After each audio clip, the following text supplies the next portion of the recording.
It's a fat base.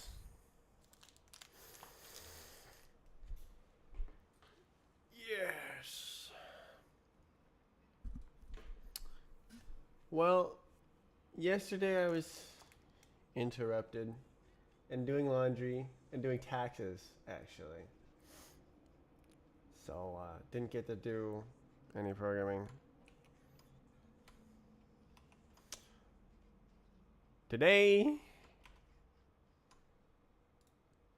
try again.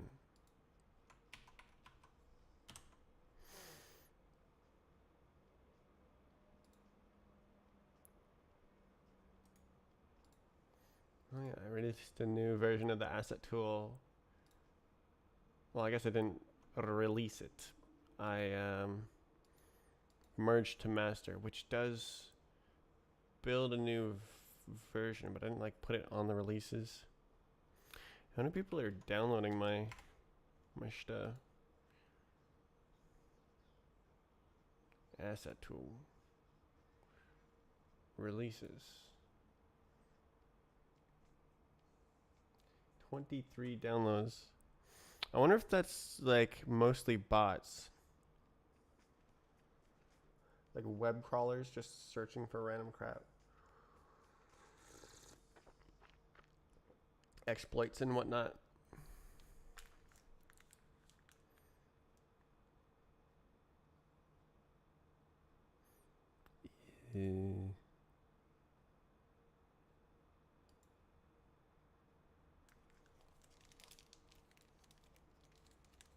I did this.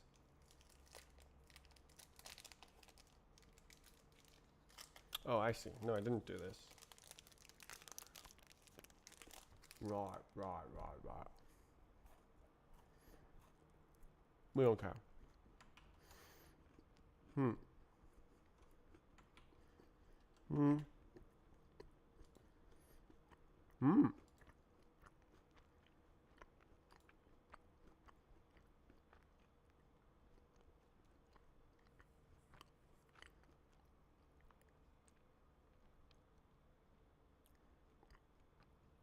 Bruh.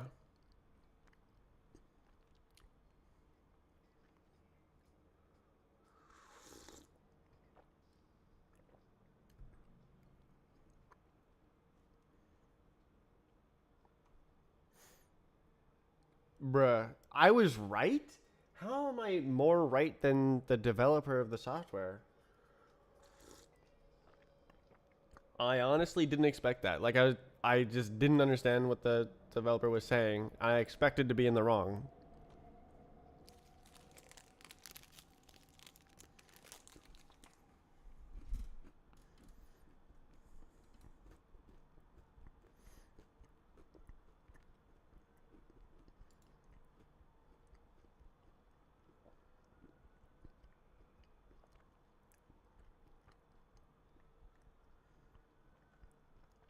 Bruh.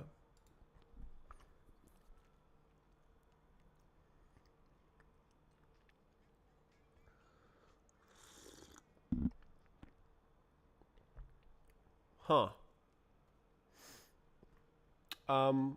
That's surprising. So I'm gonna have to remember to undo this when this issue gets closed. Hopefully, I'll get a. uh,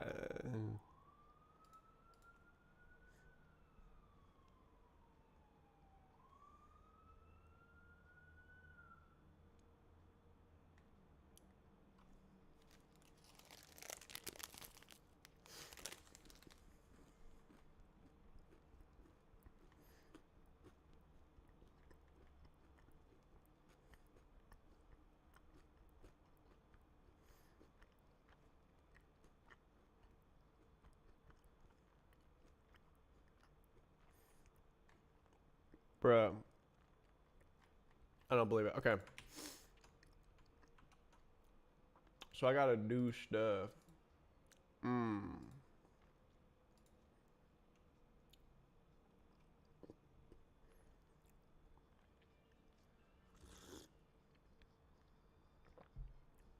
Hmm.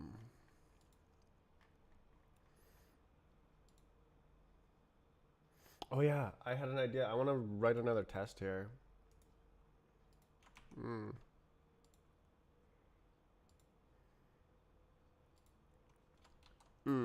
Okay, so pre-computed.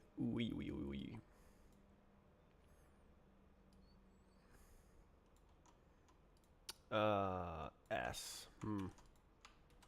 Uh, So, I'm gonna sneeze. We don't need like that. We just do ooh ooh.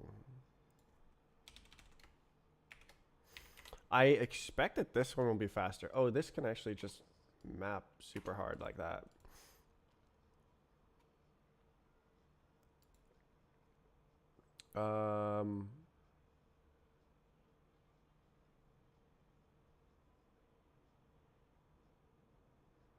Oh.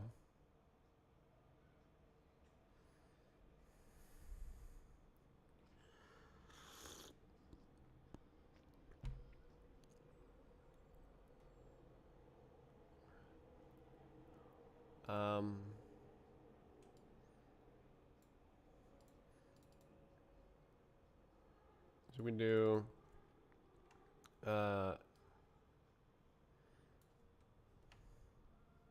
Euster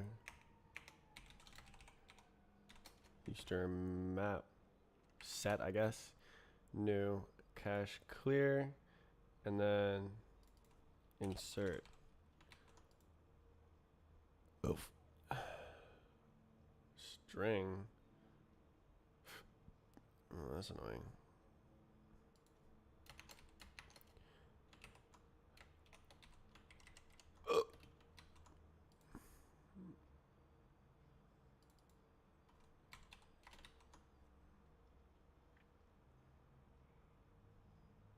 Um,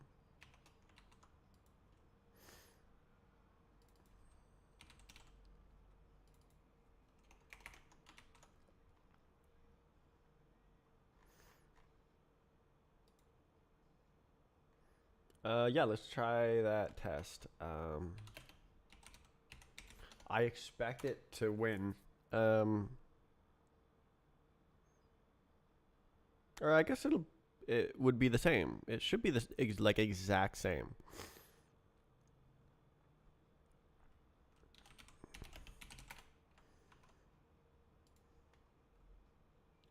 Let's try it. Cargo bench.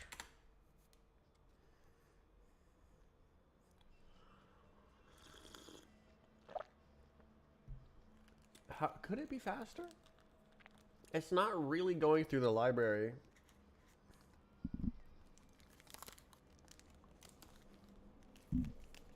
Well, it is.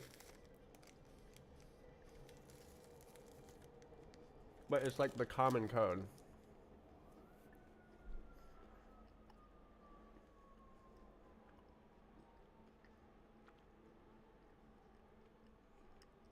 Okay, these next two tests are what I'm looking at. This one's new. Oh!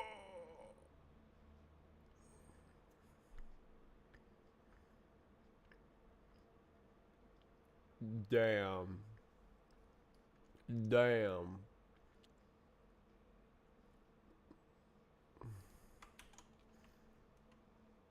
Damn. Damn.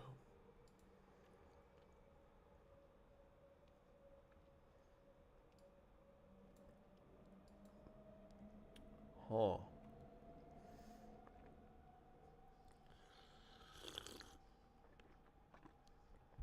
How did they win so hard?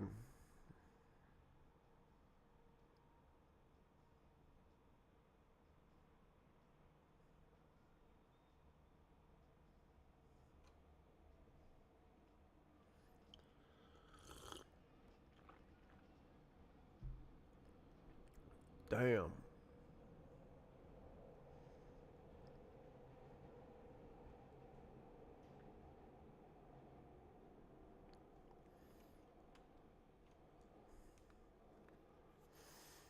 Yeah, but it's not meant to be used like that. But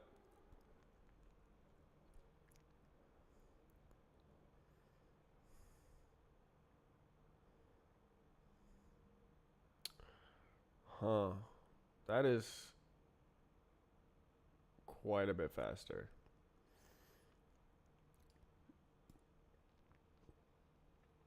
My stuff looks bad in comparison.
Damn.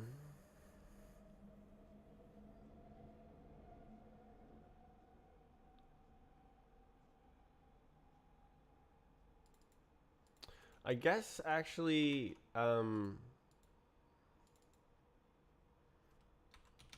actually it's like this.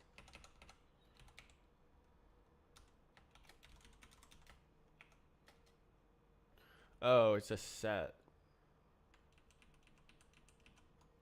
This is bool, right? Yeah.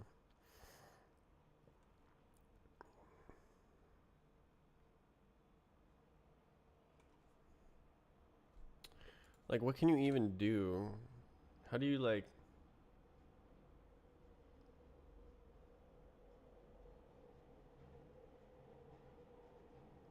Hmm.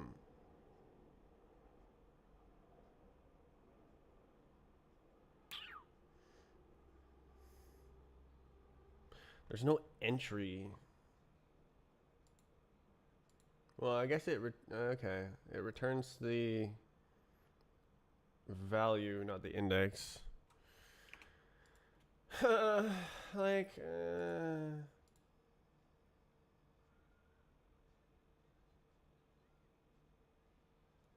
right. So this is doing entry syntax. So this isn't actually fair.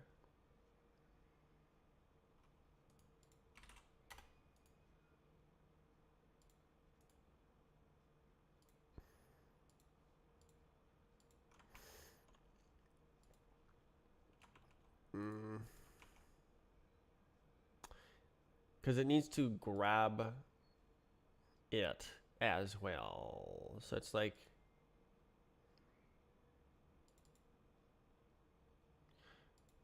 I don't know, get S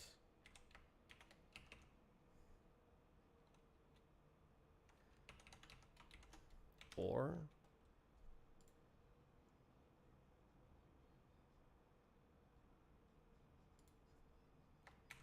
else.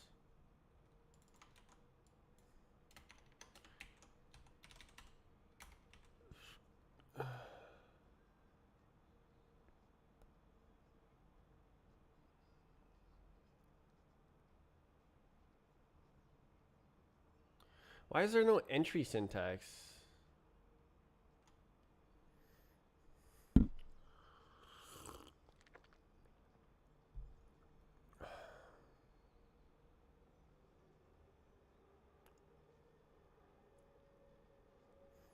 Okay, let's try, let's do the map, and we'll do entry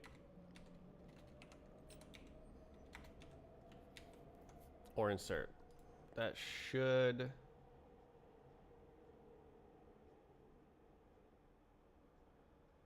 yeah.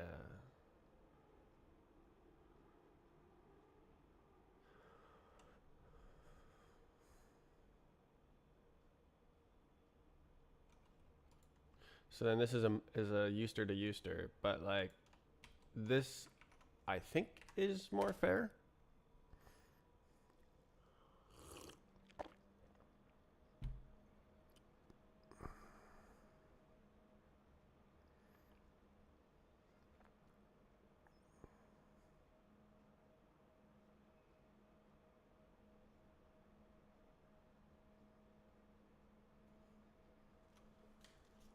Right back.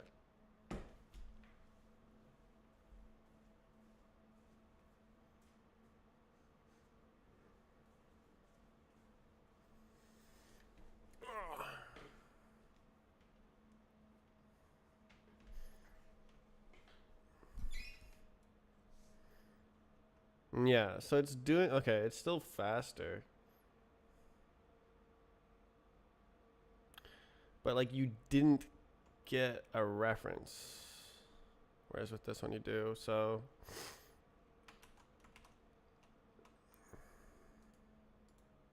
oh jeez.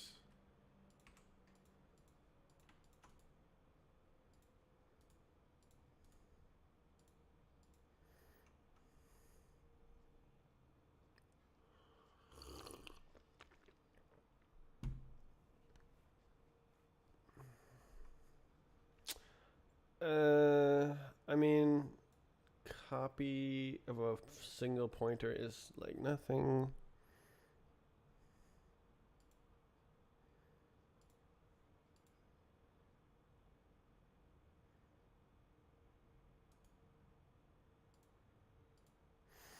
Hmm.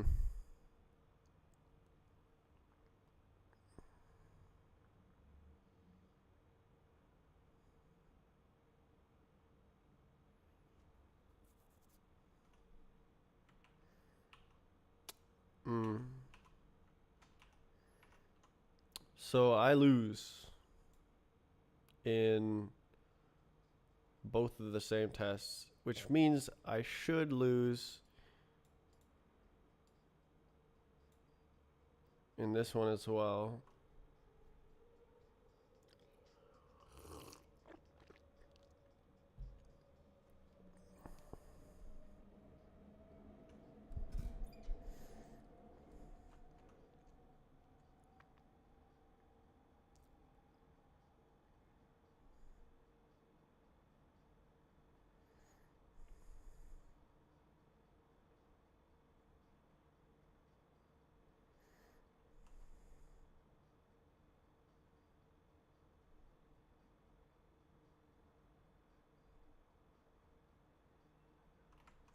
I really need to get into profiling so I can win.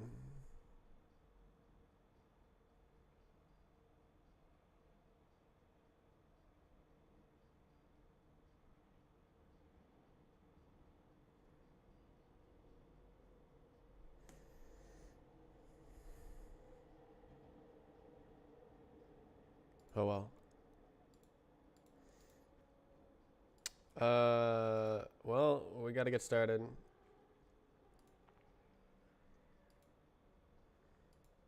To do refactor, so that's where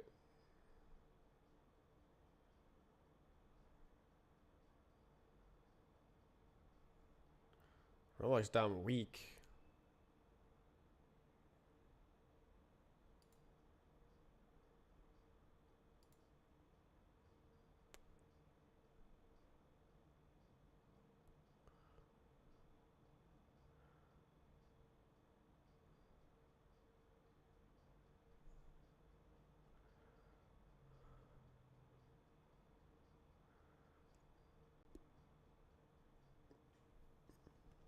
Only the okay. So the cache feature is only used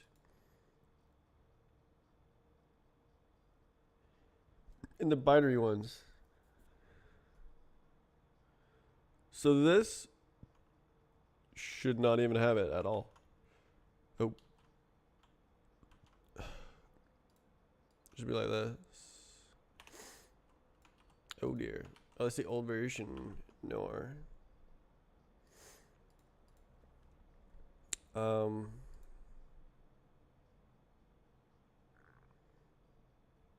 Damn, this is gonna be rough.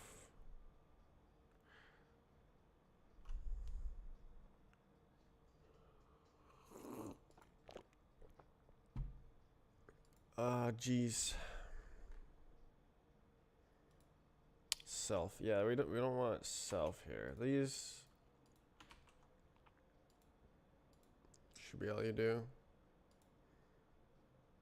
Hash stir map, hash stir set, unhashed stir. Like there's other stuff, but that's really the stuff. Like if you want more, you gotta grab the crate.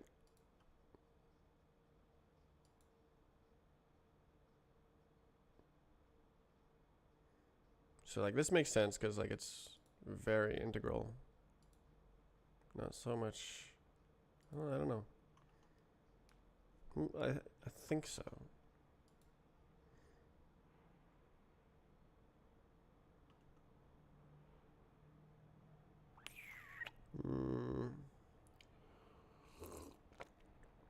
Did I make it incompatible? I think I did.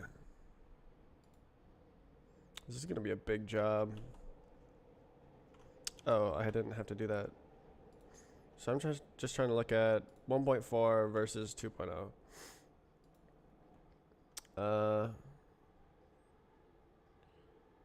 Oh.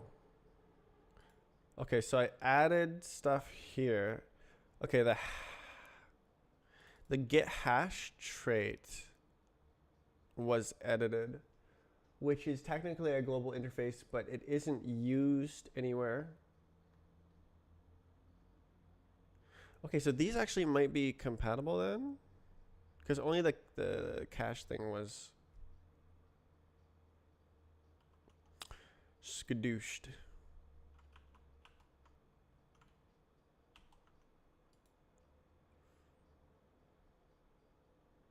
So what about this guy?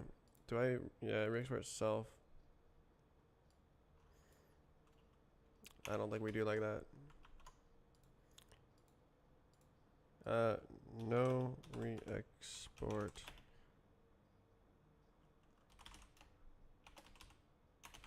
Why is this so complex? Didn't you already ask that?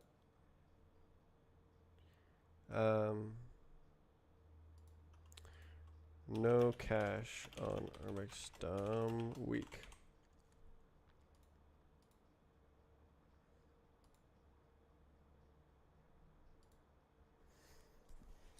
Blah, blah, blah, blah.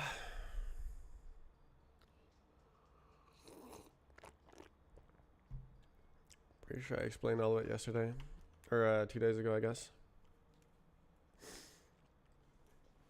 Okay, so then these bros should explain it's types. The what? XML. Oh my goodness.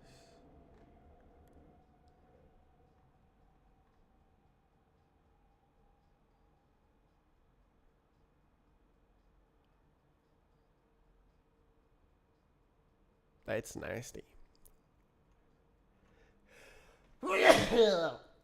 Ugh. Into, good God. So, we want hash through directly on this guy. Yeah, and we want the cool new version with feature cache. What do they do? Okay, they do it like that. And we also want that on this one.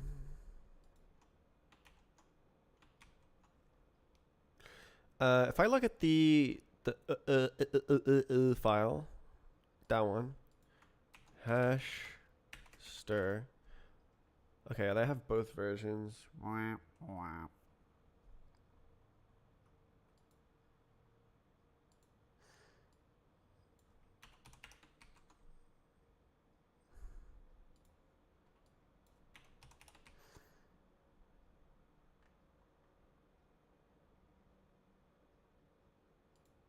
Does it go on here as well?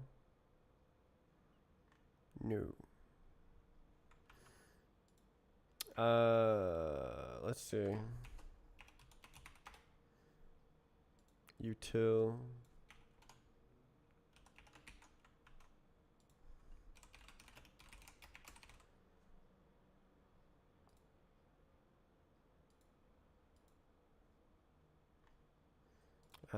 Add hash stir dep directly to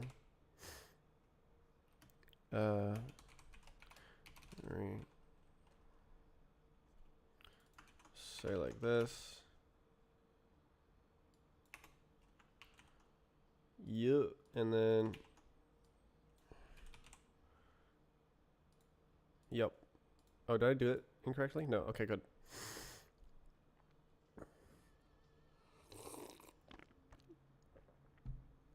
So, man, I want to like shove the newer versions all the way down the comment list, but I am pretty sure I'm just gonna have to do it again if I do that right now.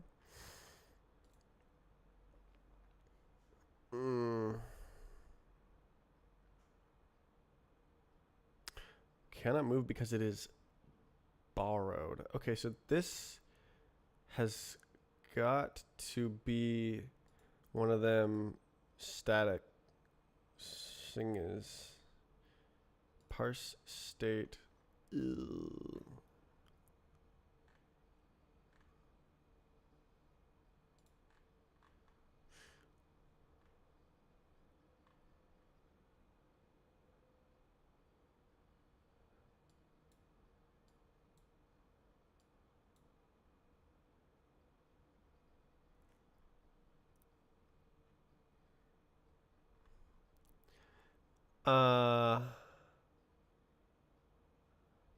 I'll static. Who does this?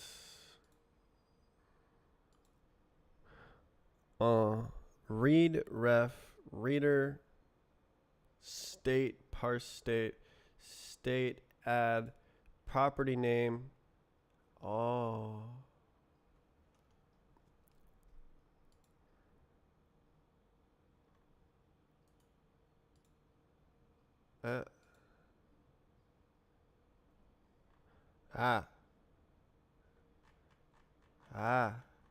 Macro.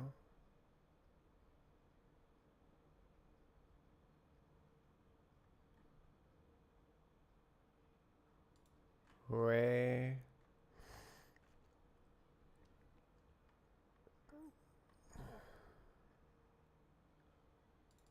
W.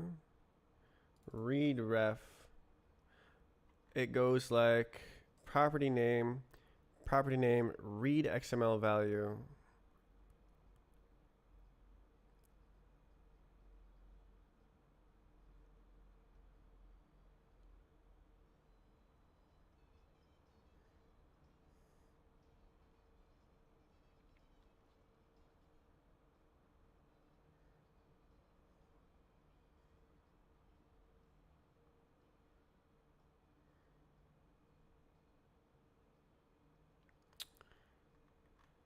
Do I need a new lifetime? So the DOM is the DOM. I don't know. I think I should do binary first. All right, what do you want? What do you want? Default value variant. Right.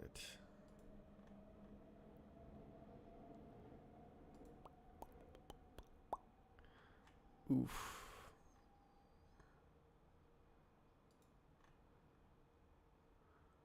Dot borrow. Oof.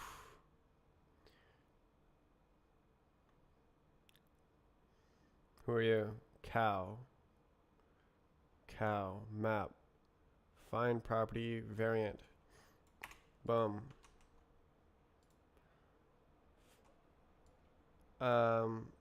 Fallback. default value. Okay. Oh. Manual though.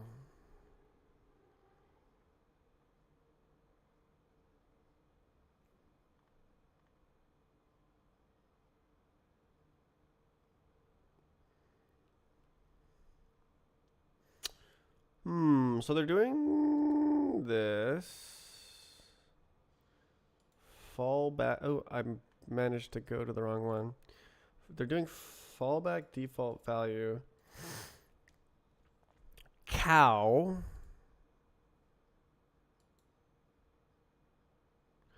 Because sometimes they have to create a new one, which is owned, but sometimes they can find the default property in the database. Okay, fallback.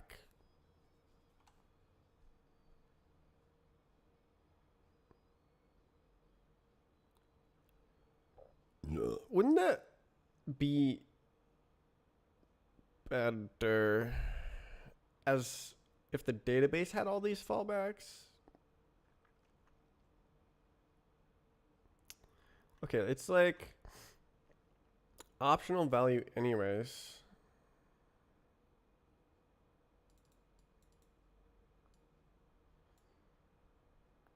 Way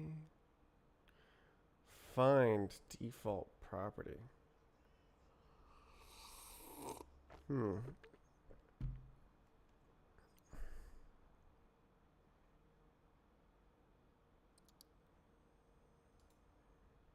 Contains key.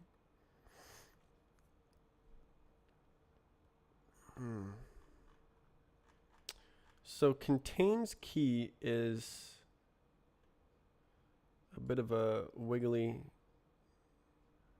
way to do things, because like we then do insert here. So this is once again the entry insert syntax.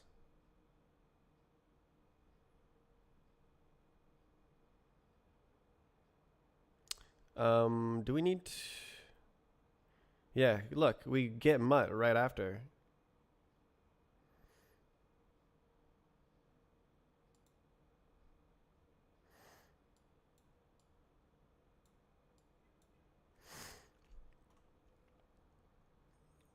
Yeah, so this is another place where entry syntax is gaming. Okay, they have question marks, so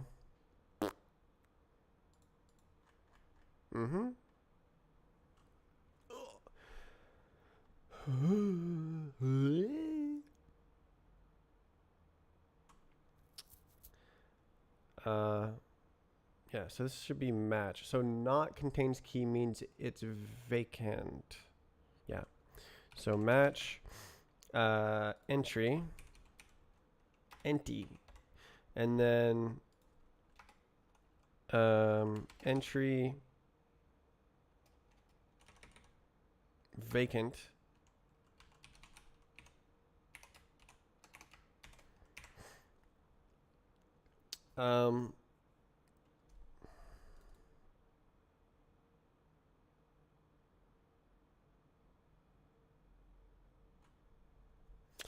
Do we want to keep it cow? If we keep it cow, self.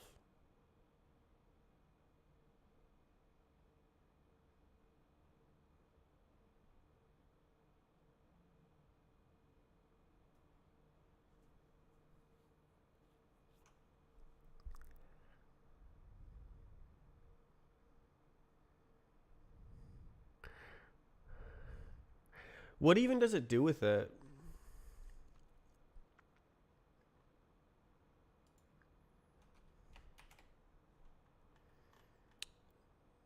So default value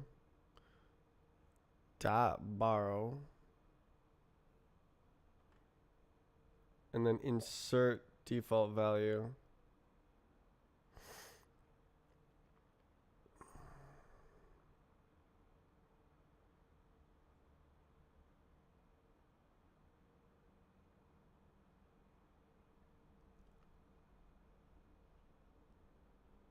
cow.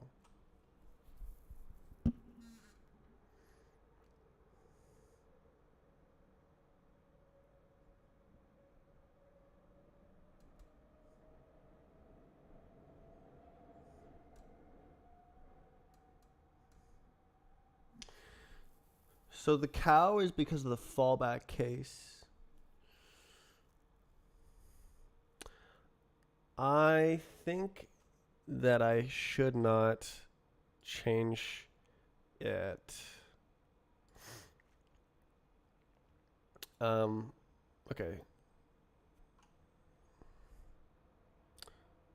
Bro, you doing the AI thing again? Oh my god. Just leave me alone, okay? I'm trying to work.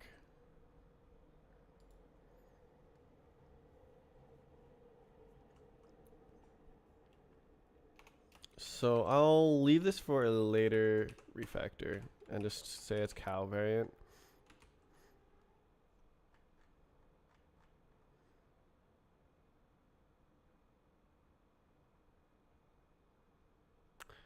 Oh, what the hell is this?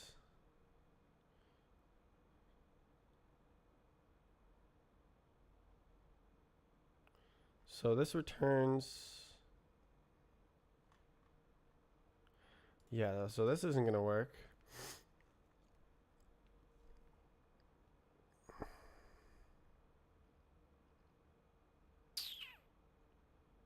Because this is dropped here.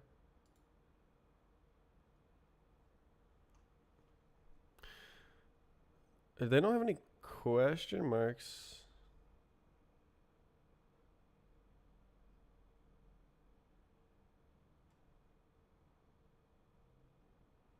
So I should just be able to use the entry or insert syntax.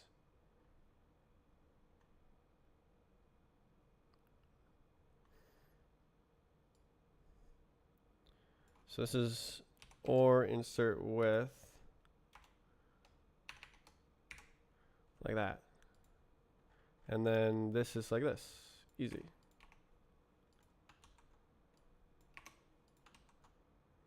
And we need a closing brace. And that should do it. Oh, match? Yeah, no. Oh. Requires unique access to self, but is already borrowed. Okay, the closure self.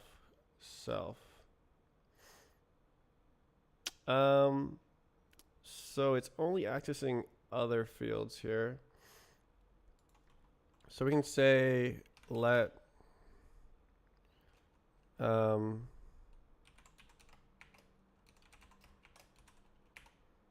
mutable reference to next type ID, and then same deal with database. We can even dig down into classes. What about properties? What is that? Okay.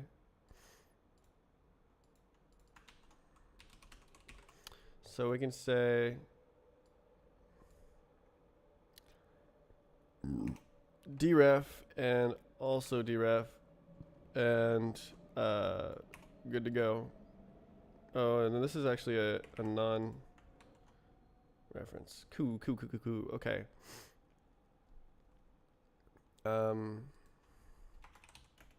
Split self. Oh, hold on. Into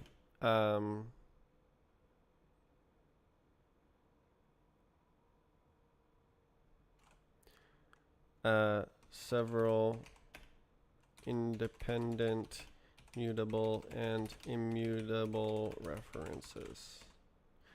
So this is what we're actually doing. We're doing like, oh, do we have the super duper guy? It should be good to go, right? Let type infos. I guess this is useful. Oh, it's all of them. Okay, cool. Equals self. And then this is mutable. This is mutable. But this we only need immutable.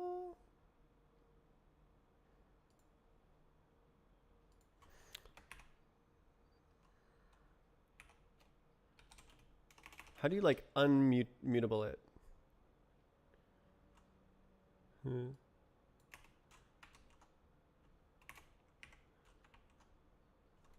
Like you can go like this.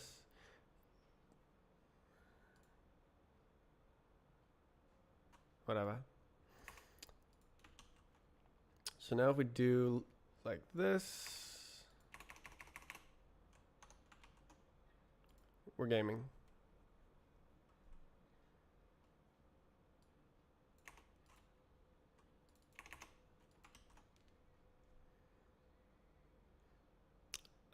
This does not need to be mutable.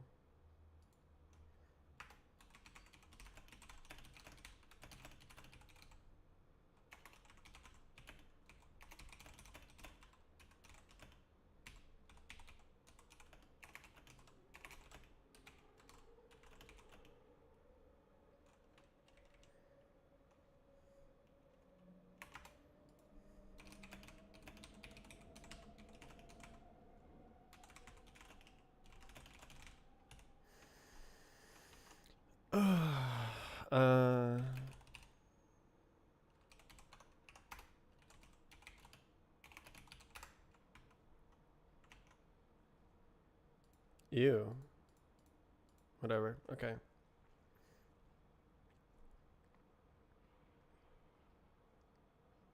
Massive. Okay. Get.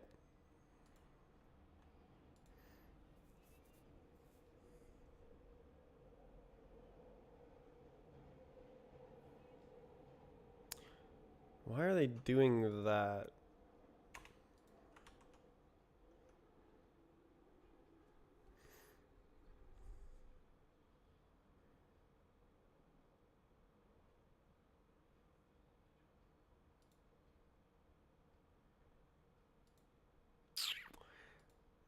Yeah.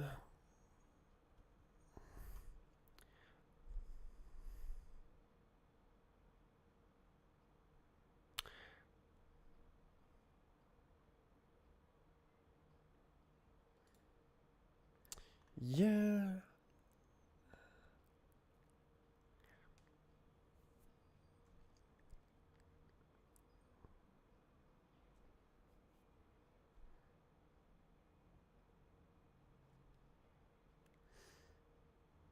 Okay. So now we're back. We're so back. So then this guy wants to be borrowed with a capital B.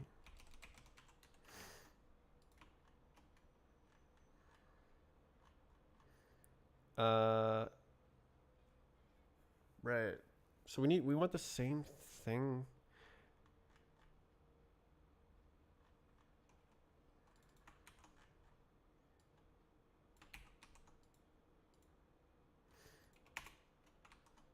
What?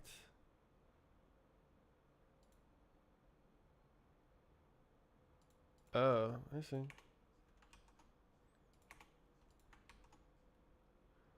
Expected ding dong. Yeah, whatever, man. Wait, why doesn't that work? Wait.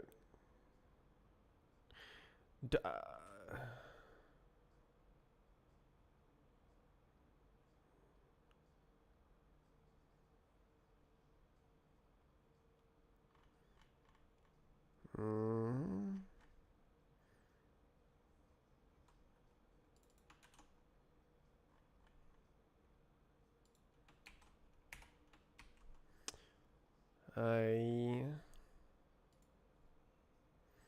Okay, you can do it. Oh dear. Yeah, I want that.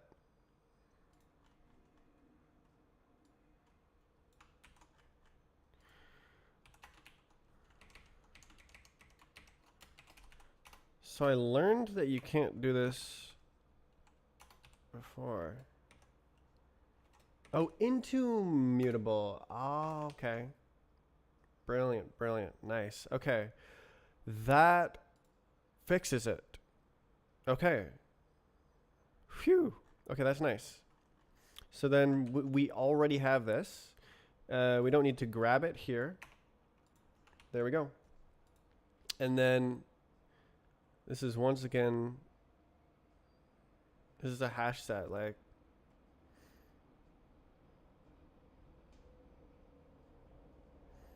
like inserting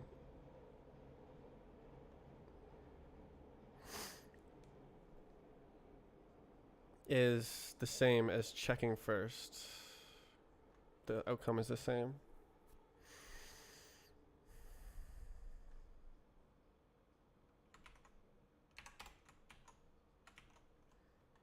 Cool. Okay, so I should put this at the top because I think it's a little bit more readable.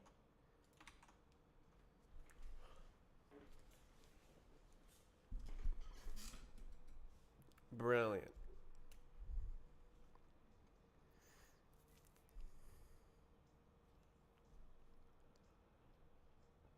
Oof.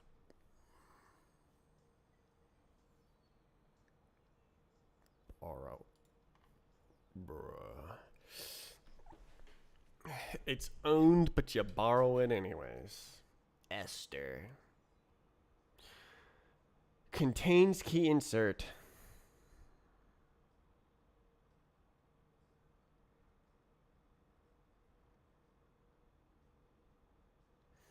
Like, once again, this is entry. Oh, I guess we would have to clone it.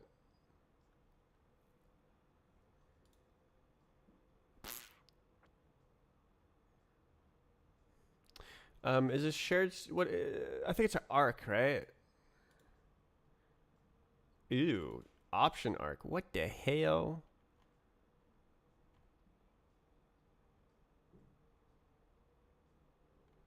Why is it an option?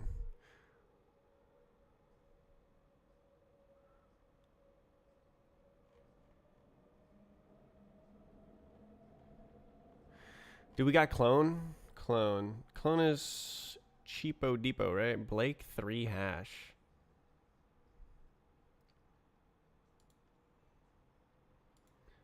Okay, so it's cheap to clone. Surely.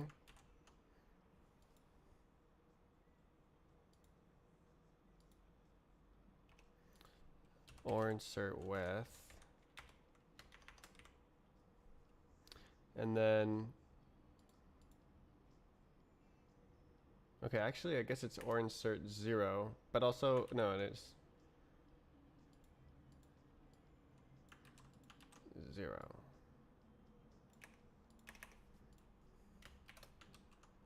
Yeah, we don't need if. What up? Self, but it's already borrowed. God damn it.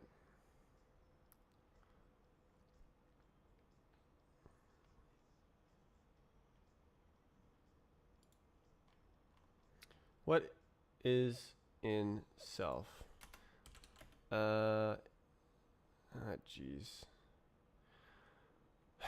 Okay. Serializer state.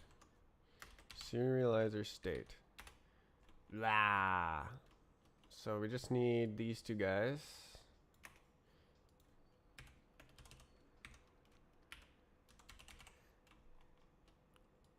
And then like that.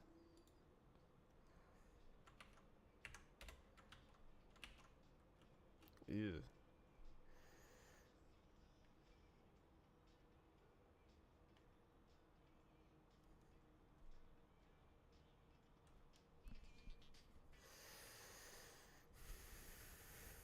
I don't know if that's better.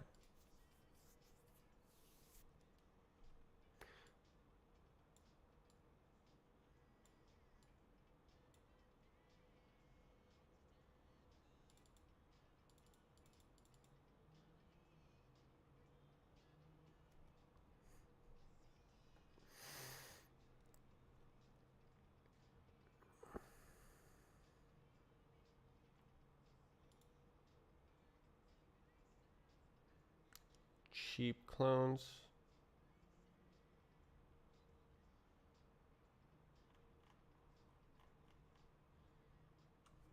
What is that? borrowed data escapes. A likely story. Instance. Okay.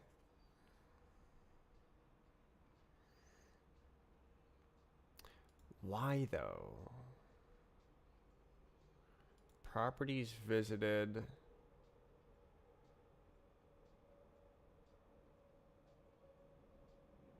So like, I don't think we need that.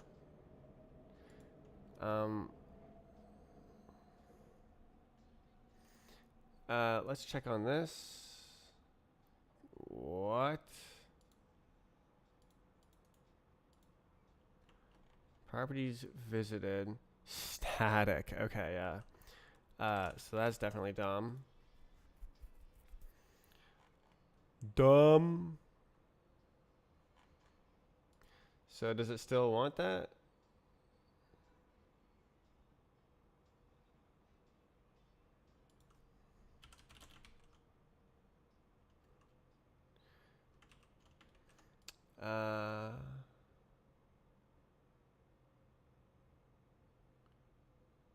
Type infos, get or create. So that's a DOM hash stir.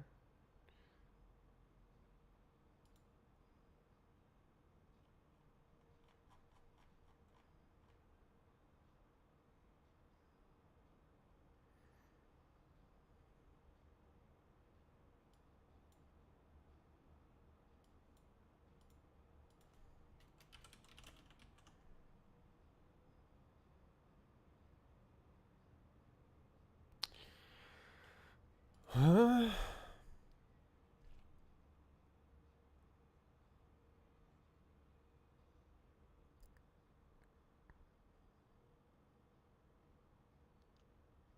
What? I feel like it. Instance dot class. Like, this guy is good for DOM. Get or create wants DOM. DB outlives DOM.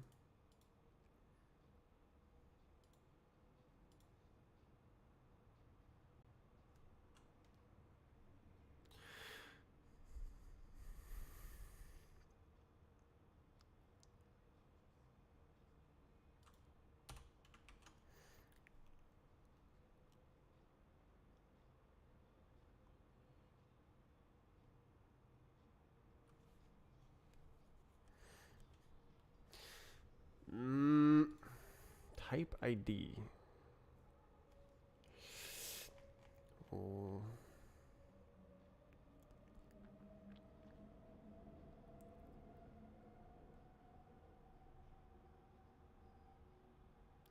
Like, are we looking at an AA situation here?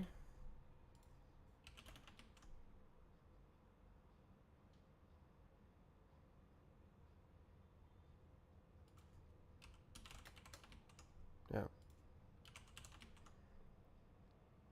That makes sense.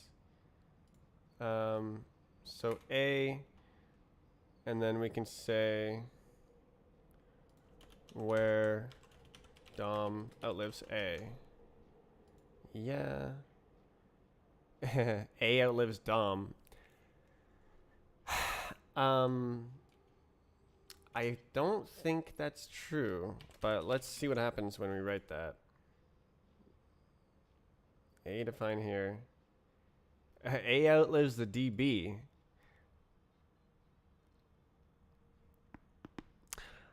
That might be okay. Because we're just serializing it. No, that's not really okay. What about this? Why does it have to live for so long? Like, we can just steal this value straight out, and it lives for DOM. It doesn't have to, like, is it inheriting this lifetime? Because, like, on the inside of this guy, we got the class is A. So when we steal that, it should be A. Like, regardless of the lifetime of the object itself. Right? We don't care. Oh, type info instances? Reference to instance. Why doesn't it like this? Well, shouldn't it be not liking that? Bruh. Dom DB. Dom.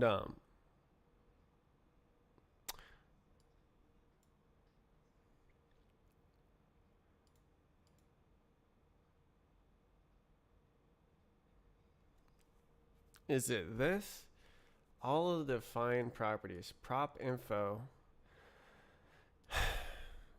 Aliases.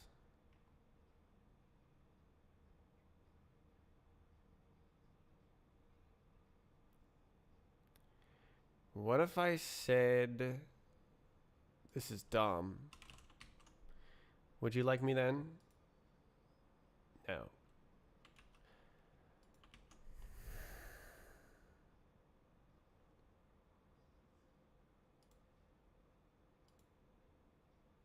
Yeah.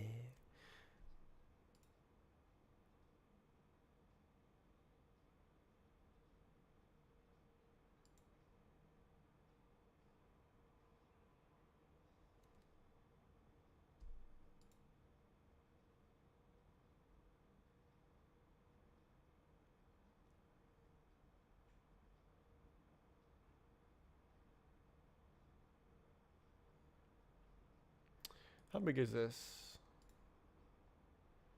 40. Oh,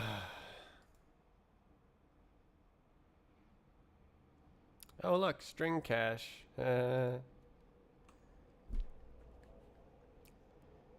Dude.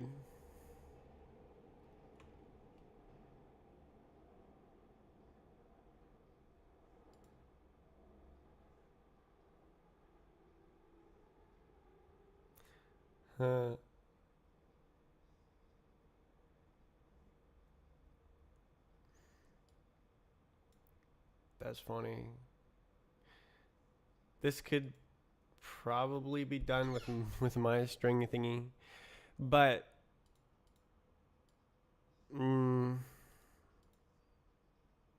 yeah, well, it could probably be done without the arc mutex, right? But it would have to be per decode instead of global here. I don't know. I'm just a arc mutex hater. Wait, why are they using the entry syntax here? Get upgrade. What the? Sync weak.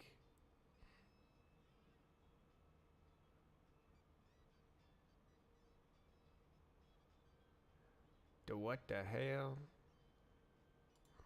This is a clone?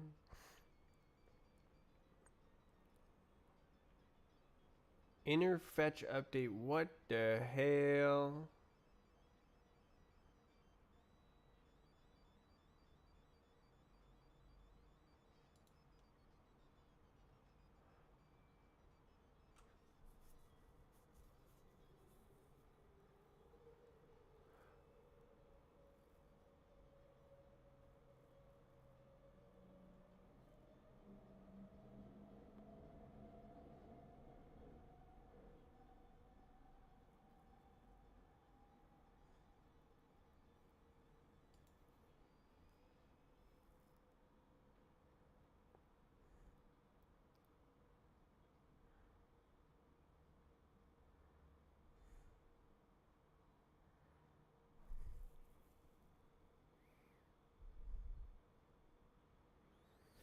Okay.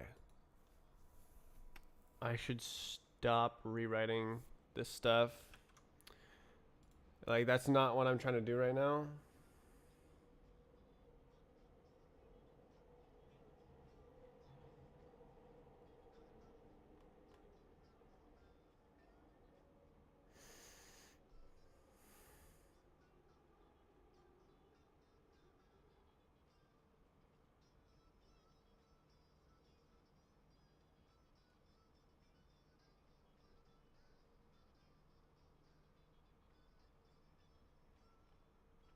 Especially the serializer thing here, the contains key, because like it's less readable.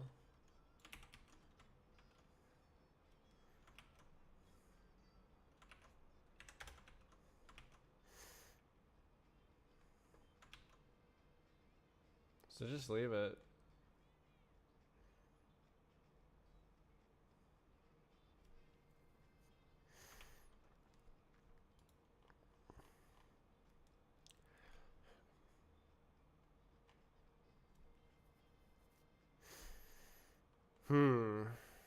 So this is really tricky. I there's probably some kind of nasty thing going on, but I don't know how to find out. It's probably static. I should probably just go through the code base and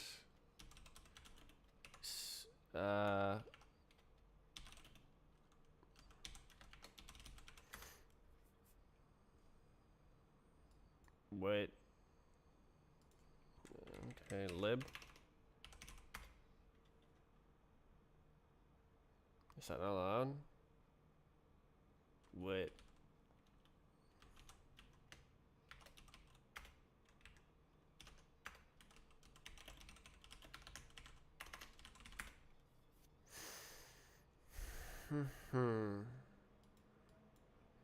DOM must outlive DB. Why does the argument require that DOM must outlive DB?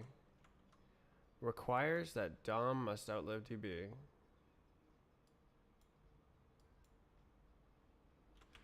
DOM must outlive DB. Okay, so it knows that this is DOM and not this guy. DOM is this guy. Values. Whose values? We don't know. Values. DOM.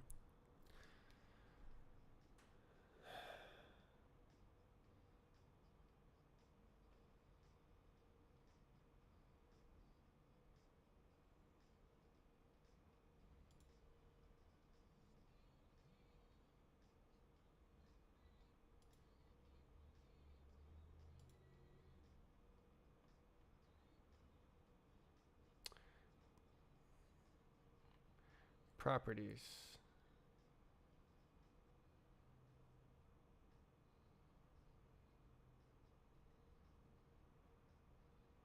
This is all new stuff. Oh, couldn't be to do with this, right? No.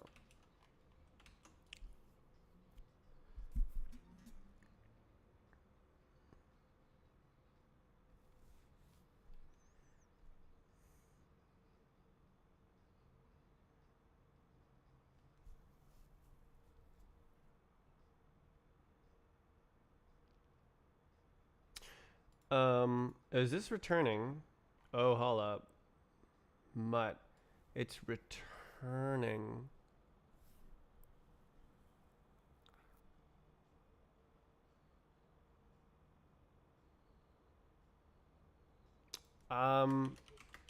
Okay, what if I say this? This is A, and then the mutable reference you get is A.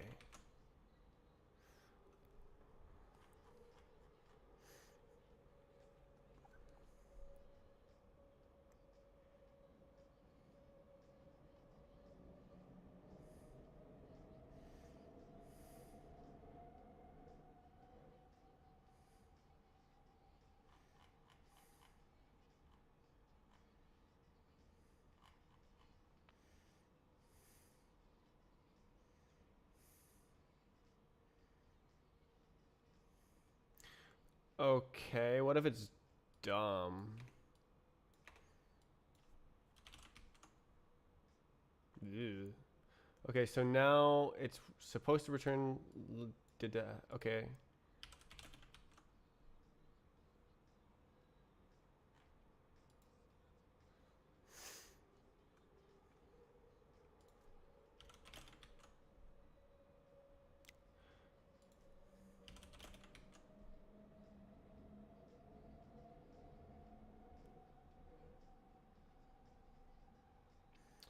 Requirement occurs because of a immutable reference to type infos. What is immutable references are invariant over their type parameter? What?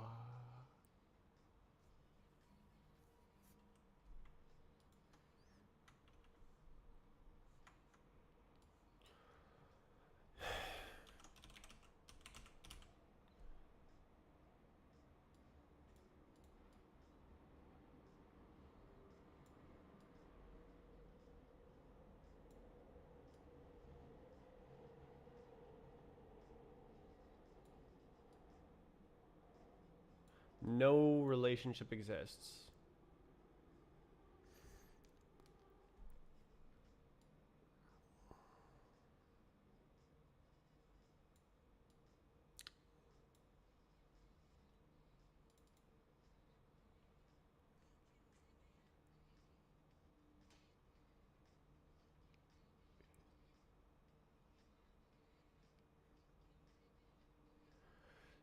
I think what it means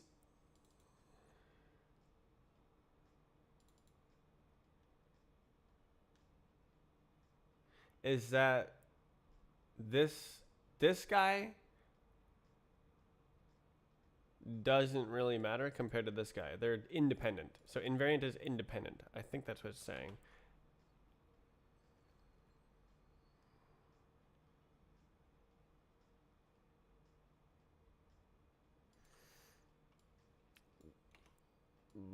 Boy, does it like it doesn't escape, does it? Properties entry, like it returns nothing. Like what are you scared about here? Just slap it together, man. Get it together. Okay, so let's look for static, and we'll go on a static killing spree. Chunk version, chunk builder. What? Okay.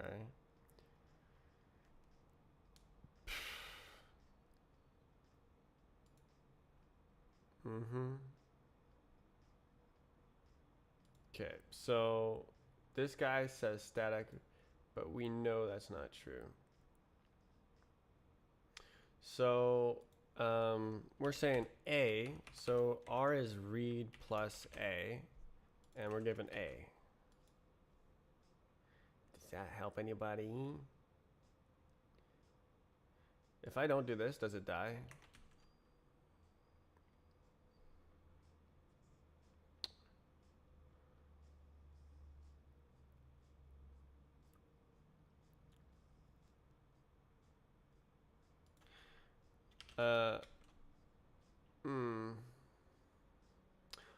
No, that's true. It doesn't take from the reader, it takes from the deserializer.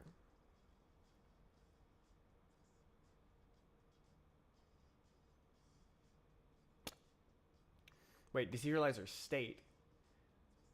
Do it?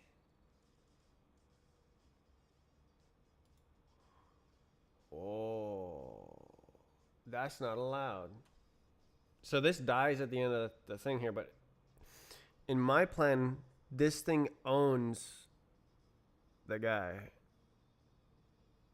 So you got to make it outside. Self. Oof. Oof. Okay, I gotta sit properly so that my back doesn't crunch all the time. Ugh. Into, yeah, string.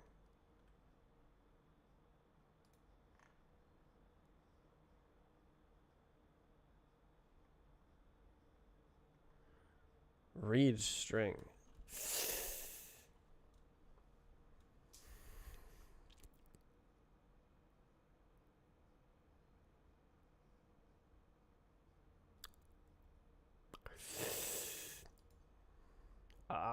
Blah, blah, blah, blah. I'm still stuck on this. Okay, let's keep looking through. Oh my god. Okay.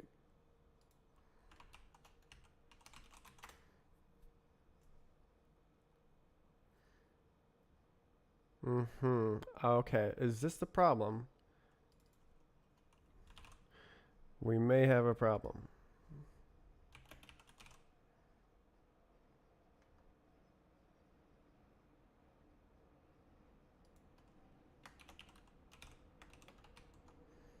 Type info.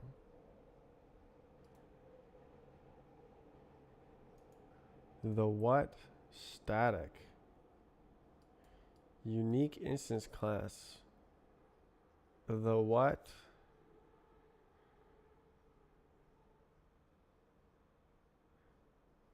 Okay, was I just trolling myself? Like,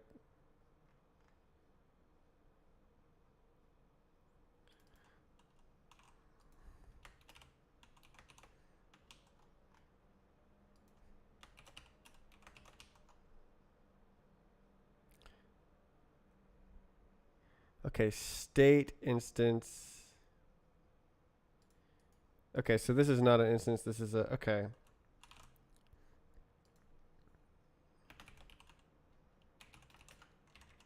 Okay, it's gotta be one of these, right? Static. Static.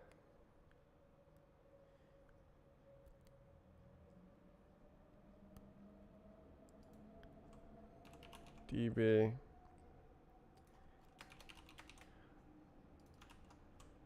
Like, I just gotta like not have anything be.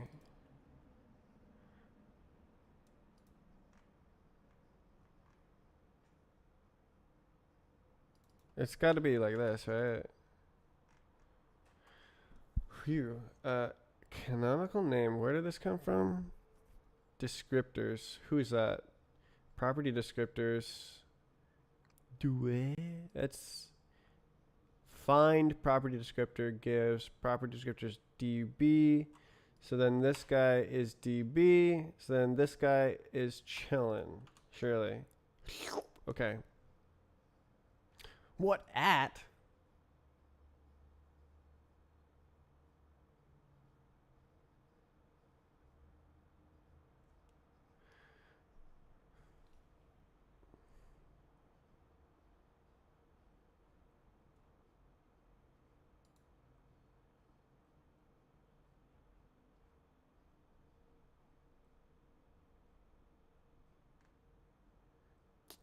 Okay.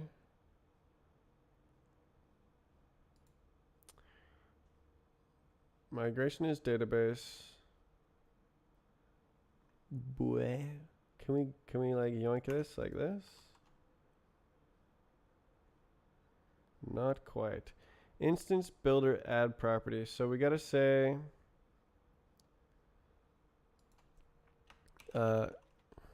dom db outlives dom. So this is dom. This is db. And then surely, right? Whew. Okay.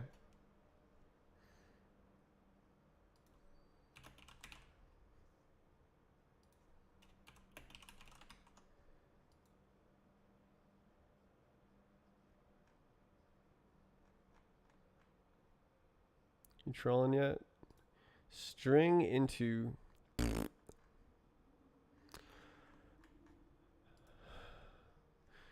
So type name.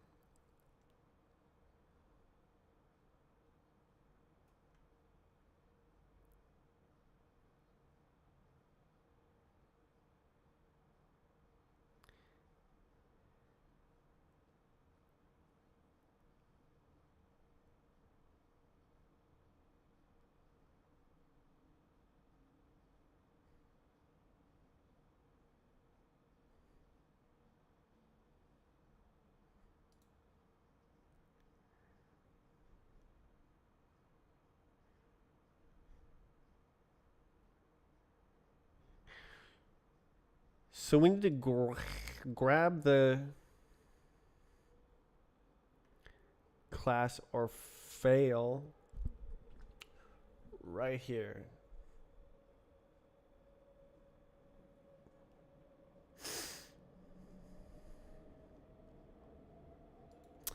This is where this is like one of the action points of the old static decoder thing. So the idea is there's two types of decoders. One of them only allows valid properties, and if you try to decode a file with invalid properties, it will throw an error. But then the second kind would be one that creates new allocations for those invalid properties.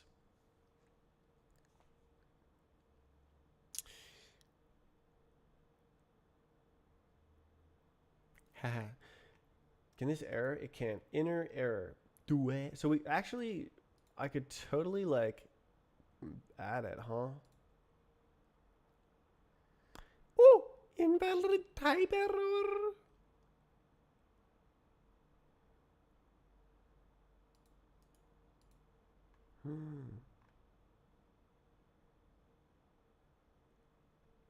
Oh.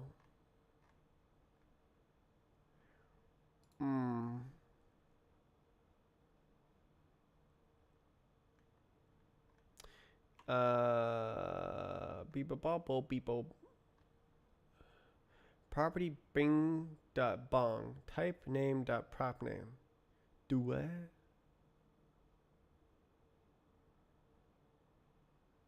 Should be Scoobert, but it's Dubert.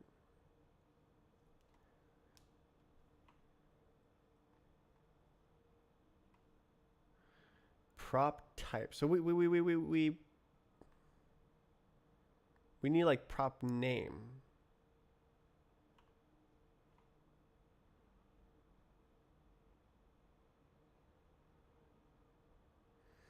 So there's two types of Zongus here. There's type name, classes type name.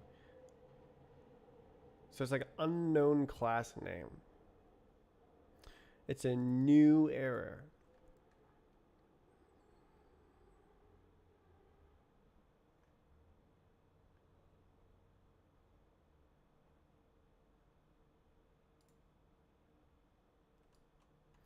So it's like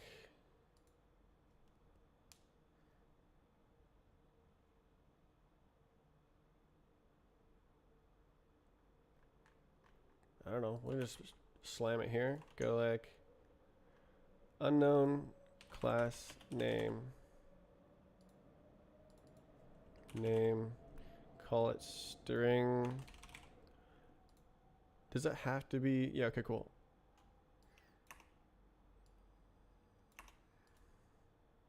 Surely, right? Oh, crap.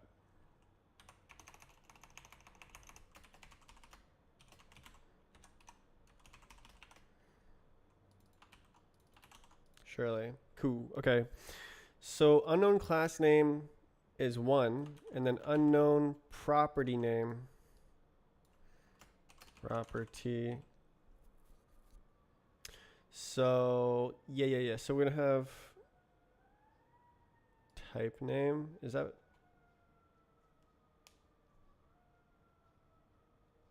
Yeah. So it should be like this.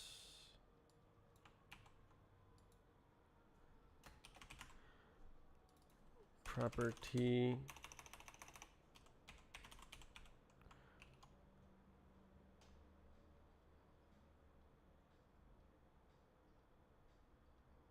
I think this is a sample that I know.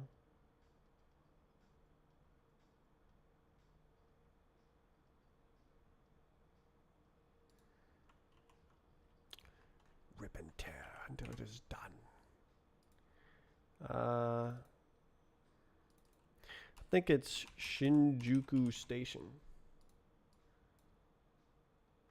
So 1707. If we go over here to this song, See if.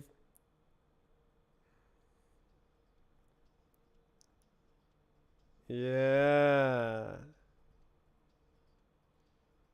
That's it. That's it. Nice job, brain.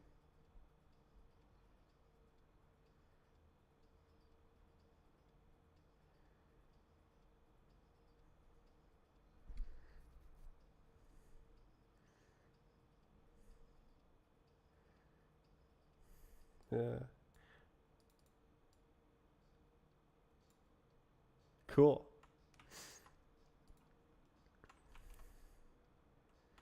Okay, so now we have a cool error. I wonder.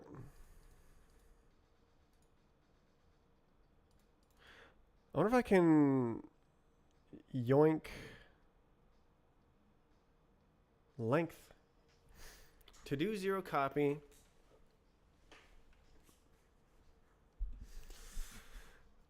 Read to string take.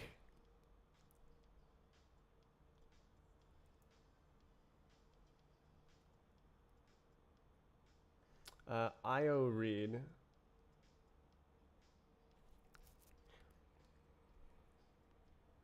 Ugh, can you do better? Read.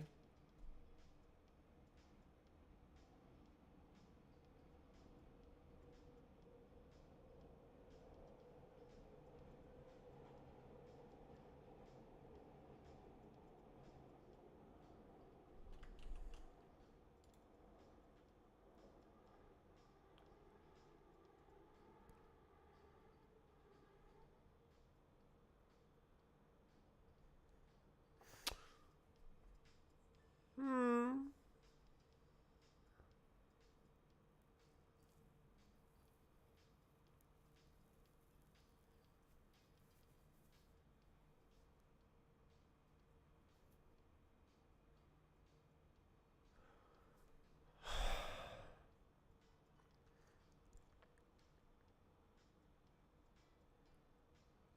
Can you just like zero copy, just get a reference? Like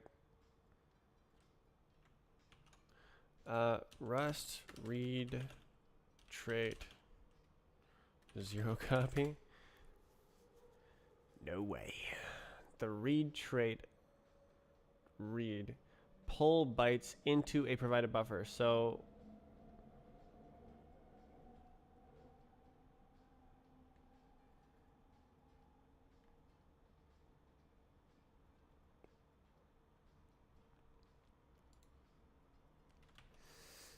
oh, fixed posture. Oh.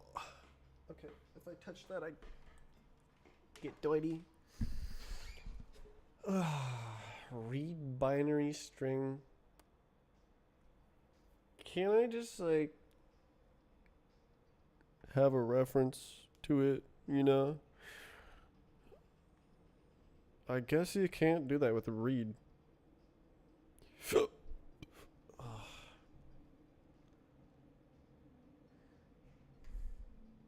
Lee, they're using little endian? God damn it.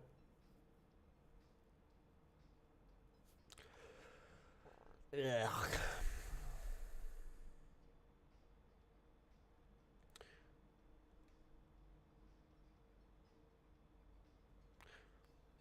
Why wouldn't they do zero copy in the read trait?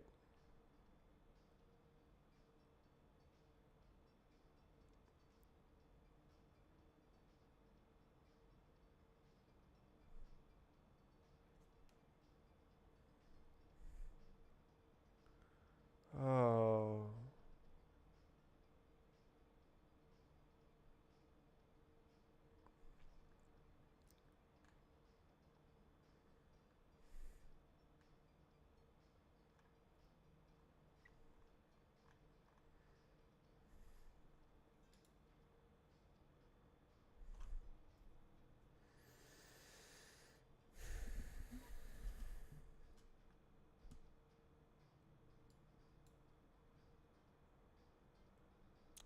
Self.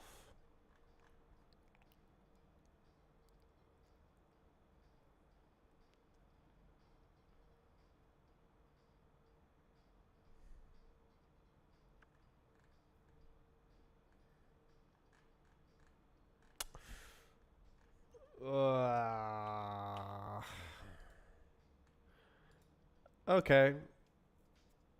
So or 0, we gotta not do that. So here we go like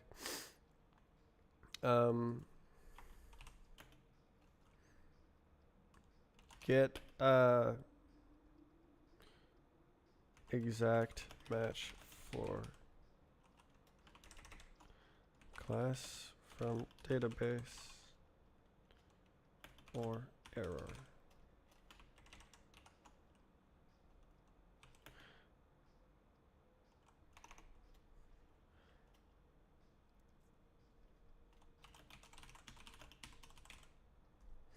Cool.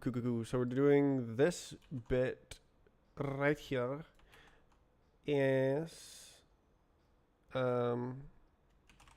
equals, yes sir, and then we gotta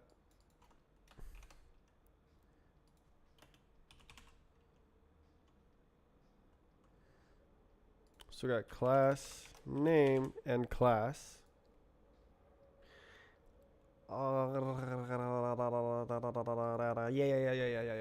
And then we do like this. Unhashed stir from ref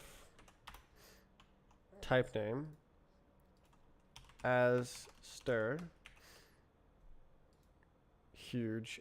So we need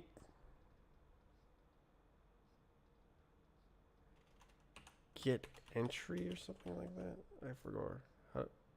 How do you do this? Oh, come on, give me an ID. Please, man, please, I need the ID.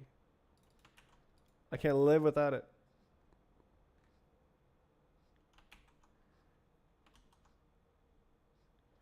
No method, yeah.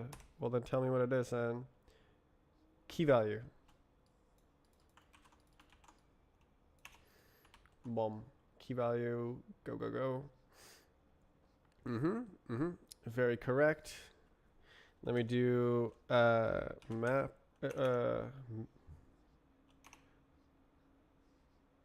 okay or error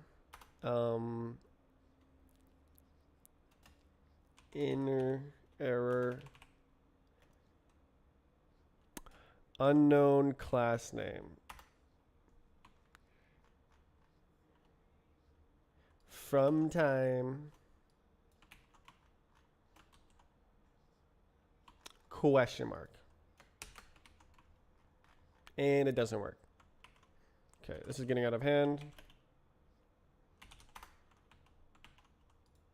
Cool. All right, what do you want? Error, inner error. Deserializer error. How is, oh my God. There you go. You poor thing. All right, I don't like that. Map. Okay, map. No, we can just grab it. It's chilling like that. It's chill like that. Okay. So then instead of using this, we use this. Yes, sir. Yes, sir.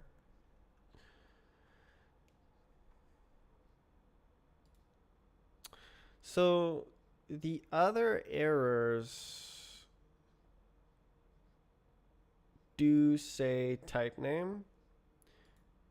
Do it. So then property do should be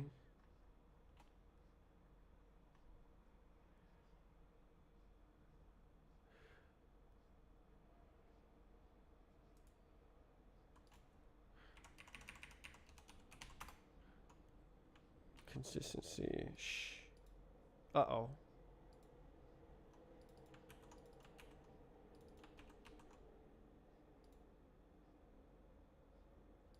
Oops. Cool.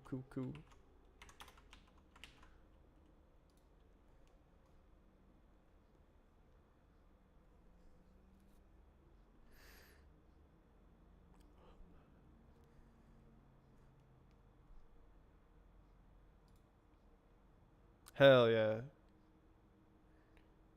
And Yeah. We got it. No. Oh. Type name.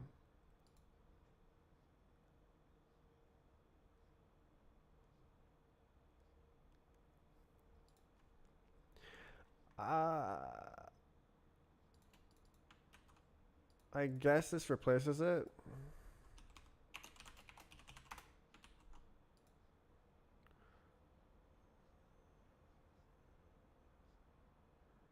Wait, what? Lifetime may not be long enough. It's literally the database lifetime, my guy. DB is okay. Self. rbx-dom.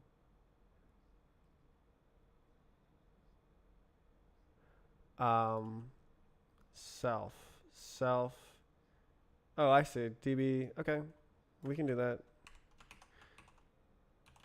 DB outlives Dom.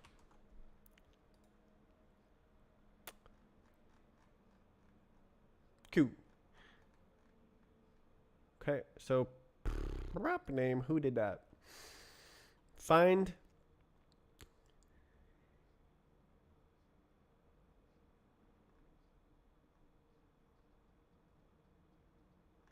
yeah. Mm. Mm.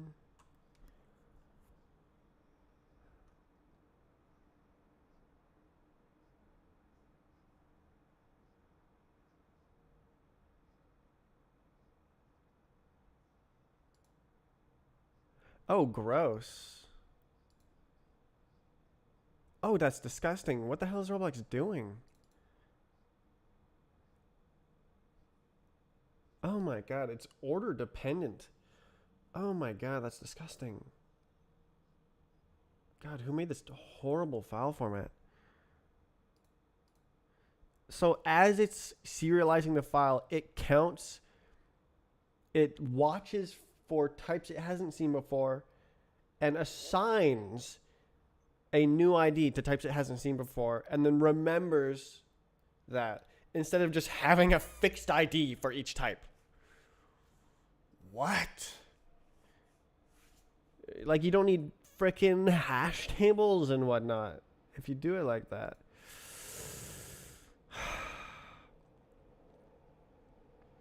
Okay, so we already have type info here. Oh goodness. Oh, I want the prop name. Okay, prop name. Fair, fair, fair, fair.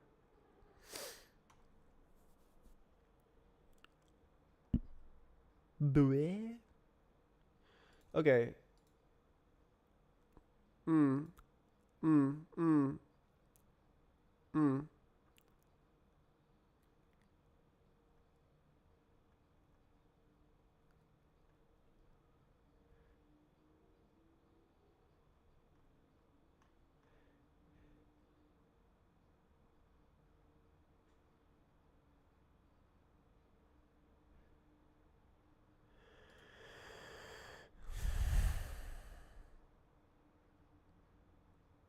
Did I find all these? Or did I just give up halfway through? I freaking gave up halfway through, man. Okay. Okay. Please. Finish. So, dumb.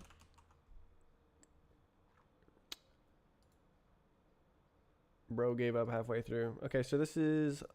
Uh-oh. Yeah. Unlucky, unlucky. Unlucky. Two writer. Error. Anywhere it says... Ooh.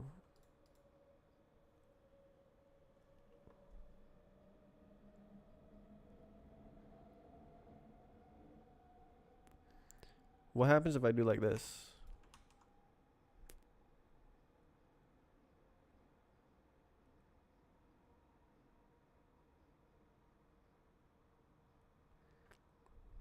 Static. Ugh. Are we inside the scope? Serializer.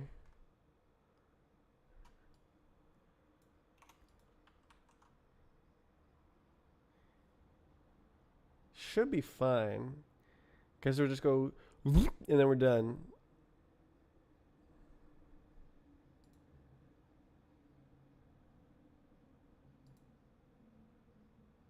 Static should be fine. Static stir should be fine. Migration fine. Reflection database static. Static.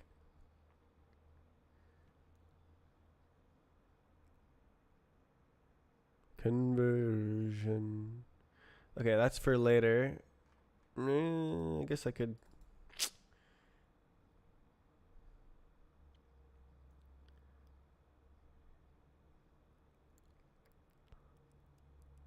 Self. Clone. The what? Okay, what if I just. Hee hoo. Hoo hee hoo hoo hoo.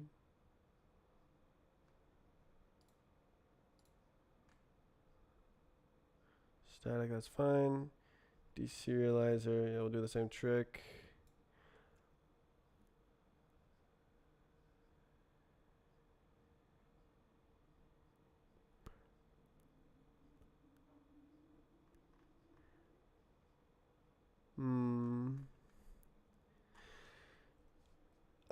Property name, that should be database. I guess it's technically DOM. Yeah.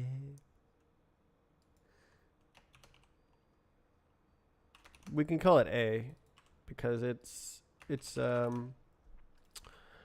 parameterizable. But then we say DOM here. Oh jeez. Doot. And I don't know if that's a mistake. Okay, we go back.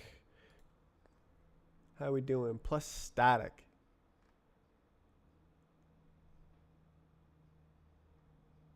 Din static.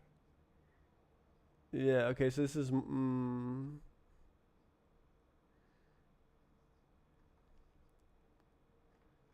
we'll work on the XML later. Oh my god. Okay,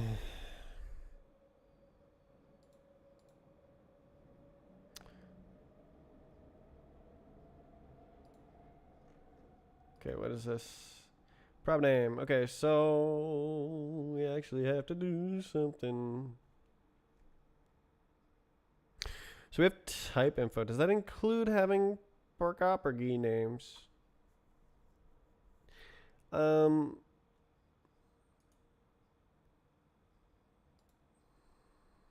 Nope. Oh.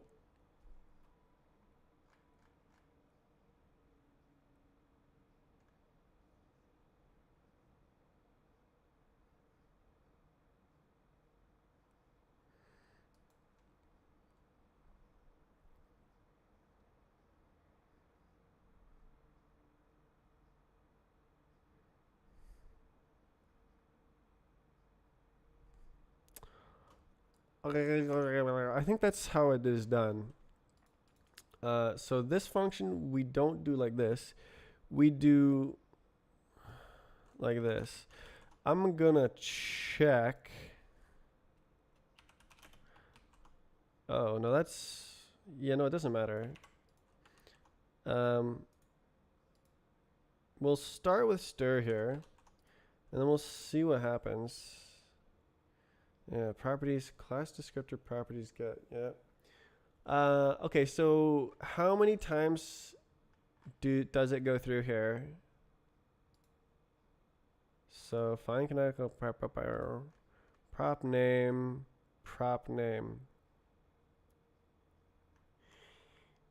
Yeah. Descriptor.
Some. None.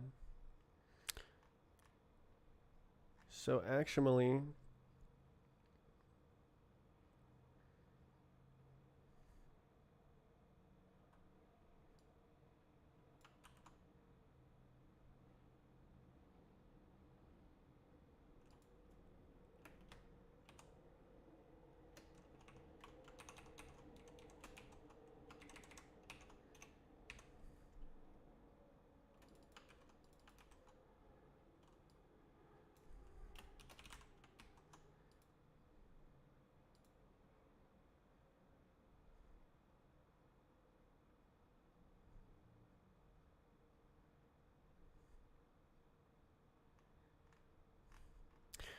oh, apple schnapple. So this goes straight in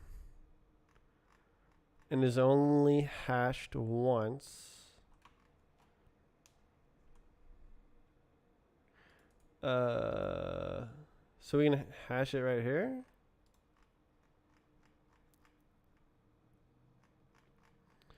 Let's go outside. This guy's used right here.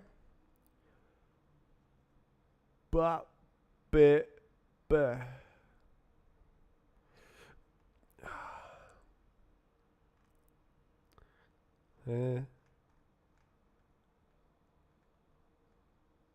Clone.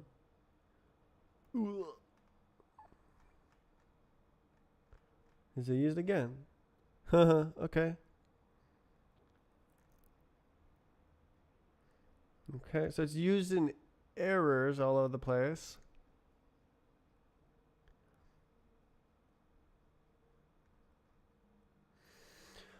Yeah. Goodness gravy.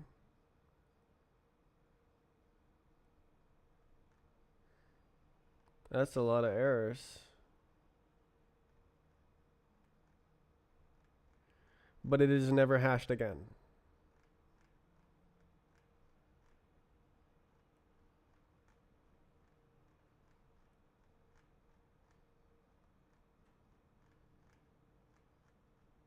Wow.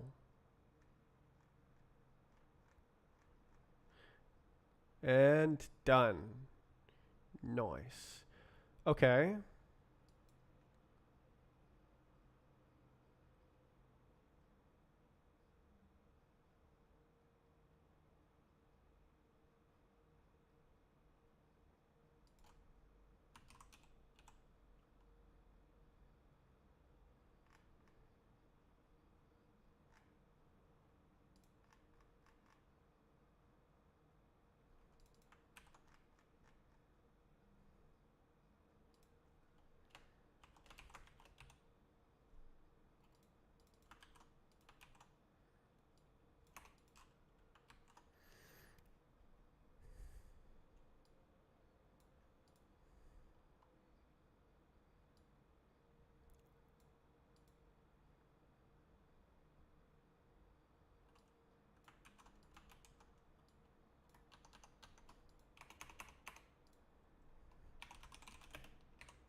Cool.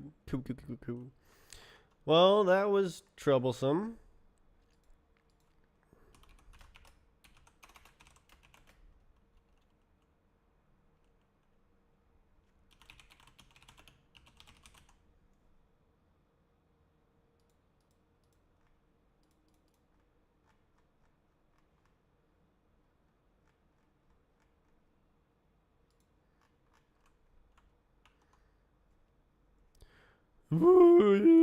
It's still happening.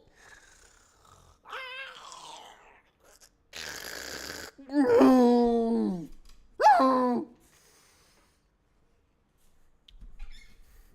let's keep looking. Yeah, okay. Okay, buddy.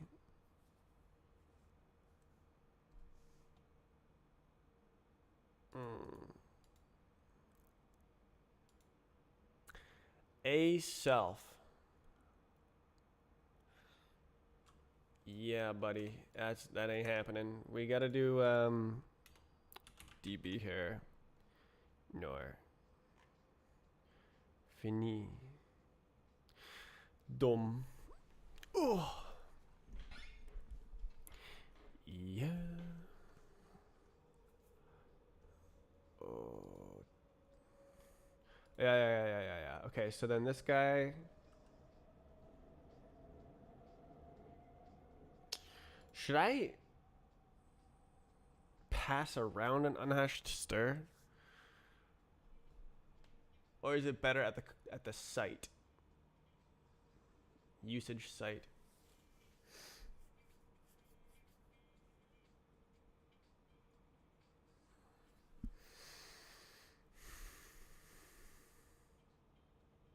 No, it has to be here because there's a little error down here. Oh. Never mind.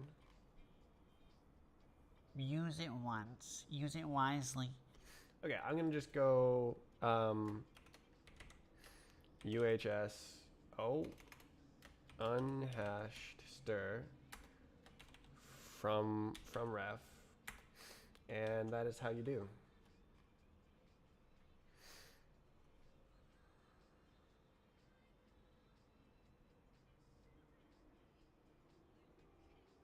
So the class descriptor has its own name inside, so we can just grab that.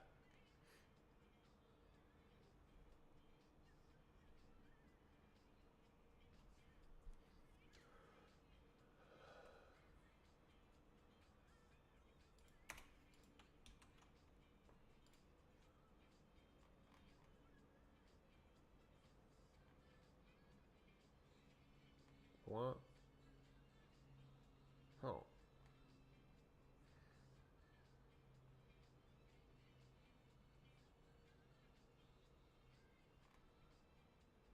Can we do like this? Oh. Oh. Okay.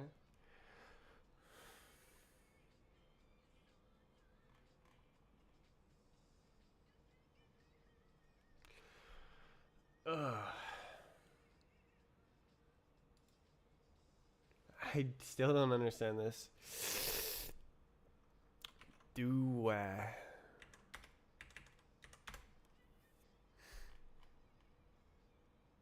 unreachable.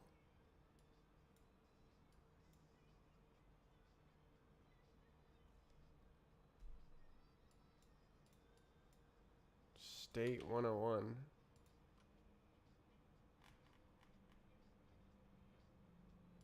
Okay, so that goes right there.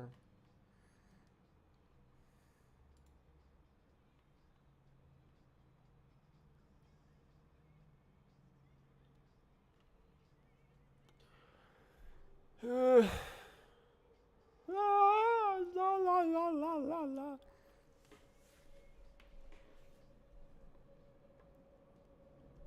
Huh.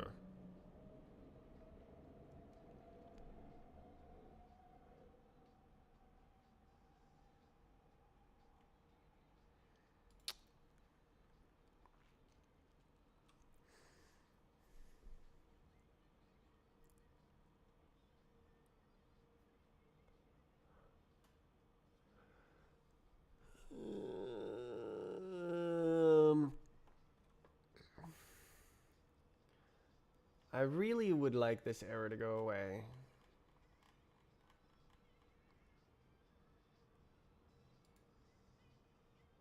Where this function be doing like collect self.collect type info, add instances self.collect type info.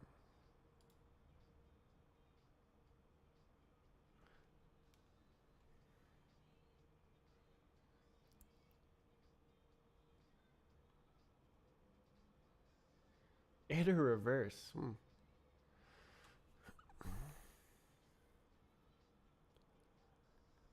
Ugh.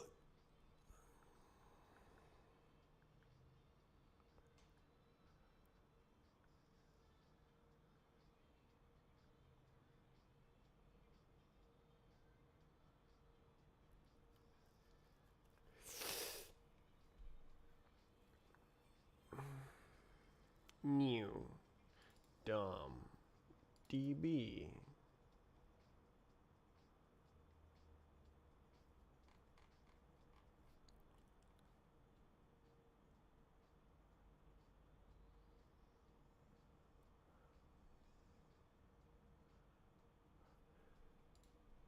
Do we really need that?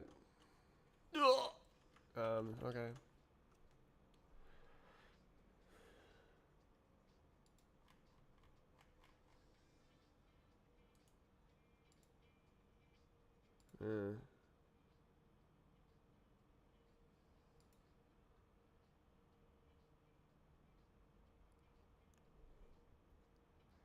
Like, why is it so cranky about serialization? Why? Okay, right. So the type infos is some garbage that you need because Roblox, the format is stupid. Because it does that like weird invent a new ID every time you find a new property thing. Yeah, type info, type ID. Yeah. Okay. All of the instances. That's kind of crazy. Like, is it one of these guys?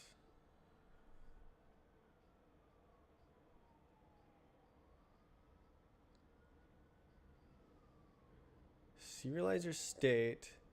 All the defined properties for this type found in any instance. Prop info.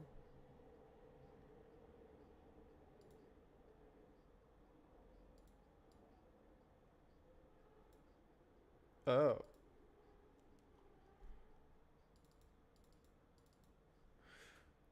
Canonical name. Or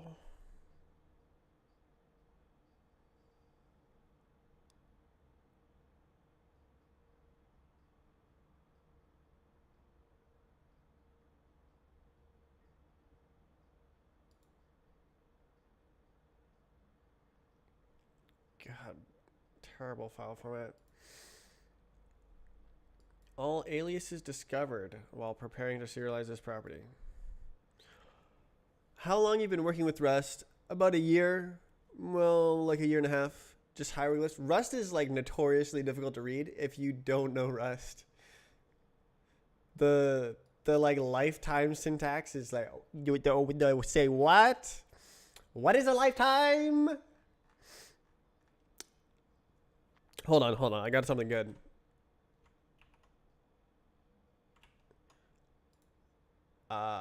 Okay, where would it be? It would be here.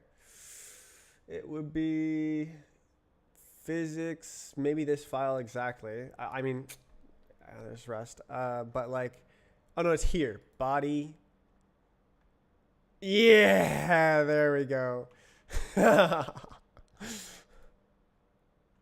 Trait bounds. Yes, I love trait bounds. So these are generics. That's like not the most terrible syntax, right? Because you're like, okay, well, it's a generic type. And there is, for some reason, 10 of them, or however many that is, 9. But then where num implements copy, den implements copy, and mul to i64 with the output as d1. D1 implements copy, num implements multiply with a planar 64. What is that? Oh my God. The output is N1. Okay, N1 implements add with N2 with the output being N3. Where's N3? It's not even in here. Bruh.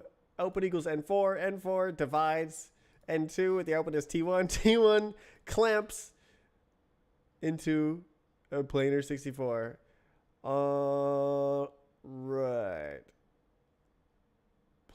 Oh my god. But like, yeah, all of this can be removed with const generics. So I had to write all of this 10 generics.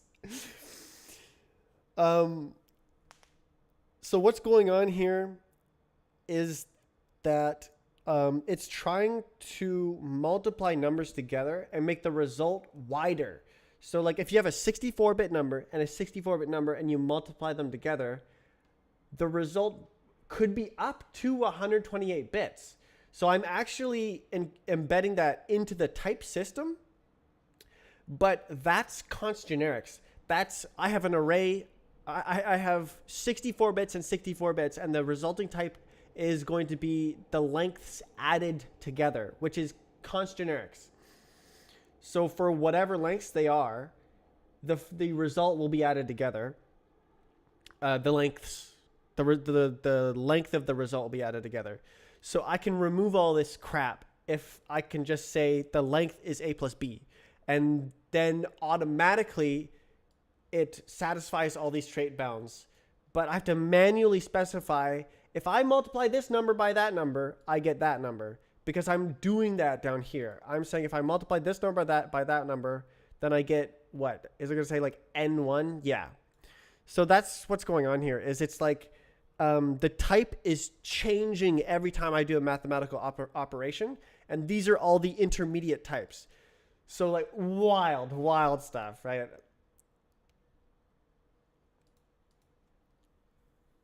So like in the end, it makes sense, but it sure doesn't look pretty.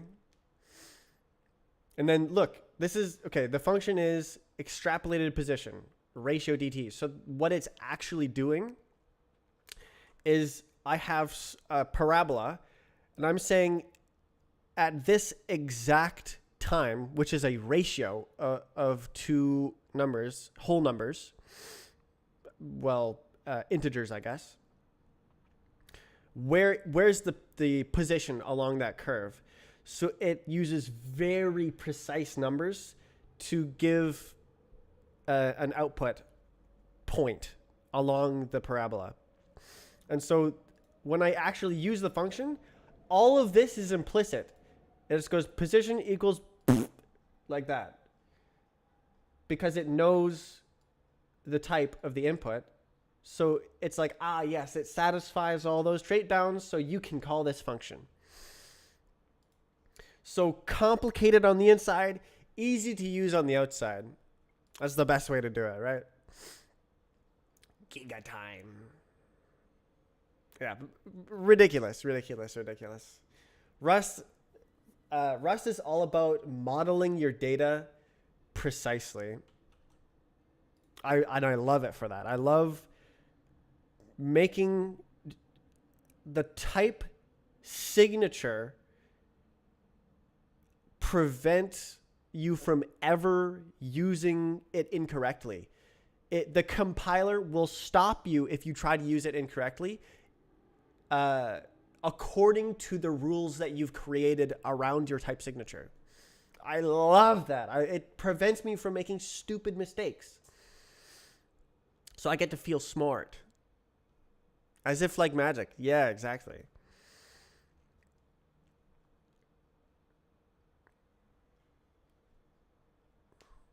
What I'm trying to figure out is the lifetimes for this. So when I compile this, it say, I guess I can look at it right here. Okay, so here's the line of code, get or create. So then in the code, it says get or create. Is this the same function? 324. Yes, this is it. Okay. So it says lifetime DOM required with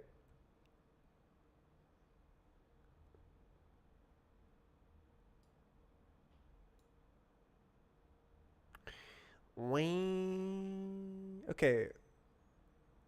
How far up? There's so many errors for this one line of code. Okay, so the lifetime DB is defined. What is a lifetime? Lifetime is just a scope. So like, if I have a value a equals 1, then the lifetime of a is this area right here. It lives from here to here. And that's what this represents, is it's valid for this scope. And then the Rust compiler will track every single one of these for every single variable and make sure you never try to refer to something that went out of scope, something whose lifetime has ended. So yeah, that's what this is. It's saying, you made a mistake. You made a mistake. Where? How? I can't read it. Okay, so you have DOM. This is like a decoded file. You have DB. This is like the database of correct properties and instances that are valid when you're decoding a file. And it's valid for the entire lifetime of the program, but we're explicitly modeling it here. Okay, so the database has a lifetime. The decoded file has a lifetime that refers to stuff in the database. So we say that the database must live longer than the file. The database must outlive the file. The database must implement the lifetime of the file. So the scope of the database has to be bigger than the scope of the file where it's valid. And then as long as these trait bounds are satisfied, everything in this scope, so this is a trait bound. As long as this is satisfied, you can call functions in this scope. If you try to call a function and it's not satisfied, no, halt. Okay, great. So then we are in this scope, we're inside the scope, and we try to do this. Argument requires that DOM must outlive DB. Well, that's not good. We said DB outlives DOM. Why does it be doing like that? So it says consider adding the bound, but that doesn't make sense. The file doesn't outlive the database that it references, because otherwise that would be invalid references. Okay, so let's call this. So we take a mutable reference to self, and it has some lifetime that's not written explicitly, and we're calling it 1. And then it says this requires that the reference we take must outlive DOM.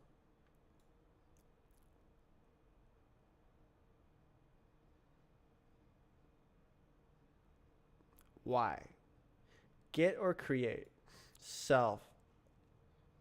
Why? Self. We just want to like mutate it a little bit and then drop all the references. We want to drop this and drop this after this function scope. So this and this, drop. And the function scope goes to right here. Okay. Why? It's all written here in the function signature. It's preventing me from making mistakes.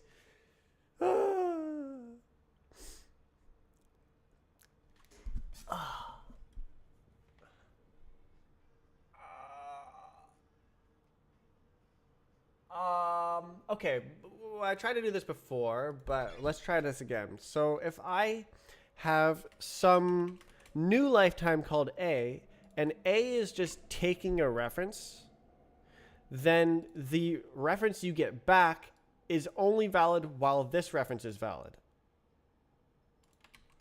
And then this function is fine with that. Where?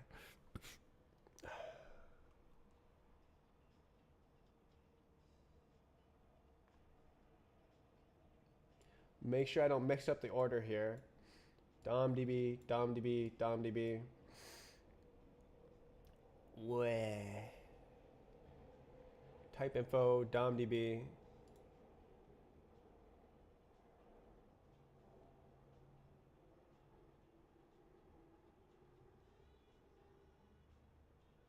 DB outlives DOM.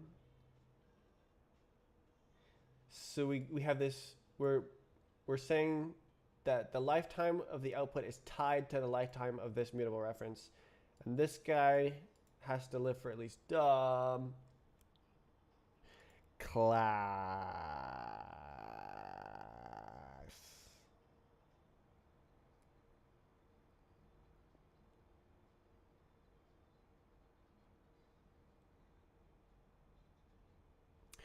values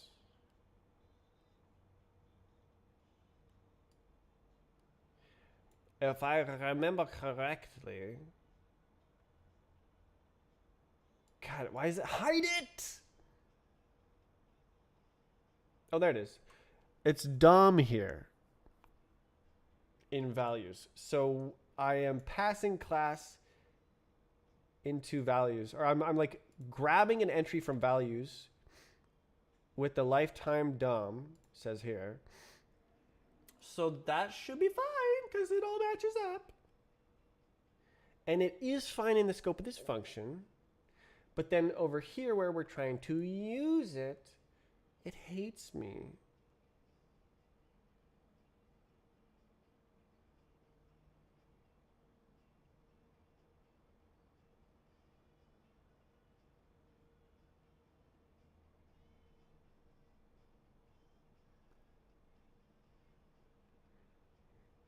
A.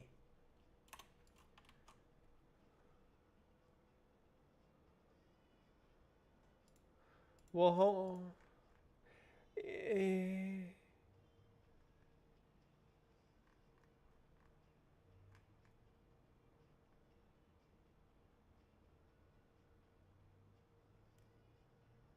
type info properties canonical names. So I think this guy goes longer, right?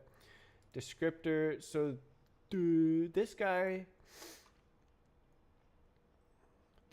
those beat they both come out of the database. If we go like, oh, that's database. Do you hate me? Oh, okay. This might be good. Okay. Consider adding lifetime DOM. Okay. Does that replace this? No. It's just a completely separate error. Great. Descriptor. Who is that? Descriptor is, new descriptor is this guy. What?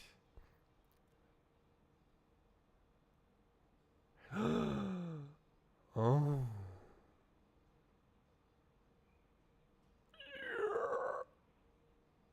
This is gonna redo that. I did not see that. Wait.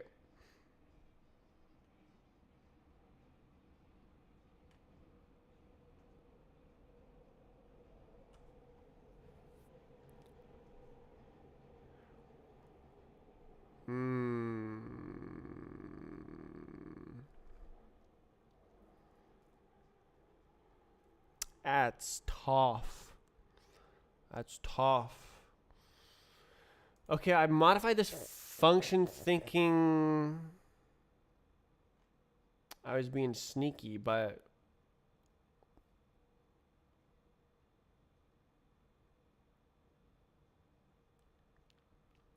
it's used elsewhere as well. Yeah, this is a lifetime maze. Let him cook moment. No. We're not there yet. This is the totally lost part. So I've been working on this all week. I made a library. I made a cool library. So what's the big picture? The idea is you're decoding a file. It's a Roblox file. The property names are written explicitly out. So it's like C-frame, size, and color or whatnot. Instead of using like IDs, like a proper file format would use. So Roblox made a dumb file format, and now we have to make it fast to read. So previously what the library, not this library, the rbx-dom library did was it would allocate a new string for the property name and put that in the hash table. Allocate, put that in the hash table. So every single instance, and there could be like 100,000 instances in the file, has duplicate property names. So if one thing is a part and another thing is a part, both of them have a C-frame, both of them have size, brick color, all of their entire property list. It's written out explicitly with the words. So those words are duplicated in memory for every single property of every single instance. So they switched from using explicit strings to using a global string cache called uster. And what that does is you say uster, and it calculates the hash of the string and checks, have we ever seen this string before? No. Okay, allocate a new string. Otherwise, give back the one that already exists. So like 80% of the time or stronger, we're already going to have seen it before. And we don't need to allocate, which is slow compared to not allocating. Like it's pretty fast, but slow compared to not doing it. Great. So it's deduplicated. But the problem is uster, the library, there's no way to free the memory. And it's uses like internal locking to be able to access the global cache from anywhere. So it's like, it could be better. So what I did is I made my own library where it's much more explicit about everything. So you can have these objects in 3 different contexts. So you can have it static at compile time. It's pre-hashed. You can't do that with uster. So you save some like runtime cost with the compile time hypercomputation. So there's compile time. There is runtime. So you can generate it at runtime and just kind of hold on to it with a owned reference. So that's this thing right here, anonymous. So it's a boxed hash stir. So this is just a pointer to something on the heap. But it gets cleaned up when you drop the pointer. Very rusty. So that's 2 out of 3. And then the third one is string internment. And that is like uster, but you own the cache. And you can drop the cache and reclaim the memory. And you don't need global locks because you can use Rust's ownership and borrowing rules to guarantee that you have a unique reference to the cache. So that's over here. There's a cache. So this is our memory. It's a bump allocator. Very simple. Very cool thing. If you don't know what bump allocator is, you should look it up. It's really cool. Very, very simple. And its job is to actually hold on to the memory of all of our unique strings. But allocating a new one, it doesn't care if there's duplicates. So we have the cache, and that remembers if we've seen it before. And it holds references to the actual storage. So there's 2 things. There's the storage and the cache, the deduplicator. And you can like pass these things around and like get from the cache, check the presence of objects in the cache an existing one that without having to allocate a new one in the storage, and turn a string into the cache. It's very explicit instead of just like throw it in the global cache. So I wrote this big old library. Well, it used to be kind of small, but now it's like 1,000 lines of code.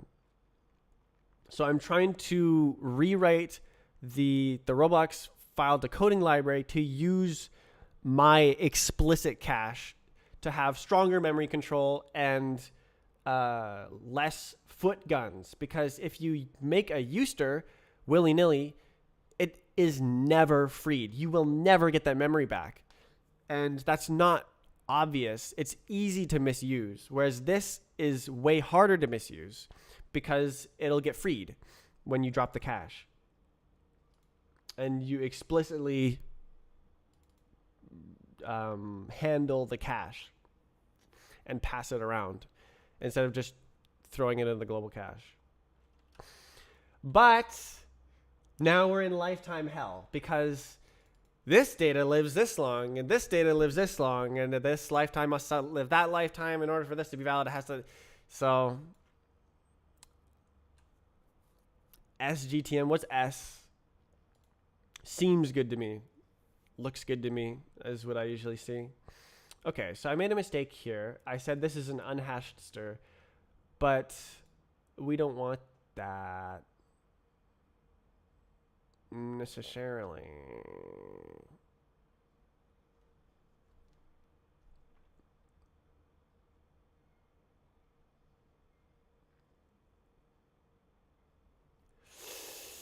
Yeah.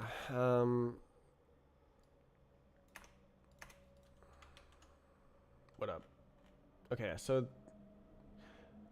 I was looking at other usages of this function, and I was like, oh my god. And it's like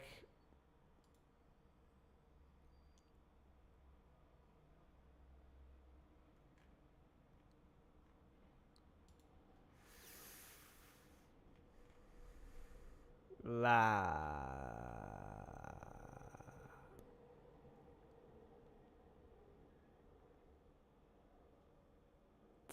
I wonder if I can. No, I can't do that. Borrow Q. I guess I could use the trait bound.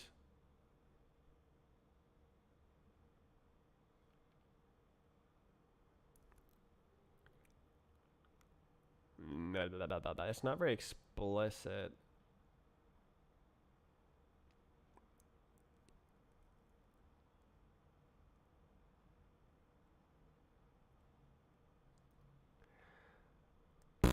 Monomorphization. Blah.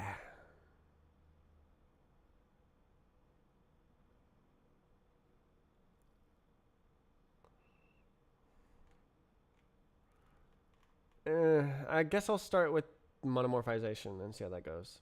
So I believe this. Okay, so actually I think I can do it at this level. Okay, so this, we're going to say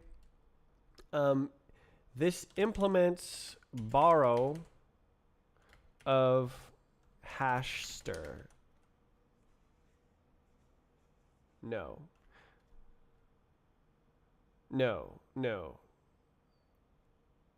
Q. And hash stir implements borrow Q.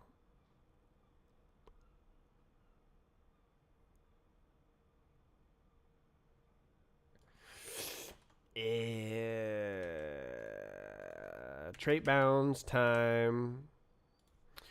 Where hash stir reference dom implements borrow Q. Oh, and then we need to say that. I think this will work. This is the internal hash table trait bound for trying to access an element. You can either provide the type itself or a borrow of the type, and it's a very strict bound that is actually kind of problematic. It'd be nicer if it could freely convert instead of having to use the borrow trait. Code actions. Yeah. Okay. Oh my goodness gravy. Q class name the what? What do you mean? Expected Q classes what? Property like what? It's not using it.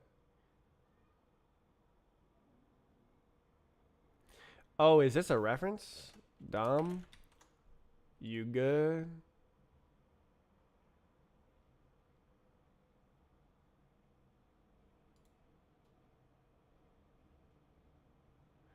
What the hell does that have to do with this?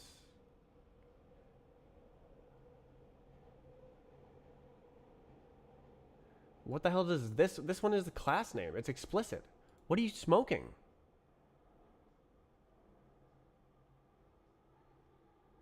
Oh, eek? Oh, is there more trait bounds? Okay, q hash eq. Okay. No.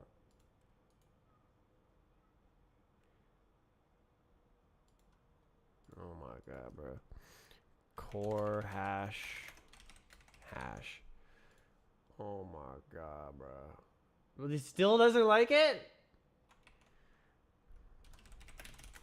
Oh. Alright, let's make it look different. Okay. So that's the standard formatting. Okay, trait bound says K borrow Q. K is that. Yep.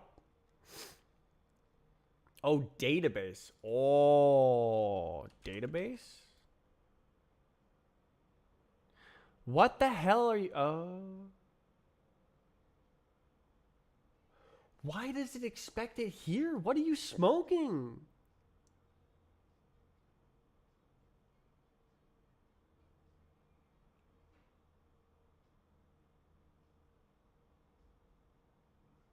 Size? Okay.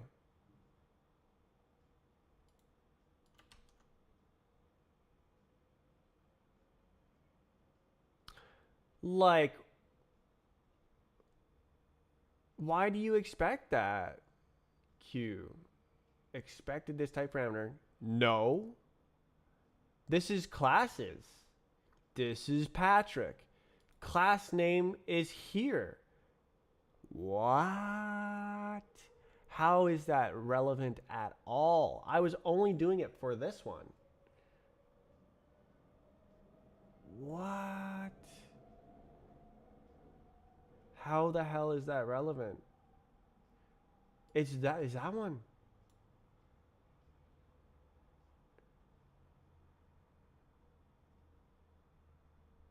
What? How, why does it expect this? That doesn't make any sense.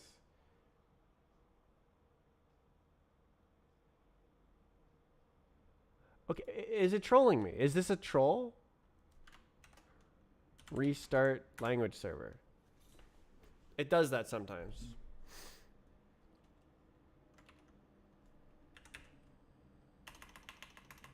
Oh.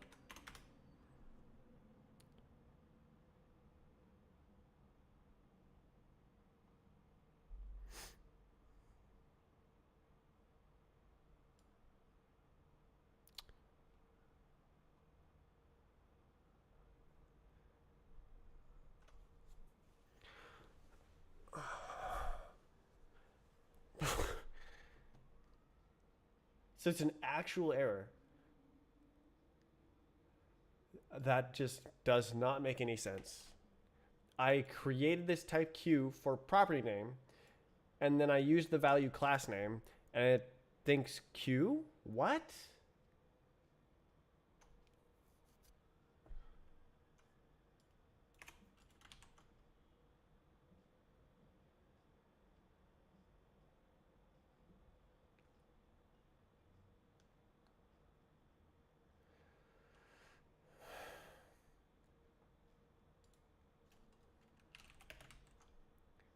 I don't understand. How did that affect all of these? Q? Like this isn't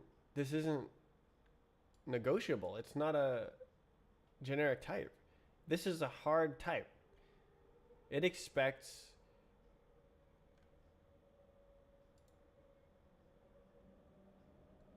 that just doesn't make any sense.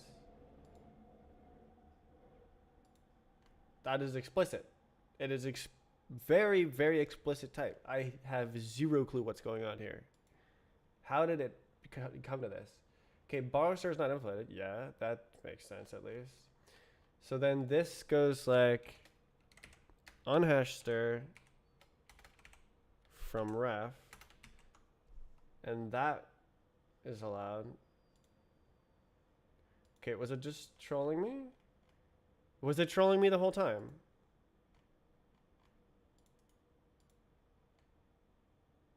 No. What are you smoking? It's not related. This is not the same as that.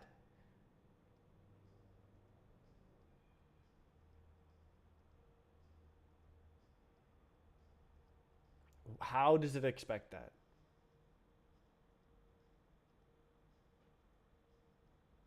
This is database.classes. Okay, this has to be a troll from somewhere else.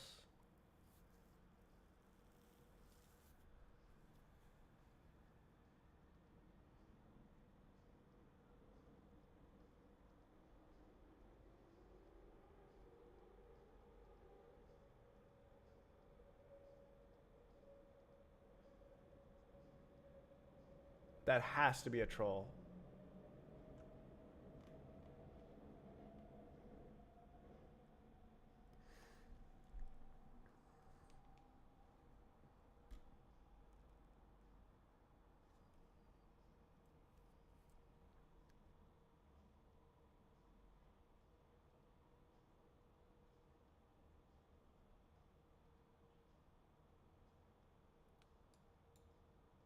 We already know that.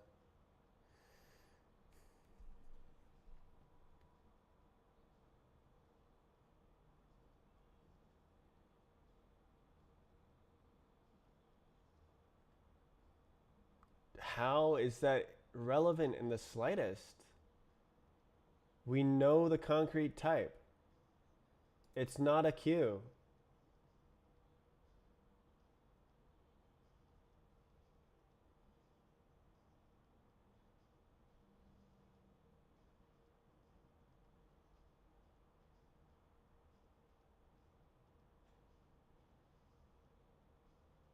We know the concrete type. It's not a Q.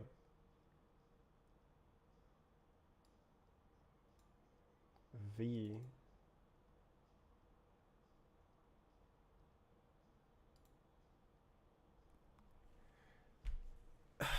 That has to be a troll, because that doesn't make any sense.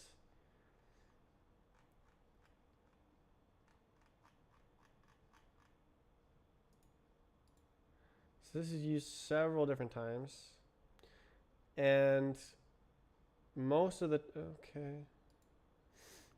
times we already have a hash stir, but this one time we don't, and we need to hash it on the fly. So that's why I need this trait bound to allow both types,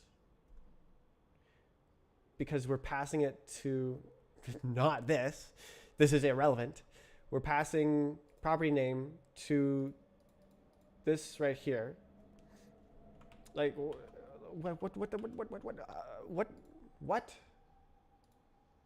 do you want from me? Like, it. We know. Like, do you want me to say this has these as well?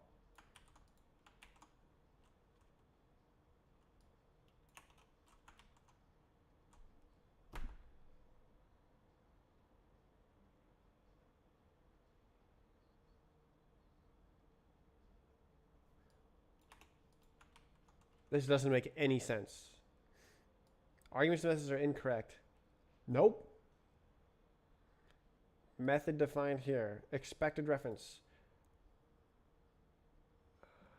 Why? Is it because I'm using the same name as the... That doesn't make any sense.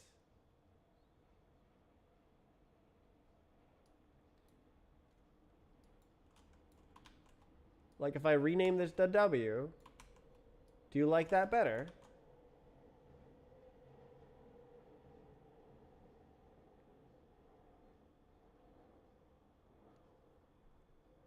That doesn't make any sense. That doesn't make any sense. This is just some function. Why would it expect Q? That doesn't make any sense. Why would it expect Q? It's just some function.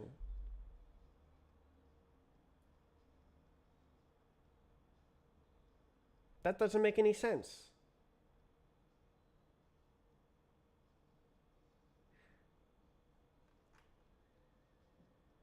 It's just some function. It's over there. It doesn't matter. It's irrelevant. Arguments in this method are incorrect. No, they are not.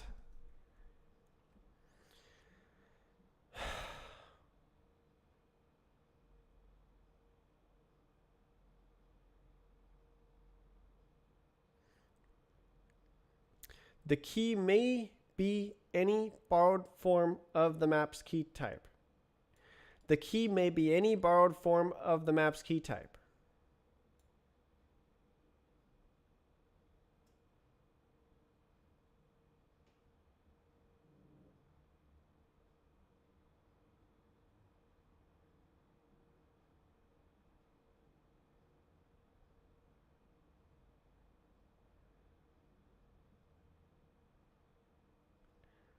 I just am struggling to see how this is even the slightest bit relevant to this call right here.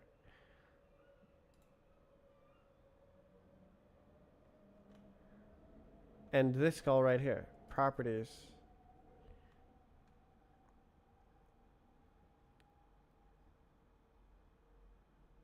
I'm calling two different functions or two different monomorphizations of the same function here because I'm passing in a different type. This is Q and this is hashster. And yet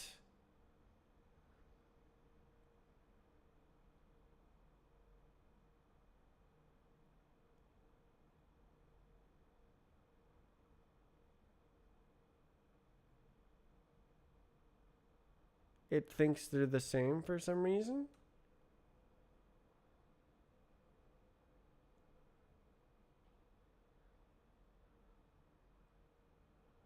That doesn't make any sense.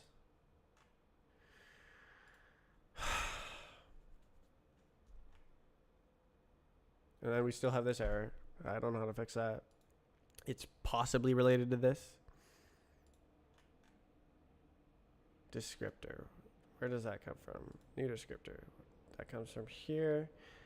And that is on the DB. What are you smoking?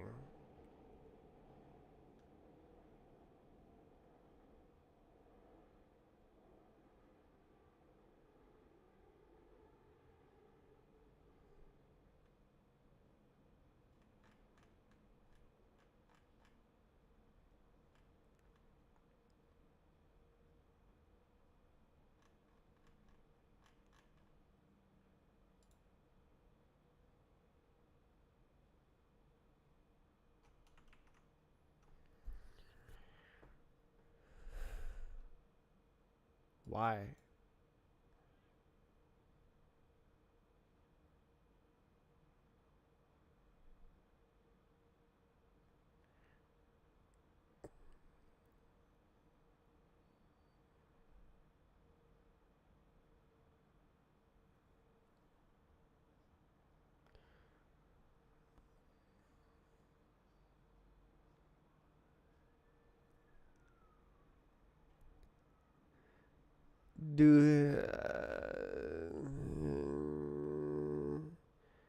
Is it like fixing the? I'm really grasping at straws. Like,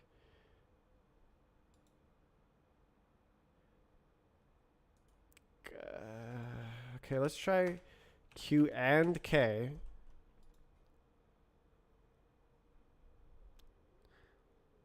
And then this is K. Or is it a reference to K? What do you say?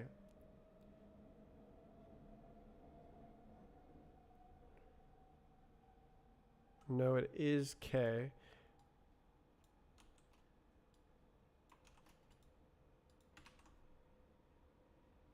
Right. You know that. Oh.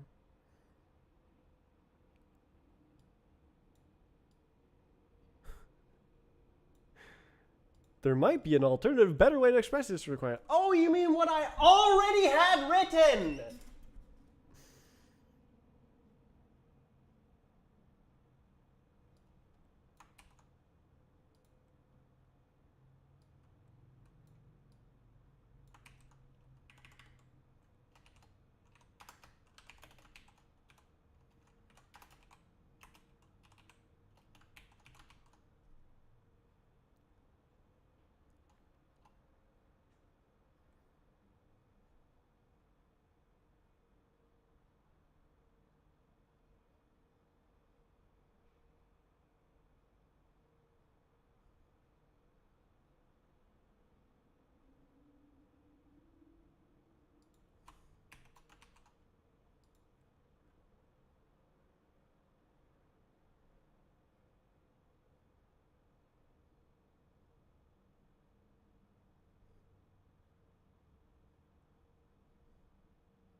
It looks like it's trying to make all of these the same monomorphized type across the function body.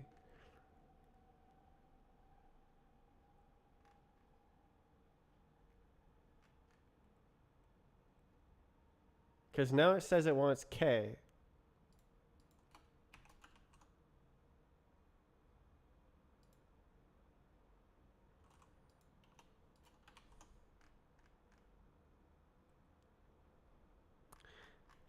And this is also wrong, apparently.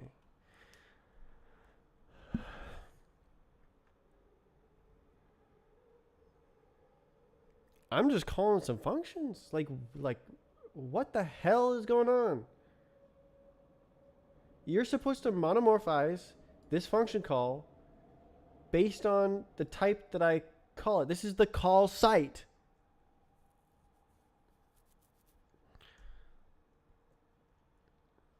They don't have to be the same.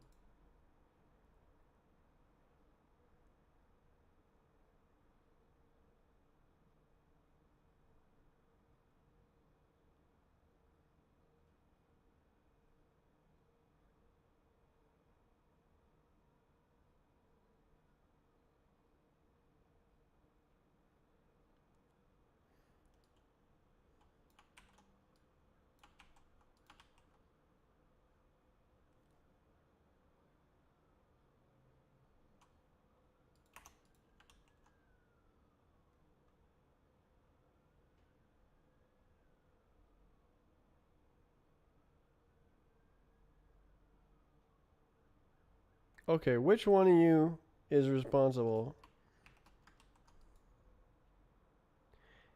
K.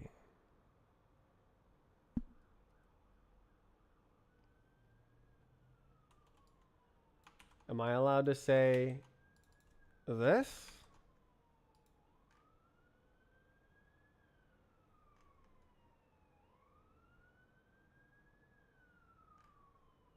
What the hell is that error? Property descriptor.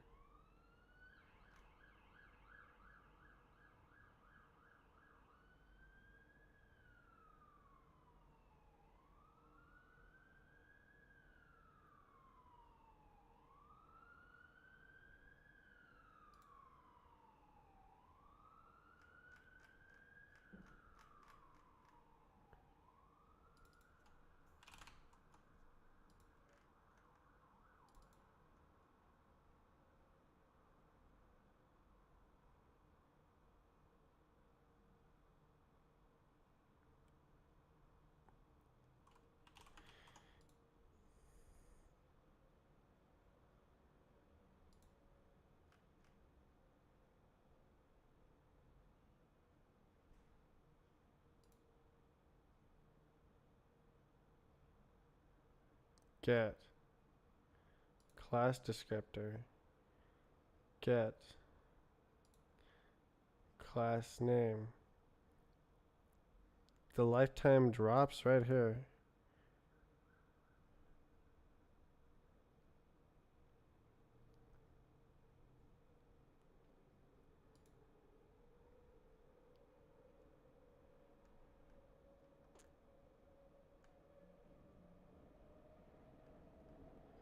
Why is it mutable? Oh, equals, okay.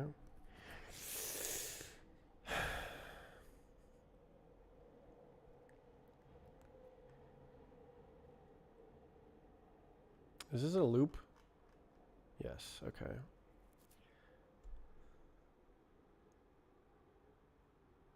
I have no understanding. So it was like, oh, K. Yeah, no, I get K.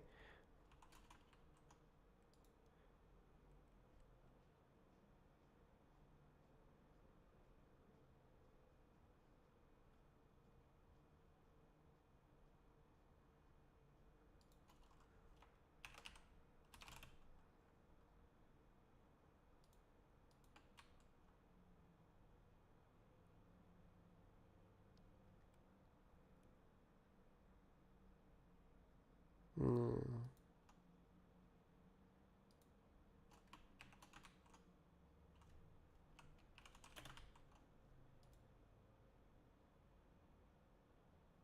True.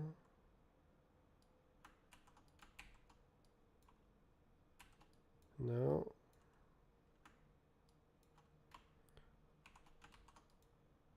So it likes that too.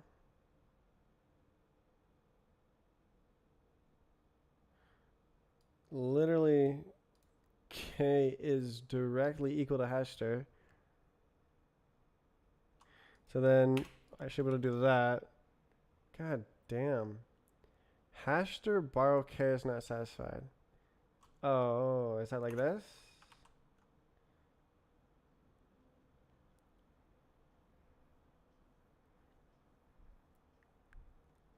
I don't understand why I need this generic here.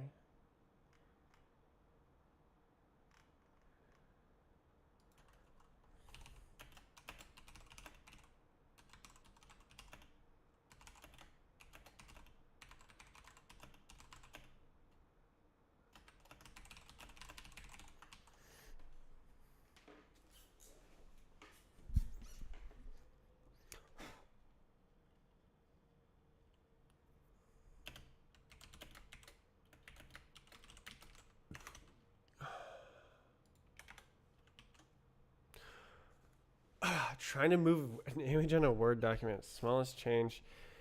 That's a interesting comparison because I like to say that the the distance between valid Rust programs is much farther than normal programming languages. And what I mean by that is like, if you want to compile a valid program, you have to follow all the rules. And so if you add like a new field to a struct, you have to go through the entire code base and add that field to the struct everywhere. The compiler will point out every single place that you have to change. So instead of just like, oh yeah, whatever, new field, whatever, it has to take a larger, like quantized step to move to another valid Rust program. So that's like similar to getting it, like everything has to match up. So I don't understand why it wants this trait bound, but this is equivalent to what I was saying originally.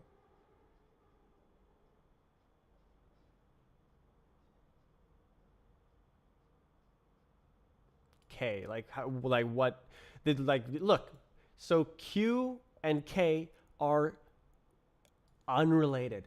They're irrelevant.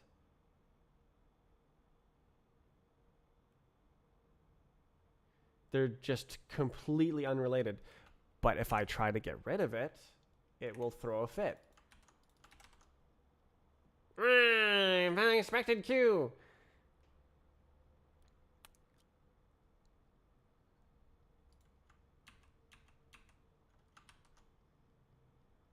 And now it's K, the same thing.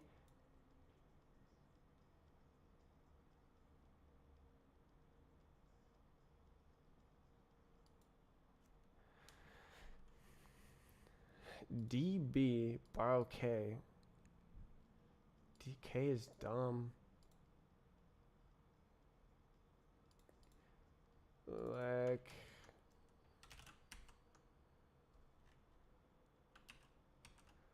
what about this?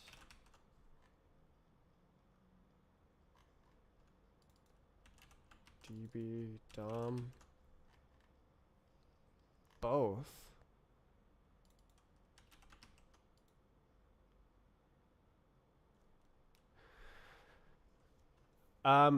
Okay, well, fine.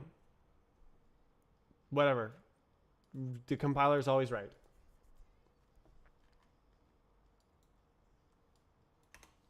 So we don't use that explicitly here anymore. It's used explicitly here from a single call site.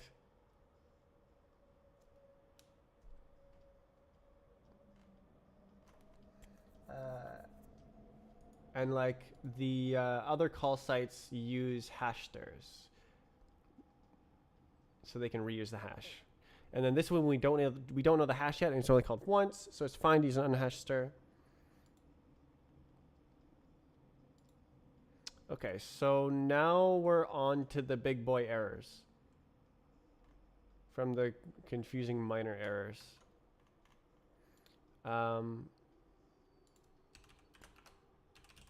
So what should I call this overall change?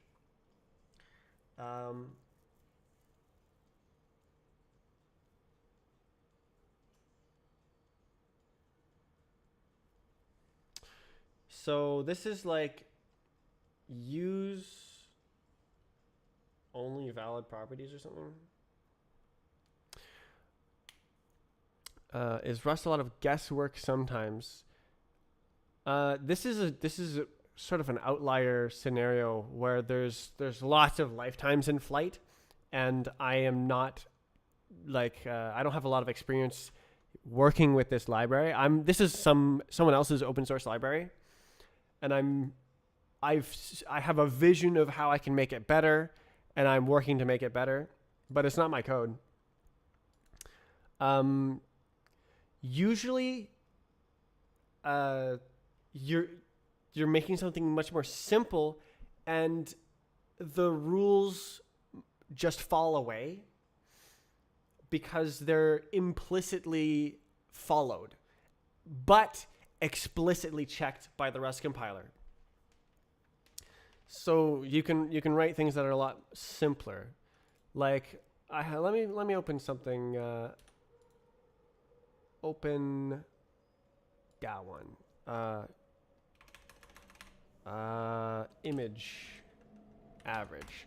So I have this very simple script looking, well, kind of looking. The double colons make it not look like a script, but so this is a simple program that reads an image and averages the color of all the pixels. So we have this RGB type that has 64-bit ints for all the channels. So here's all the code. There's 50 lines of code. So the main function, we have a command line interface that expects you to pass a path, a file path. Okay, so it opens an image from that file path. There's the image. Ooh, it's an image. Then we convert it to RGB 8-bit. And then we grab the pixels and the number of pixels, and then we average them for pixel in pixels for each pixel, get the channels, and convert that to a 64-bit int, because this is an 8-bit. You can see that like on these functions, they have trait bounds and stuff, but it all falls away. There's no lifetimes explicitly mentioned here because it's very simple, and it's checked, but not you don't have to explicitly say the lifetime of every single thing like I'm doing in the other thing. Just like r plus equals value, and then it prints out the average, and then that's it.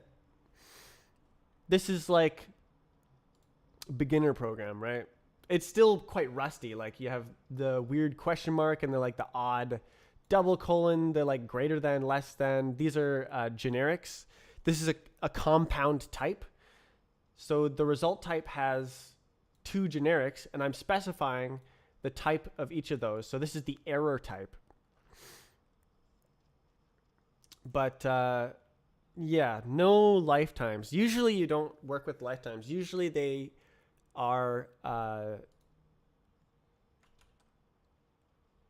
implicitly correct, but explicitly verified. Like this. Like I only have a lifetime here, but I guess this is wrong. I'll need to change this. Yeah.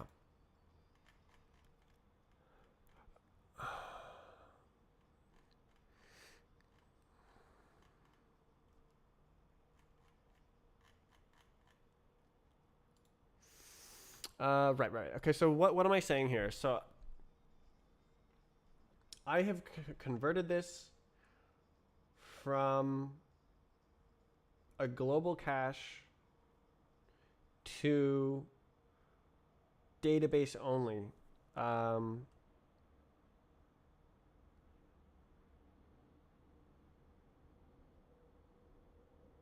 So remove global string internment and reject invalid strings.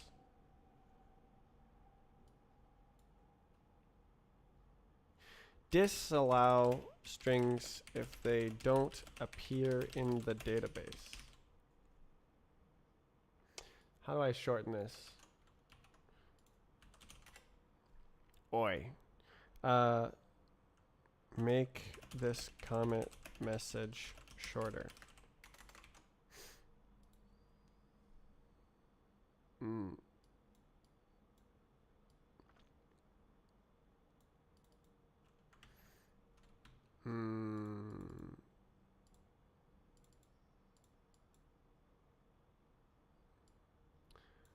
Okay.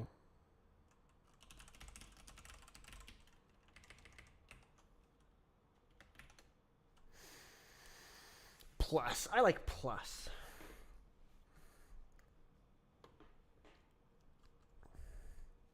So that's part 4. So I'm going to have a part 5 where I allow invalid properties separately. Wah.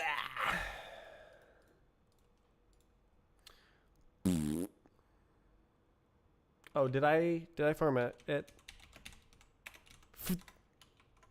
Oh, I did. Hooray. How much work have I done already? That's basically it. This is stupid.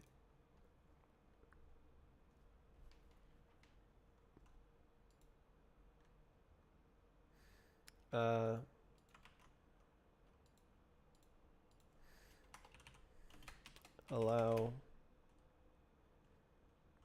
Bertie name to take any form which is valid for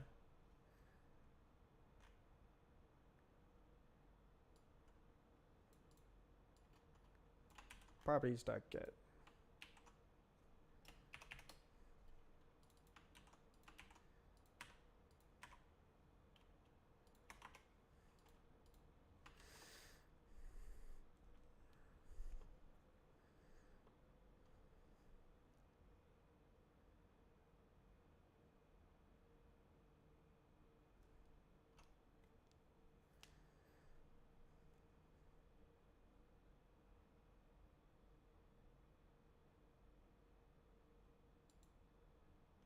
It's irrelevant. I don't get it. But that will do the job, so whatever. Okay, so state. There's state. Right, so there's this error left. Get or create.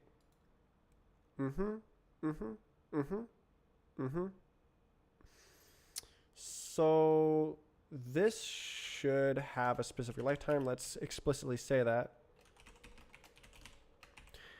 Is dom hash stir equals to instance.class. And then this is class name.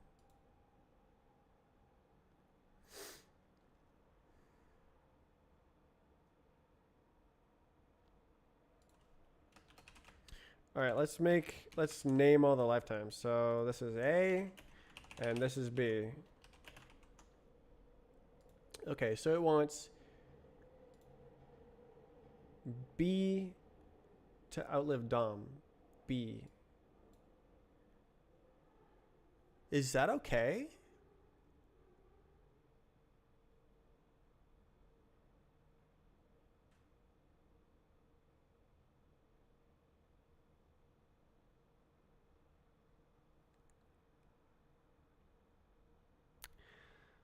So we're serializing a file. This is this serializer.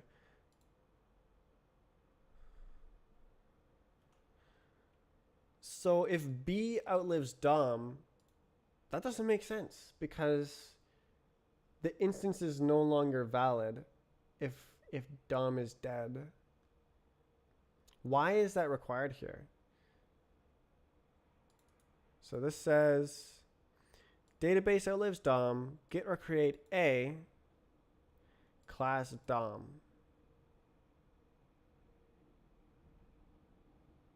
I don't see how that is incorrect.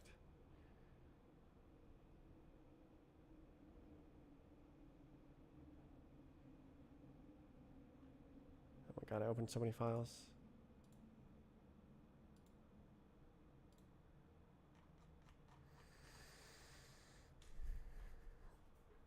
Oh god. Because like in here, the type signature is also DOM. Bounds from impl. Yep. So it has nothing to do with the instance at all.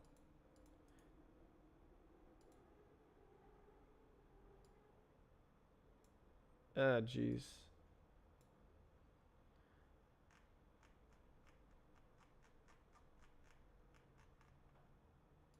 Alright.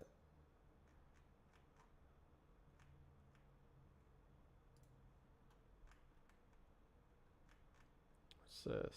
Right.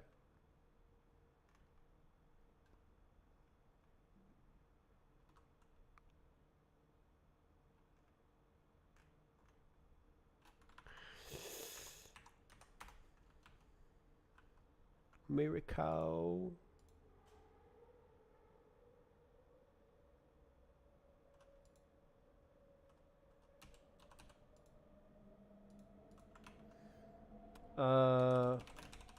Let's build it again and get the error.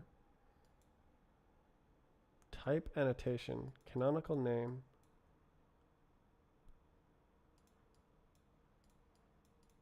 Why? That doesn't seem correct to me.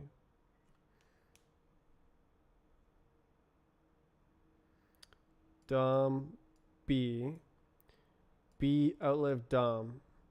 Doesn't make sense. Why does it require that?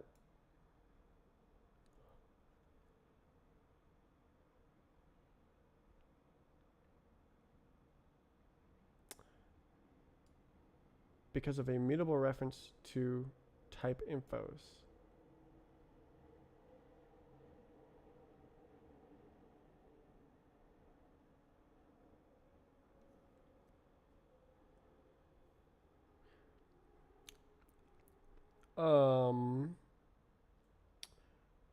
Okay, so that means something different than I thought. So I think what that means is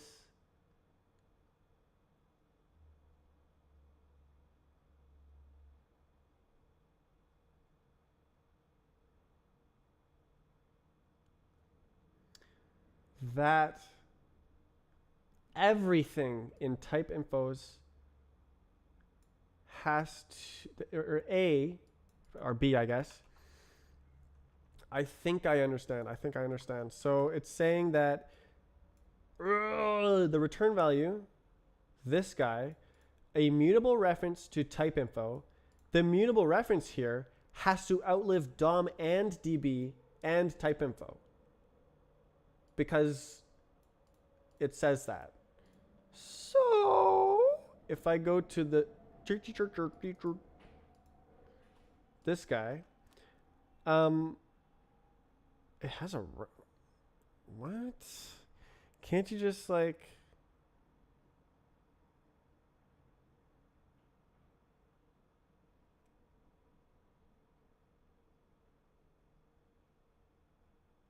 use someone else's? Where is this used? Buh. Yeah. So database, get or create self type infos.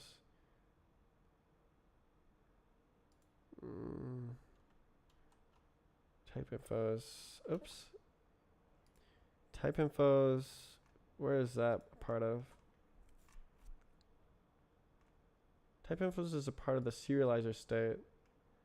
Type infos. The serializer has a reference to the database. Let's find references to this. Type infos of values of length. Type info self.typeinfos.get or create.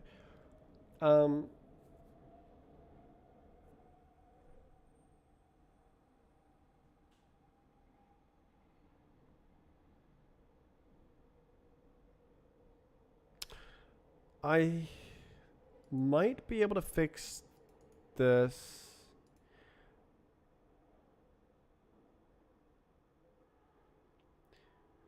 By dropping the database from here, and then in the type info,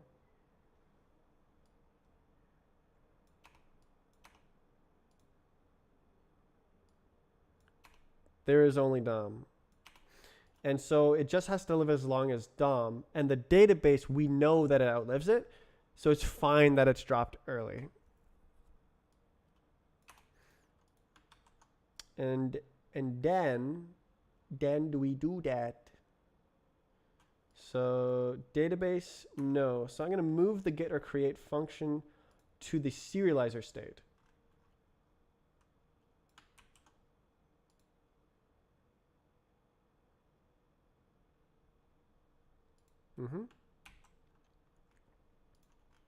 Why did it go tab in? So get or create type info.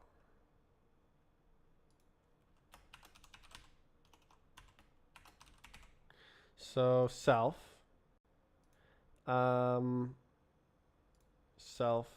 dot type infos, boom, and then database. We might be able to do this. Self dot database cannot be dereferenced. Oh, we want mutable reference, no field database on serializer state. Crap. Oh, I see. Dot serializer.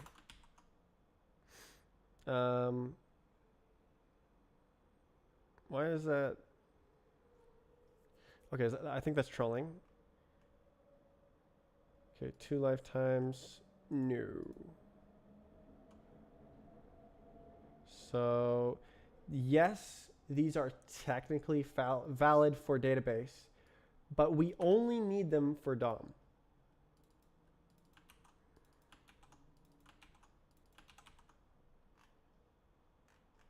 Uh-oh.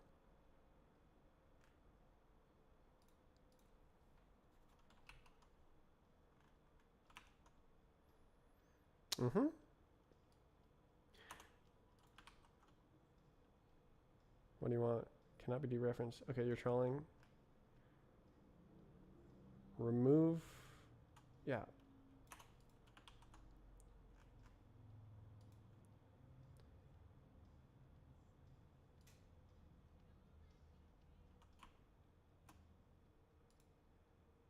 What? Okay, this is trolling.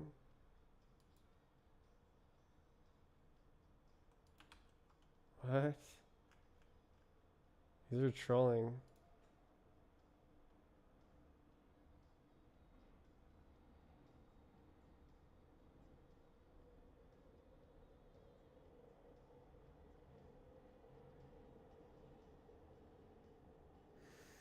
Okay, this is difficult to debug because it's trolling me everywhere.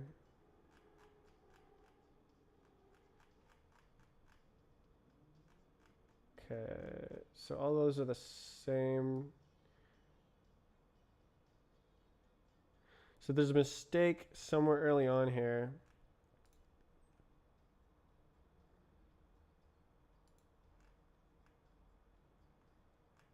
Okay, where's the get or create type info?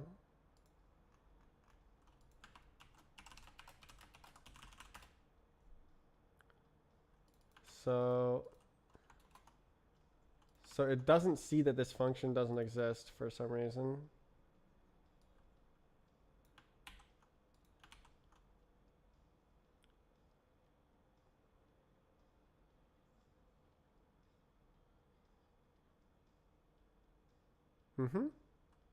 So now we can say this reference is valid for DOM, and this guy, we don't care. And,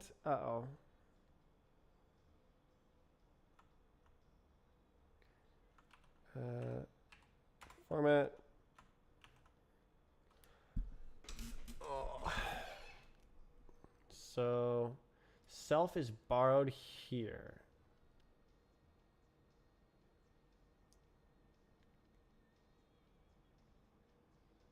And then we try to mutate it here.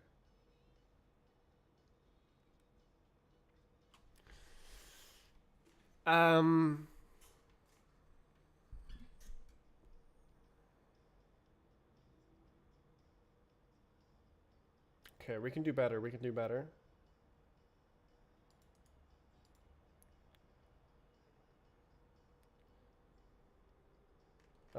So I think I'll actually move the function back, but add another argument for the database. Is that good? Yeah, okay, so database db db, and then this guy is like this, and then this guy is like this. db. Is this a? Okay. Okay, so we have dom and db outlives dom.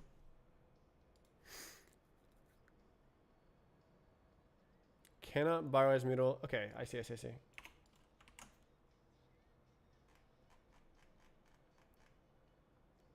So then this is back to type infos, get a create, but we pass the database. Reference to self.database. Please, can I please do it? Oh, it's serializer.database. And so that is a split borrow, mutable, immutable. Woo! Okay, I think this is still trolling me. Congress is shutting down Roblox. Unlucky.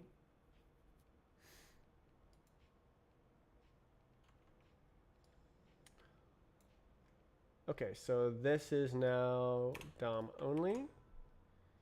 And many errors have disappeared. No method getter create. Yes, I renamed it to this and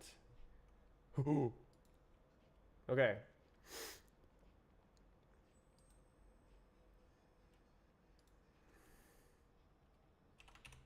Ah.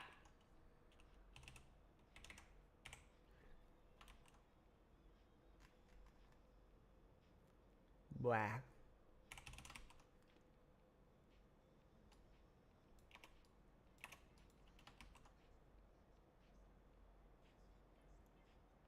The red underlines are gone.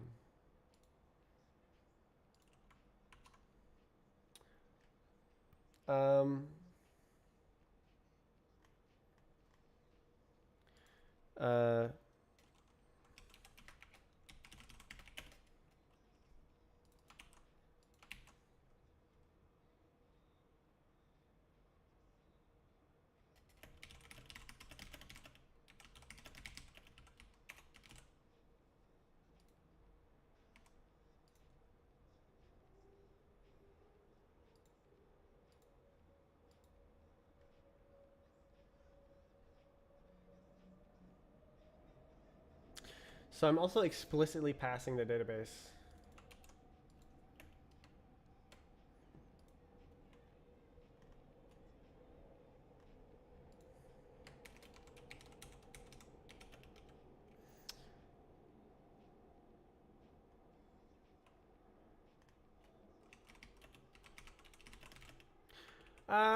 Let's see if I can separate these. So explicitly pass database to get or create.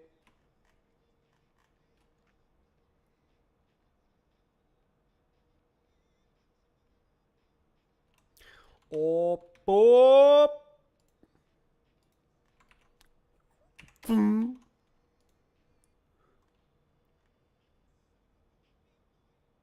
mine. So we remove this line, remove it, and blah.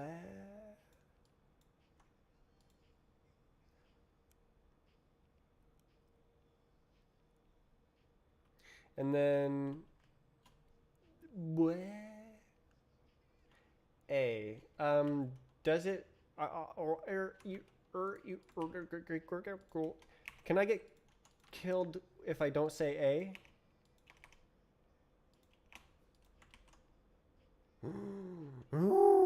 Okay. We can get rid of that. So then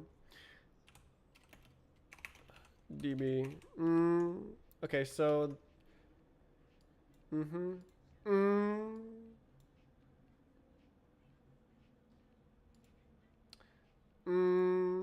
and then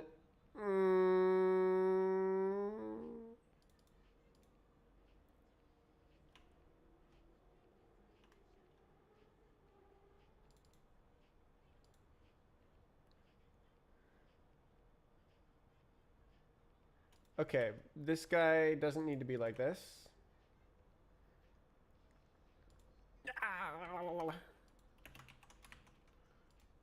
Go away.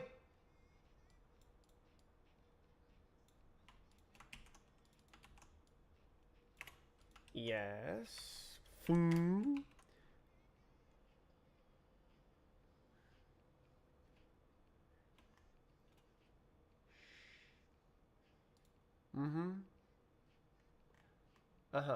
Okay, so that's this first part. Bam. And then we can do the second part and say type infos only need to be available for DOM. And that's change everything.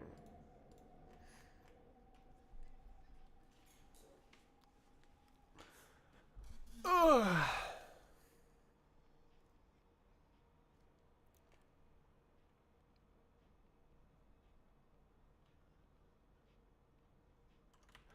Yeah. Yeah. So I think I have got it here. So I just need to like transpose the deserializer and deserializer state so that you wait a second.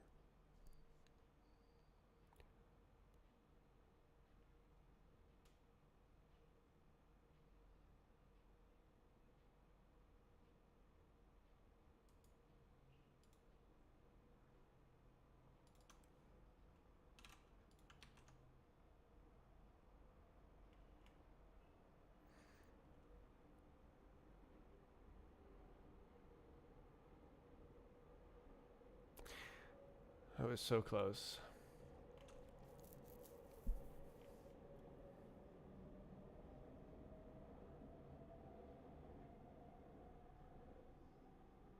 What?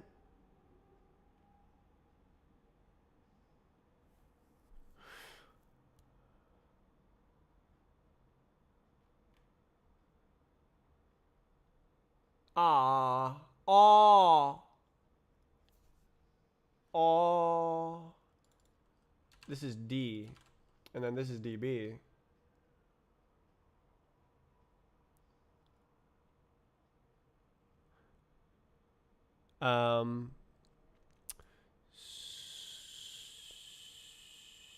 So DB outlives the deserializer.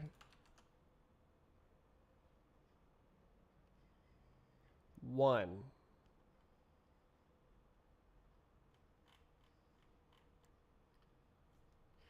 I think I may have done that inside here as well. So who's this? Who are you? Oh my god, is this like freaking at the top of the file? God damn. Add property. Oh no, it's here. Okay. Deserializer state.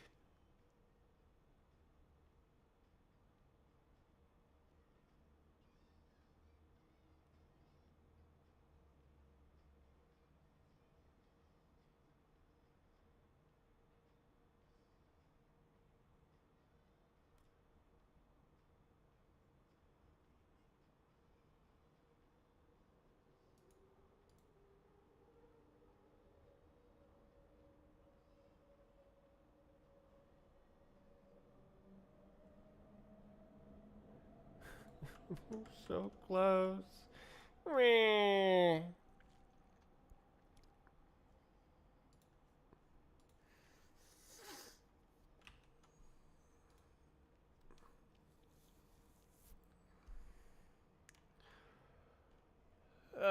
So close, but so far. So the problem is it's holding references to this right now, and that's dropped at the end of the scope, but it doesn't need to do that. I gotta see.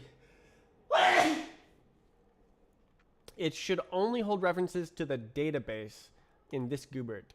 We should have a different Goobert that does it differently. And that can be another refactor. Part 5.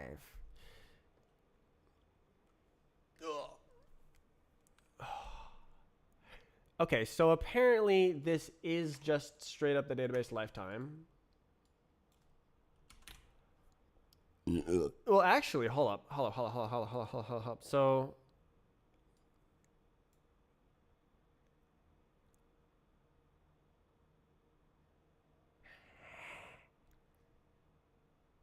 this says that this reference to the database has to be valid for the same amount of time as the database is valid, which is static. But that's not true. We want to drop this. So we want to have a deserializer lifetime, and this reference is valid for this deserializer, but then we also want to have a database lifetime. And so the database outlives the deserializer. Deserializer is DB. Well, drum and bass. Okay, so then D, and then DB. Oh, see, I know what I'm doing. Except now we have problems. Oh my god, bro. Oh my god, bro. Okay, so DCY, okay, I see. So this has 3 lifetimes. Deserializer. I believe this can be like that. And the deserializer also has DB. More lifetimes. And then deserializer, DOM, DB. DB outlives deserializer and DOM. And then this is deserializer, DB, DOM, deserializer, deserializer. I can't make any mistakes, or it'll like scream in a terrifying way at me. What is that? Lifetime may not live long enough.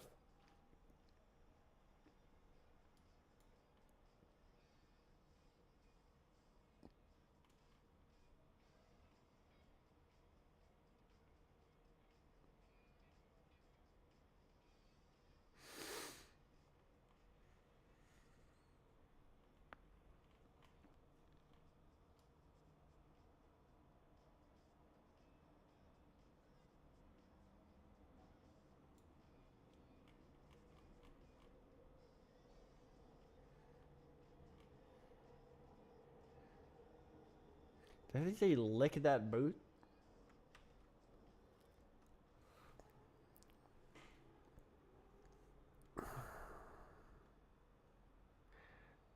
Okay.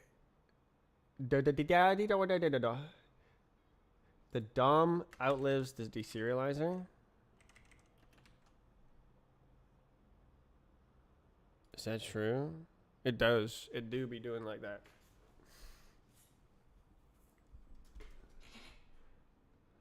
And the data, okay, the DOM, okay, it does, it's fine. Nor, oh, 2 lifetimes. True and based.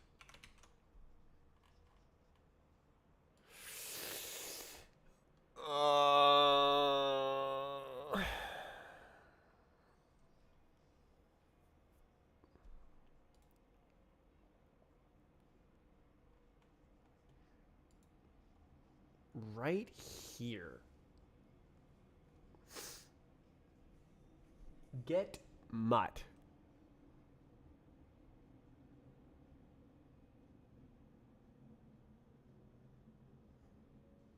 What does this look like? DOM. Hash map. That's deserializer state. Is that actually deserializer?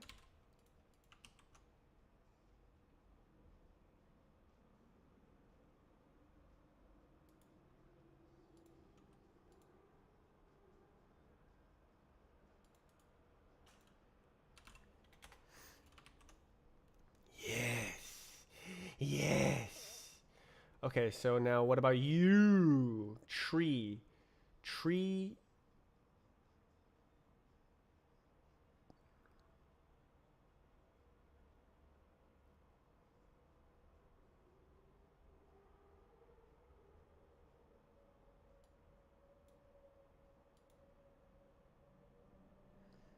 Builder. Builder. The builder.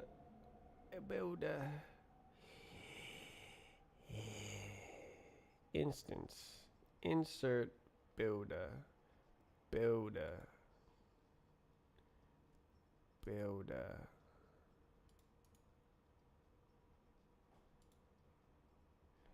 A builder. Oh.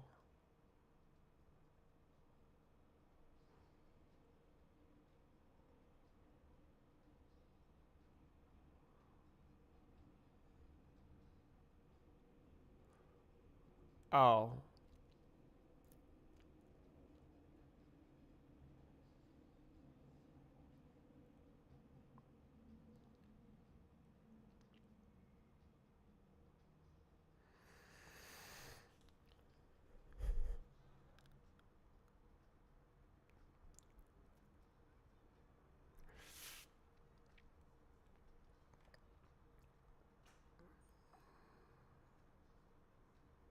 So this is a deserializer state type, but it holds information that needs to be valid for DOM. So I was not correct with that change.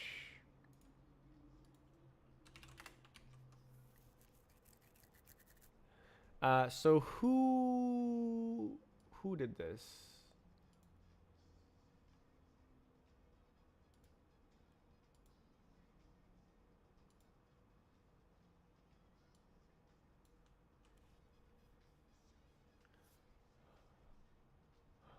Whoa. Oh. Oh.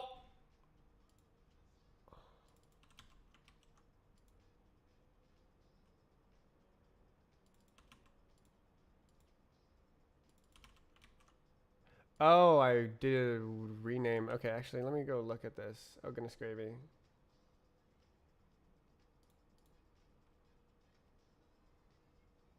Mm-hmm.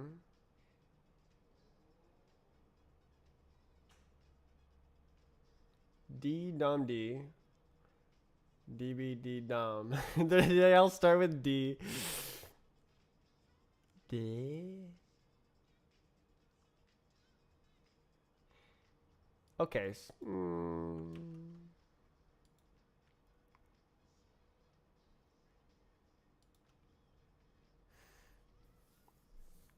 It's so interesting where it points it out.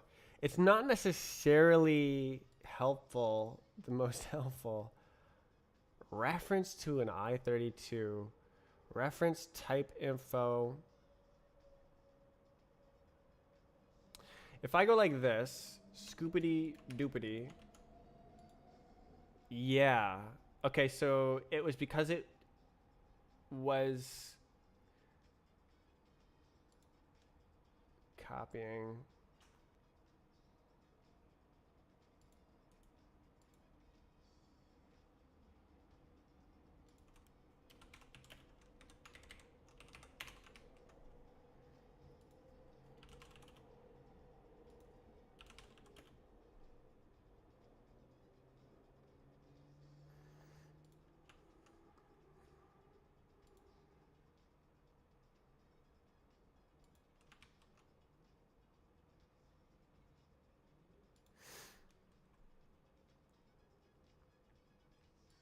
Oh no, we're back.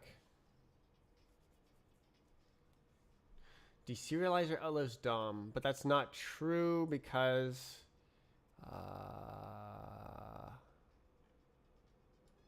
I don't know where the code is. Lib? Here. Mod. Okay. Because the deserial. Oh. Yeah, no. Because it is here actually. So the deserializer is created here, and then it goes, and then it's dropped here. Oh, static. Oh, what the hell?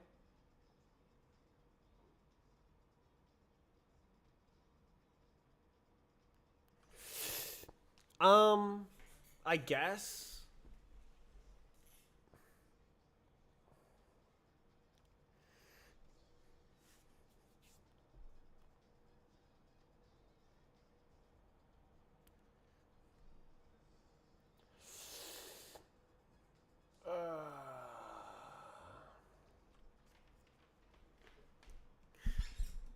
Lifetime's always a pleasure. Okay, so it didn't get saved by copying the value out. I was kind of hoping, but I guess, I guess that is. Instances by ref. DOM. Deserializer must outlive DOM. I don't understand.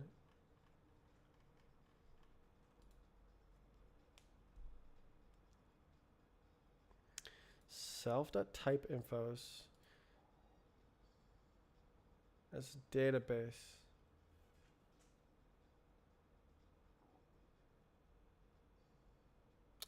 But the reference is on the state. So it goes like, oh, yo. Self. Wait, what happened to it? Wait, it's this one. The what?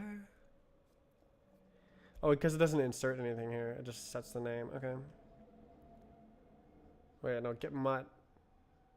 Wait, what? Why is this one okay? And this one is not okay? It's the same code.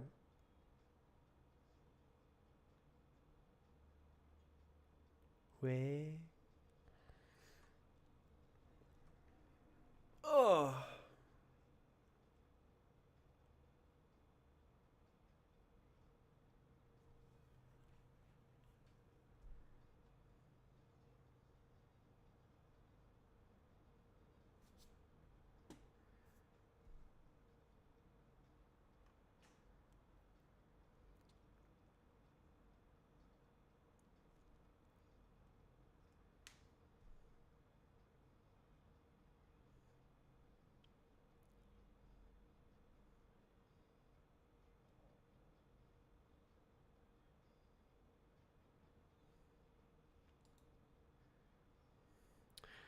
I would like it to annotate the lifetimes.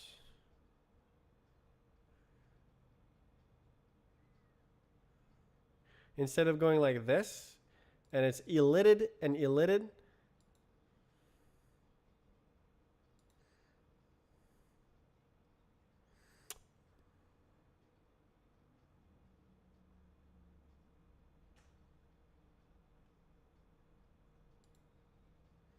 Builder set.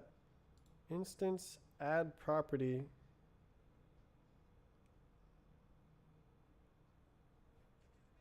As ref into cow. What is this? Oh, value variant. Okay. Ugh. I've done pretty well today. It's been way less organized than the past few days and like last week, where like I was able to just absolutely demolish the problem. Lifetimes are very tricky, and so I'm just confused for 30 minutes before I can solve it. Bah.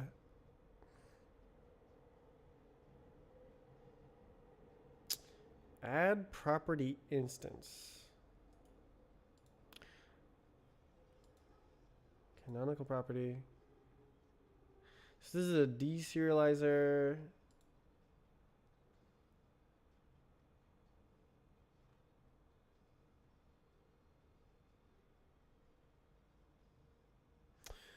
is this forcing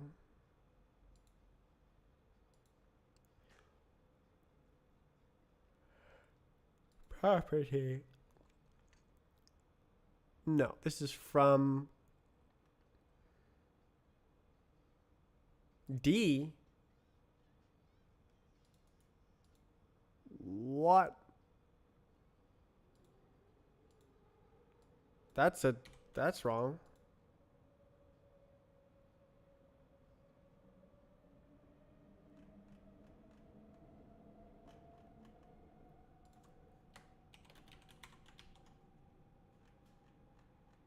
Uh-oh.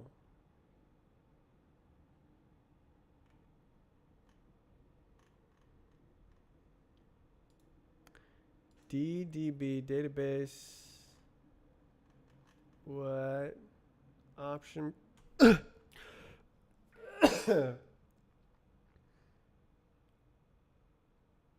right, let's search for D. Because like I renamed something somewhere at one point and it might have caused problems. DD, so this is something else. Binding string brick color.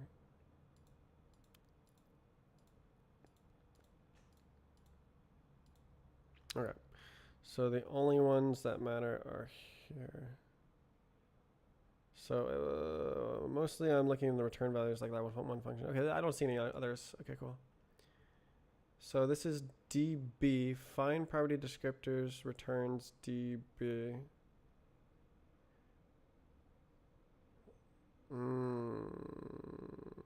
I see, I think I see. So we have, oh goodness, DE, DOM, DB, and this is DE.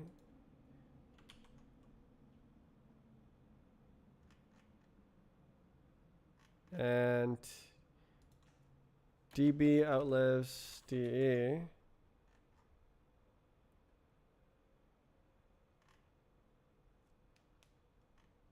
Blah.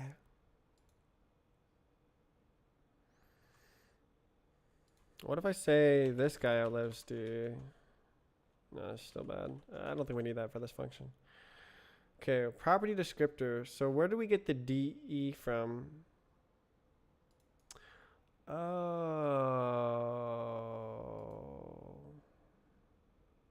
I see. So the reference is D, but the inner stuff is DB. God damn. Is that actually needed? Okay. So D, property descriptor. No, that's not correct.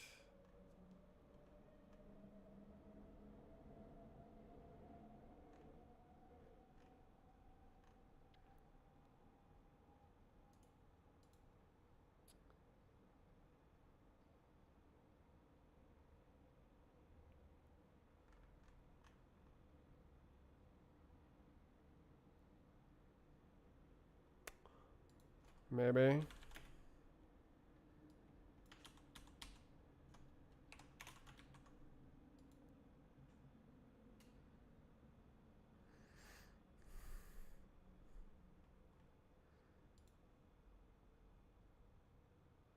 DB hash there. Okay, so then canonical property DB. Maybe we need it here as well. Because we want to drop these.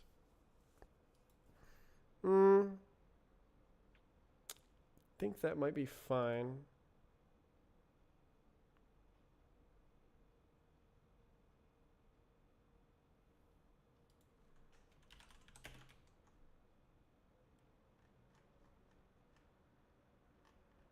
It went away.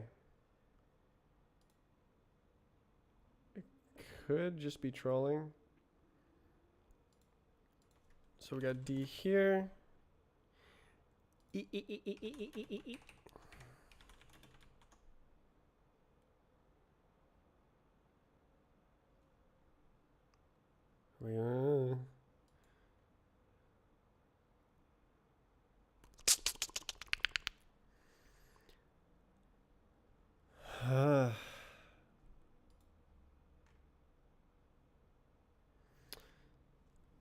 Blah, there's probably some more lifetimes like that.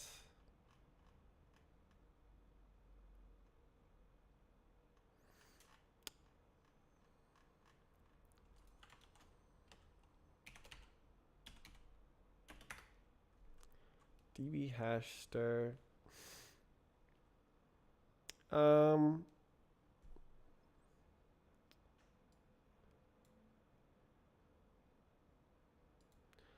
So like that's true.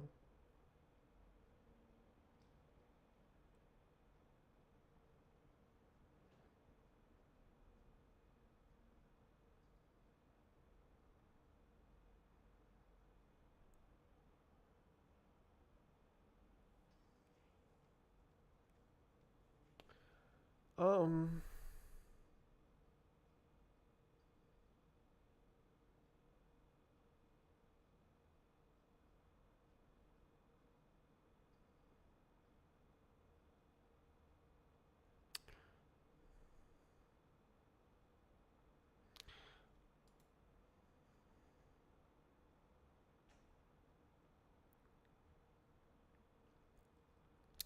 maybe it's the same problem where like if it says DB at all, then it's DB. But we only need it for DE, like final references.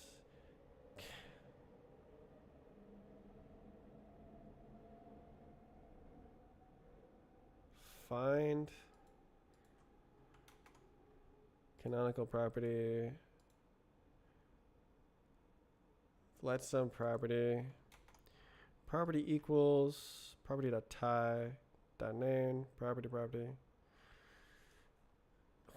So it's crafting.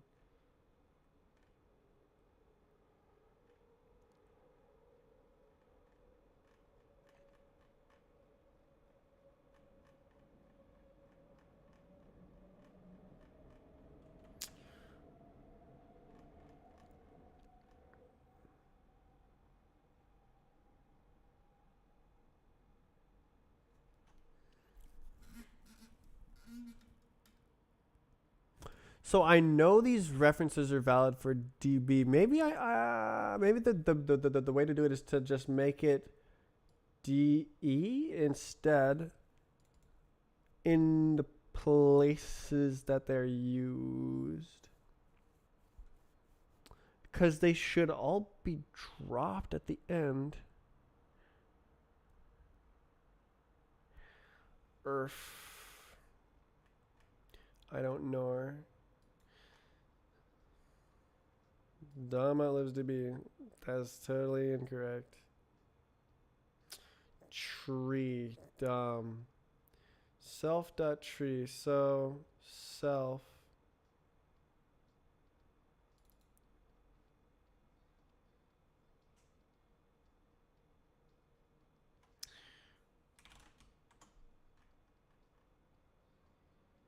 What? It likes it?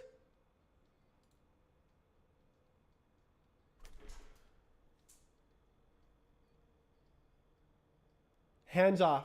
Hands off. I wanted to make more changes. Okay, actually I get.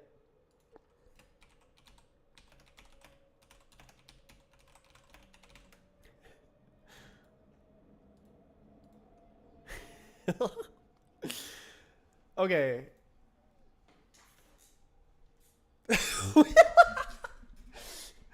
Oh my god. It's so funny. Like it's all about correctness. Rust is all about correctness. But because of the way that Rust is designed, you can sort of turn your brain off and just kind of like mess around with local rules and just go like, does this make sense in this context? Okay, throw it away. Next context. Does this make sense in this context? Instead of needing to like have a full picture of the entire program, like if you're writing in C, you have to like know the lifetimes throughout the entirety of the whole program in order to make something that doesn't explode. which usually involves making a mistake and then fixing it after you find out it explodes.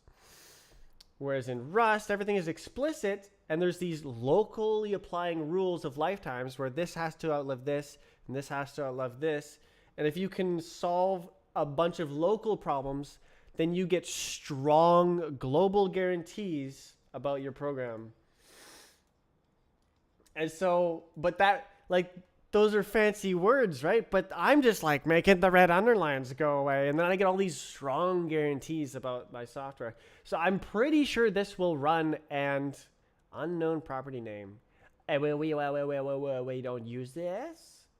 Did I put the wrong one? Oh.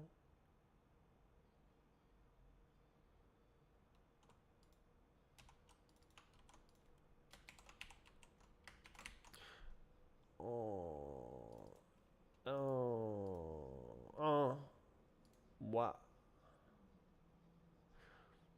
What do we do? Ooh, it was supposed to throw property error.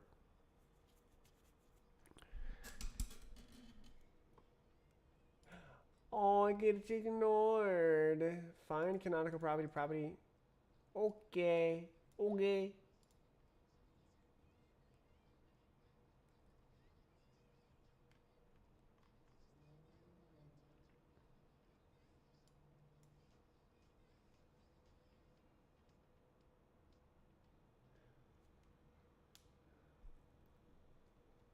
Oh.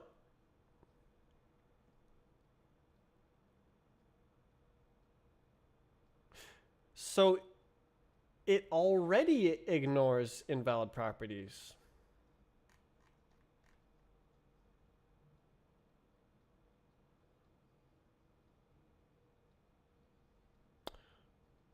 Huh. They're ignored.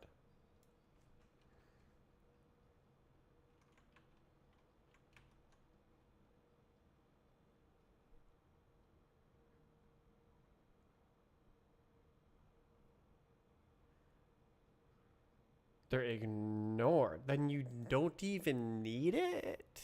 Ignored. Class name. Um.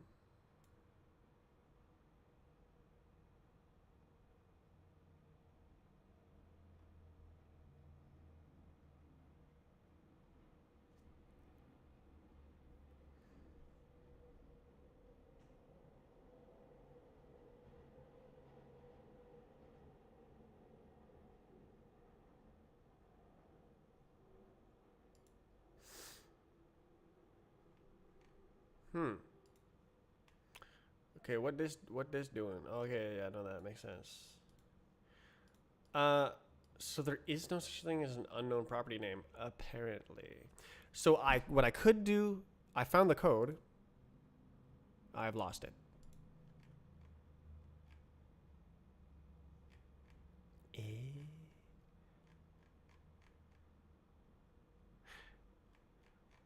Oof, I was there. Find canonical property. Find canonical property.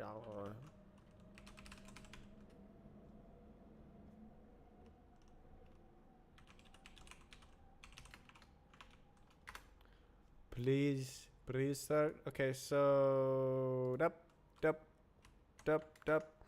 Yes. So right here, I could go. Oh, that's an error, and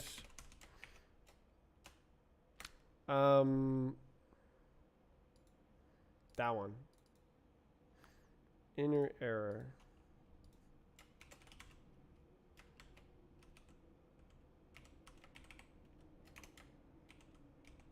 Huh? Come on, give me the IDE. What are you? Oh my god, I misspelled it.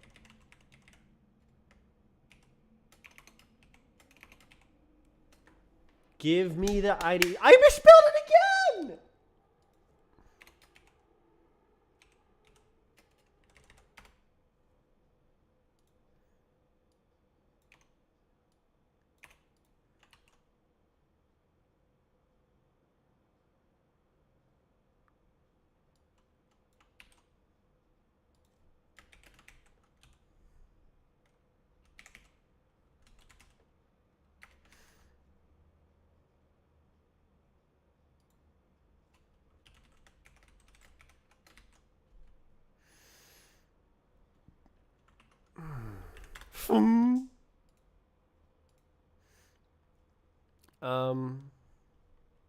Okay, so error on invalid property looks like that,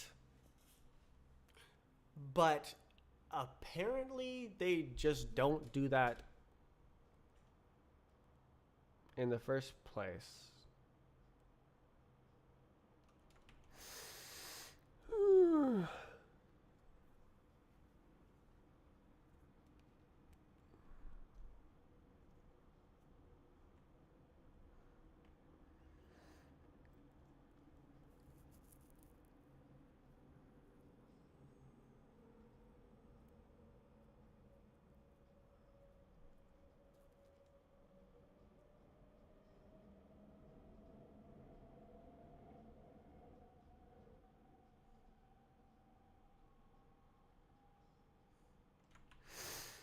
I should probably.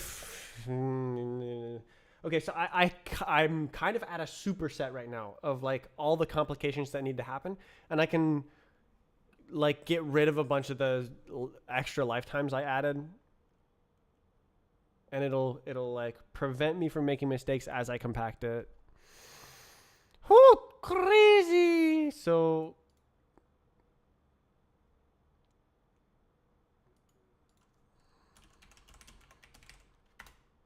Um,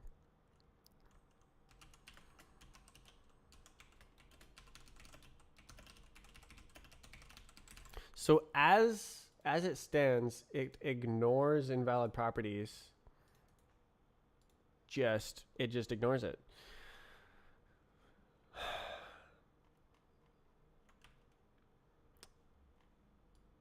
Pew pew pew.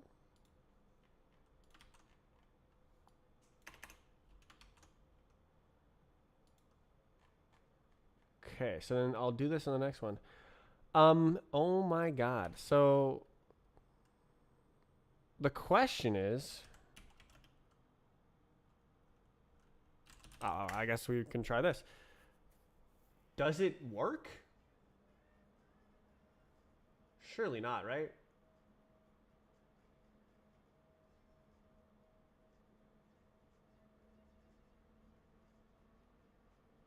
Well, I guess this might fail.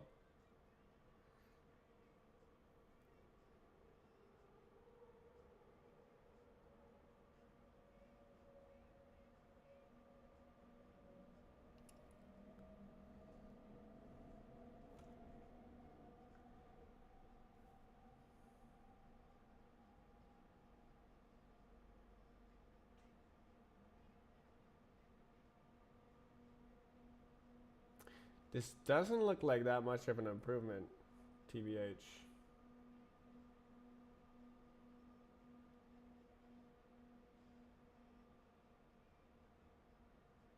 Wasn't it like horrible before? I guess we haven't made it to the benchmarks yet.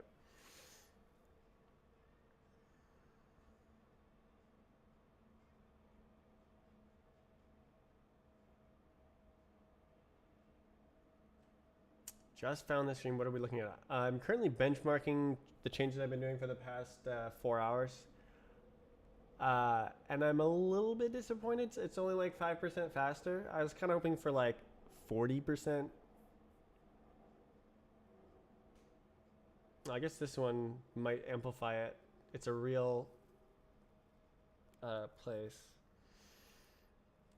I think this is slower. That's rough.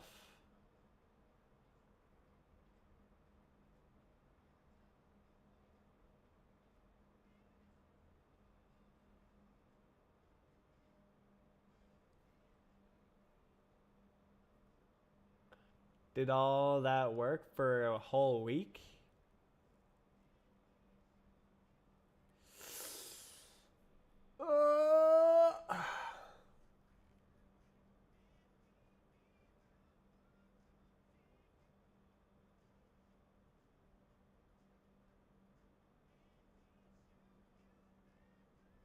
I mean, it's better. It's better than. So the last time I benched it was right here. So these changes using the local cache, it is faster, but it was slower to begin with. I'm sorry, I feel like an idiot. What's the rundown? What's rbx-dom? It is a Rust library for decoding Roblox files. I'm trying to implement better memory control for the string internment, which is deduplicating strings.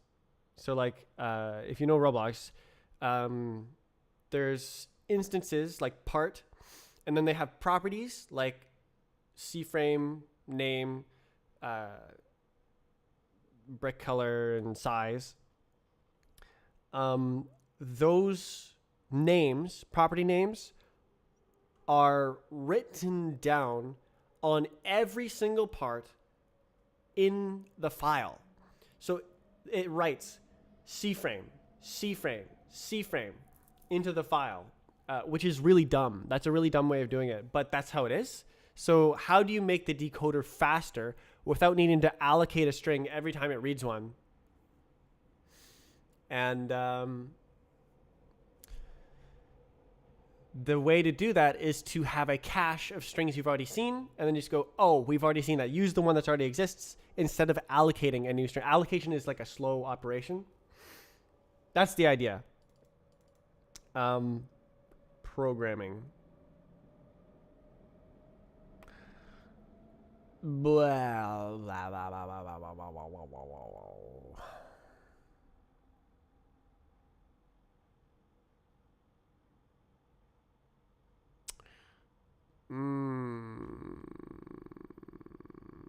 Let me look at the code again. Remove unknown property name. Unknown properties are ignored.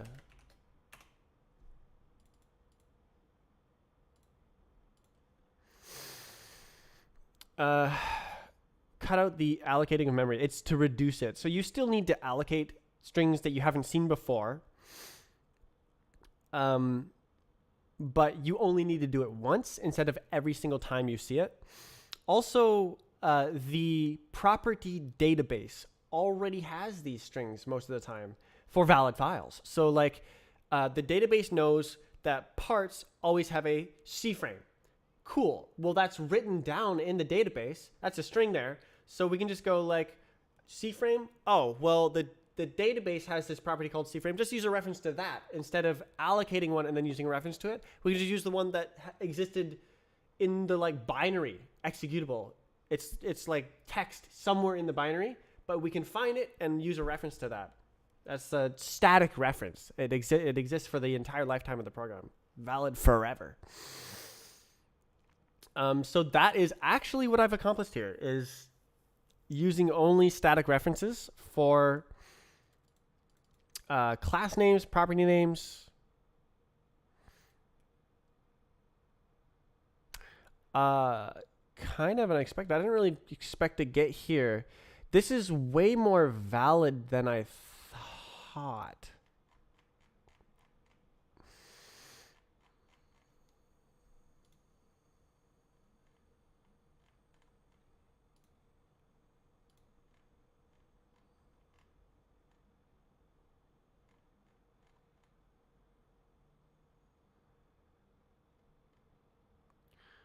Boy. Oh.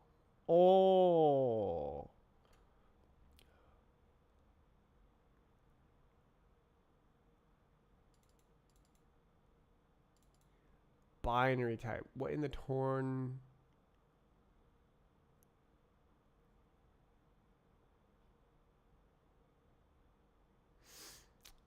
Does this have an error? No, it doesn't have an error. Is there an ETA on when new maps will be added to Roblox? So I want to use the website for that. So the website is done. It's ready to do that. So the idea would be to use the admin submit page on behalf of another user, and for all the maps that were submitted, this creates a submission. So this is bypassing the map maker creating their own submission, and then the map website users, which is like the map council mostly, but also map makers, can get the map uploaded to the actual Roblox group using my automated tooling that I made here, and then I can add it to the release schedule. So I'm like, I want to use the website that I made in December and last month. And so that may happen this weekend. It'll go from the staging version, the testing version, to the real version, but it's not deployed yet. So waiting for that. Maybe this weekend and next week. So what is this value? Find property. Binary type. Where's that from? Binary type byte. So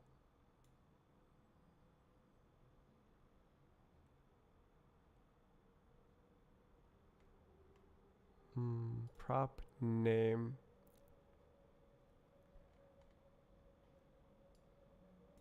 Okay, so it already ignores it.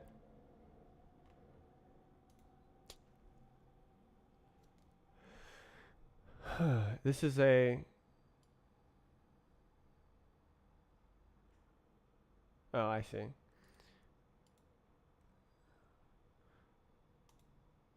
So this... We could skip this. Well, no, I guess not. Binary type.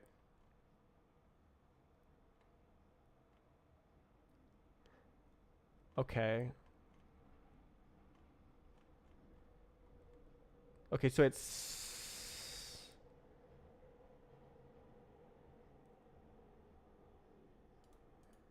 Okay, so I could add an error to here.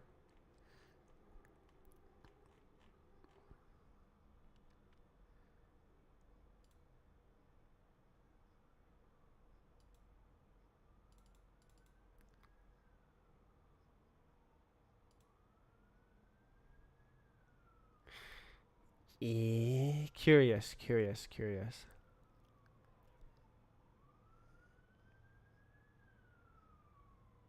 Oh, trace. Wait, why am I tracing?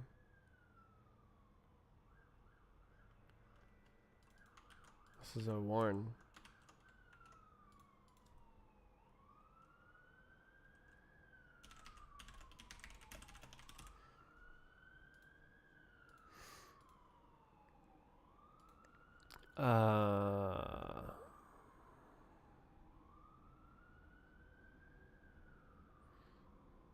So we'd have to allocate new property name. Oh, and it can't do that.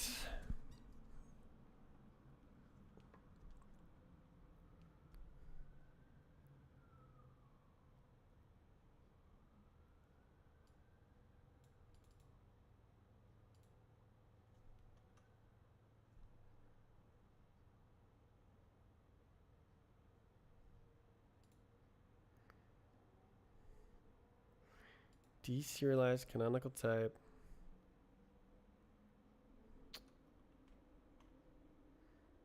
So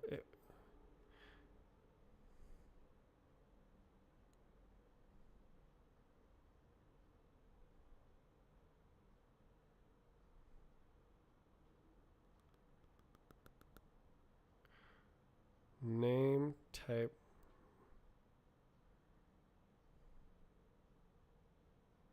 Right, so it can't make the name.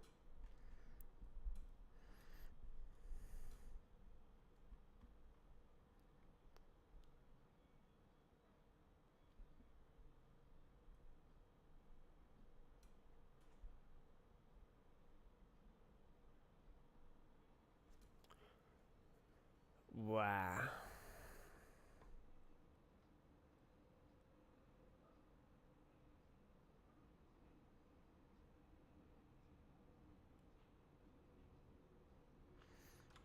Okay, I'm gonna try to make less lifetimes here. So, canonical property is deserializer state, so it only actually needs to be valid for the deserializer state, which is a shorter thing than wait, but like okay. Does it like I don't know. I don't know.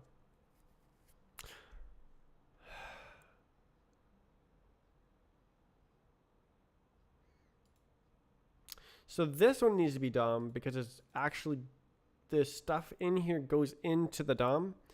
Whereas I don't think this does. I think this can actually be valid for less long. So instead of having 5 trillion of these,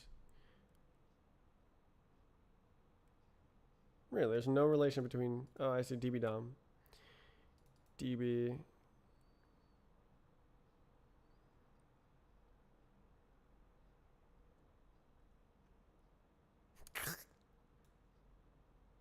Do I need all of this?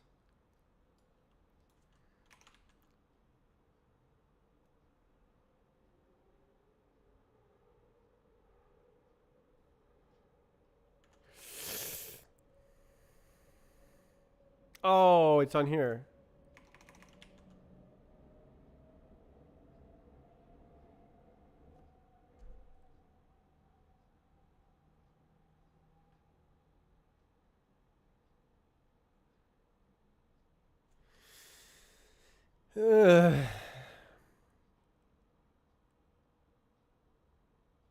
Oh, it has to pick those out. Hmm.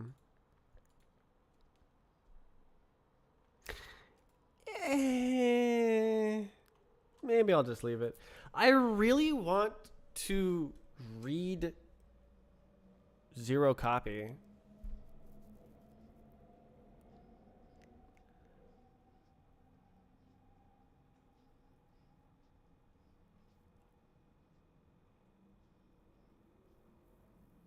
Metadata. What the hell?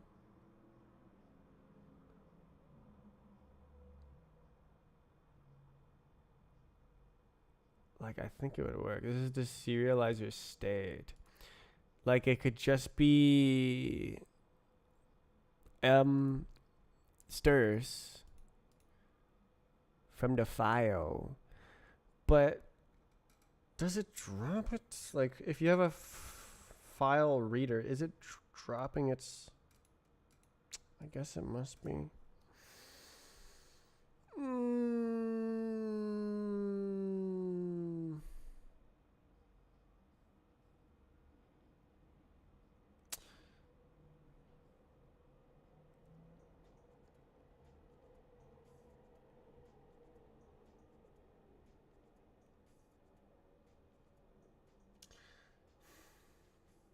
Does this benefit from reading from a reader rather than requiring bytes? Honestly, probably not.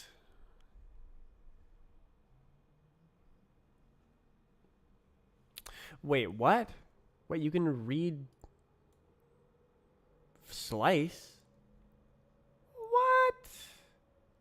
Does that just shorten the slice? I don't know, you could do that. Chunk. Okay, so right, yeah, okay. Chunk. Chunk.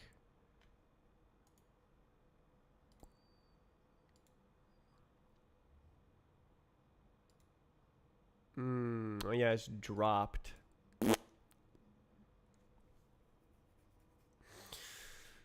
Yeah.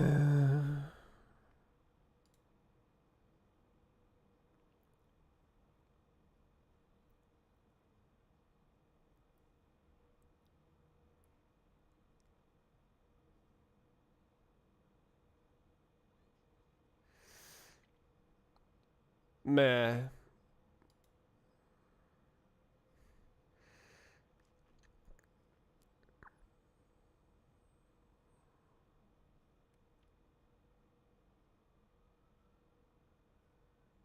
Zero.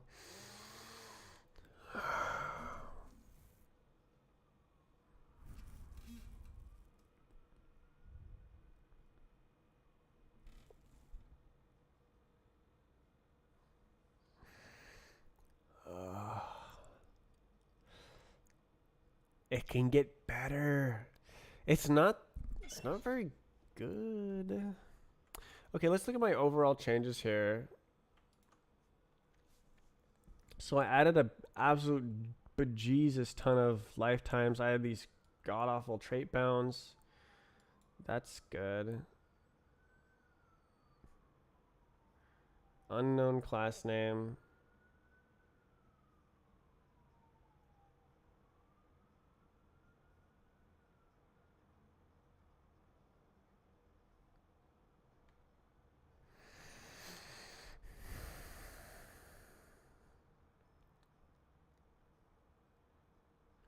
It's crazy. You're crazy.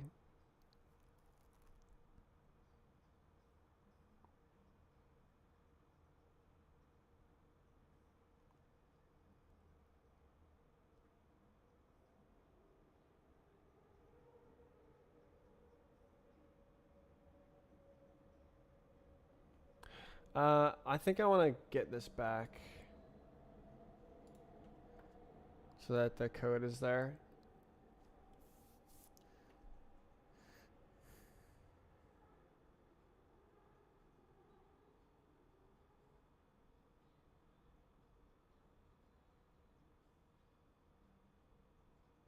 Wait, I didn't use the goddamn cache at all.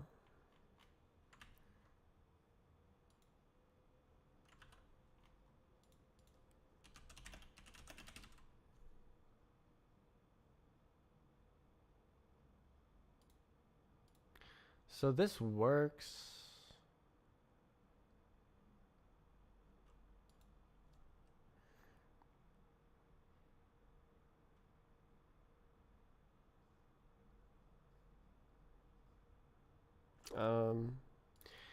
Meh.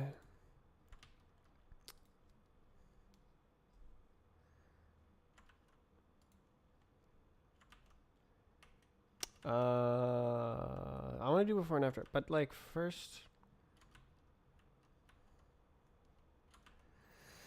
dude, it's 8% faster, but is that good enough for how much slower it was? I don't know. Oh yeah. So I want to get rid of the cache requirement here. I'm pretty sure I don't even use it at all. Uh-oh.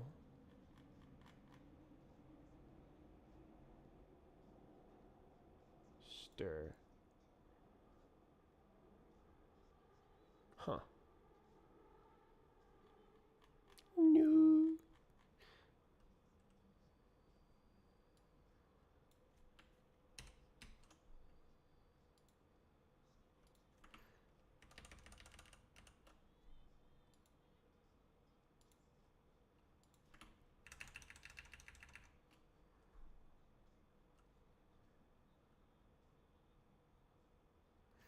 Can I move this here?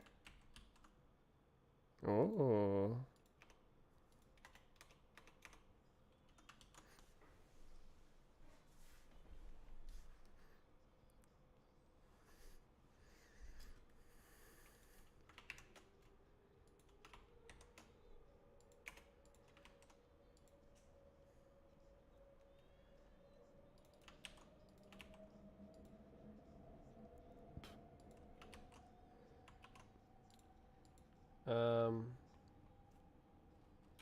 Yeah, this is part of that. Drop cache feature. So I didn't actually use it.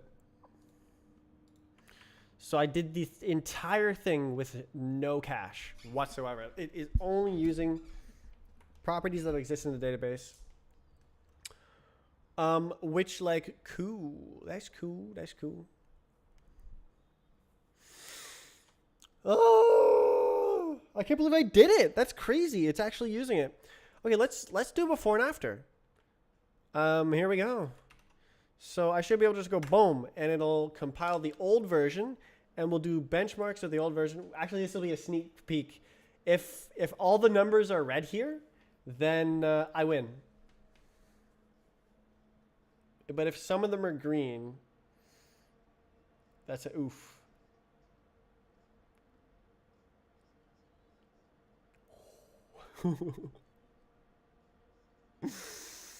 This is scary. I spent so much time on this. It's gotta work. It's gotta work.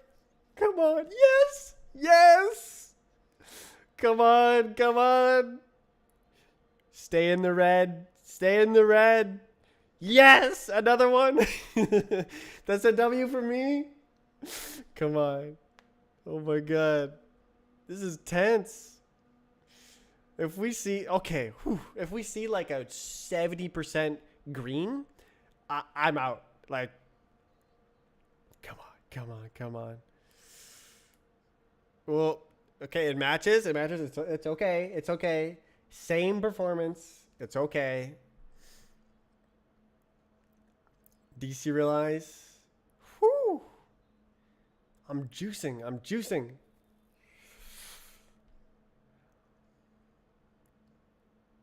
Ooh. It's faster before.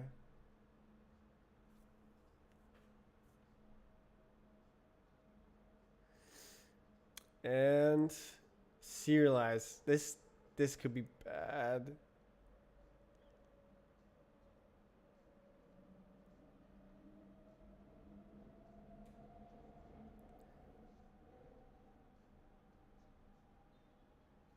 Okay, not too bad.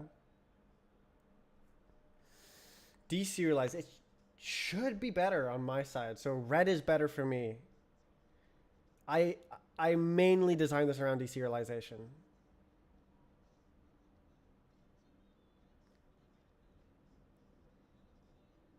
Come on, come on.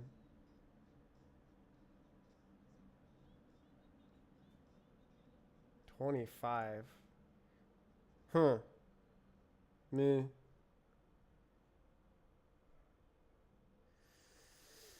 I mean, on the micro benchmarks, it won everywhere. The speed to complexity ratio is a little bit, shall we say, off. So we actually lost performance on serialization for some reason. I wonder if, is it like resetting the database every time? It shouldn't do that, right? Let's see.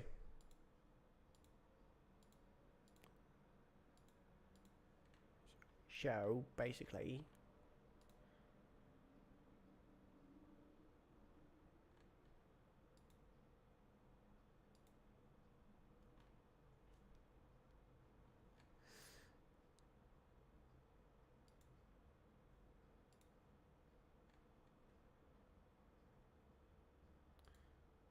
binary from reader.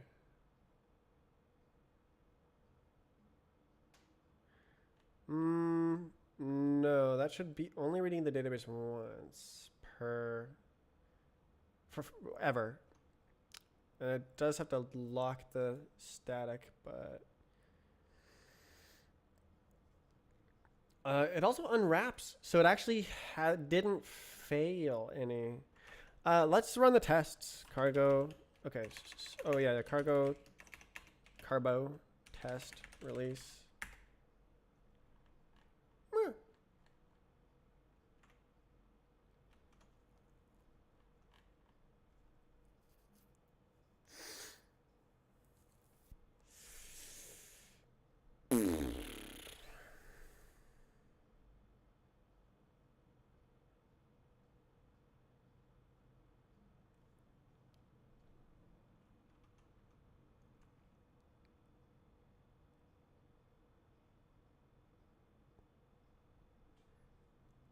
What?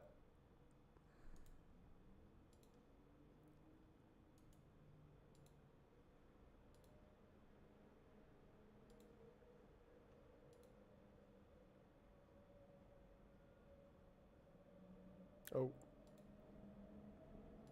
I actually did it wrong. We want this.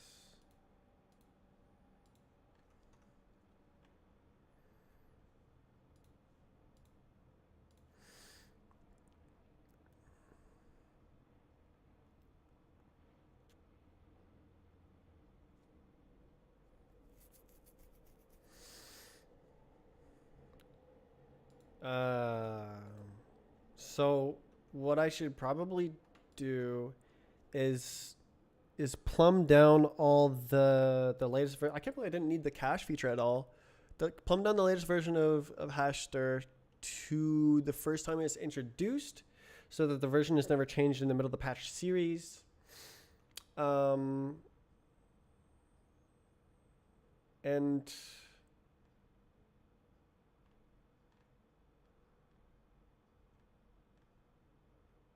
goddamn, what a mess. What an absolute mess.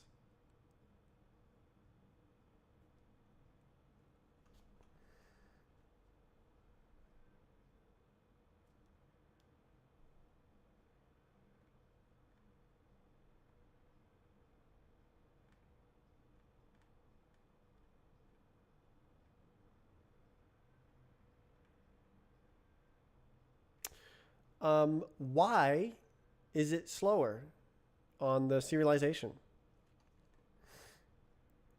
There should be no difference for serialization. It's mainly a benefit for deserialization, but also like the deserialization tied.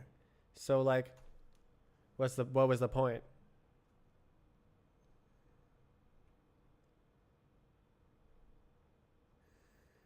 Buh.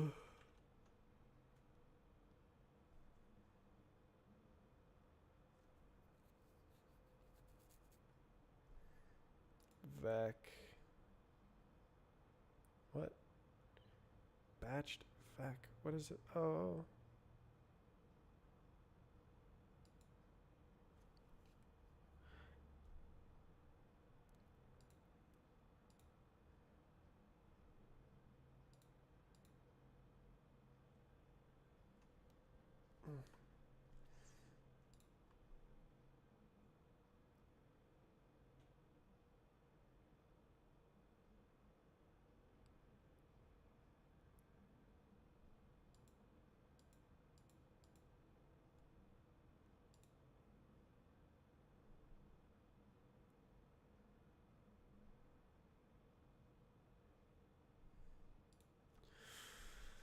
Hmm.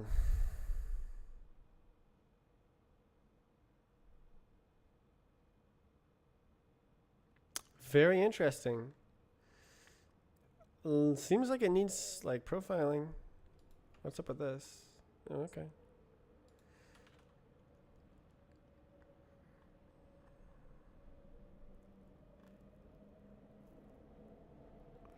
A little bit disappointed. We do see green. Like here goes the forwards benchmark. That was kind of the backwards benchmark where red was good. Here's the forwards benchmark where green is good. Ugh.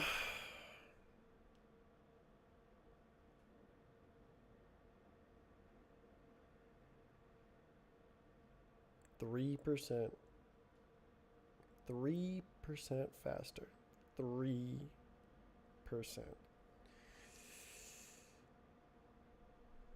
Did all of that work. 3%.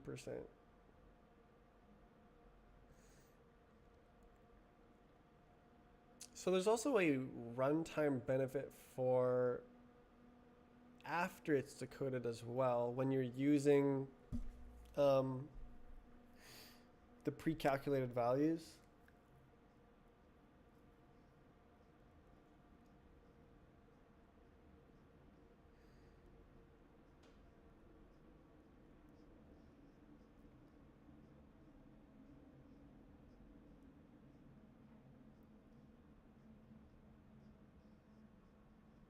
I think this one was negative, right? Mm-hmm.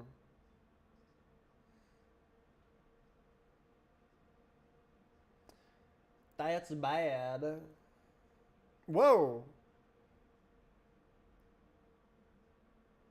That's huge.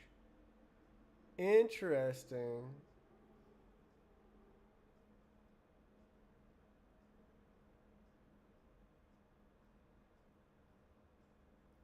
Holy.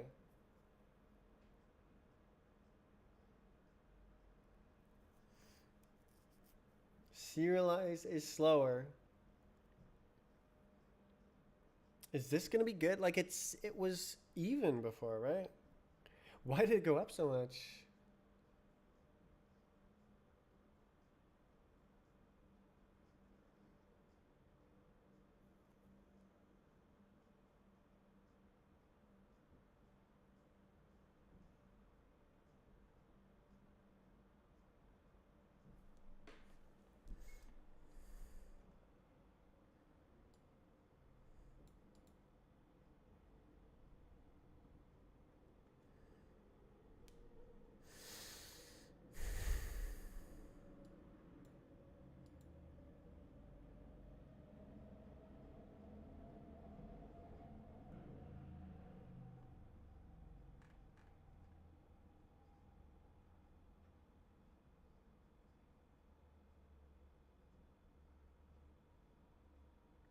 Time is minus 41%.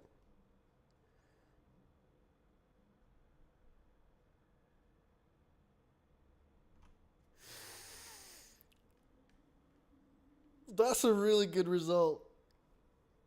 Maybe it is worth it.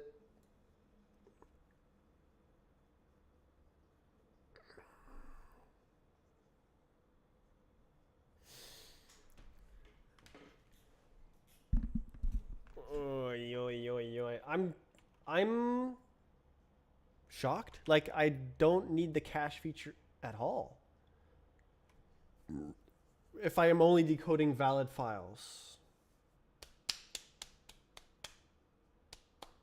But that also means that when Roblox adds new properties in the future, they are considered invalid files, which is not the case right now with the library. It'll just kind of it'll try. Actually, it can fail. It has like trying paths. It tries. I'll be right back. Put this away.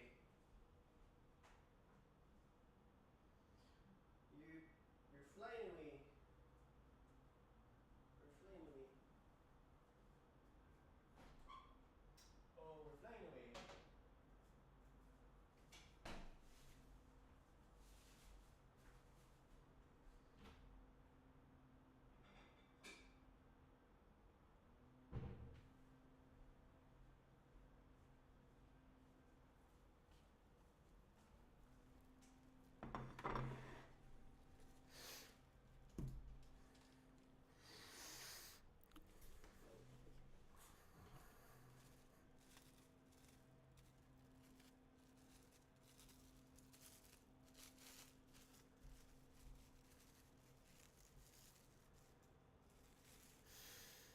What's the total big ol' change?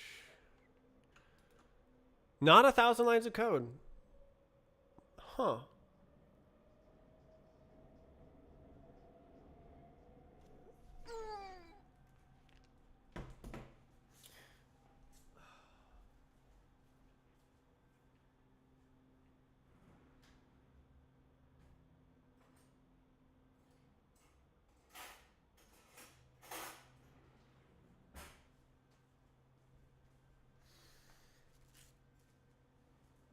I expected it to be. I don't know. I guess I'm not done. Like I in order to. Blah, blah, blah, blah, I mean, is decoding invalid files even like tenable? Oh, I love funk music. Jeez, please. Because You don't know what they're gonna do.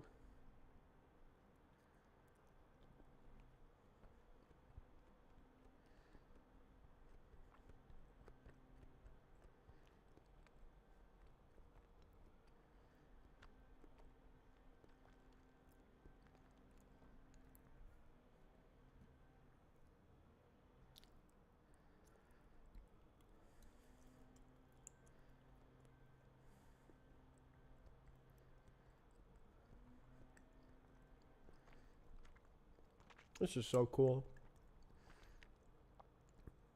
I can't believe I can get away with no cash whatsoever. Like I worked really hard on the cache in my library. Turns out you don't need it at all.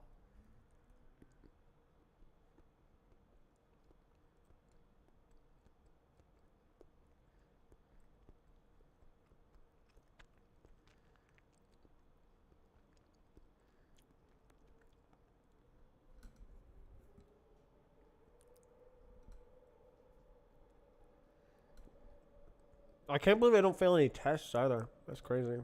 Oh, I'm not done yet. I still need to do the XML one.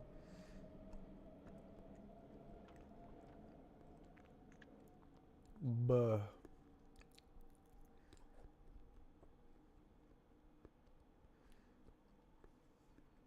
Buh.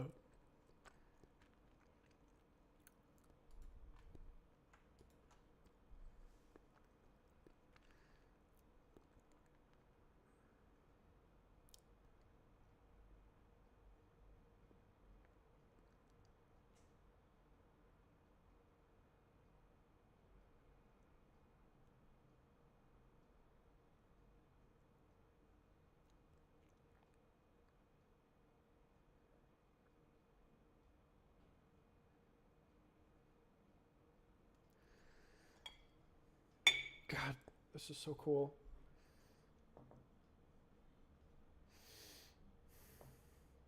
I don't know if it even matters that it has an error for invalid classes. Like, if Roblox adds a new class, you kind of need that in the database in order to decode the file, you know?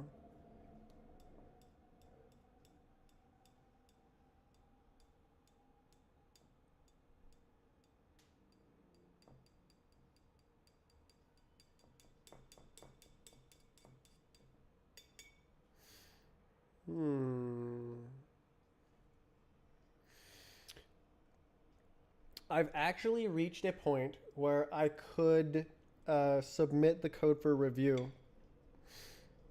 I just don't feel like the benefit is very strong.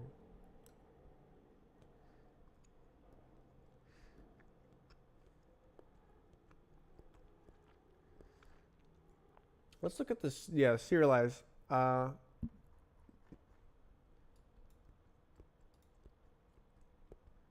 So, serializer mod state.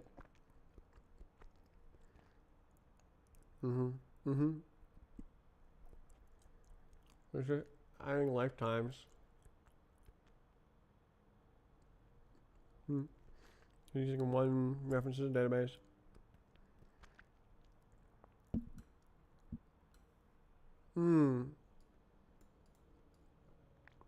I did do that stuff. It should be an improvement, though.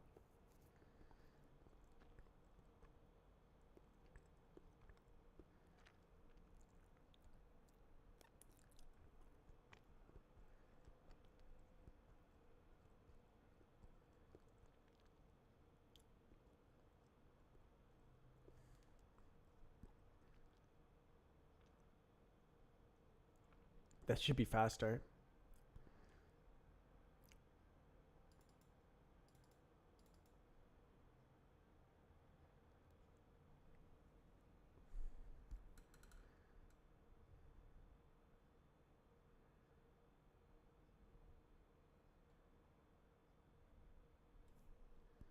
So this is another thing that should be faster. So this is checking, does the key exist? And that is a hash against it. and then it inserts it down here, which is another hash. So I changed the code so that it does entry, which does one hash, but then the vacant entry is already hashed, and it simply calls entry.insert, which puts it into the vacant slot that it found. And then this is completely removed. Like that just looks plain old faster. How is it slower?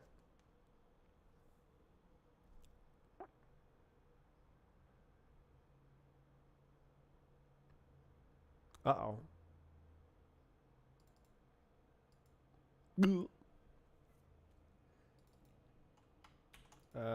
Oops.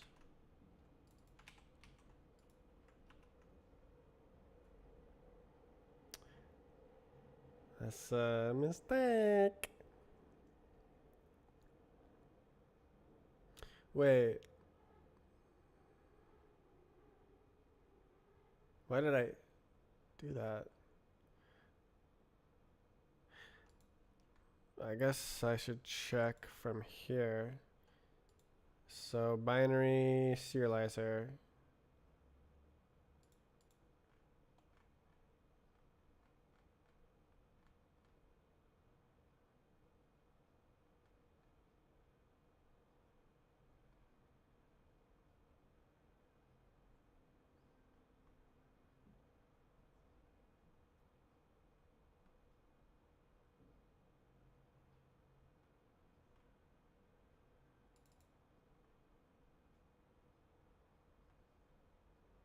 Oh, it's the tabs being freaky.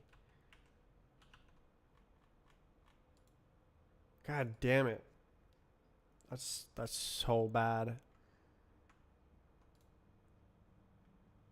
So it just so happens that there's two blocks of code like this, and then when it's tabbed, now this one lines up here, and they're different.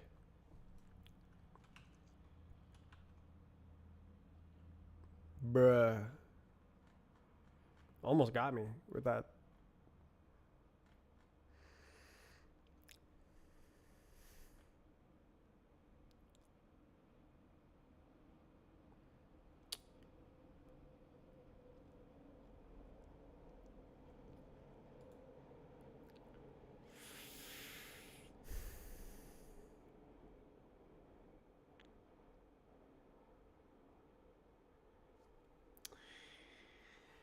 Yeah, like this is better, but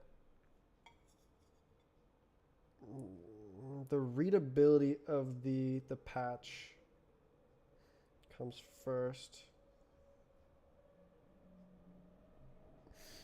I can put this in some notes to fix later.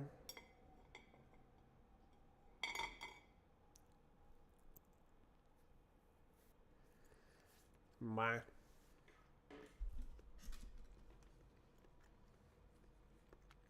Mm-hmm. Um.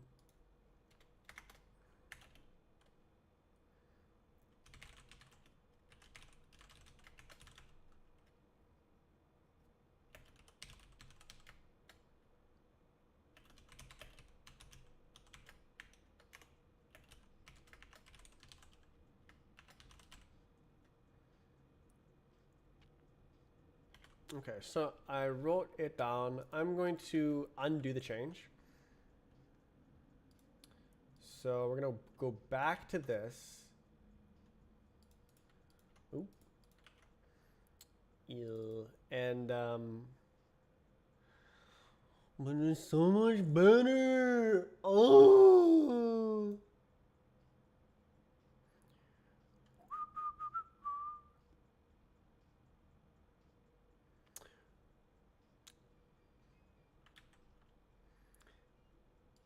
This is so sad. This is so sad. This is so sad.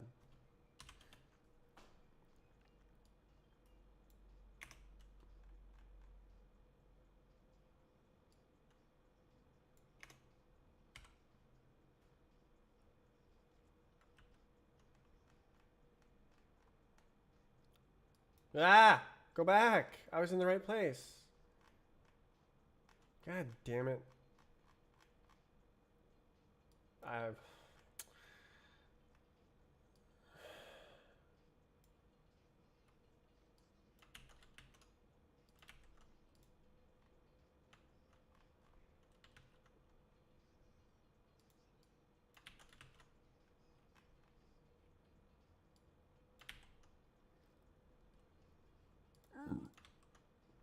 Alright.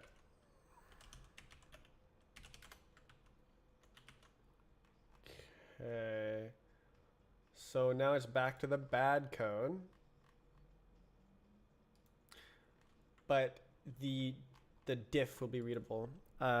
Revert change to make diff more readable.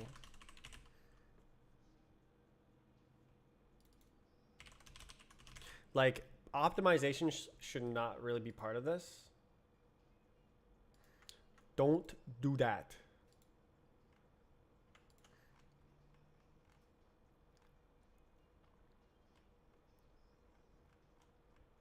So now if we look at it, where do it be?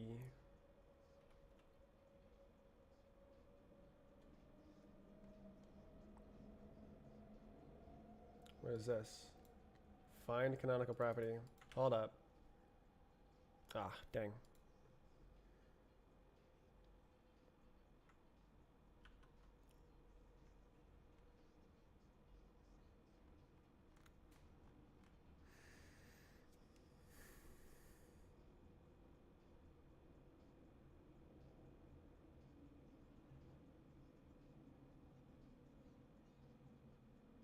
Okay, so this is the same tab level, so it's not too bad.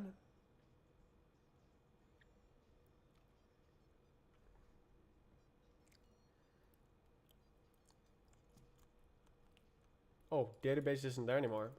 We can remove this.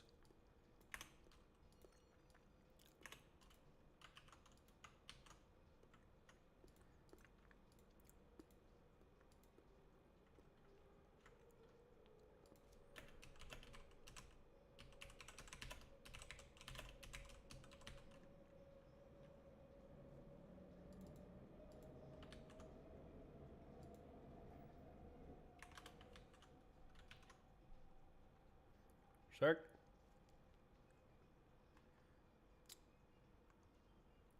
So, I mean, this is still like optimized, but it's on the same tab level, so it's easier to read. Cause like, look at that, it's all good diffs.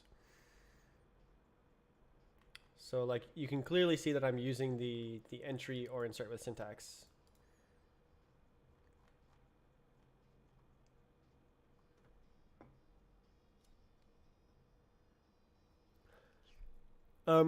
So probably the best way to do this is to look through the changes here and like restart from scratch and do like the major plot points and then apply the final patch that just wiggles everything into place. Because like this should be its own comment. This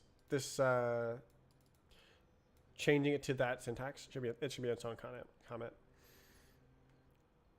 As well as this. This is its own comment, but like I'm gonna have to get it. GIT. Redo the get stuff.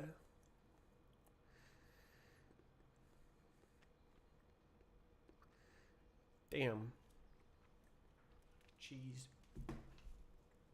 I'm gonna get a white drink.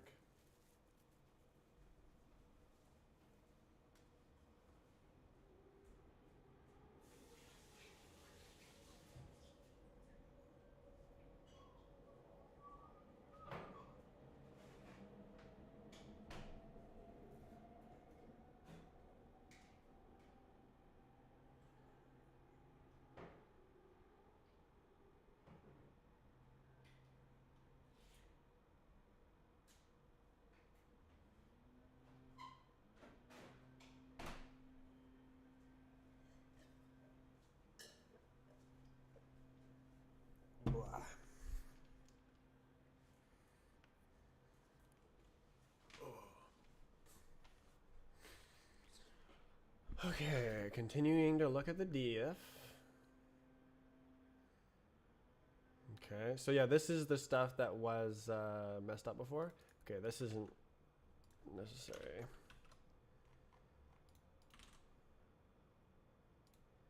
Oh.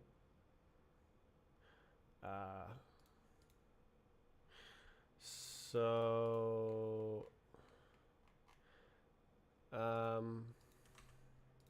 yeah. So then the database explicitly passed database. Yeah. I don't think it's gonna work.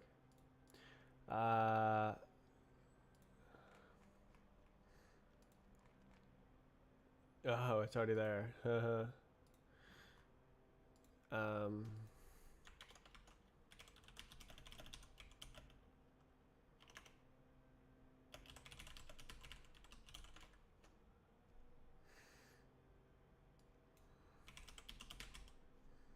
Cool. Nice. Okay.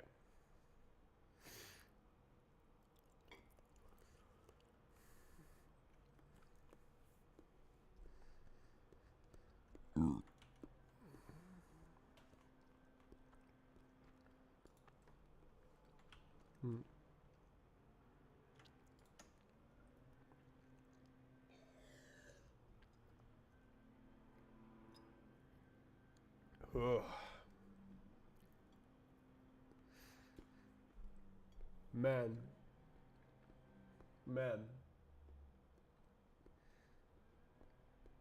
It's gonna be a lot of work to get these ready, and then after that, the poor reviewers. I guess it's 600 lines of code and not 6,000, so it's not the end of the world.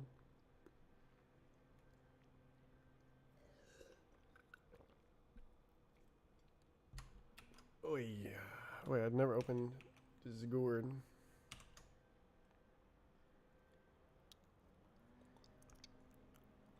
Wow.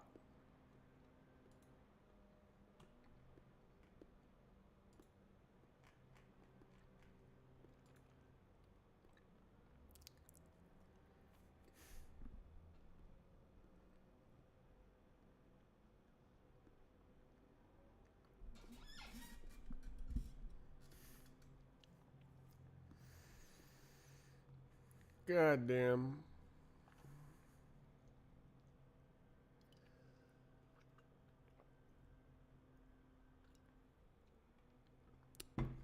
I'm kind of out of energy, honestly. How long have I been streaming for? 5 hours? I mean, that would explain it. I actually did it. I was kind of expecting some, like, impassable wall today, to be honest. This seemed like that could be it. And the other bug as well that I fixed by adding the everywhere.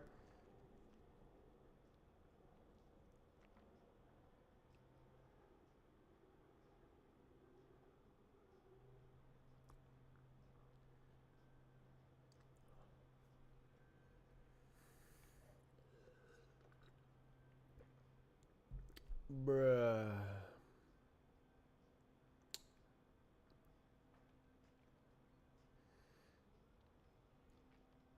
You know what?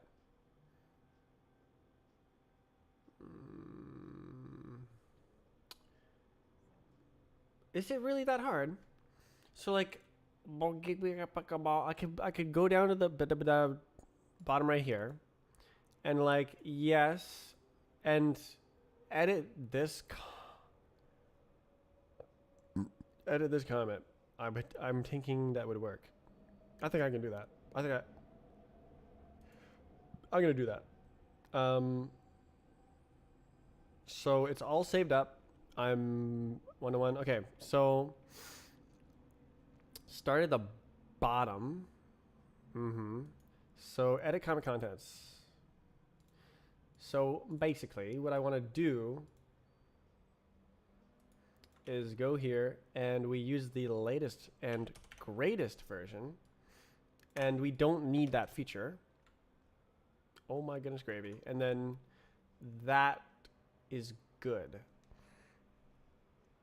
Serde. We don't need that. Okay. Yep. And yep. Yep. Yep. Continue and error. And then we can resolve this. Oh goodness.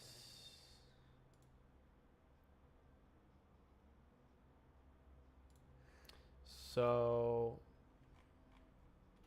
yeah, it stays there. Yeah. Continue. Resolve. No cache needed. Nobody needed to do that.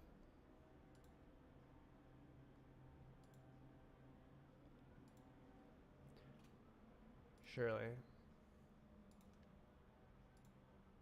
Oh my goodness. Okay. How many comments is this? Nobody knows. Cool. Fun, fun.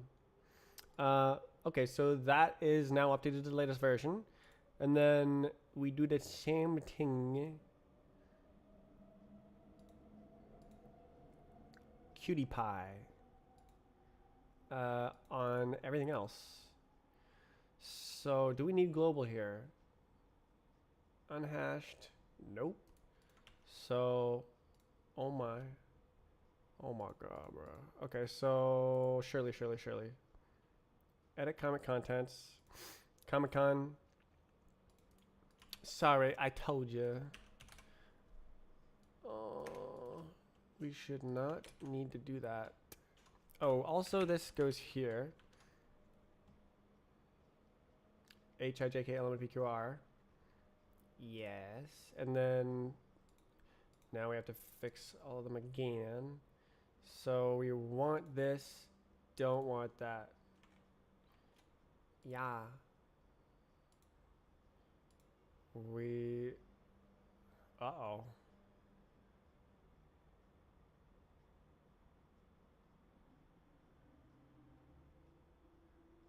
We did it.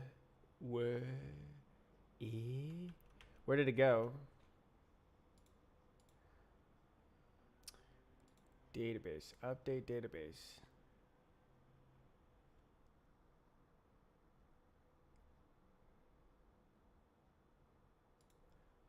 Unused feature. Okay, so I just removed global, but it still remains. Okay. Just checking. So we want to... Can you do this? Hell yeah. And then it's like this.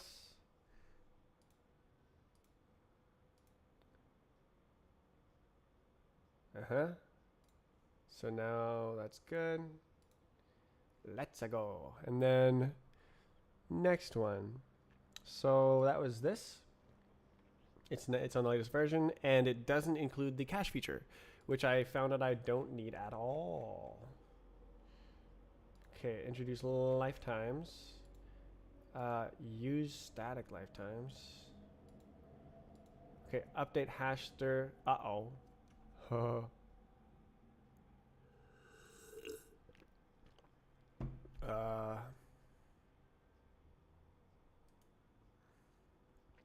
Drop.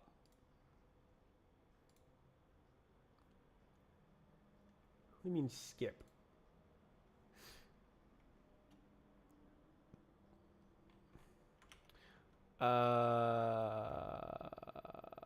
Util. It's right here. Okay, it is right there. Okay, cool. So we got it.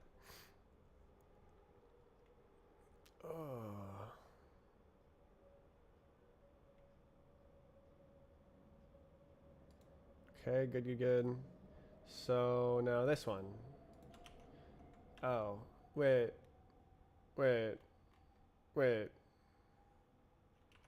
Oh. Okay, edit comment contents. So this guy, we do actually need all of that. So 2.0, and we duh.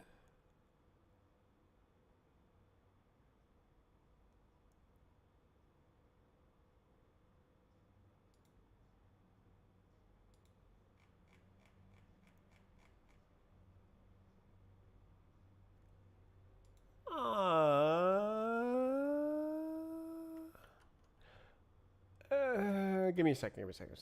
Okay, so fixed dock test induced lifetimes. Okay, so reflection.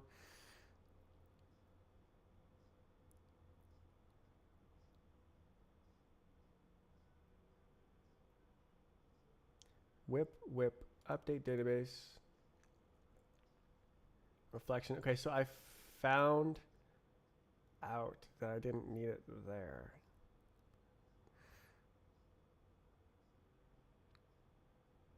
Yes. Okay, I think I understand. Oh, right. I have to do this. Okay, so it goes like Serde and no global. Don't need it. I don't need it. Okay, and then yeah. And then continue, death, resolve. And we take those. And then save, skip, gaming. Okay. So now we're on the newest version as early as possible, and we only have the features we need. And then wow. And then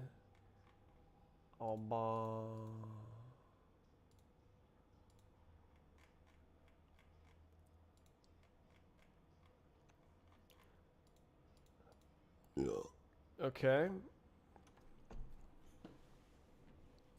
Okay.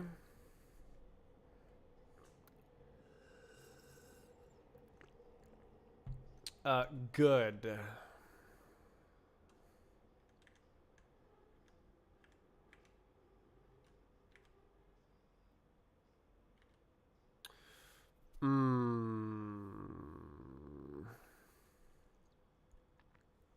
Okay, so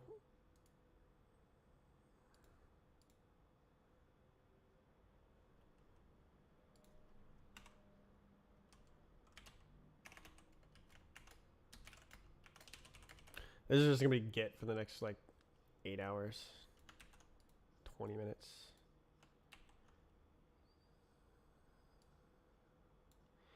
Yeah. Cause like I don't want to send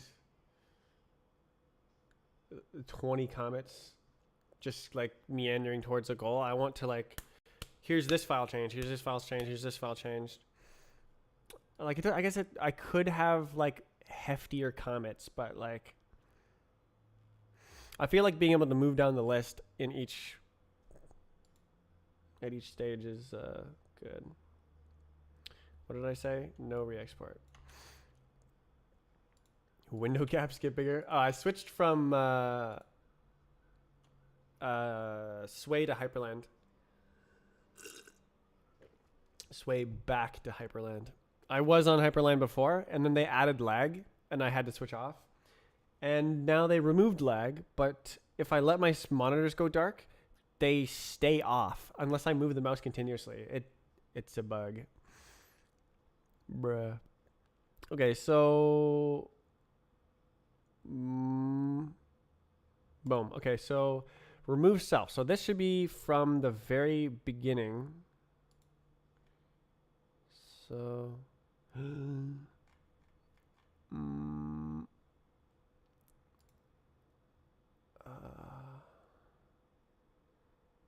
Bobuk. No re-export. Well, where did I do that? Huh?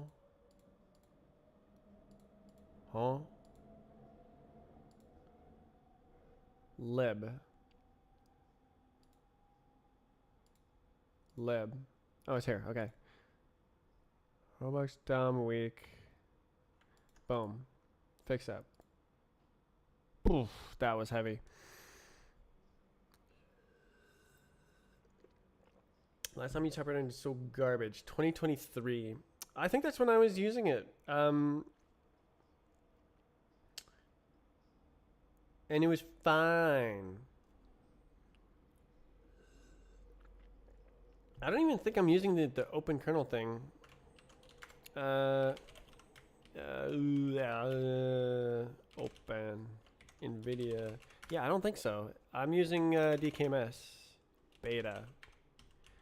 I'm actually on a NVIDIA beta driver because I wanted to see if GameScope and Wayland would work. And actually, GameScope was broken because of Sway. It actually works on Hyperland, interestingly. UI elements were stuttering or flickering. Yeah, basically, when I did this on an old version of Sway, the entire computer would like stutter super heavy, just like switching windows back and forth. The mouse would stutter like crazy, and now it doesn't. So cool, bug fixed.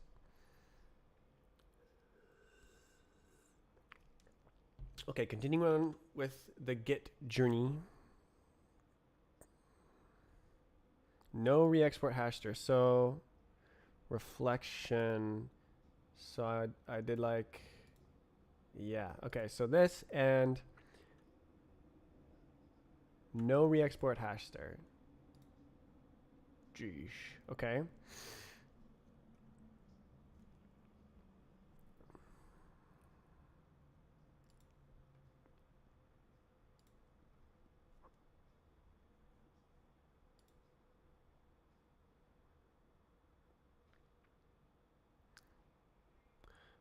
Good.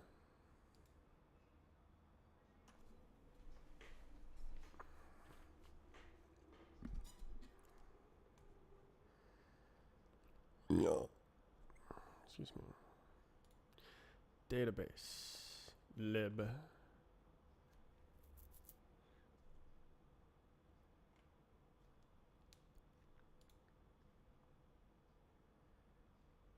Into.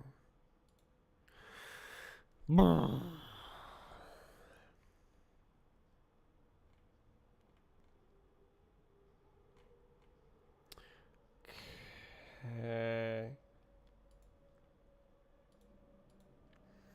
Okay, so then there's number 3. I gotta make sure that they all compile.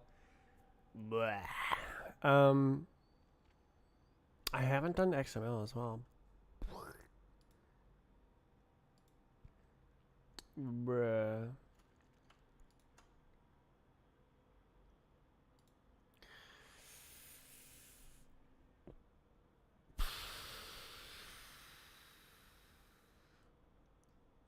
Okay, let's see what the diff is. So we got On God, part 1, and then same jank over here, doc tests. So it just updated the version, and I removed the self from here. Awesome, awesome. And then this should be part 2, and same diff. And then part 3, what does it say actually? Database, should be updated. Yeah, okay. So then up here, update database, and same diff. Okay, so that is simple. So part 1, I'm gonna move it up to this.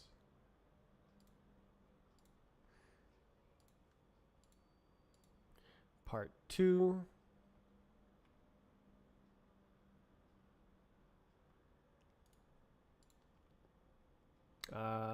Use static lifetimes.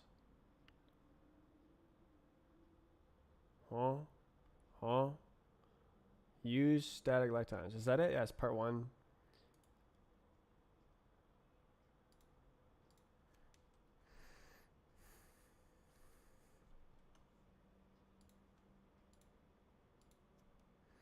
And then part 3.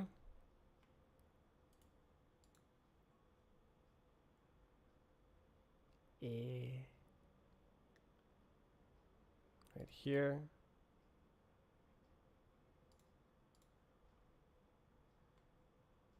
I checked all 3 of these.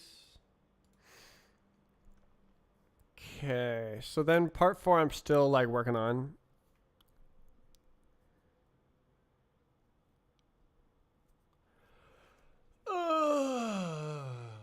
So, okay, so what comments do I want?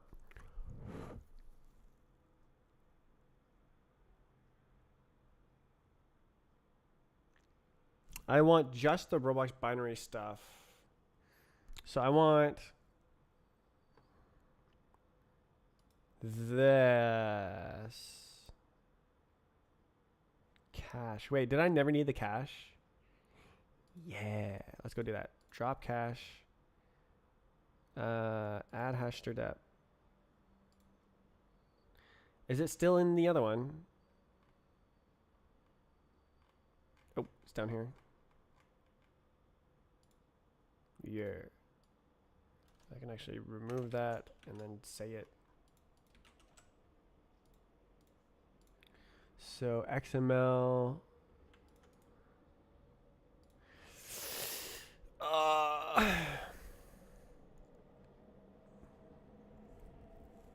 Okay, so explicitly pass database to get or create.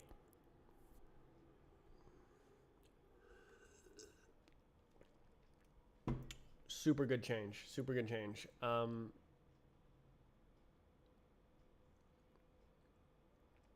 And then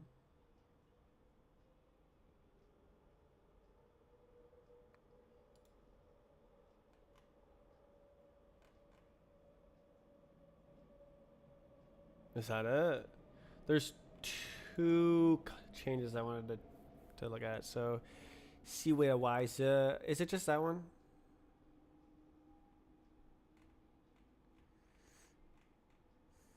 Okay, so right. Okay, so I changed the syntax. Okay, so they're both on that. Yeah, that's confusing. Okay.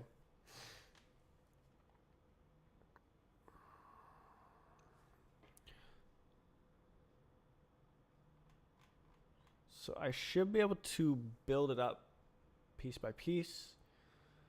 Oh, so create branch called, I don't know, arrow. And then, I don't think this is gonna work. Cause there's also sort of lifetimes added and stuff. We'll see. Cherry pick. Wait, oh, I have to add the depths.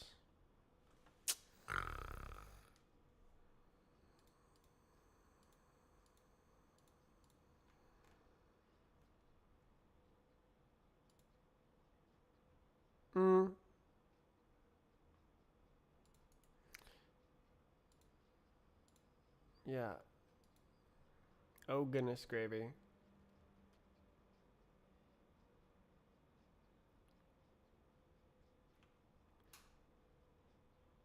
Okay, that.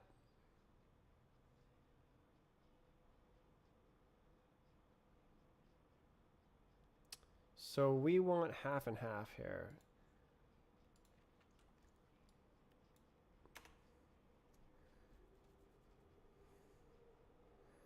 And then, oh goodness.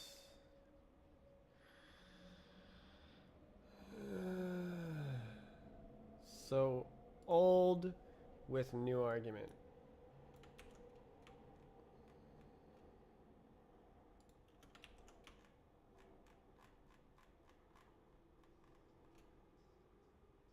Oh dear. This should be the new one, right? Oh. Okay. Old and new combined. Should be like that.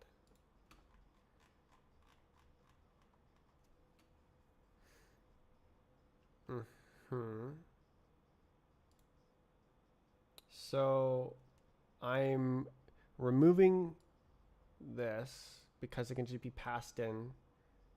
Yeah.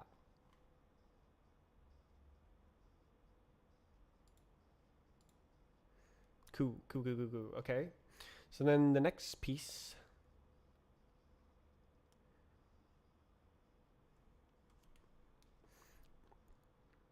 is to redo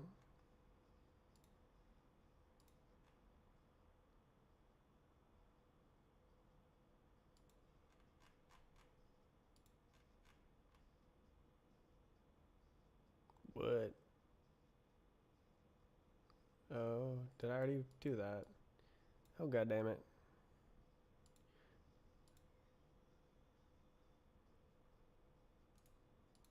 I actually don't need this. This was supposed to go like this. Code. Oh boy, they're all mixed up now. Okay.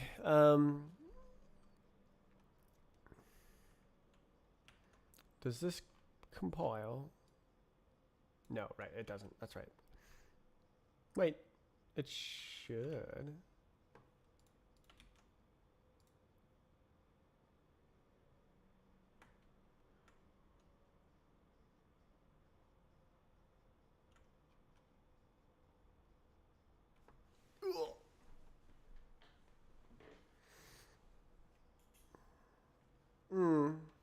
May have messed things up.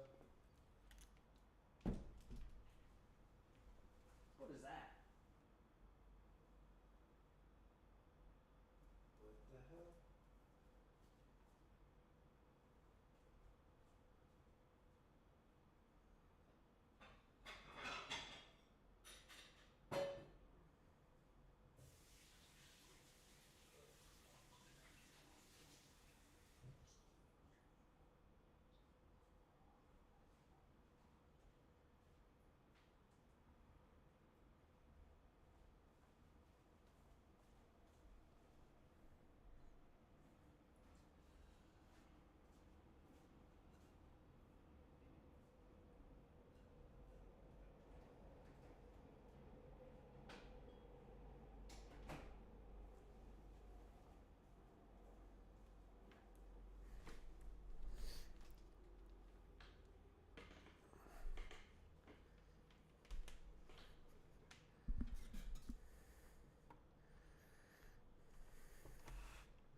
Good. Wait, shouldn't this compile? I guess it does not.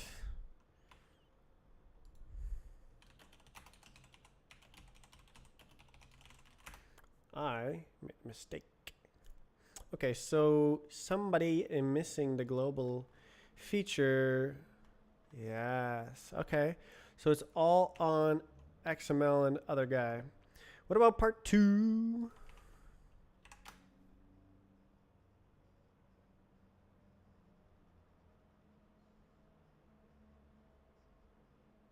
Okay. So part 1. Really? So we need binary and XML from the get-go. Okay. Can do.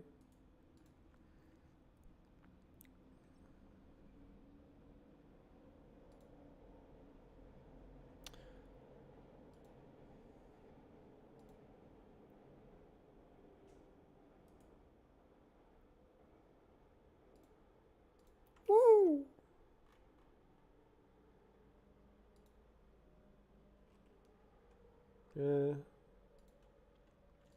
So we need right here hashster with global for it to function.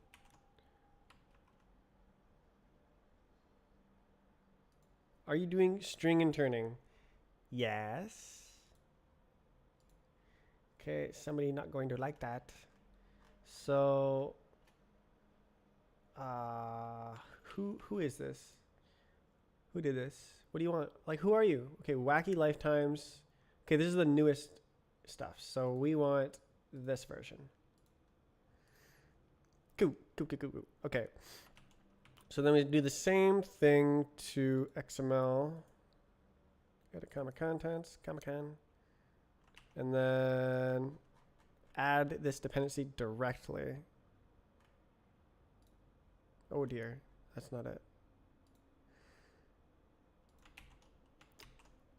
Good. So it is only used right there. Let's go. So then, is this the wacky lifetimes again? Yes. Okay, so then we remove the dependency and start gaming. Okay.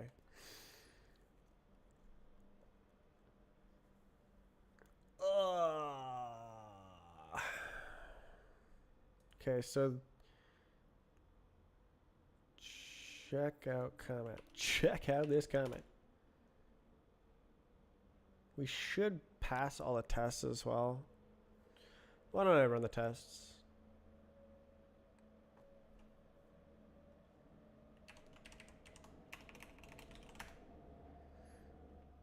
Following you since 2023. Nice.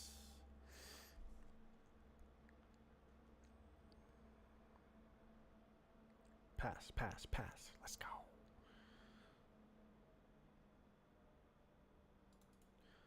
Okay, so doc tests to here.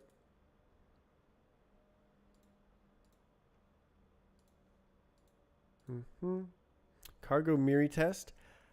Is there any unsafe in this library at all?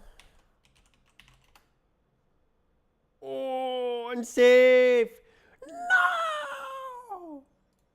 This weird transmute is because nil NLL in current Rust extends borrows to the entire function when returning borrowed values. Do what?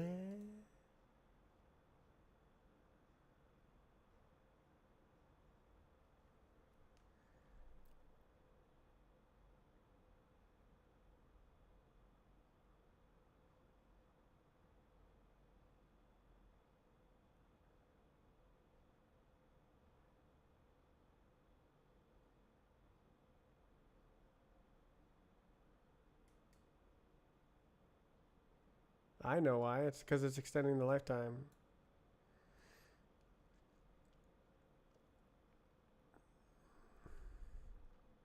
It just extends lifetime probably? Yeah. Where it's sound? Well, no. It just extends it regardless. It's a transmute. It's very unsafe. But it's fine. Like, you could just smash the lifetime out of there, right? Does peak? I mean... Oh. Unwrap error? Oh, snap. You can just steal the error?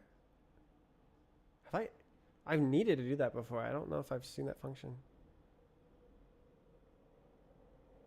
In the context, it's deemed sound. Right.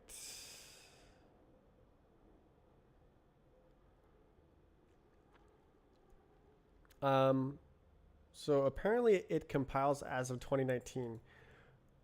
Maybe they should remove it now. It's tied to mute self. Yeah, if you annotate the lifetime, so it has to be the same lifetime. Anyways, let's go to the next thing and test. Should be all G in the H. Let's go. So this is part 2.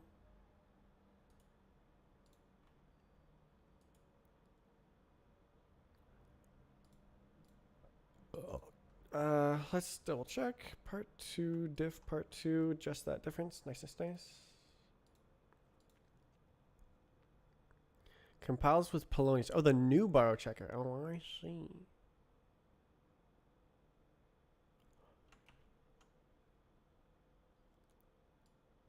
Wait, the new borrow checker hasn't been stabilized for 6 years? I guess that makes sense. Kind of gotta work out all the bugs. That's a long time. In the works for a long time. Check out this comment. This should work as well.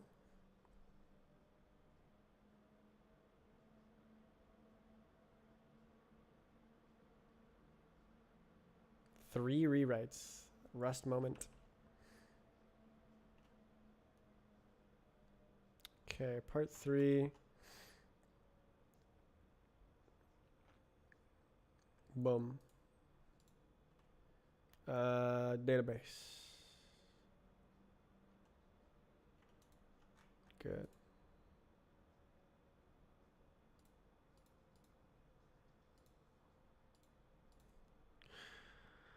Oh, okay, so then this thing can go on here. Please just work. Yay. Okay. So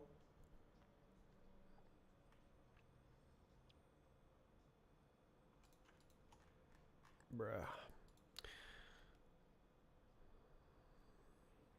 It's not even written in Rust. What? My God. Oh my God, bruh. Oh, is that the temporary language of like?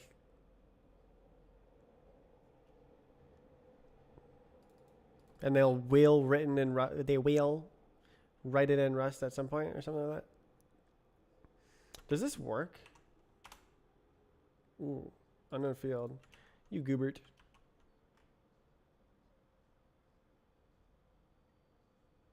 Ah, yes, of course.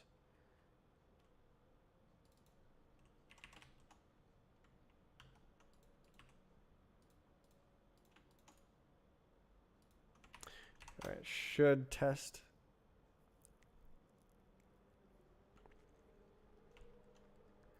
Loans. I'm working right now. Okay, so I rewrote it. Data log.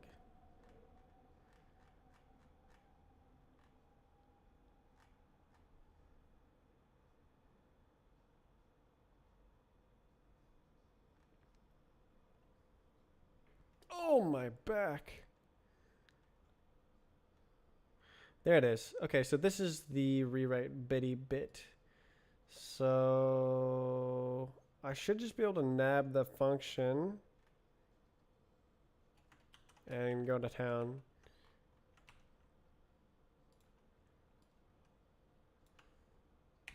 Kind of. So I don't believe we need this. What's the before? Saga. Okay.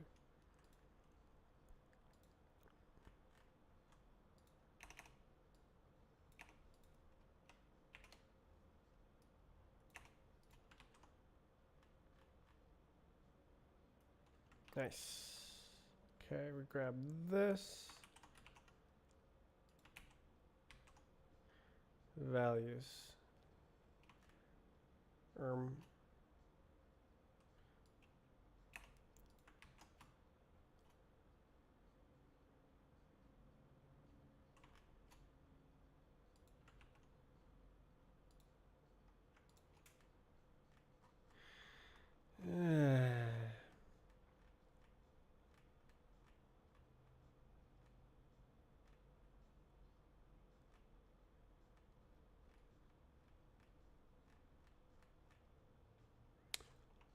DB EBDB.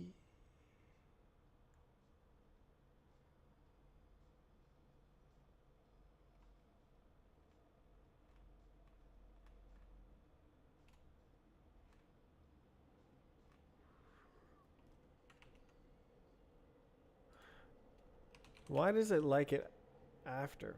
Values may not live long enough. Wait, really? Do we actually need the A there?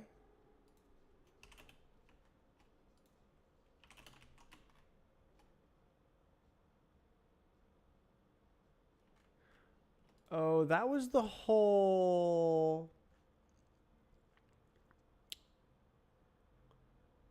business turning it into a single dingle.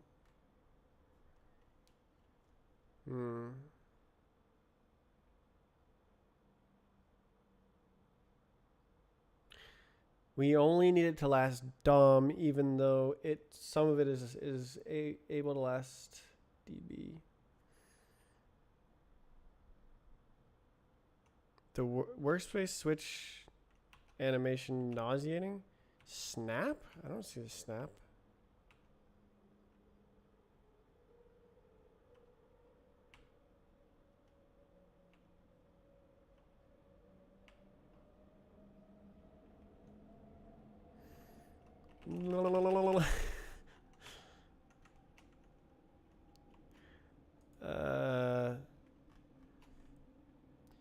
Yeah.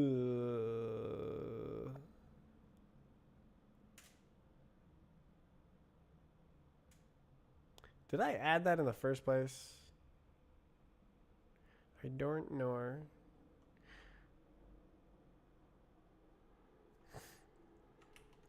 Let's see if I can do a minimal implementation here. So I'll just change everything DB to DOM, and it should be good. Oh, it's not good. Okay, never mind. Unlucky. They get the full fat, chunky boy. Oh.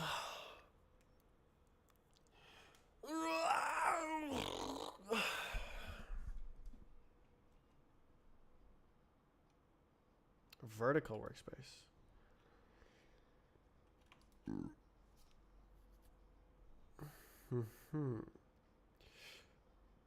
Um.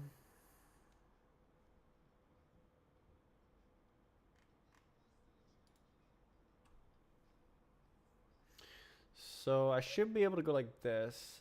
I wanted to, yeah, we'll see. Revert.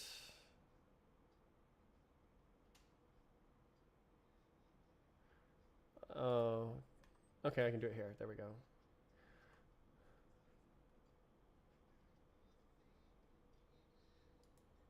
Yeah. All right, I'll do it manually.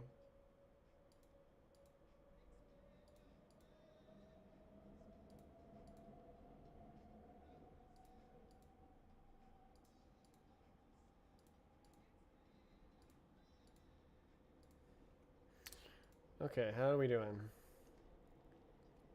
It's garbage.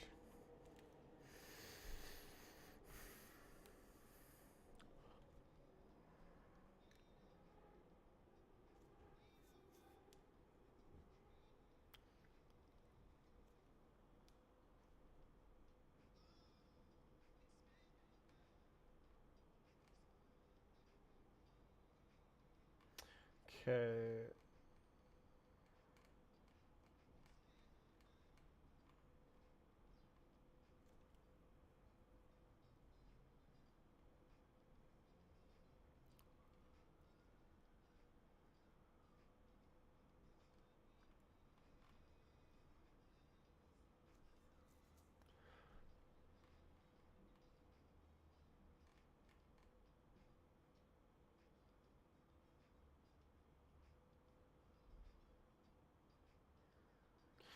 Can I do this here?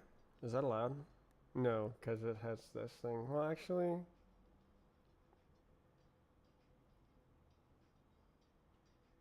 I don't know. Well, we can try it. Um,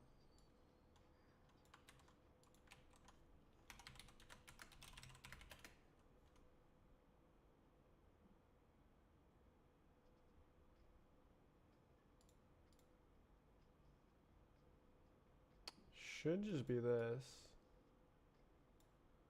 And then we got our fancy error. Maybe.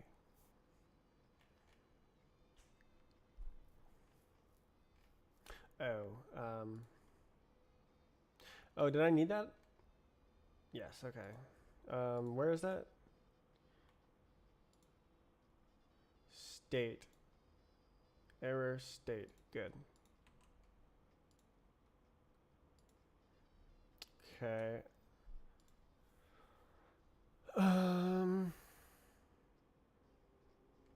Okay, what else is like separate?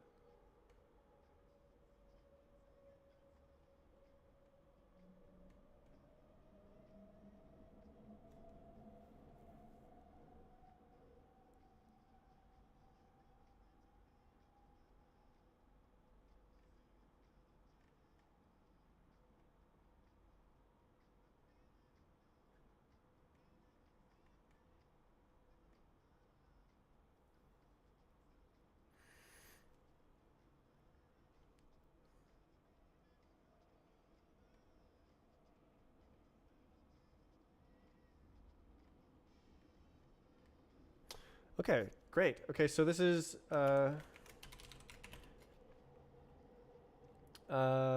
so this is like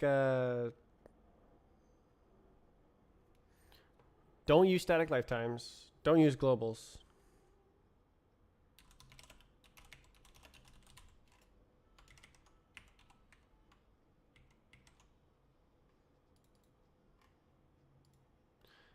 Drop the global cache.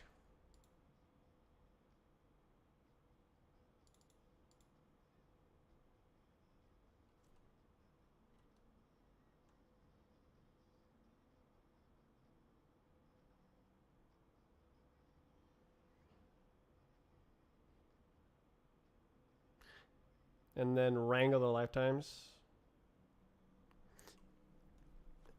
Maintaining rice hyperland. Is that a problem? Wouldn't it just like work? After you configure it? So I'm dropping the global cache and wrangling.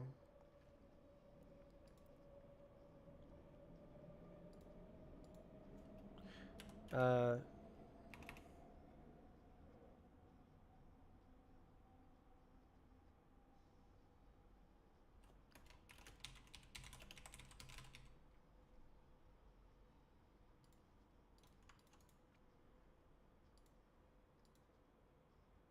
oh. Wait. I see. So I'm still missing the XML stuff, which is like work in progress.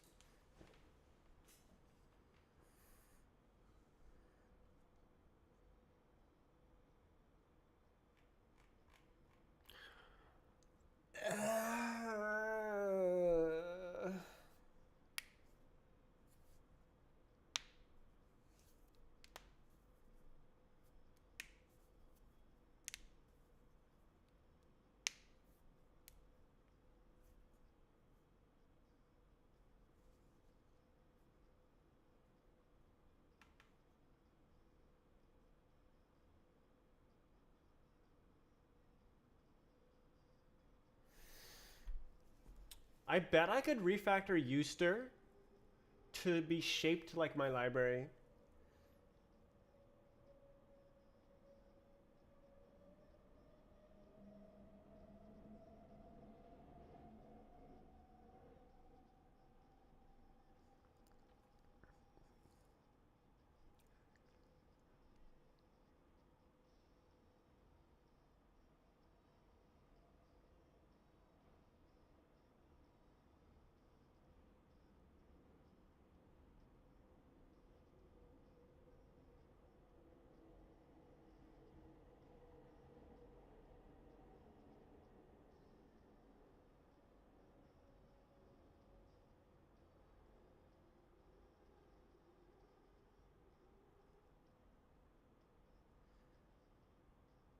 Could also give it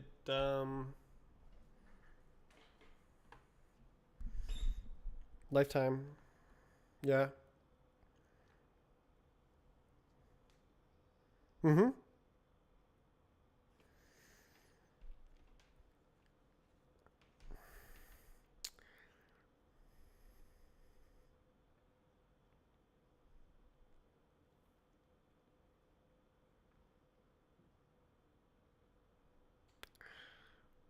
Yeah.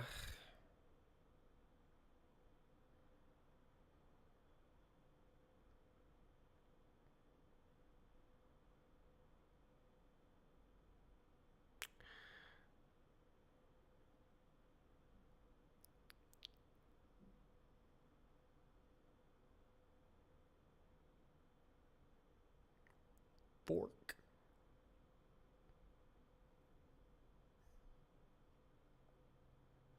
Hmm.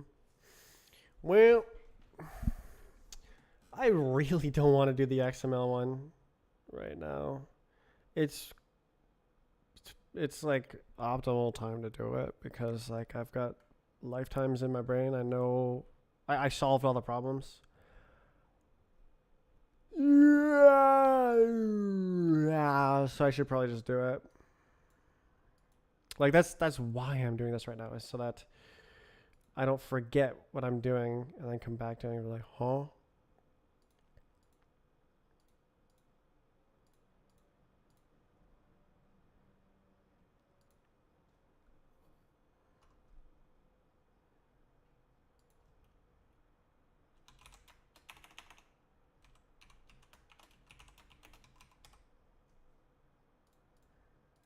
Okay, this should be the same. Nice. Okay, so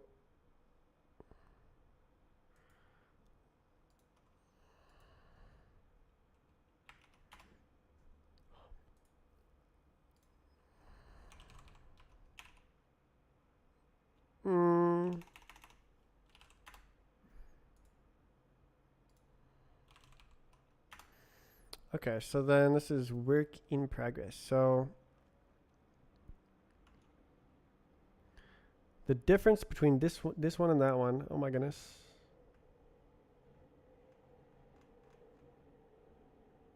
That one should be like mostly these hash diversions and then the XML stuff. Yeah.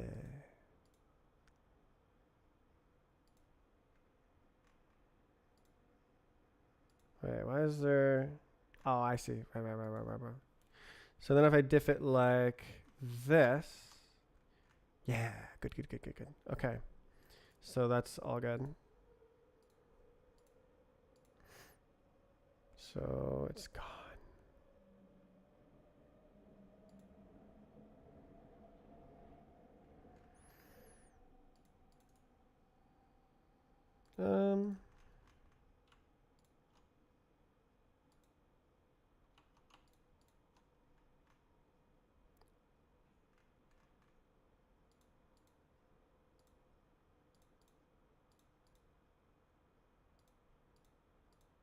Very nice. It's cleaner. Right, that one. Okay, what was I looking at? Invalid prop. So this is like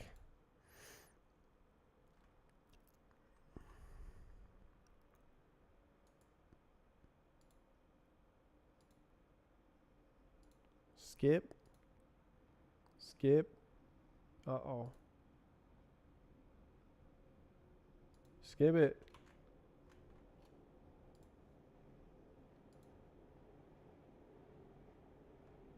What? Util.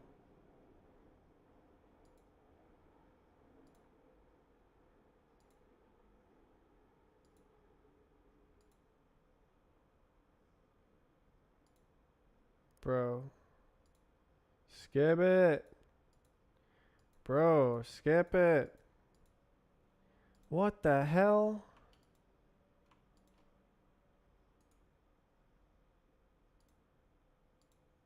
Like, what? What was that?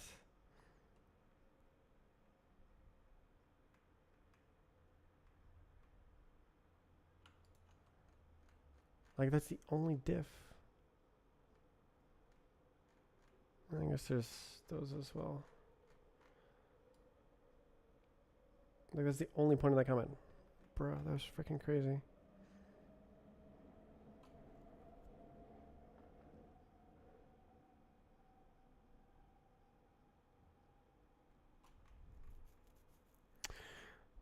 I.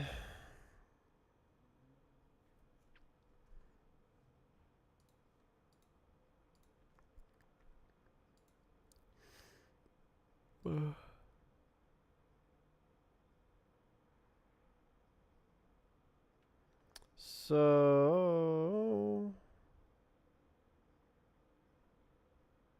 we can hard reset this onto this guy. Should be nearly identical. Nice. And then rebase. Yeah.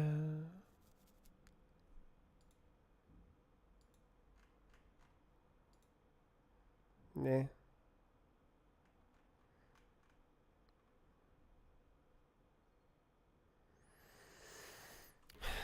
I can stay there, I guess.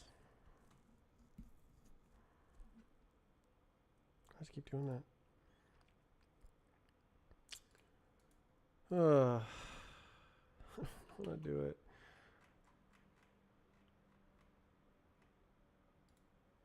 Reverend. Into.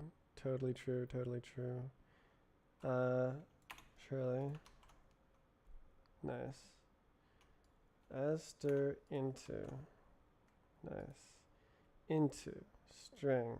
Hashster. May I take your hashster? So we got a comment for that.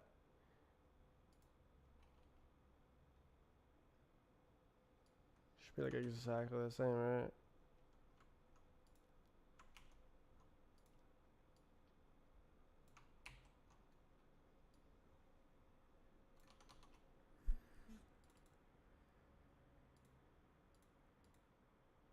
The hell?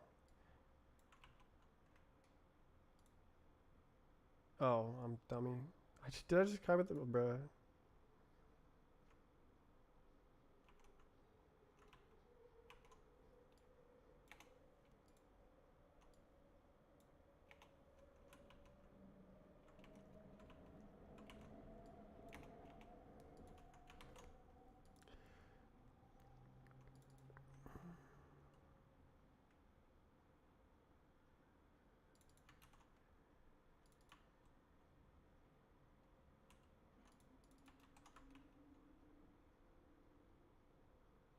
Okay, it was called type name.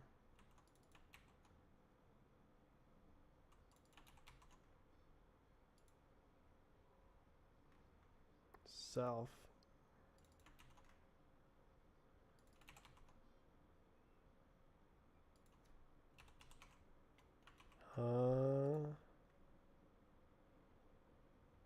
Where's the goddamn database? What did I just do? Reader.dserializer. State.options. Wait, what?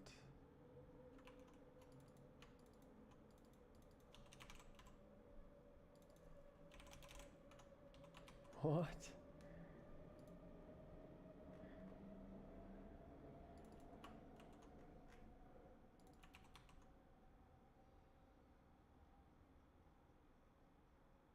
What?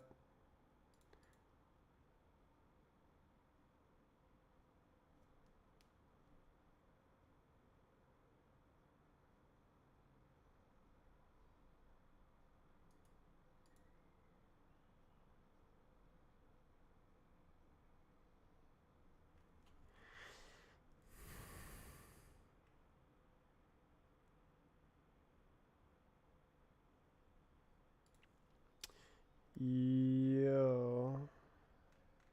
The errors are way less good.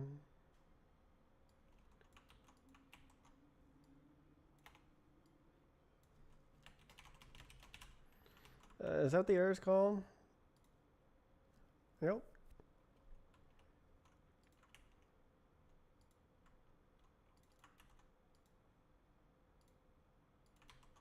You good? God damn it. God damn it. God damn it.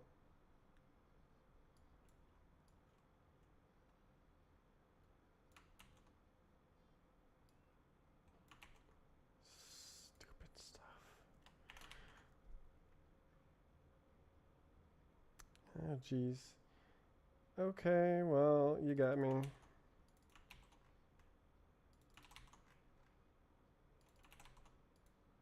Okay. Okay, so it wants class name there as well.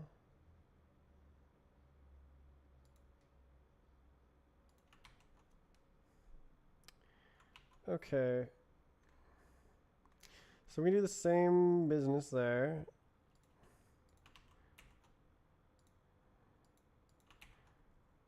Doit. Should be good.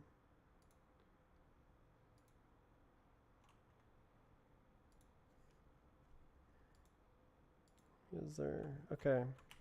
Moving on. We'll move this down. There we go. Okay. As stir into. Nah.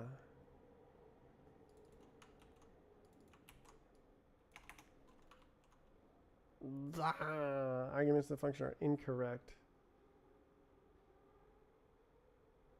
String? Ugh.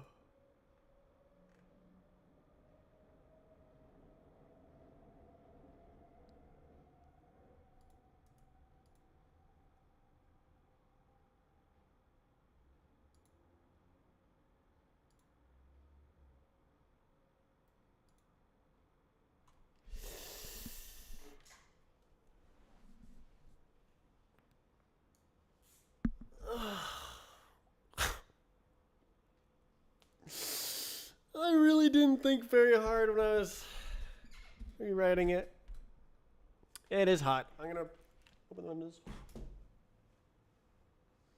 Open windows? As a Linux user?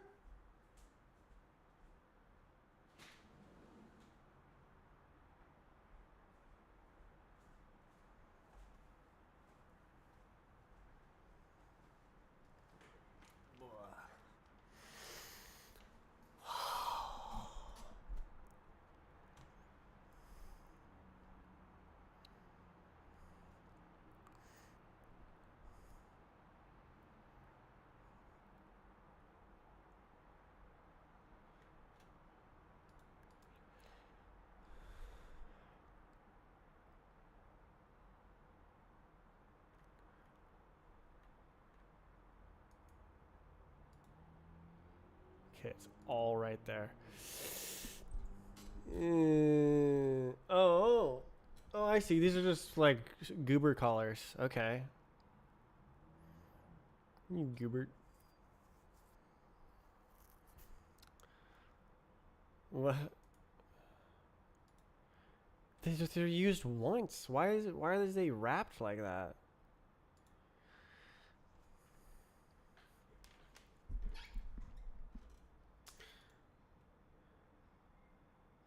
Both of these functions are used once.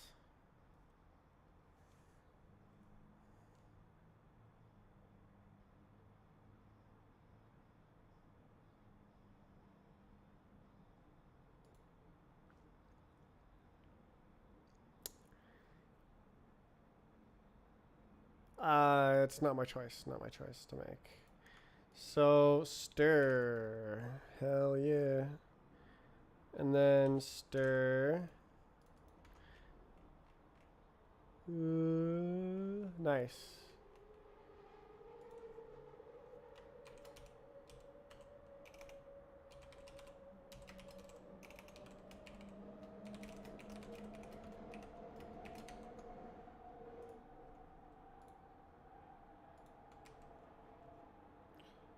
Okay.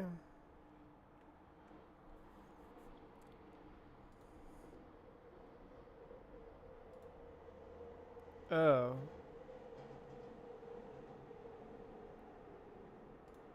I got it backwards. Tree get by a ref. Oops.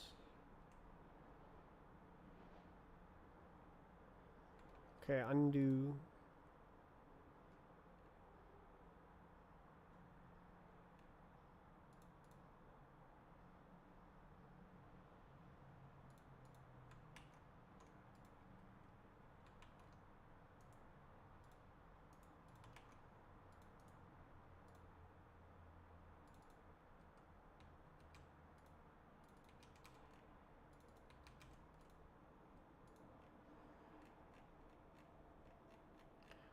Shoosh.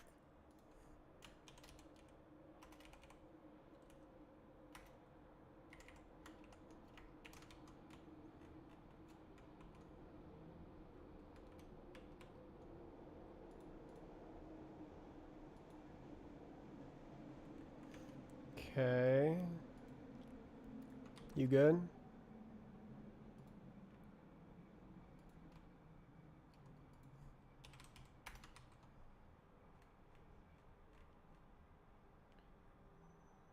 Nah.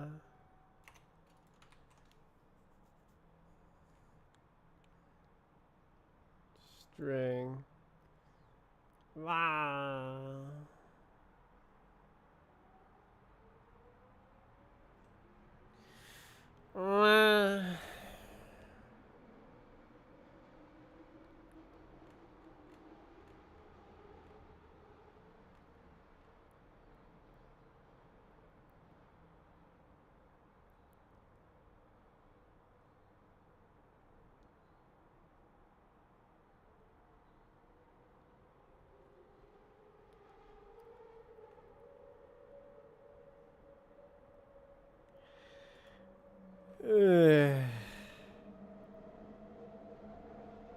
Unknown class name not covered. Oh.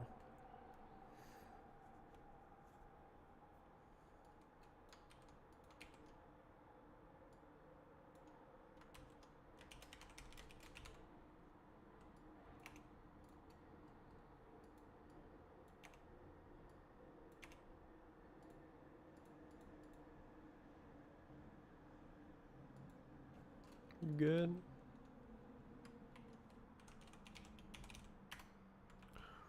Uh-oh. Oh, whew, okay.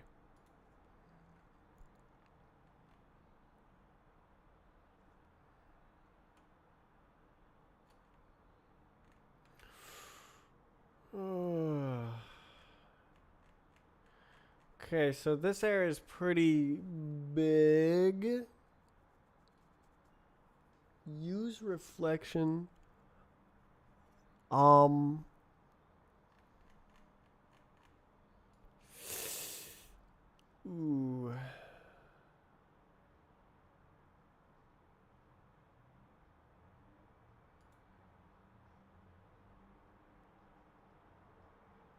It is borrowed. Oh, parse state.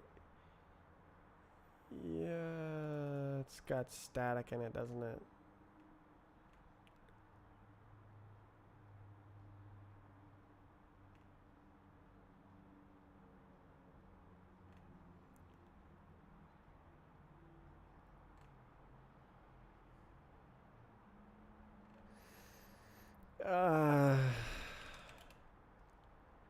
Think we want like this.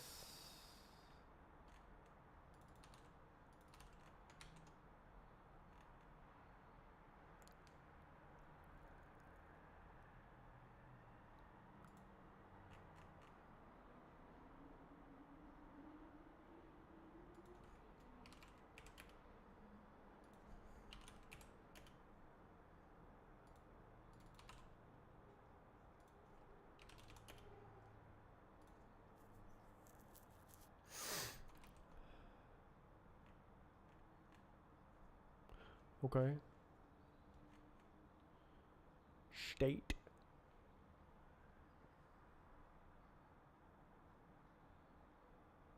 What's your biggest lines of code project?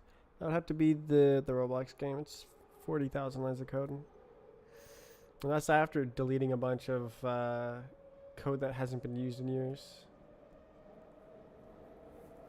I guess I can show it.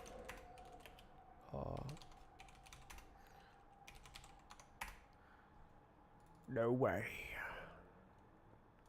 Pretty good.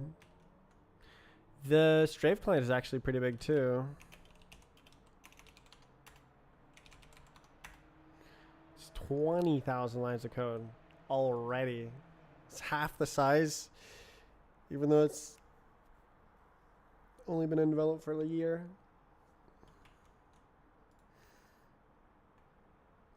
Dear.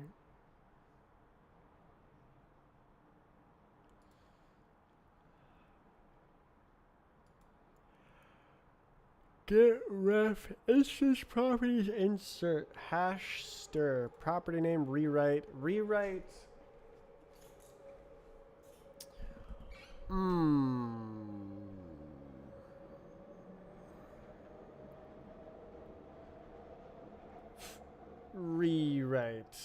dot property name. Oh jeez.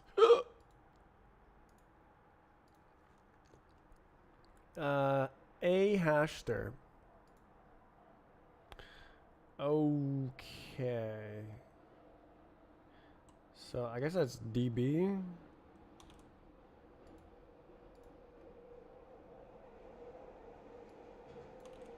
Surely, right? Ah, jeez. Come on, me. Oh, yeah. I never did like dom outlives de. DB outlives dom. Then we're chilling, right? Dom and D. No way. Nope. We're not chilling. Oh, it's not relevant. Okay.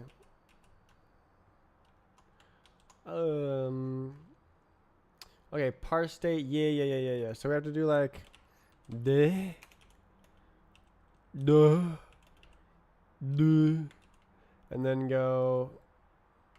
Yup.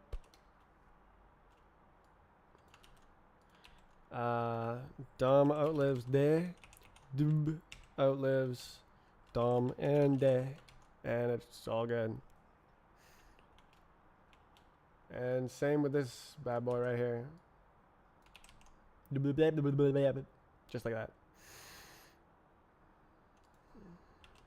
De, duh, dub. Amazing. De, dub. Lua. Yeah, huge Lua project. Not easy on the refactoring. This is just going easy, isn't it? Property name into. Meh. Shared string. Property name into. Where is this function called from?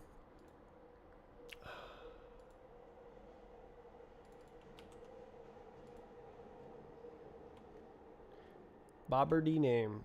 Bobberdy. Bobber. Read value XML.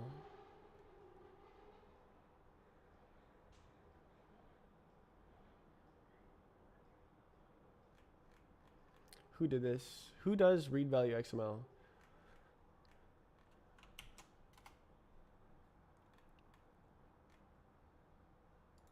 Throw it into the void. Throw it away.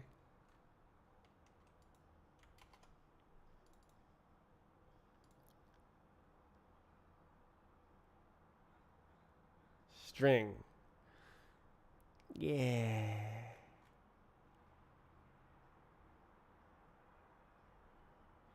Is this a text editor project? What? Are you talking about this thing? This is the Roblox file decoder. This is the XML version. There's a binary format and an XML format. This is actually not too far from done. Add shared string rewrite. Oh. I changed this to hashster. Push hashster. Does that even make sense?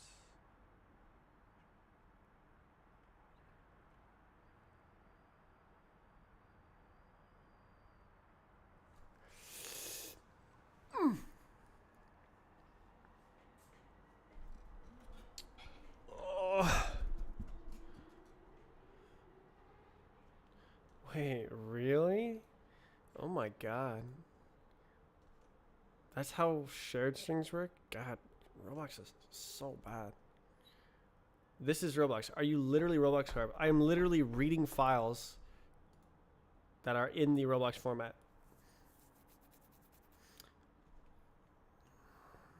I love how it all starts with D.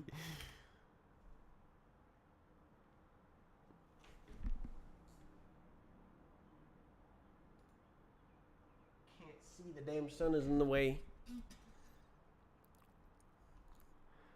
Oh my god, bro. Oh, I just cannot be bothered to do this. Stupid XML.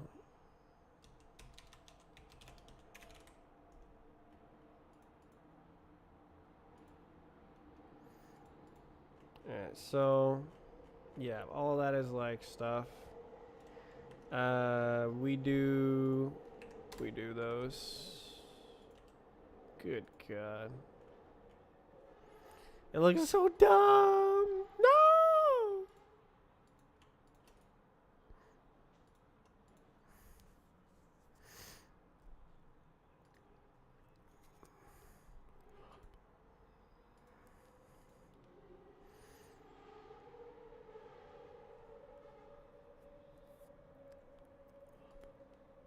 Buh. Does this compile? Mamma mia. Let's see. Surely, right?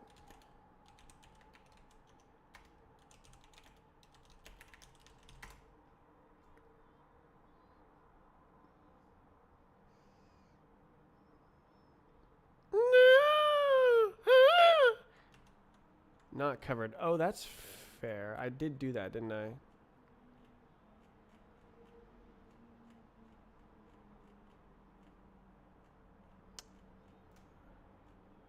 That guy.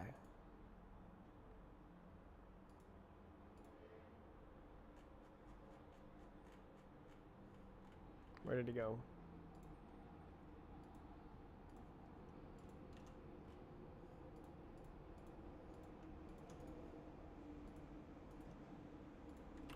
Alright, now.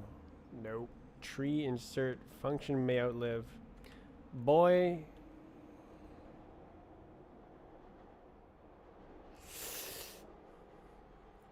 Tree. Okay, do I just need a little bit of life on the time? On the town? Okay, so oh, okay, so I think I can do this with 2 goobs here. Uh-oh. Am I? Yeah, okay. All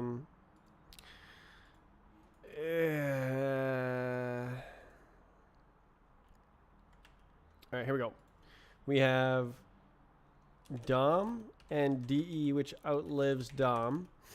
And then we have, what do you do? Dom db. Oh, db. Dom db. Arrow db. And it's all good, yeah. Oh no. Insert parent ID. Builder. Is this freaking static?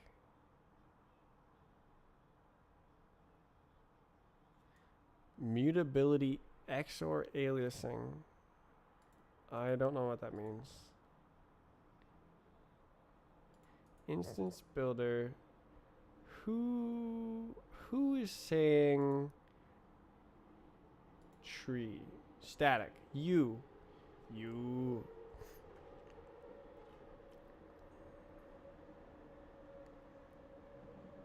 So buh. Alright, what did he say? One must outlive static.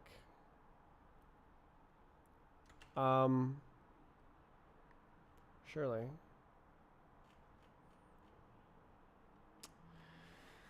Really? Does it all tie in? Okay, who is one? State. State insert builder? Is it builder? Our builder static. Who did this? Builder.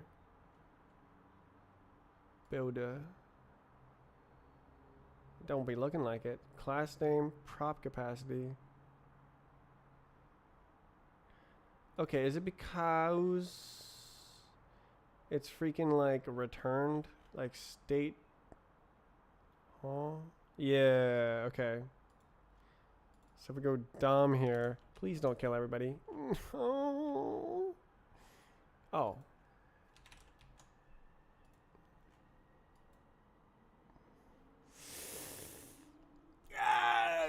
I can't edit. Well, actually, probably the binary one doesn't work as well, don't it? Gab damn it. Never mind.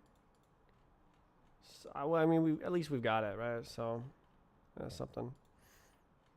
Like if I go here, This may build. Oh, this is XML. We don't care.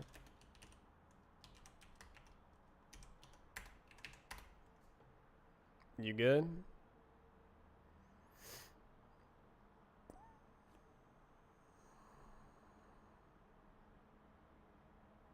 TTT Mate. You're talking about like literally the borrow checker. Why does the borrow checker? Is that what you're going at? Okay, I think this might not work. Yeah.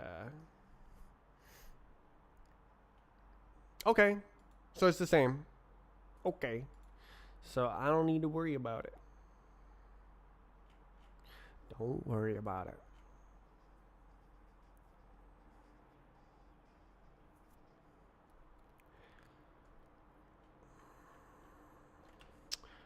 Well, I'm tired of this. I have enough lifetimes for today.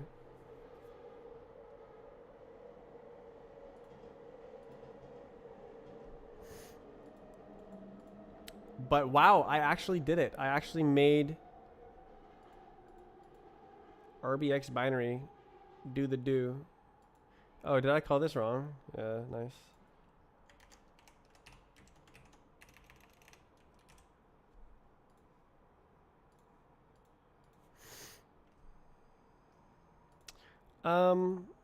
Is this valid? Can this pass all tests? Oops. Yeah. It should. Like the XML will still be on the global ding dongs. No.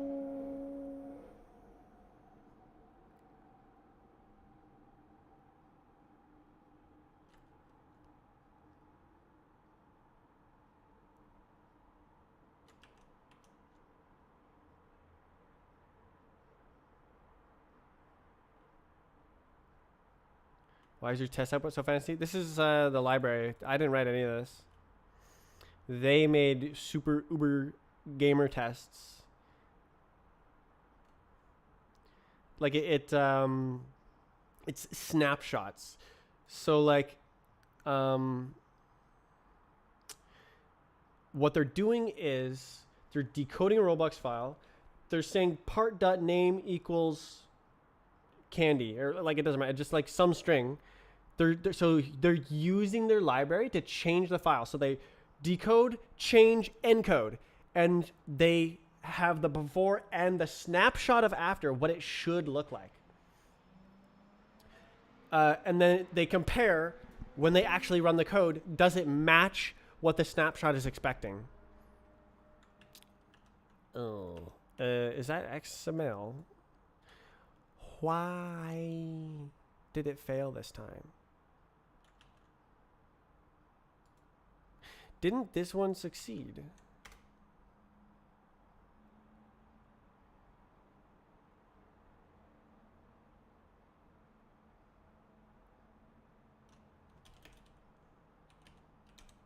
Oh.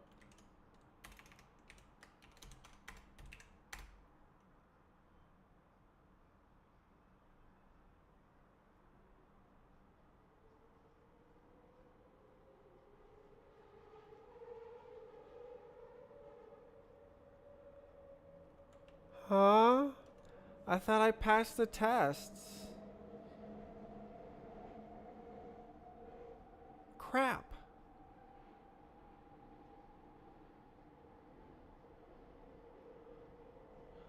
Well, crap. I don't pass the test. So this one does pass the tests.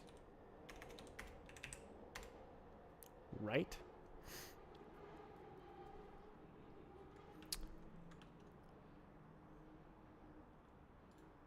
So something wrong. Somebody did something. Probably it's. Oh dear. Okay, it's that.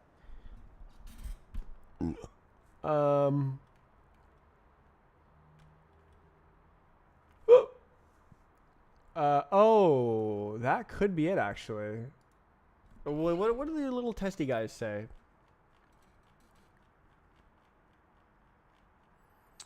The test is called decoded viewed util unions LOD data. Okay, so I think that it's missing some default values that aren't in the database. That's what I'm thinking. Model in primer. Yeah, it looks like it's just missing some default values. So that is hitting this case. I'm going to write that down.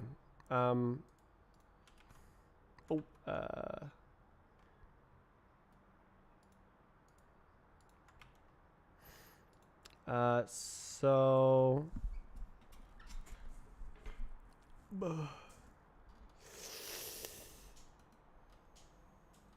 is this serialize?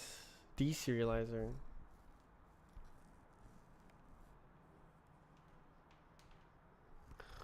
So yeah, what this does is it fills it in with a default value.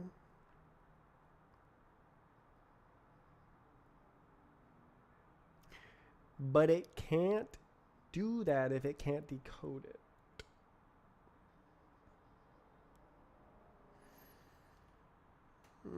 It's not something like really fancy Rust tests. Well, yeah, it is.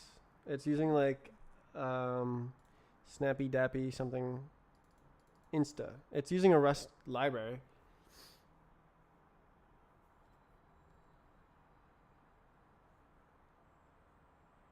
Who said Snappy Dappy?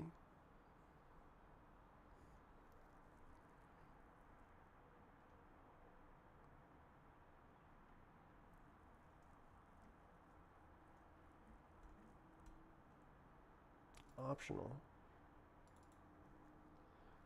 Oh, what the hell? Unstable text format. Oh.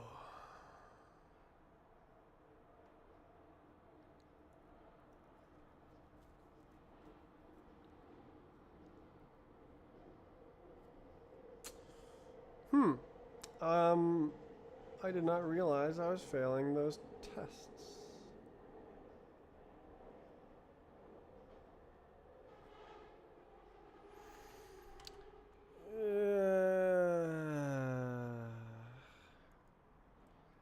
XML, why is it XML? It's so bad. The format is so bad.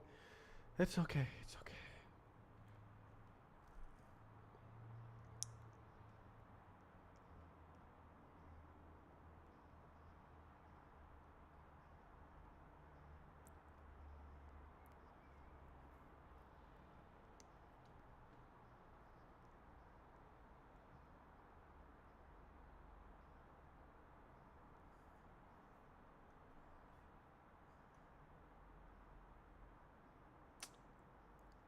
Dude, 40%.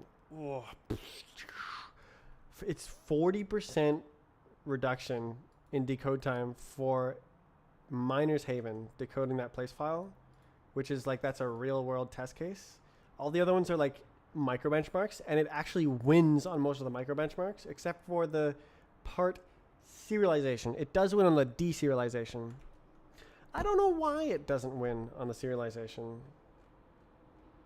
It should be like the same. Why? Why? Why? Why? Why? Why?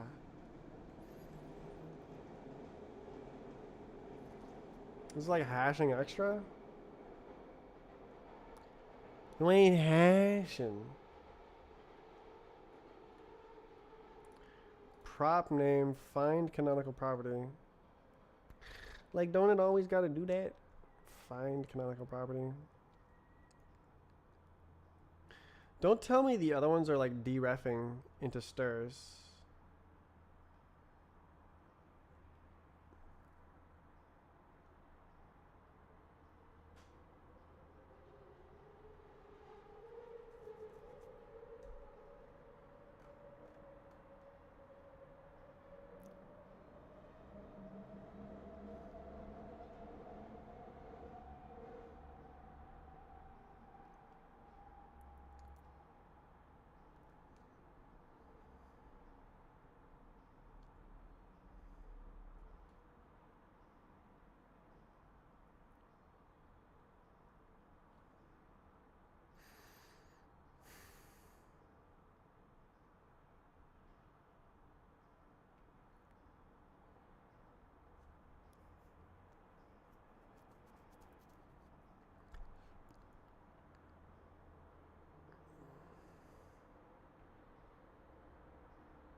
with this kind of architecture with like lifetimes and stuff, we could I say we, but like it's not my library. They're like they don't actually have to accept my changes here. Like it, you know, it's really good. Like it's literally 70% faster, like a 40% time reduction in decoding files. You know, it's pretty good. You're gonna pass that up, but like, whoa, it's a big refactor. I absolutely scrambled the library, and I'm using like my random crate that nobody has ever heard of. So yeah, there's downsides there.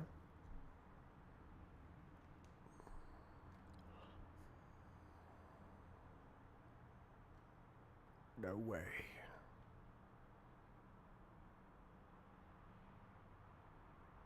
Rust caching library.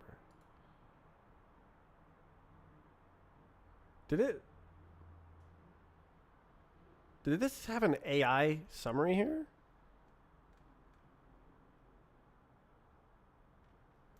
This says Rust caching library. I never wrote that. See also string cache. That's like very on the nose. Number 72 in caching. What? No. No. It's bots. It's not number 72. It's bots. Monka? Is that Monka cache? Oh.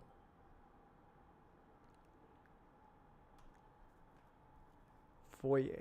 That's a cool name. No way. Hashter.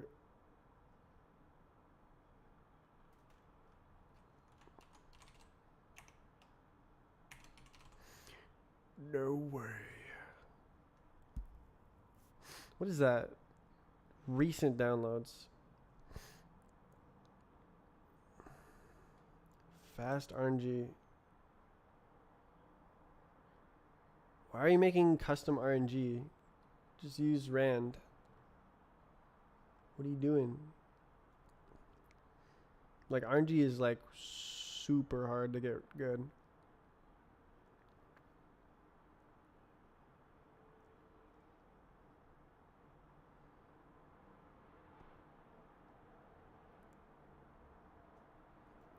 Kak.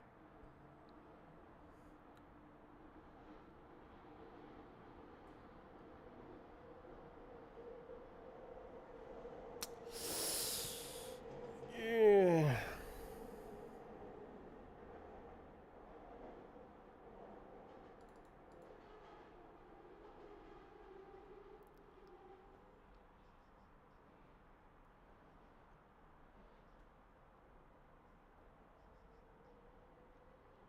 libc.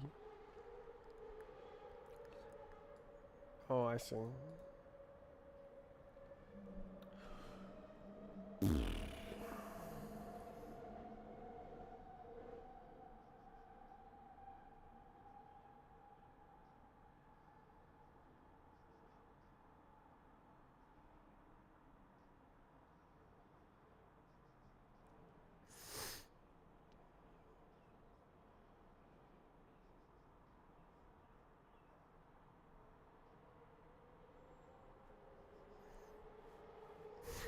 Wait, are you you RNG buff? You going hard?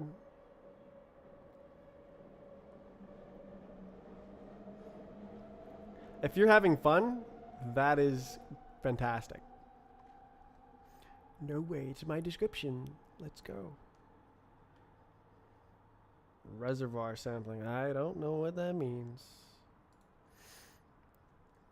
I'm going wild on this one. Bull.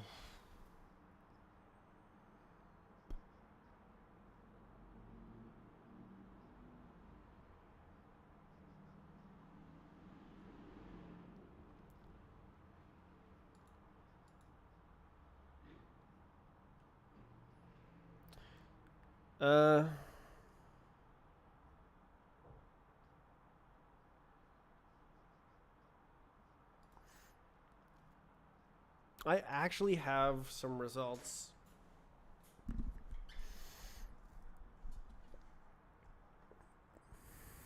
Should I go blog about it on my Euster concerns? My personal blog?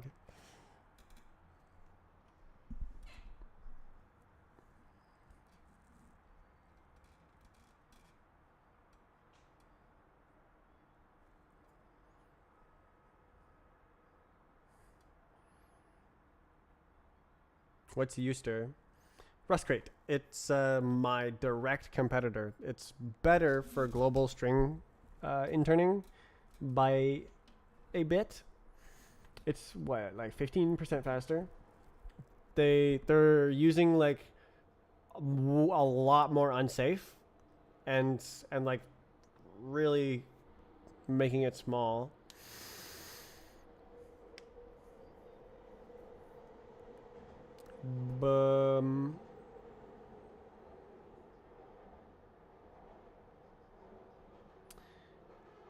It's the same thing, but with less memory control. So you always must use the global cache. You always must pay the price of doing global locks. You can't drop the memory. See this issue? It's my personal blog. I'm like, actually, you can't drop the memory. And he's like, is this even a problem?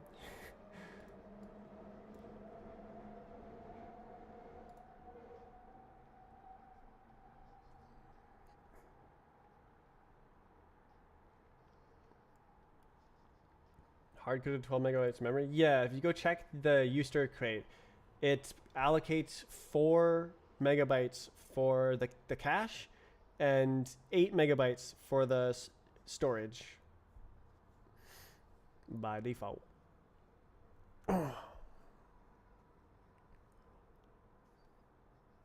Every time.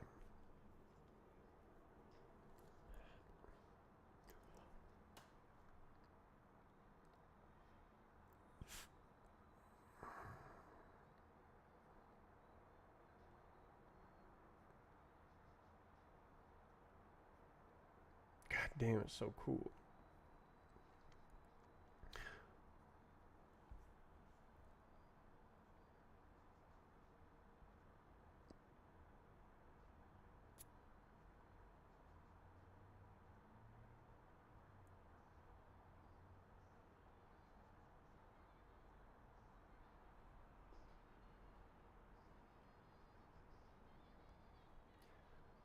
Um.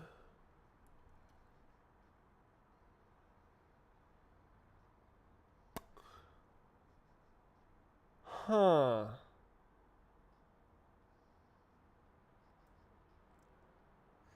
I.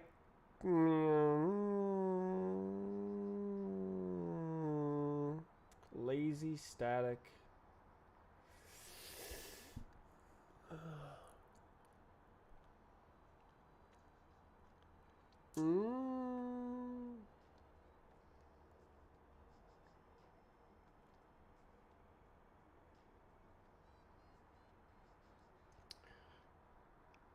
I could totally cache it.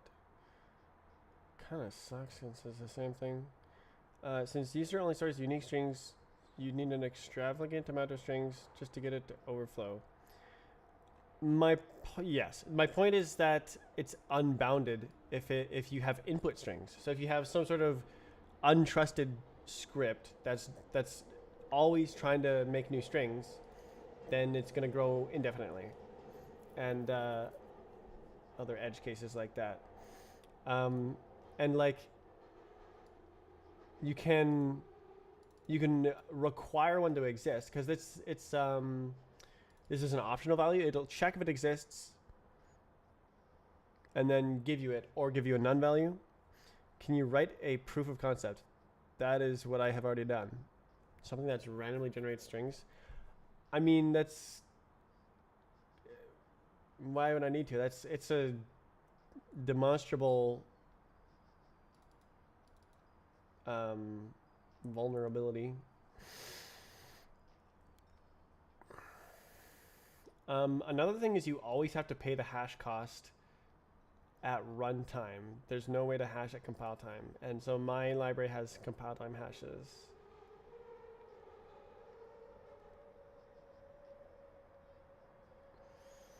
it's better, but also worse.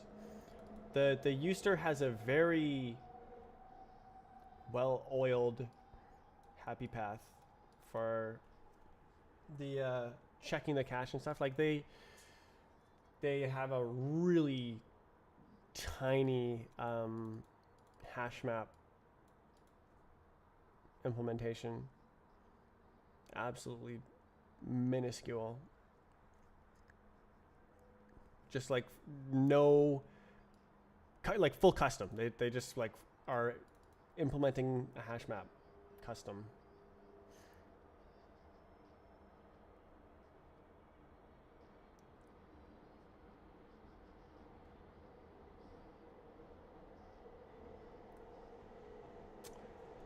Should I say I have something now?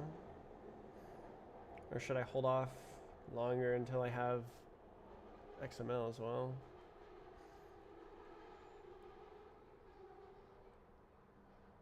That's what string and string is all about. I said a lot of different things. What do you...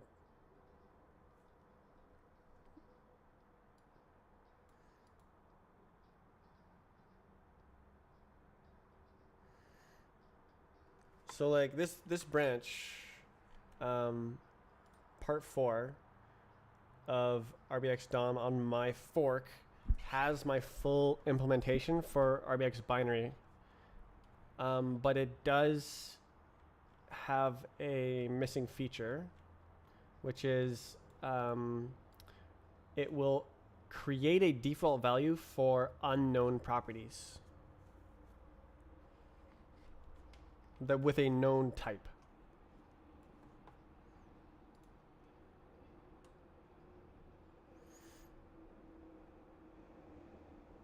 Whether the issue can be used as an attack vector or cause unsoundness, that completely depends on, well, yeah, I guess yes is the answer, but like it depends on the way you're using the library. It's kind of a niche attack vector. And I fully mitigated it on my Roblox emulator thing. It doesn't do any string internment of input strings, like user input. Doesn't matter if it's niche or not.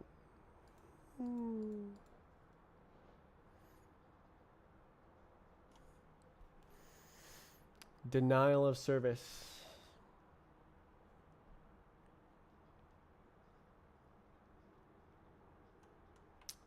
I do believe failed.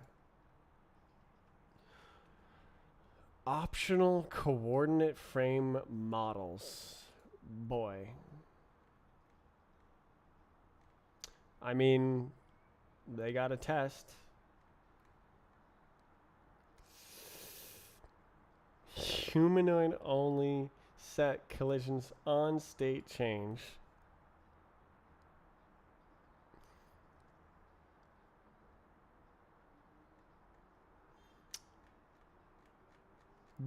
How many tests did it pass? 54 passed, 3 failed.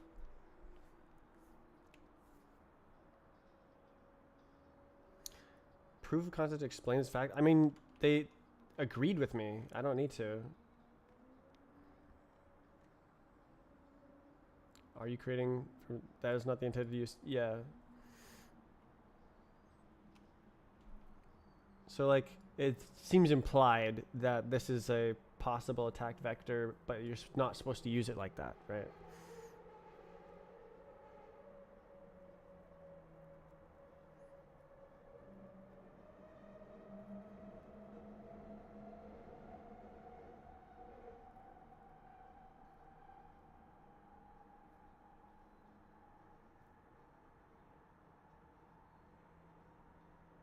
So I have actually eliminated the cache altogether.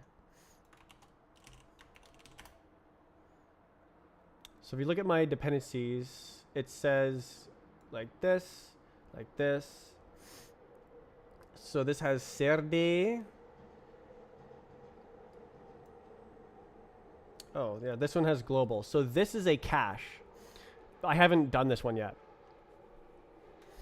Who cares if it's intended? Yeah, this is why I made my library. This is why I went off on this tangent for the past week and have been working on this. So I've been I've removed the cache entirely. And then I can add it back for unknown properties to like add the vulnerability back in, but it also enables further decoding of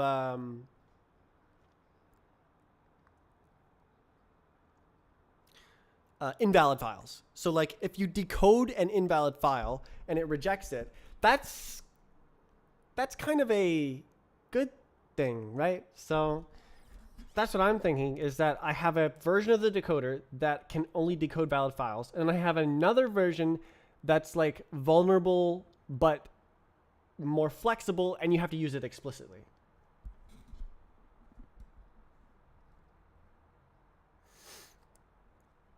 Yeah, I want this gone. I suck. Oh, there it is. It's gone. Oh, XML. Oh my God, bruh.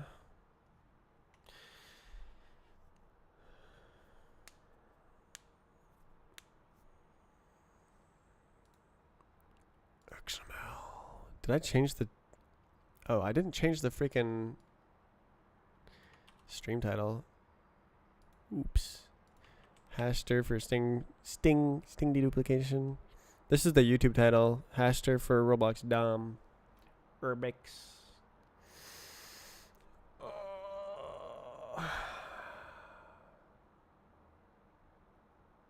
What is that? Try convert cow. Who the hell is doing this? What the tarnation? Self.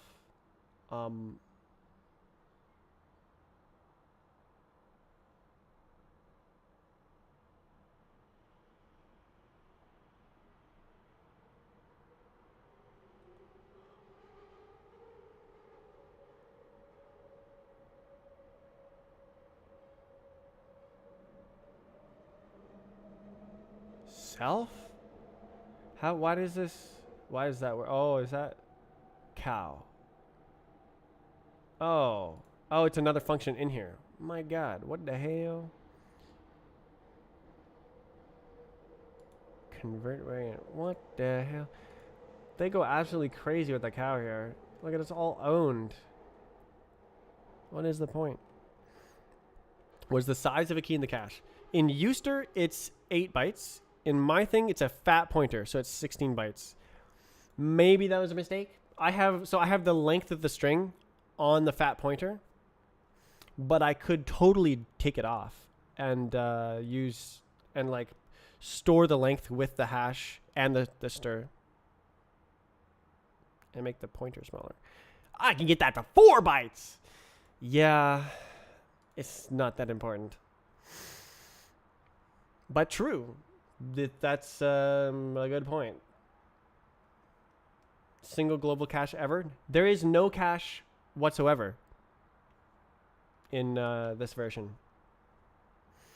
What it does is it pre-hashes everything at compile time and serializes that with the hash to the database. So the database has stirs and hashes with the stirs. They're not deduplicated. That would make the database much smaller. But they're there at compile time. And then when it reads the file, it uses that as the reference instead of like some cache, because it's already a hash table. Let's go to the database code. I really like this. This is better than all the ideas that I had in this thread while I was like thinking about how it could be made better. This is just better than all of them. There's no cache. Where is it? Boom. Okay, so here's the database. That's not it. Here it is. Database. So classes and enums. Cool. So this is a hash stir map, meaning that this is my cool hash string type. It's a reference to a unsized type, dynamically sized type. So if you had a cache, there would be like cache hash stir cache something. It'd be like that, and it would sort of duplicate everything. Like there's more in here and stuff, so everything would be duplicated in the cache as well. But like the data's already there. Like you don't need a cache because all of them are already there. So there are duplicates throughout everything, and like it would be better to duplicate it, but like this is simpler. Can't you just use a U32 from the point of view, sir? Okay, so but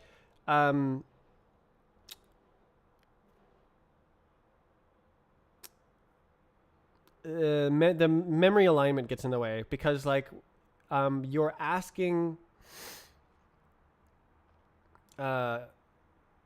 there's the bump allocator, so like you could say that it's an index, but then you don't have a direct pointer to the data. You have to look up from the index, making it slower. So it's using a direct pointer to the memory leaked data to make it like mega speed.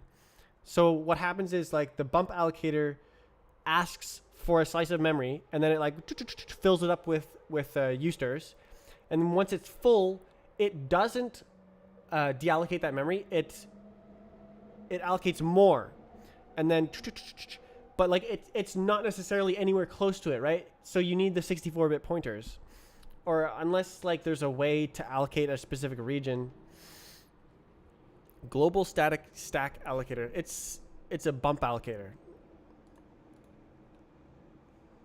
I'm using a bump allocator as well. Boom, boom, boom, boom, bump, bumpity, bump, bump, bumpity, bump, bump. Mine is called. I'm using a crate. Bumpalo. But they have a custom implementation that's like tiny.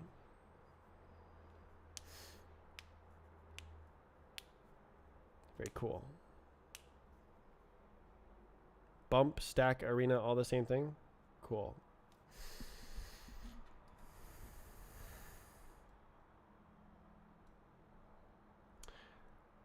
But like, you need the 64-bit pointers, right? Because unless there's a way to allocate within 4 gigabytes, and like you say always give me within 4 gigabytes, and then you like add on to your pointer, like I guess that would work, but like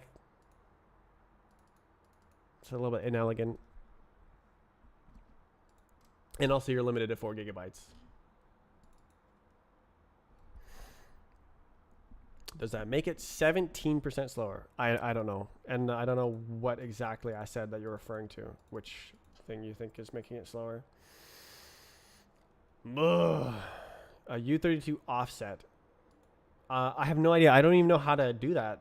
Like, how do you tell the kernel, keep my allocations within 4 gigabytes so that I can use a 32-bit pointer? I don't know how to do that. I'm sure there's a way, because that seems like an optimization for certain scenarios.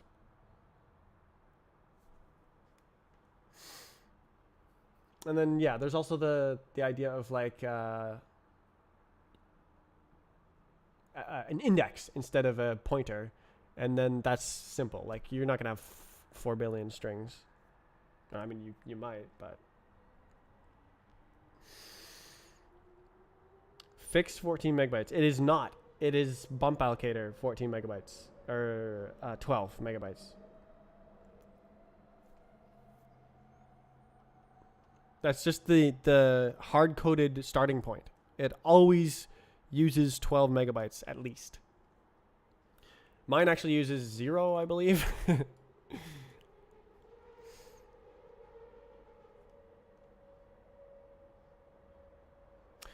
could probably be better. At least 12 megabytes. Yep. Uster. 12 megabytes fixed. Oh, I see what you mean. Yeah, no, that would totally be possible to have a 32-bit. That would be easy. Game is easy. It's easy.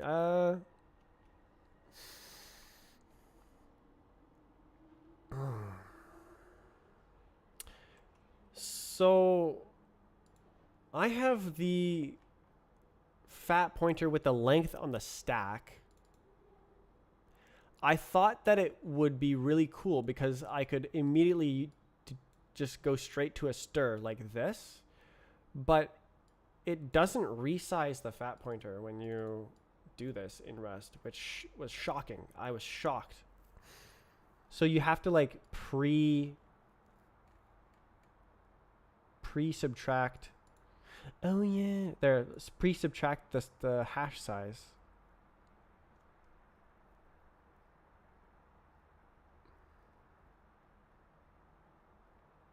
Fetch the base address. What?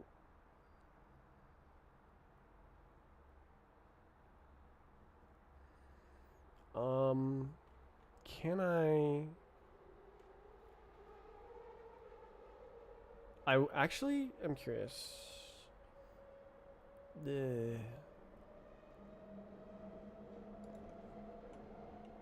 Dependencies. Damn, that's a lot of dependencies.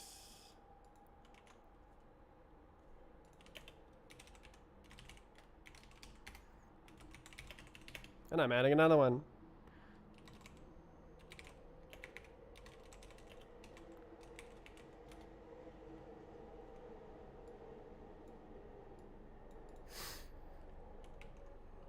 Bruh.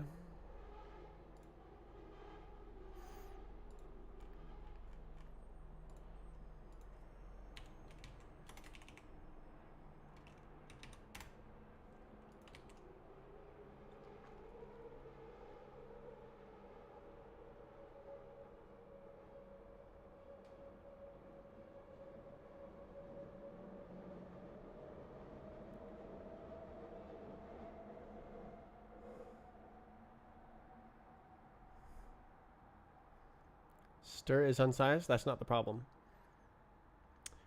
Zero copy says you can't make a stir from bytes because it's a stir, not bytes. It has to be UTF-8.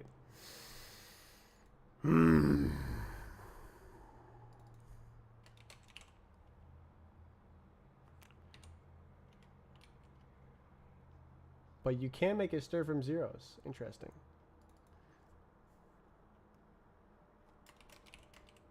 I was actually, I know this. Try driving on the U8. Yeah, it'll work. I was looking at this. 825. Earl.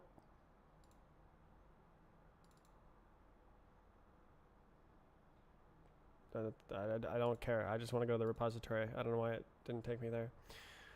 So they released a new version, and I saw it, and oh, it was about split at. That's right. And their example was like, no way.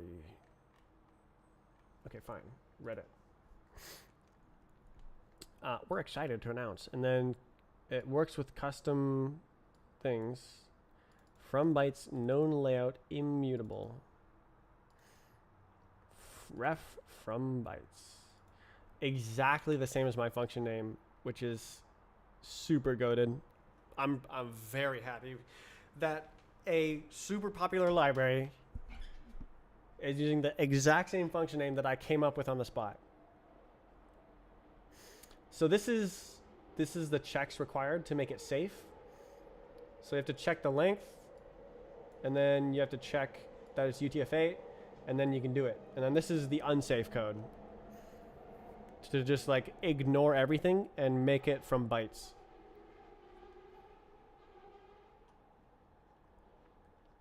Fat pointer hack. Wow.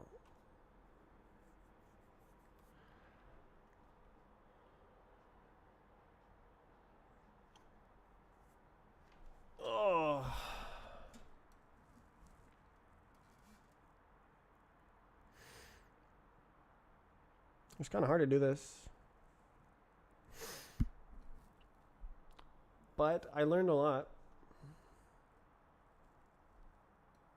Triester existed. That does exist. That's literally this.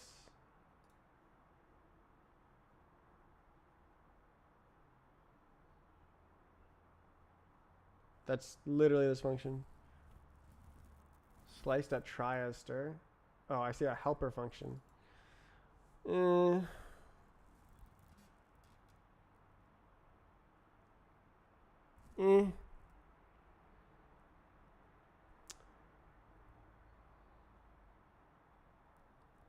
That doesn't seem like that big of a deal to me.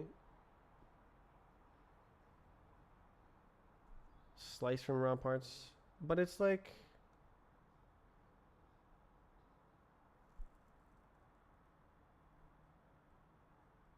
Is there PTR? Does that exist? Is that just an alias?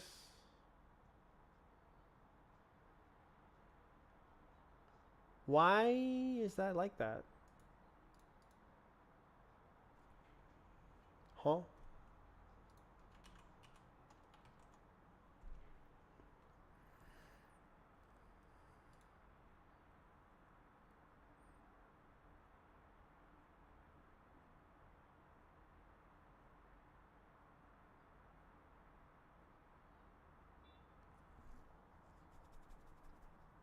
PTR.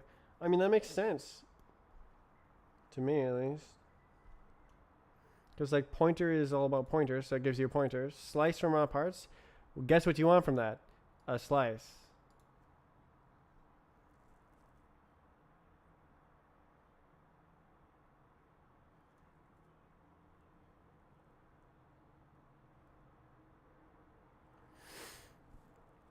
Oh. Look at my macro. This is garbage. But, like, I don't know how to make it better. I had to, like, bust out the proc macros as well. There was a lot of, like, subtle issues with all of this.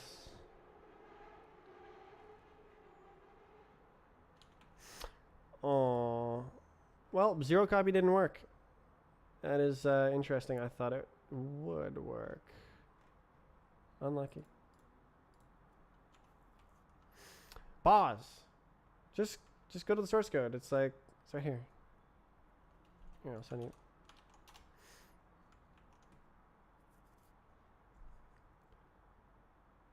Bytes. It's available? Yeah, no, it's open source.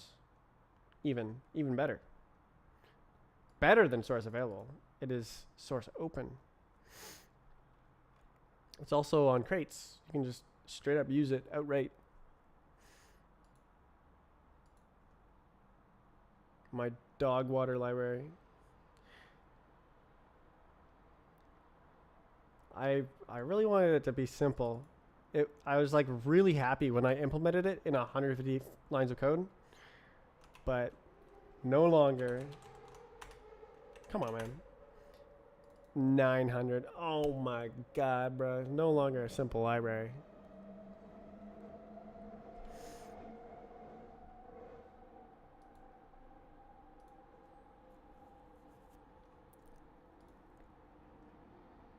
Oy, oy, oy, oy. Do I make a post or do I wait until I have XML? And I mean, 40% is pretty crazy. Let's see if I can reproduce that result. So I'm going to go to this. I'm going to do, can you just cargo bench? I think it's only binary. We'll do it like this.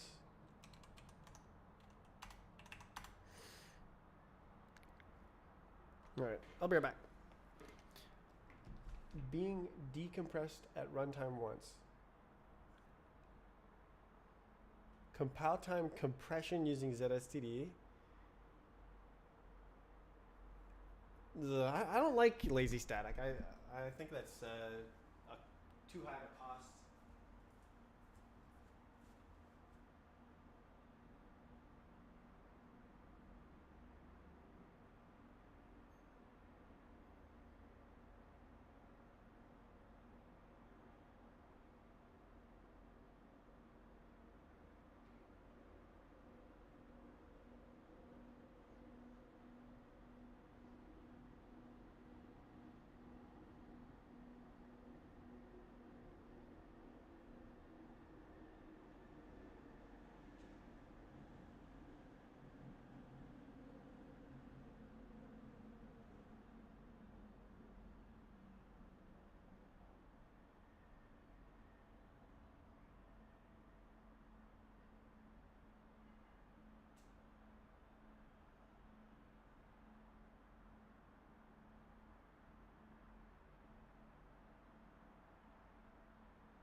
Why does it say 4%? And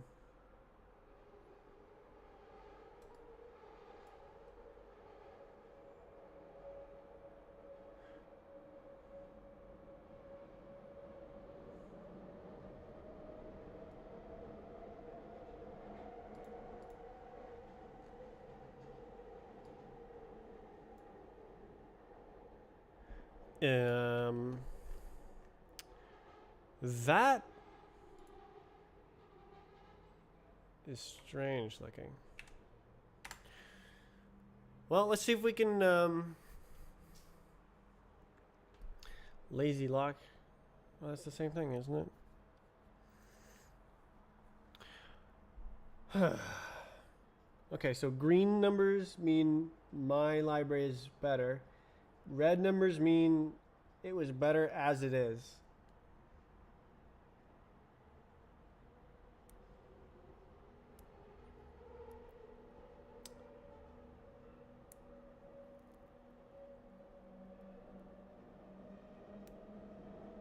Serialized seems to be a weakness. I wonder why.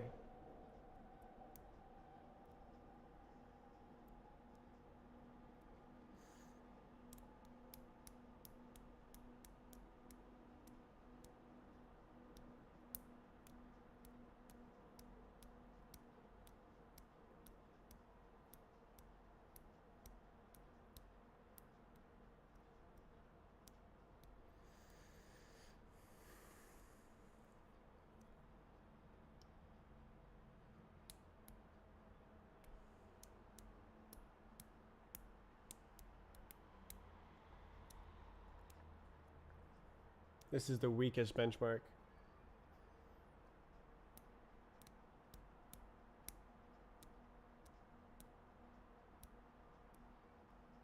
That is the strongest benchmark. Hell yeah.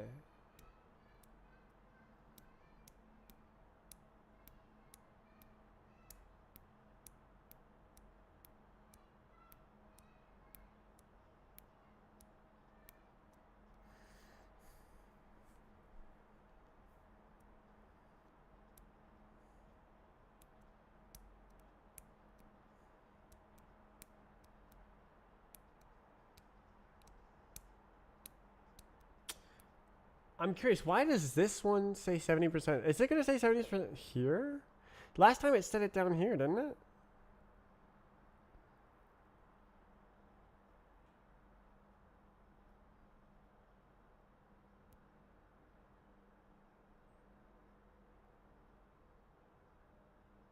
%. Is that right?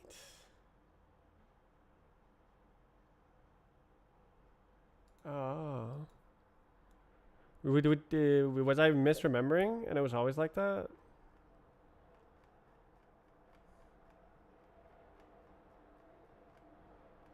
That's the end of the history.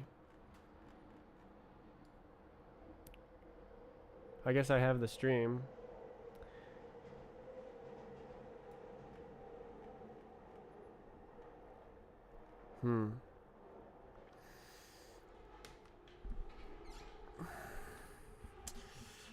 I thought this was stronger. I thought that this one said it was 40%. Damn.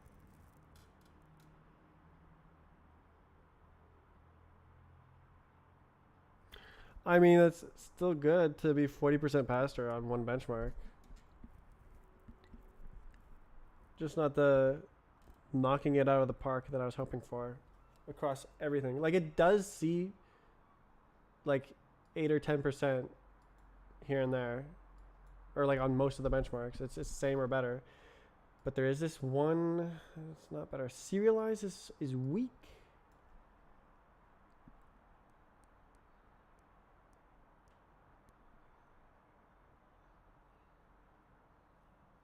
Index out of bounds. What are you trying to do?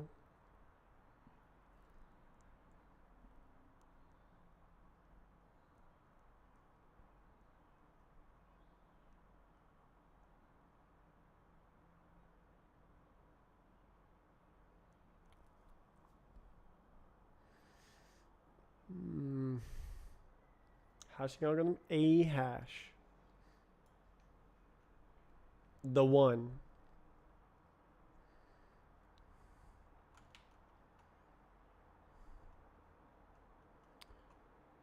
Cryptographic. No. DOS. I already have RNG disabled so that it can work with at compile time. So DOS.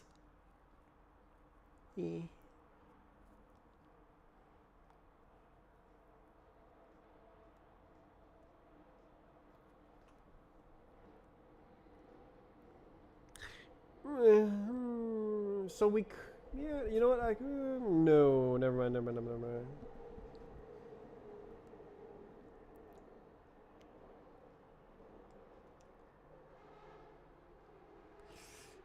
Boy. There's a new algorithm faster than a hash. No way.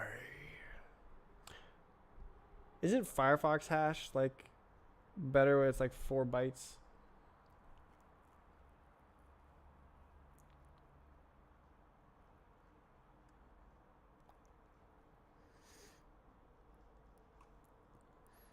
I'm not actually that great at performance optimization in Rust. I haven't really busted out the profilers and stuff yet and like learned how to use it properly. I'm mostly a use a good algorithm guy at this point. Man. Why does it have to suck? Why is there red underlines? Couldn't there be like no red underlines? Could we like not do that? You know?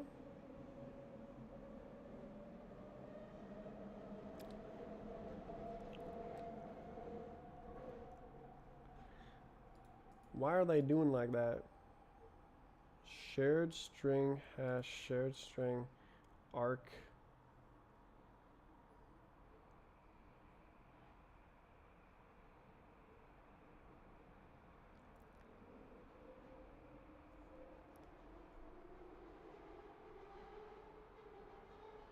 Nobody really does that. I highly doubt that. That's like a significant amount of engineering time. Would be like profiling, optimizing the tight loops to like make it faster. Static. Crap. Who put that there?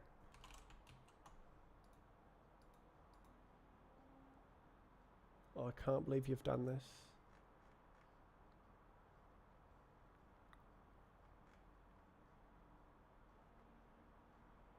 Alright, let's see. Is there any more static? Am I on the right branch? Yep. Static hoo-ha. Ugh. Chunk builder. Oh, I see.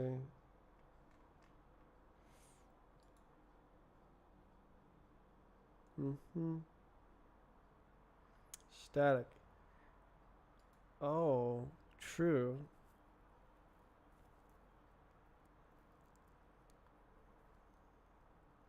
Damn, I can't believe I cut this up to work. That's nuts. I got all class names and properties sourced from the database.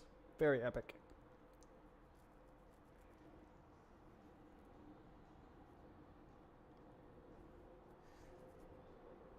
Gaming.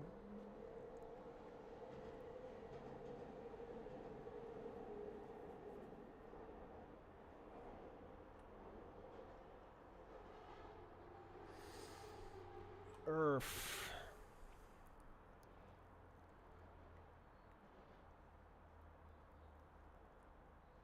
Hmm.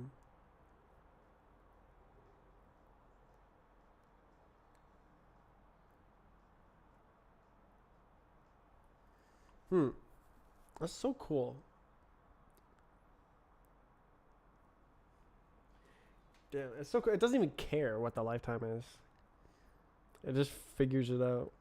It's crazy. Is this public? It is. Pub use. Oh.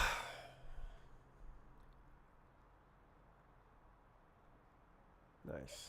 I like that. I don't like the boxed errors. That's whack.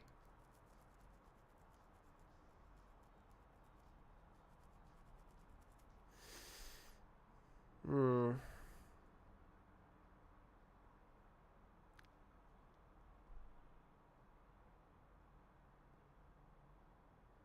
This is best run ever, but it's not though. It's an error, man. It only happens when an error happens. Well, I guess. Well, never mind. I'm stupid. It's in the result. Stupidity stupid.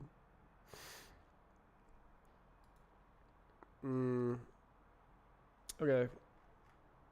Got him, coach. Okay. Static. Did anybody else? Oh my god, I have too much stuff open.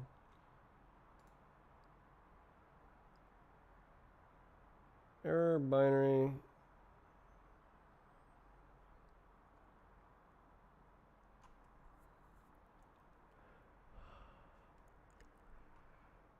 Bah.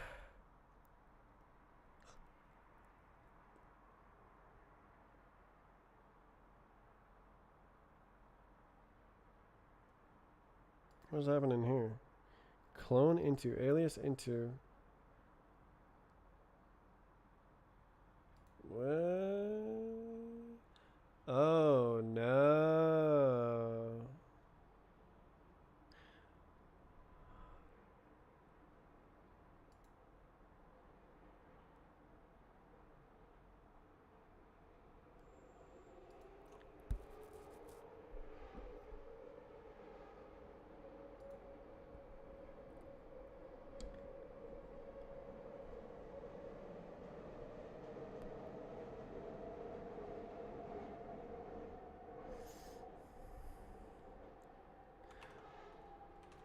Okay. Oh, is it because I didn't ever press S? Huh? Why is there into? Dumb, weak, types, reflection. Like, what? Is it because this doesn't compile? Like, nobody has global. Global. Huh.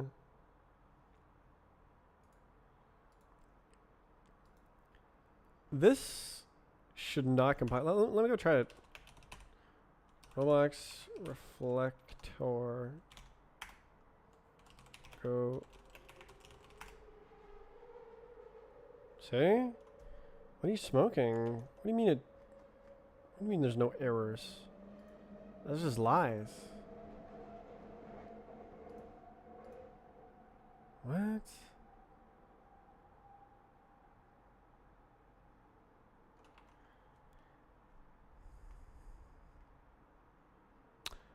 Oh, the dependency doesn't compile. Oh. Ugh.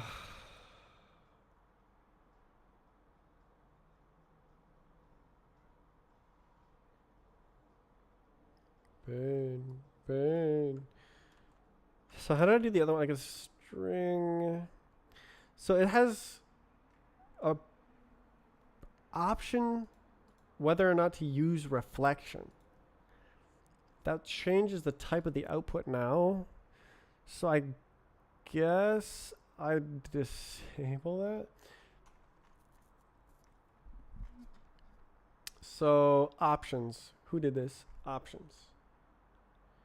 Deserializer. How about here? Okay. Options.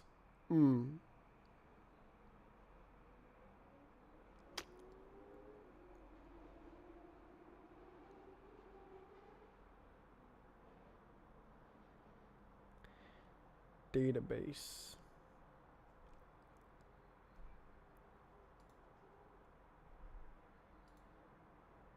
I see. Strange. Ugh. The binary one is so much more evolved. Fromster is crazy.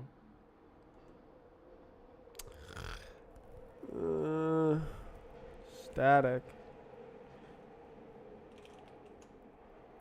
Oh crap. Default.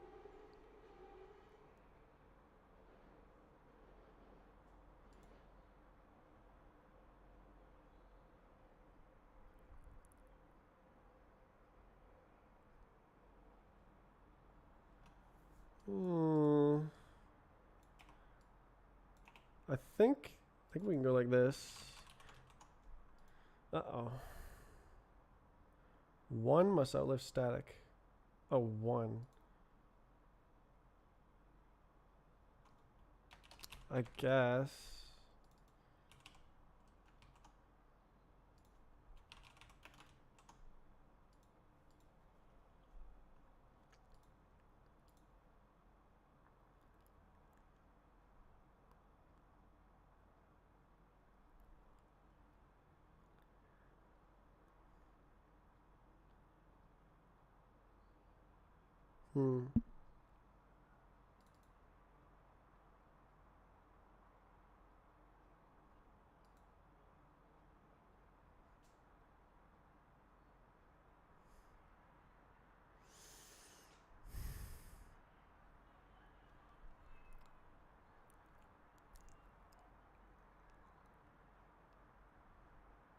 Yeah, no, that's right. Because like this is static because we're using the static database. But if you pass in a database, then like that's using a database lifetime. If you're using your own Scoobert on the Dubert. But then this one is still on the database. So stir. I don't think it uses that at all. Got him. Okay. As ref as stir. Reader. Oh my goodness, right. You can read from bytes. That's crazy.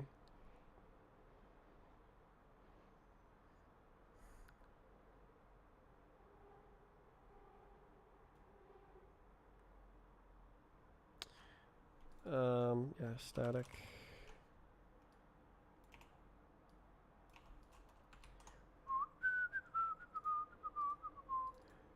So I don't think you need to know this. Here, it'll just work. I lied. Data escapes. So true. So, Dom, what about you? Can you just like chill? Let's go. So chill.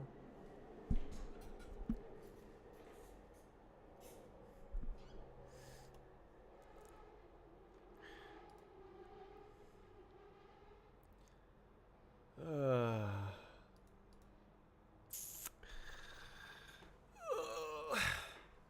so I have to remove the whole decode options thing and not have it like at all.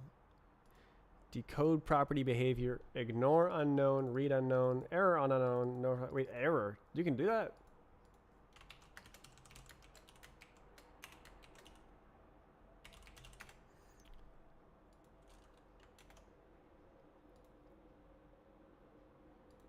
Hmm.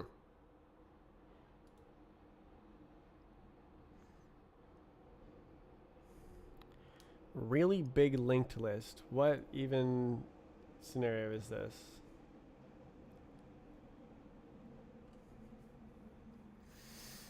Why would you ever use a linked list? Worst data structure ever.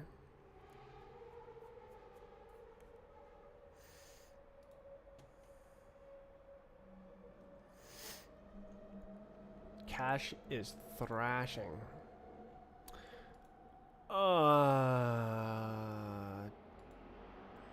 Event. Event. XML event. Event. Event. What a terrible name.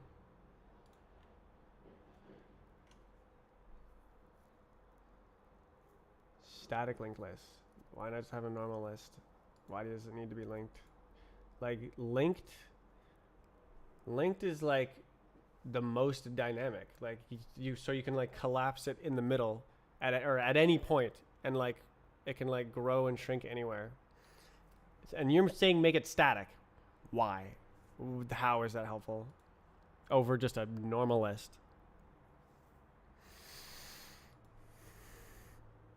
And like what even is the use case? What are you trying to do? What's your point? Hash map. Oh.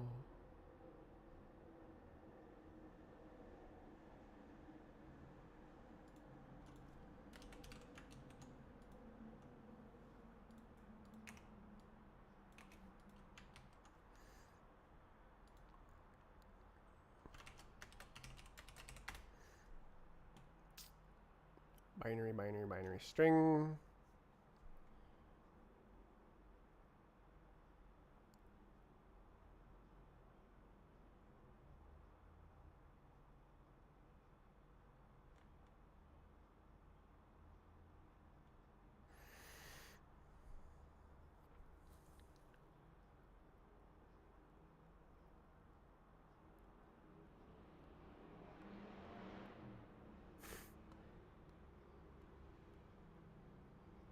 I don't understand why you need that flexibility if it's static.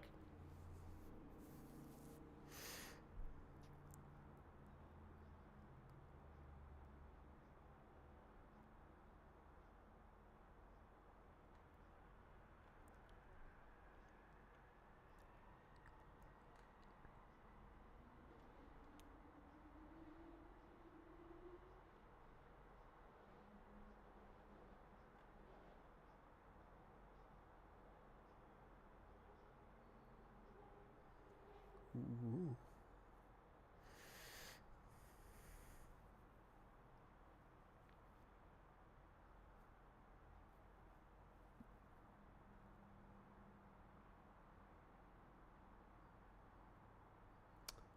Wait. Hash map hash. They're hashing the hash. Bruh.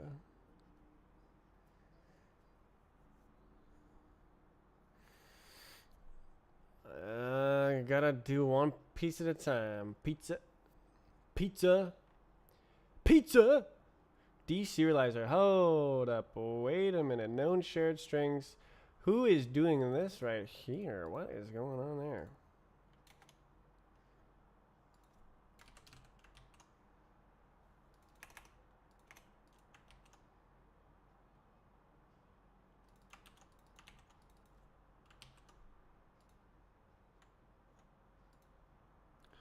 Hash map ref. So that's okay. So you don't want to use hash map with this guy because it bad. Trust me.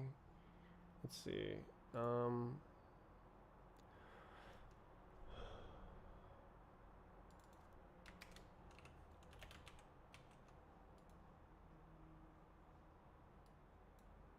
Nice.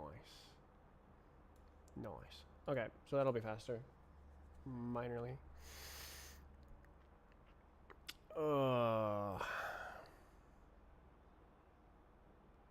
Getting pointers to get to later nodes.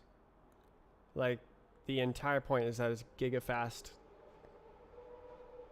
at all times.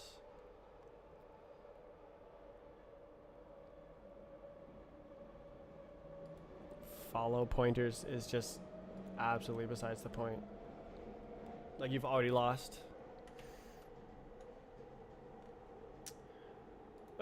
Okay, so read unknown, no reflection. You can't do it. You can't do it, brother.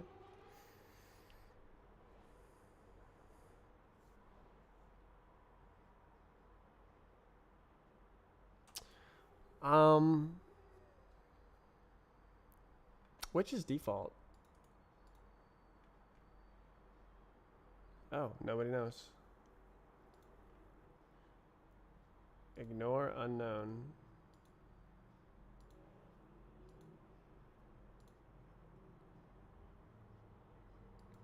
Read unknown.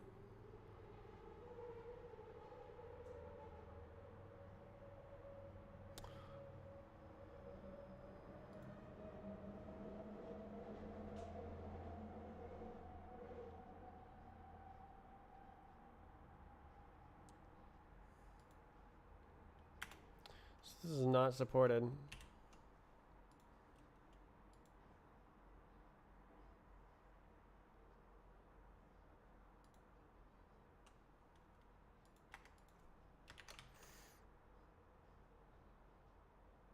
I wonder what it does here. Ha.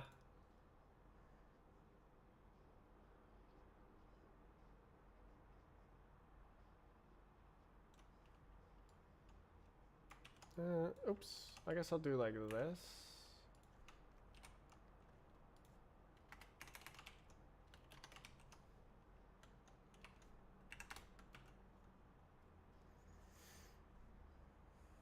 Yeah. Cool. Just disable it. We don't need that code. Surely this is the same, right?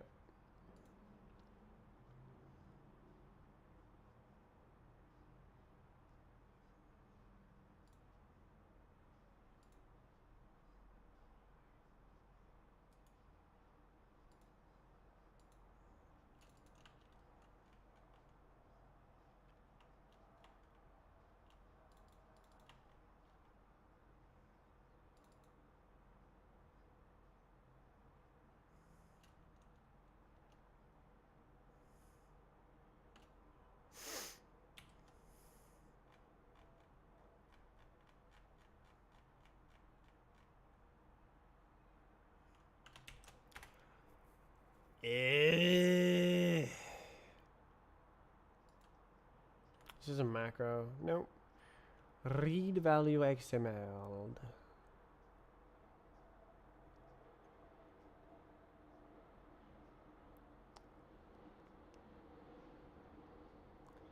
That's a big old function.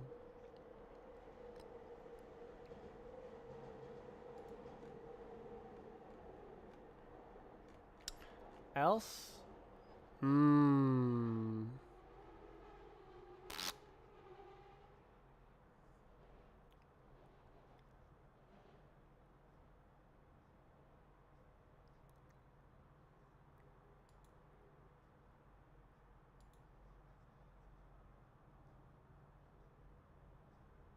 Well, hold up. Wait a minute.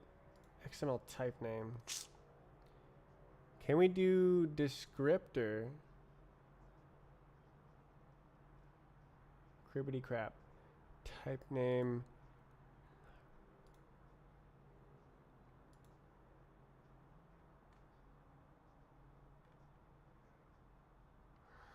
Maybe it'll work.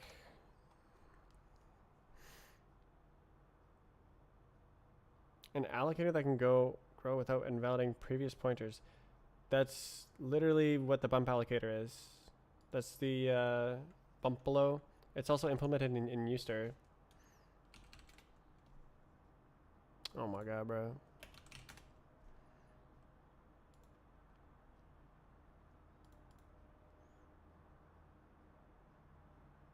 This guy. So this is just one. This is like really disorganized. So you got your main one, your main dude that's doing allocation now, and then it holds on to references to the past ones. So every time it runs out of space, it's like, all right, new one. And it holds it. So it's, but it also doesn't have drop here, and like it's because it's just like built to memory leak. So whereas bump below does drop, but it doesn't drop the allocated objects. Doesn't call the destructors, which is what we want.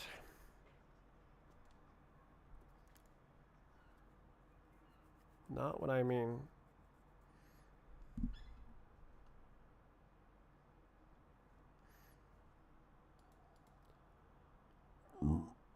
It's very difficult to understand what you mean. Class name, property name.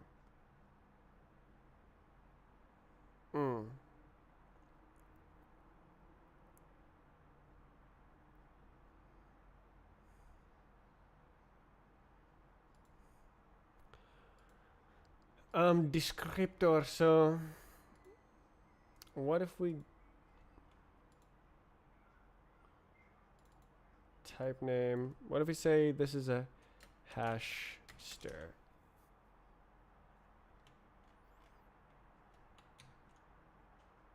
Who did this? How could you do this?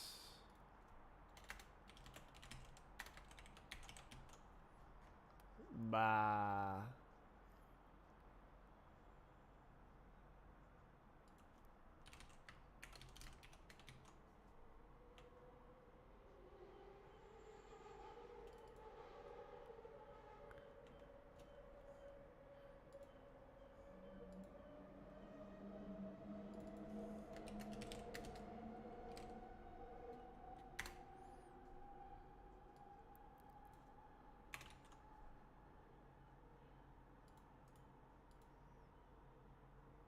Static? Boy. Who did this? Who'd be doing like this? We just need these. Sure. This is for the duration of decoder, isn't it? Oh my goodly goops. Alright, give me that. D. Oh my goodness grabish. Dom define here. State, give it by ref. Does not live long enough. Liar. Weak dom. State. De. Referent. What do you want? Push. static.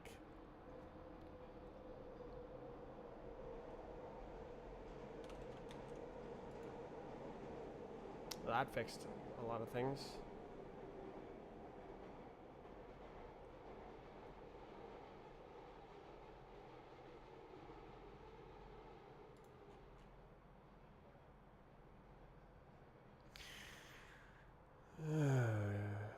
Nope. Okay, so this guy is a string, but what if it was a Bing? Descriptor dot name.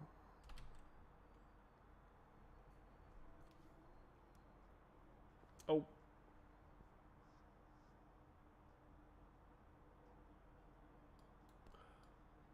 Oh.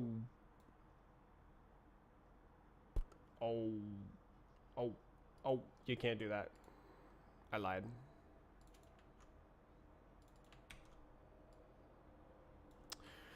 Why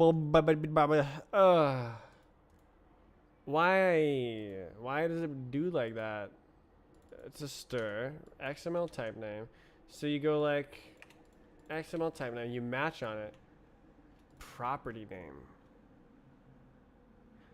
Wait, I did the wrong one. Oh my god, bro. Really? State. Oh no. Uh-oh. We got lifetimes. We got lifetimes. Okay, so what we need is the property name to live for Dom, I think. Dom. And then we say like, hey, you're Dom. You're Dom. We don't care what you are. You're Dom. And we don't care what you are. Let's go. Gaming. Ooh, got that error gone. Okay, so then this is not real. Hash stir. We want the same thing. Dom. See? This is why I have to do it today and not tomorrow. Because otherwise I have to... Uh-oh. Did I just make a mistake? I pressed enter and it felt like I've added something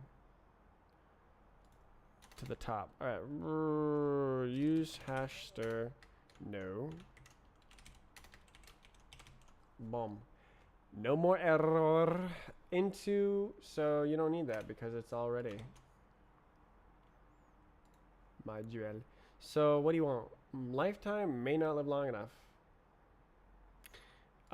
True, actually. Same deal here. Boom. Dom. Boom. And Dom.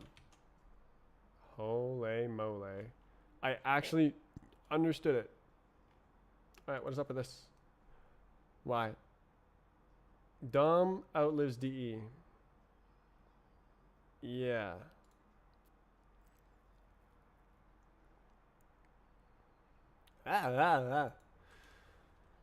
Oh. Referent rewrites. Do we want that? That's... okay, I'm just gonna save this. I've been doing things, and I'm just gonna save it.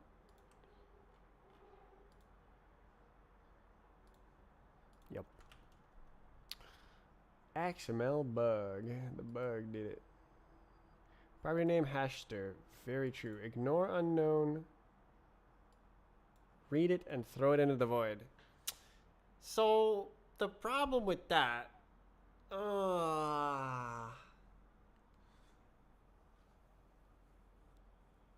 is you can't read it because you need the hashster.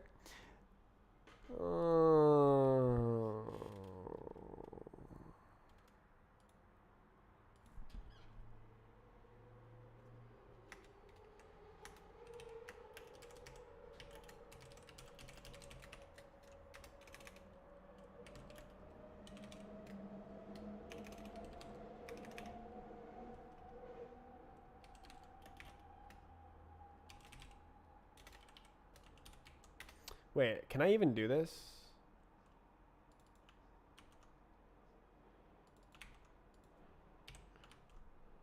Oh, that's gaming. I think I gotta do this. Lifetime? Yep. Yep. Does not live long enough.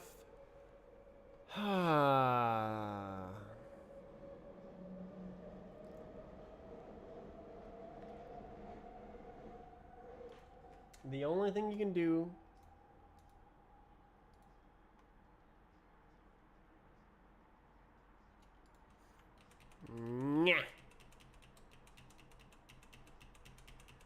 is die.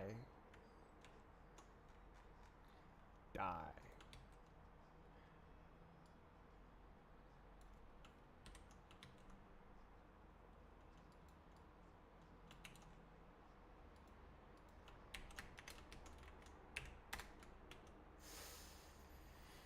Ugh.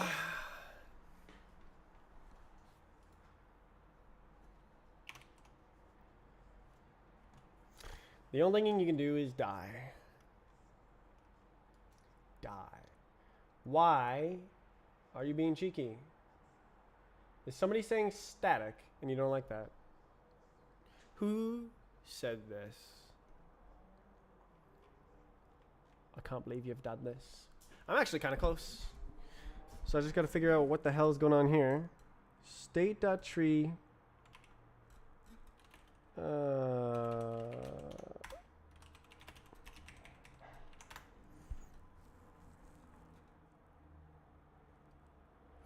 Requires that D must outlive DOM. D must outlive DOM. Both of these. Okay, apply referent rewrites. Apply shared string rewrites.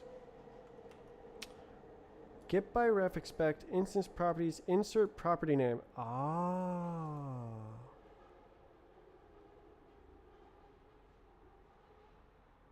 Okay. Okay. So get by ref insert rewrite property name. So that's ref rewrites. This is string rewrites. Okay, cool. Very cool. Power to you. So go to declaration, and then we need it to live for at least DOM. And then the error should be somewhere else now. So push. So this, we want DOM here. Same with this. Oh! I got it. Let's go. So I just disabled the, the feature I didn't like, or that was not going to work.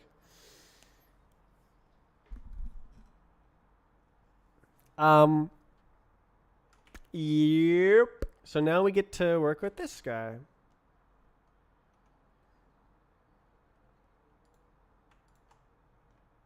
Oh.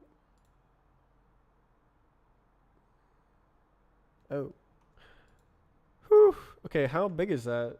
Not terrible. Very nice. So this was basically the problematic code, and I couldn't figure out how to do it because it was literally doing the thing that it specifically doesn't support. So I had to like understand that's what was going on before I figured it out. Oh, what the hell? Why is this all? Oh, I see. Because there's a space here. Throw it away.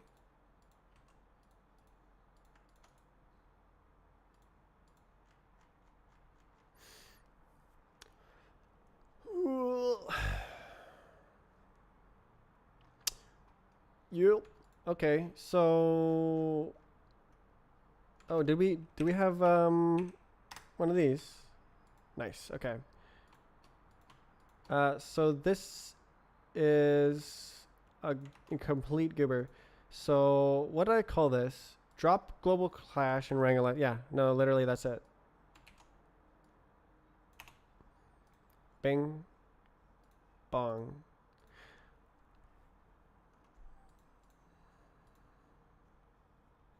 So unsupported, wrong class names are unsupported, and also wrong property names are unsupported. Let's go. Okay. So actually we can pull this straight into part 4 and then continue working on the other. I'm going to rename this to reflector, and we'll work on that. Oh my goodness gravy. So this guy can no longer do this. So what was this code doing before? So this is a string, and this turns it into a haster, but it was chucking it into the global cache. And the whole point of what I'm doing right now is that there's no more global cache. Everything is explicit. There's explicit caches. There's actually no cache at all in this target. So this is part 4. Part 5, if I want to do that, will be adding an explicit cache where, you know what, I could totally use the global here because it's just the reflector. Like, it's not that big a deal. Doesn't matter that much.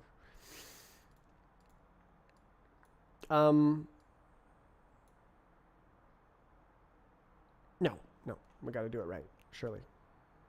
Well, actually, yes. How is the progress? You were here earlier, weren't you? 4 a.m. check-in. I actually, yes, you were. Completed XML. I thought I was about to give up. And I beat binary. And then I was like, I don't want to do XML. But I did it. Surprise. So now there's one more goober that is depending on a global cache. And I think I'm actually going to have to write a local cache to do this. Well, actually, I could straight up memory lake it. Because like this is just a short-lived program that just makes the database. That's its only job is to make the database.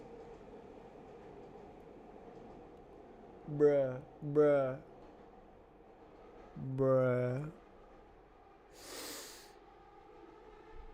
Yeah, I could literally just memory leak every single one of them, and then it would die instantly. That'd be very cool. Bruh. Aster into none.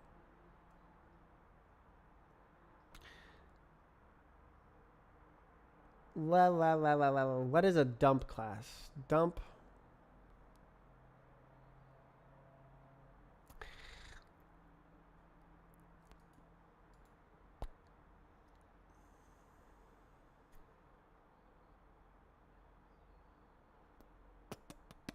Deserialize. Yeah, complicated. I think I actually bust out the cache here, because like it's a little bit of training. I don't know, like it doesn't really matter. That's why this code is so messy. Is it just generates it once, and that's its only job.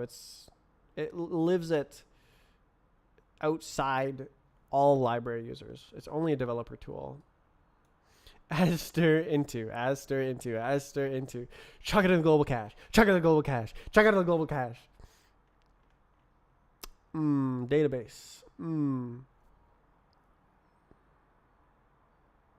Apply dump.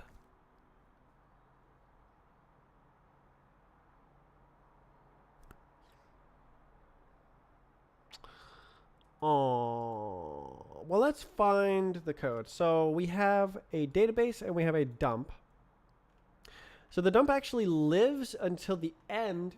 So we could put a explicit cache into the dump and allocate on the dump. Oh,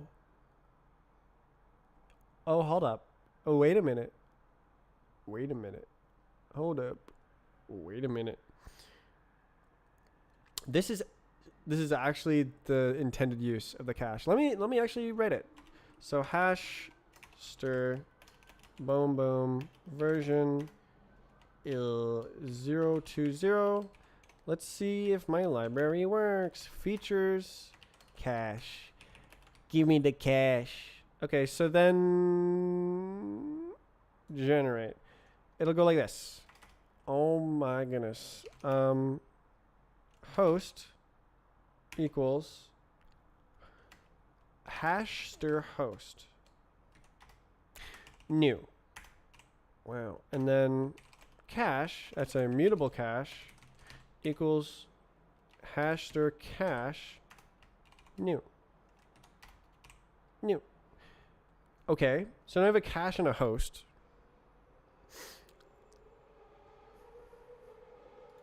Let's just send it.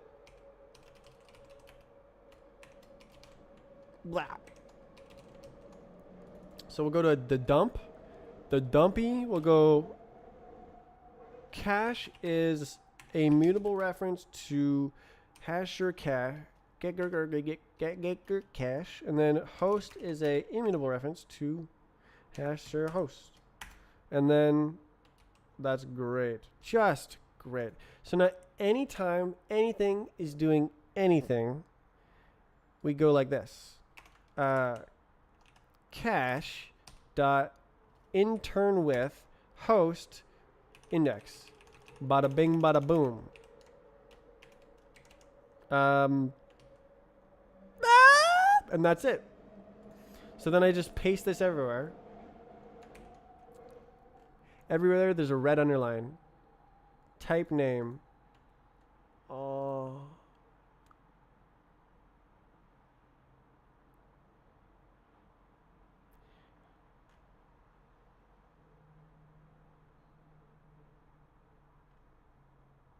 Push.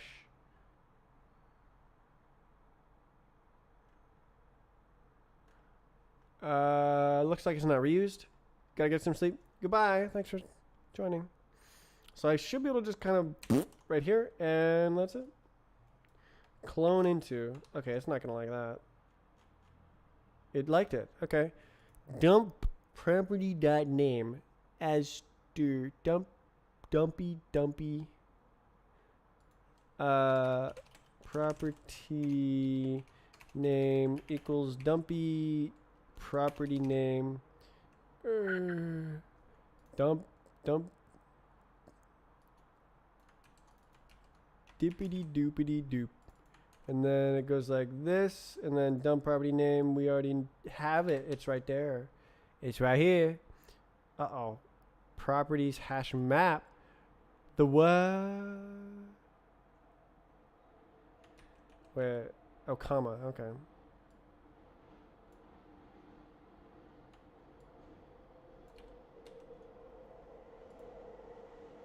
All right, then dump class dot name. Well, let me show you what that is. I think you might be able to guess how it's gonna work out. Class name. Baba Booey. Yes, sir. Let's go. And then dump enum. Can you guess the code? Dump item. Oh. Give me that.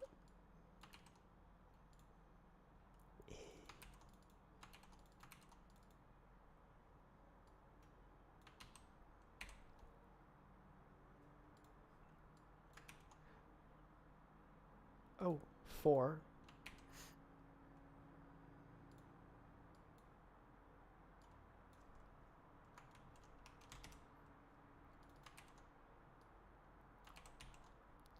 Ah!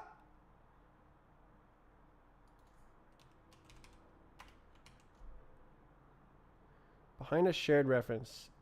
Is it? Do we even? Okay, whatever. Just ask that star.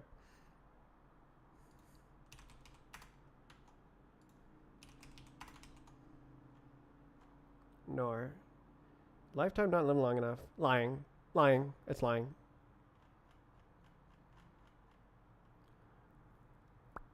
Shared reference. So true.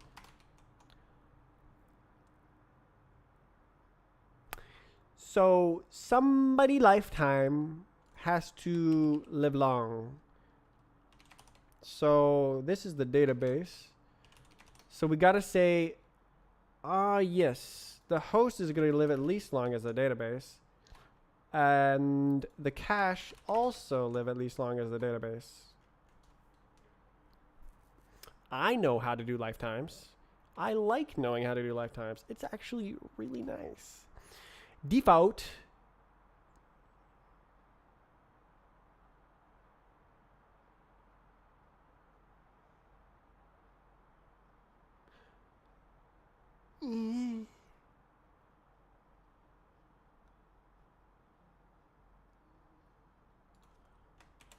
Does that mean no?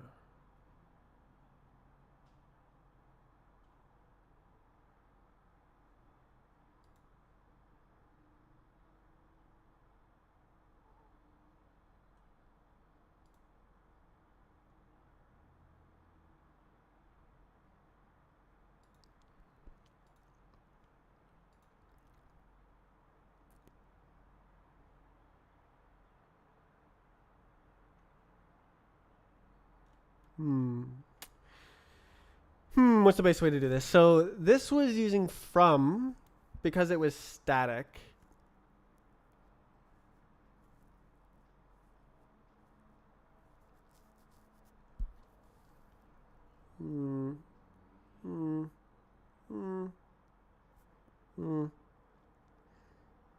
What's up, Quaternion to be up? I did not see that message. Fantastic. I'm extending the Roblox library. No, that's not what I'm doing. Someone adopt me. I think it's their decoder library. I'm using it for the Strafe client to read files, and they made an update, and I saw the update. And I was like, nah, I can do that better, and now I'm doing it better.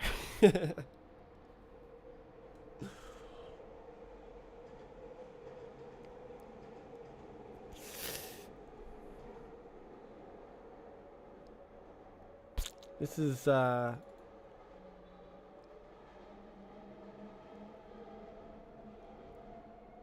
who is this? From Bang for Bong. I don't think smashing a allocator into this is very beautiful. Kind. Blah.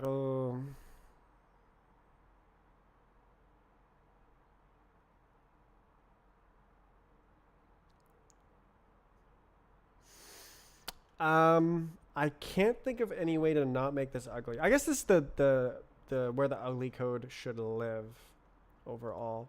Who did this? String, who did this? Prop name, who did this? Apply pre-default. I'm thinking that there's needs to be a database here. Of course. And then we have the cache. Cache. Hello. Haster cache. Uh-oh.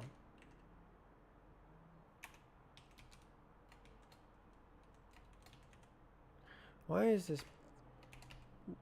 So db and then db haster host. Right, that's host. Okay, so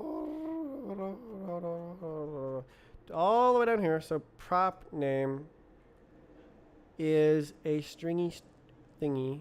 Aha. So get. Yeah, let's just smash it through. So we'll go like let prop name equals to cache dot please. Am I allowed? Hello, please. Cache dot. Okay, I'll remember the function name is called intern with host. Uh-oh. Did I put that wrong? Oh. I put it on the wrong function. Prop name. Oops. What is that? String as a reference. Okay. Yeah. And then this can also go like this. It is scoopity hashed. Everybody great. Okay, I put it on the wrong function. But that is okay. I will just move it to the right function. DB. Oof. And then this guy, DB, and we're good. Except,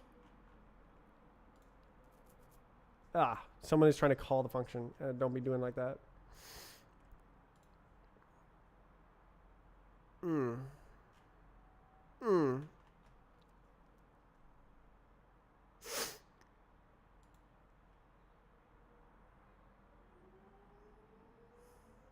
Yurt. DB. DB.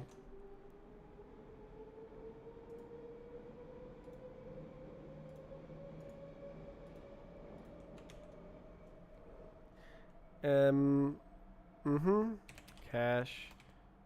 Host. Gammon. Remove extra arguments. You're lying. Oh, do I have to smash it all the way through? No. Wait, what? A instance A. What are you saying? Borrow later use. Okay, somebody. Borrow later use.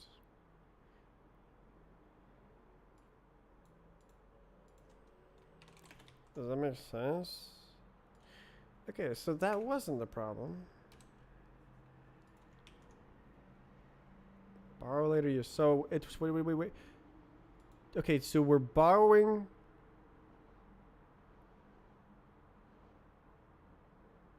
here, and then we're using the borrow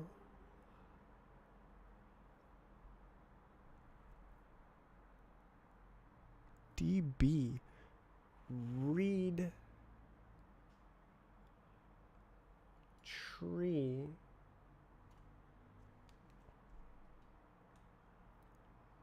I see. That does seem circular. How did they escape that before?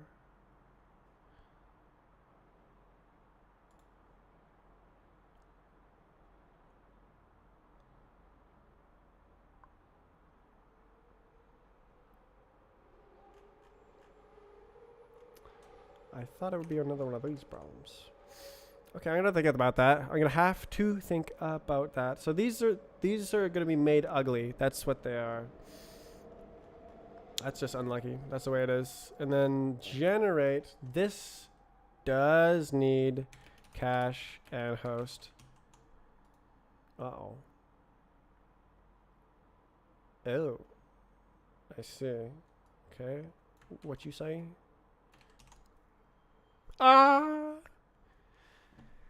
Immutable.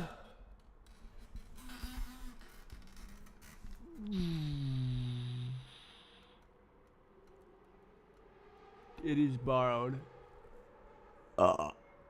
Database did not. What? Oh. Oh my god. Oh my god.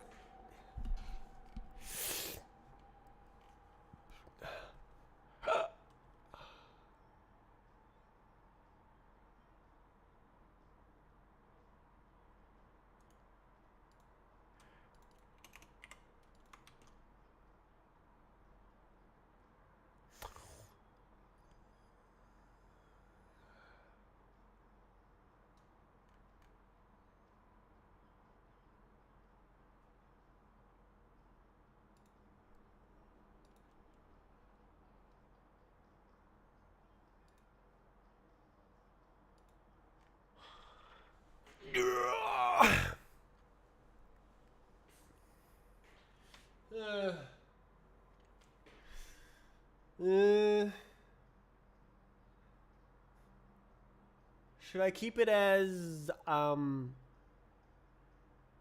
member functions, or should I turn them into like global functions? Who does this? Kind. batches. Okay, so it's only using here.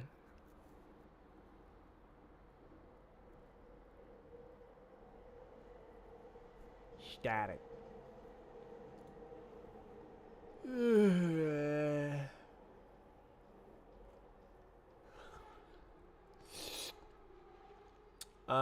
Database bubble.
Yes, JSON does not work.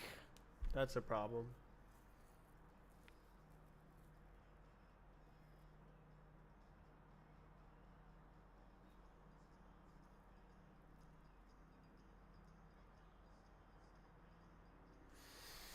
Ugh.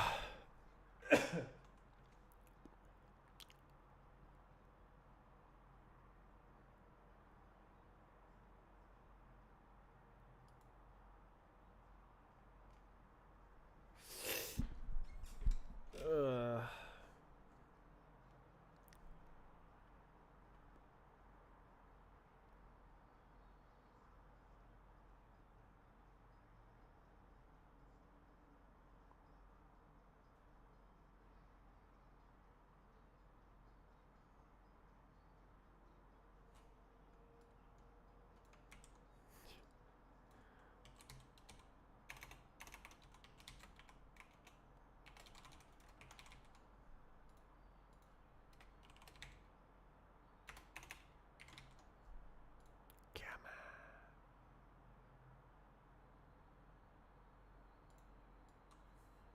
What?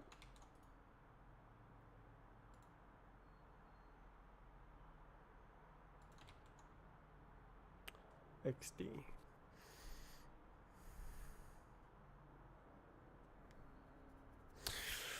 Ugh.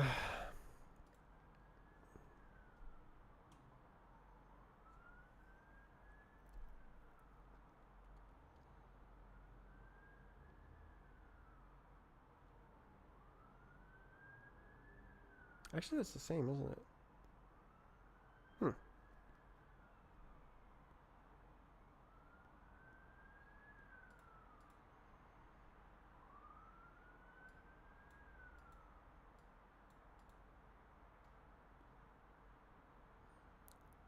You know what? You could just alloc every time.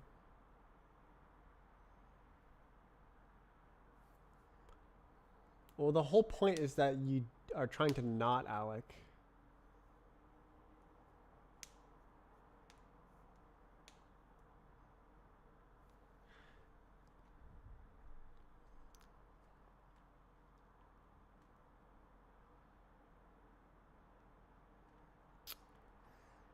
Closer.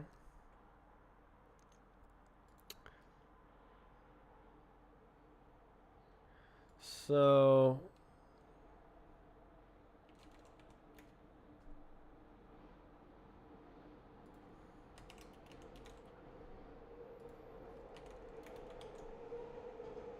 you good? Borrowed is immutable.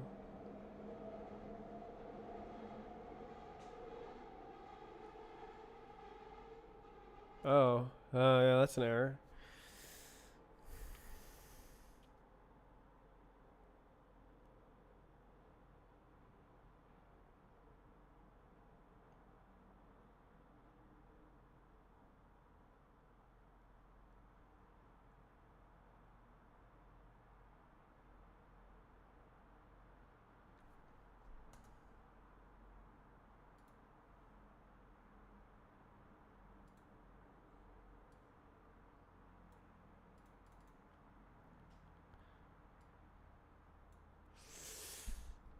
Ah.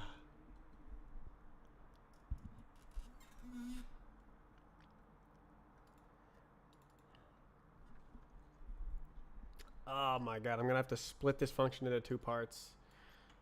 To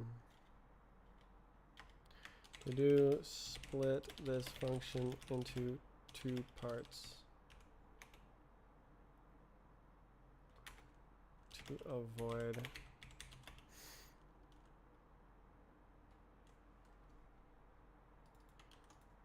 converting to hash. Oh my god, bro. Okay, and then this stuff should work as well. Props insert into wheel.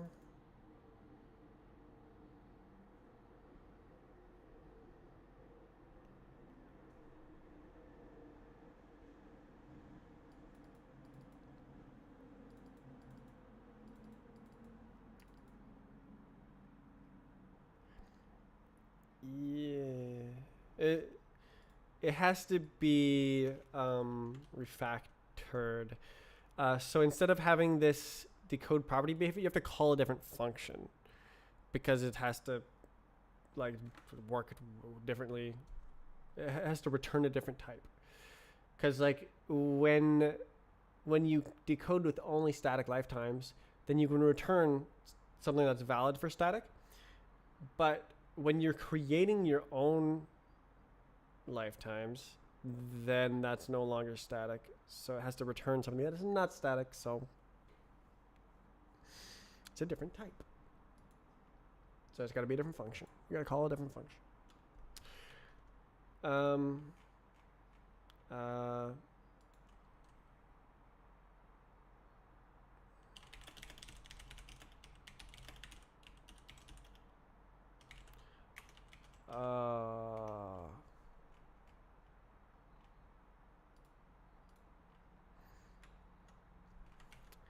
Okay, back to... Okay, actually, hold on. The drawing board. I guess I can call this XML.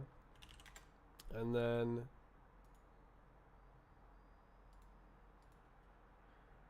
I think I could drop this, actually.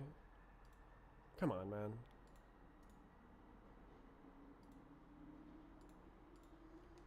Like, it's unrelated. You goob. Okay.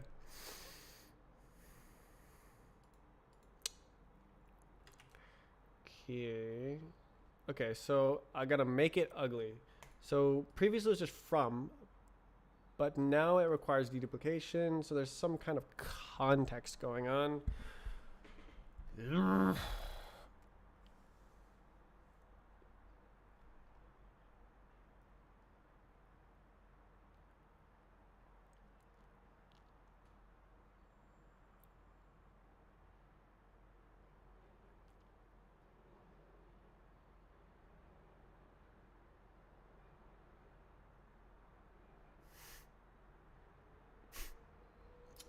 I could chuck the cache and the host into a tuple and do like into on the tuple. That would be funny.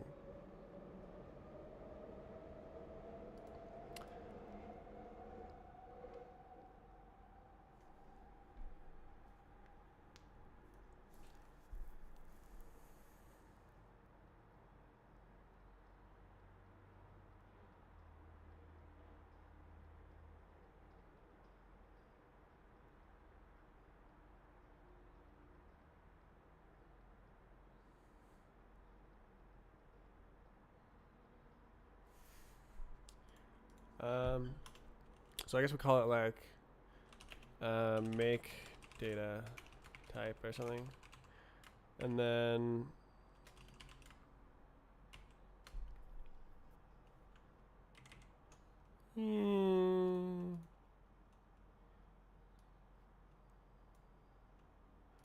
I mean we could put it on here.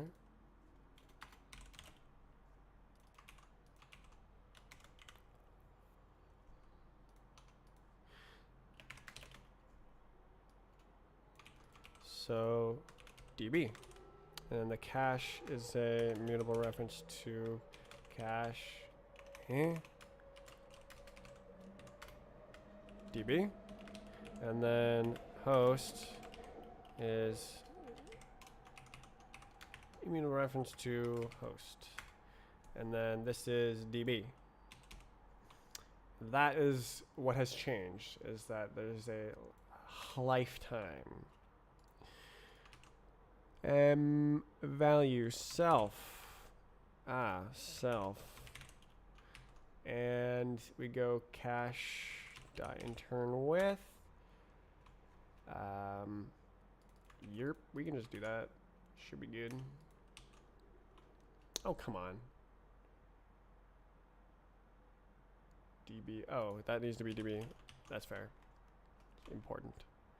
I don't think you can lit anything. Yeah, it all needs to know all the way through.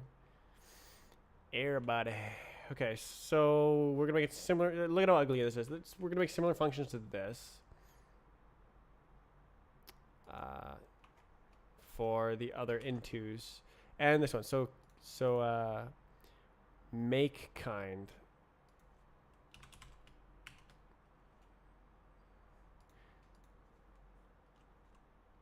Yeah.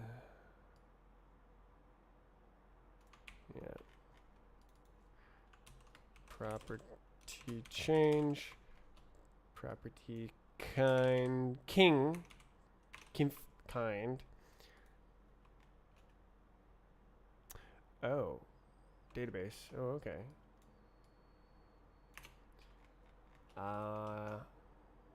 Yurt. Why are you expected found option? Oh, I guess.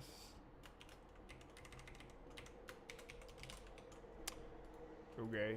So then clone into. Okay. Is that gonna fail as well? It might. We'll see.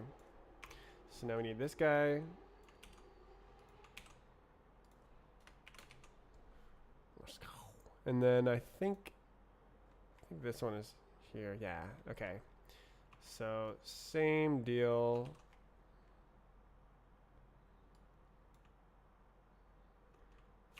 From serialization for.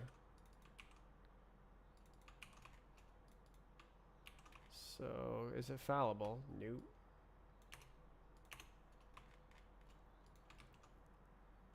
Self. Oh, did I forget to do that here as well? No. Uh-huh.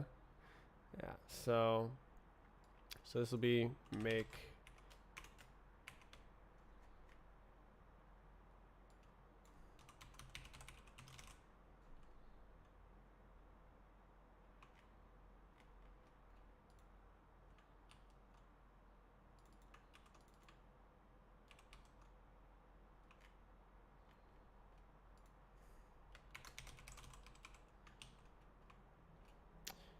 Yep. We're gonna nab this guy.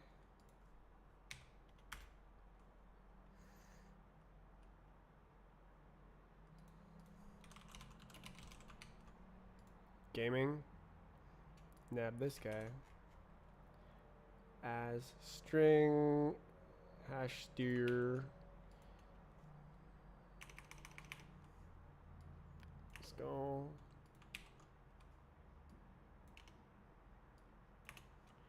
Migration.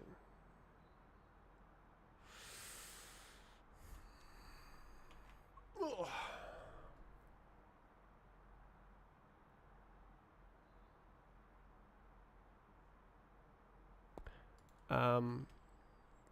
Did I do like that? Takes ownership. Right, it was doing the old clone.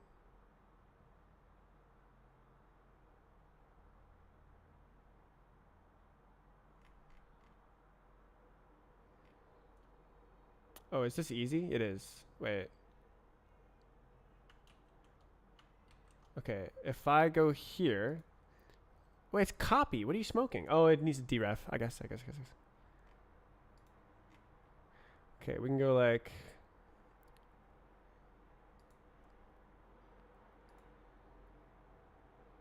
I guess we go like this. Boom, ref.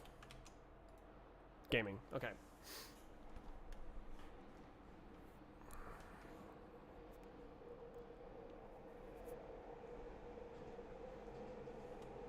We could also deref here, but no need.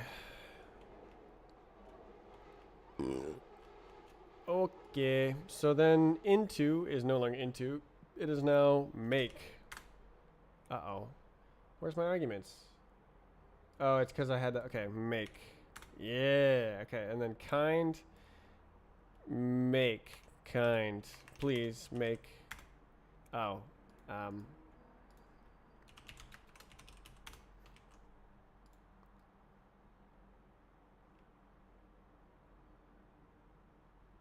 Hey. Actually, does it care if it's like this? I guess it does. Yeah, it does. I feel like finding out.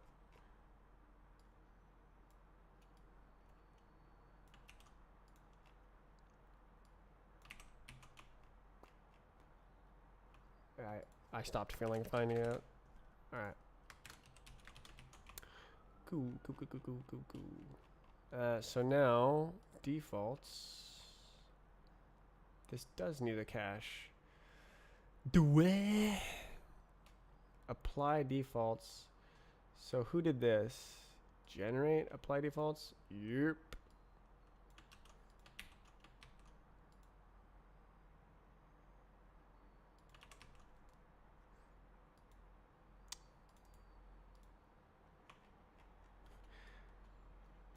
Pass it all around.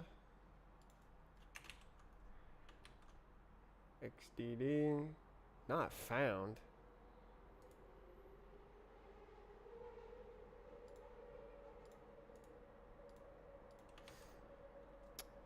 Okay.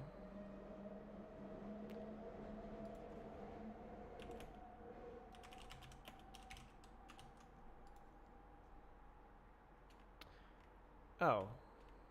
Wait, what? Wait, what?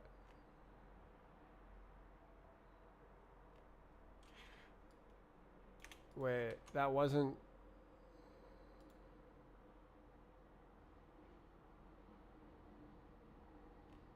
Oh, this is a different error. I just was like autopiloting.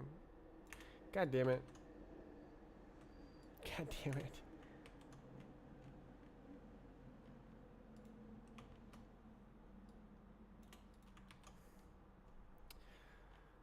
Okay, so one error left. I don't understand. Oh, okay, that's right. Can we just clone the database?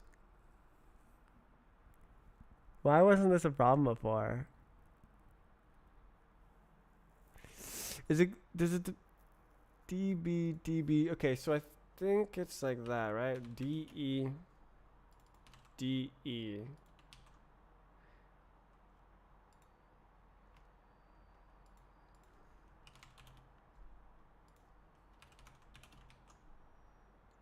Yeah. We just say it's nothing. Ah.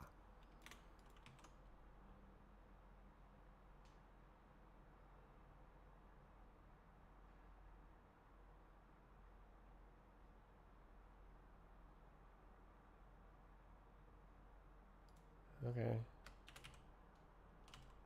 Guess not.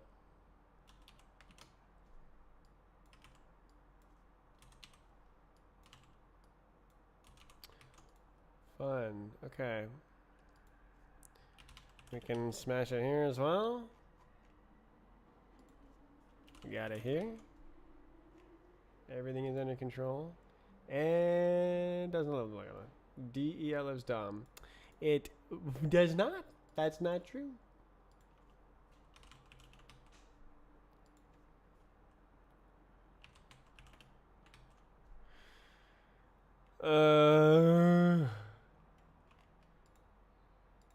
Can we just...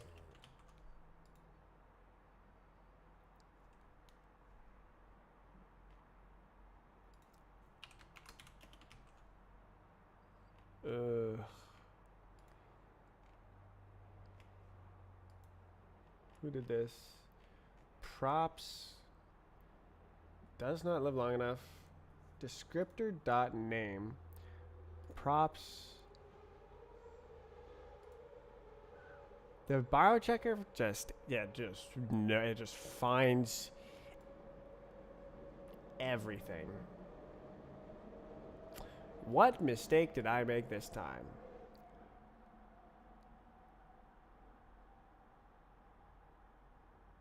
This is a database value.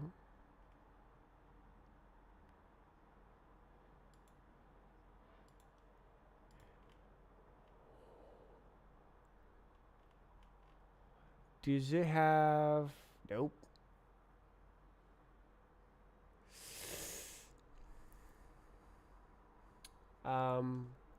What if I say this?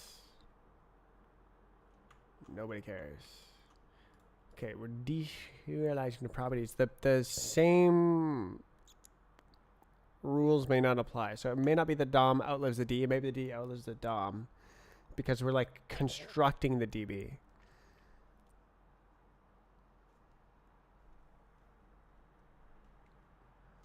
Oh, fix your posture. Expect next. Oh my god.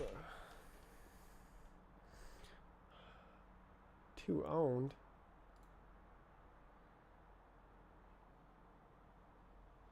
Is that just a clone? Type name, string.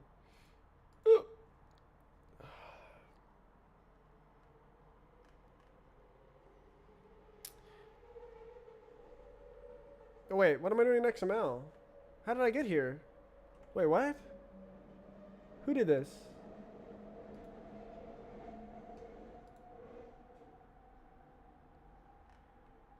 Right, I was doing the old decode options.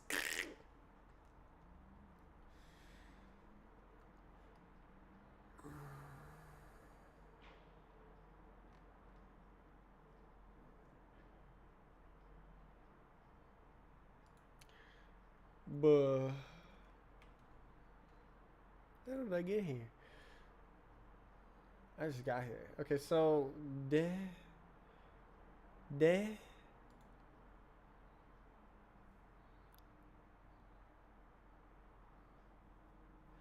that's the problem right there. God damn it.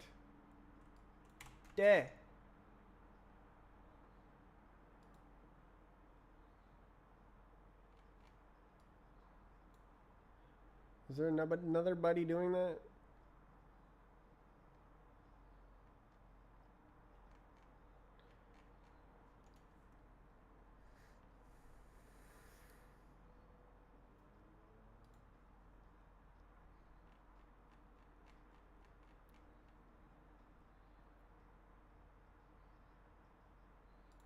So it wants the opposite way, if I'm not mistaken. It wants DOM to outlive DE, but that doesn't work. This is the actual deserializer. So close, so far.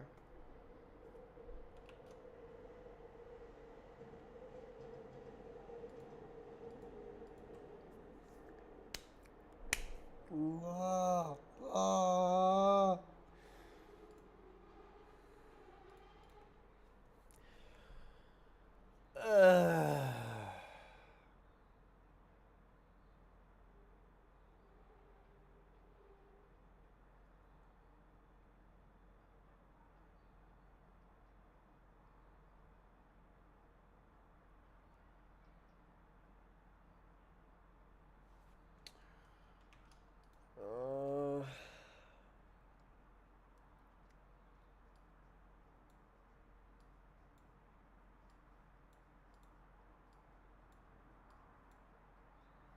Enable reference. Props. God damn it.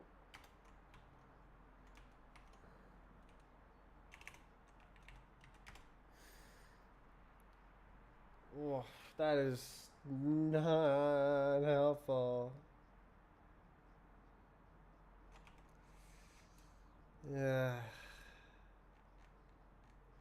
Props. So it's inserting descriptor. into DOM. Descriptor comes from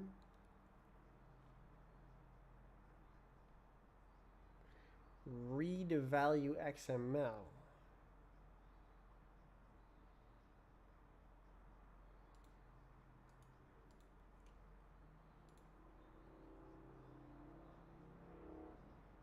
Option variant? Variant.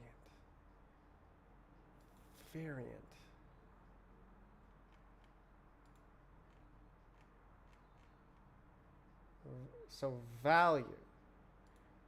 The value it's inserting.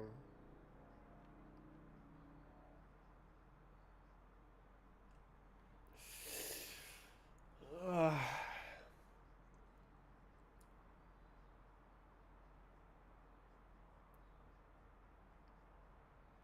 Convert variant.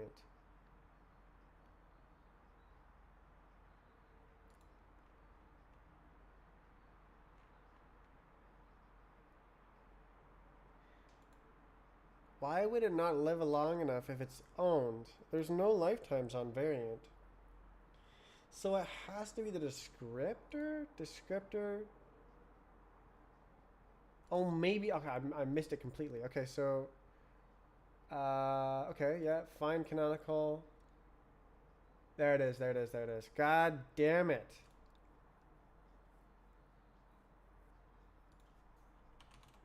It demands that the lifetime of the reference is equal to the lifetime of the thing. But it only needs like that. And then I guess the same with this. There's just like silent lifetimes. It doesn't tell you which one.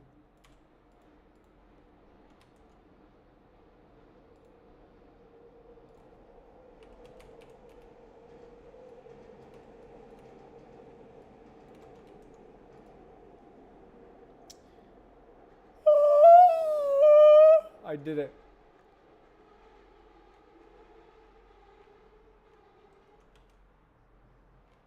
Okay, so that's XML.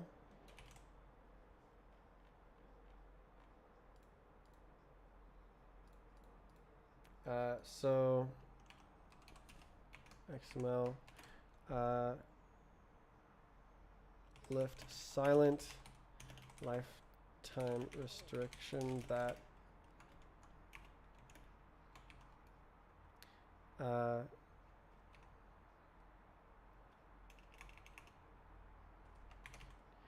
db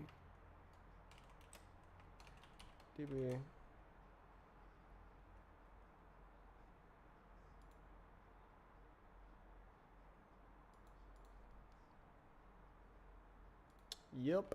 And then so now can we fix the reflect? Oh, it's done. It got it. That's it. Goddamn.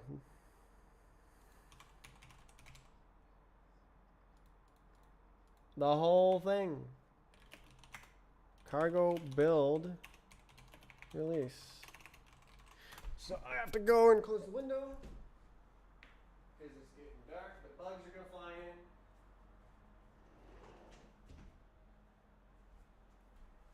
Still building. Nice. Wow. I got it in another 3. I got it in another 3 hours. I just stuck to it. Let's go. So, yeah, that. I mean, I guess this can stay.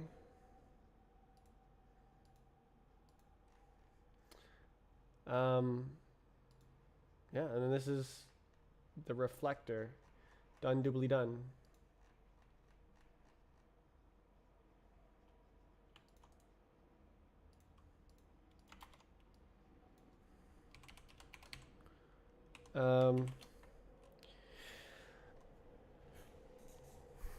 Use a local cache for funsies.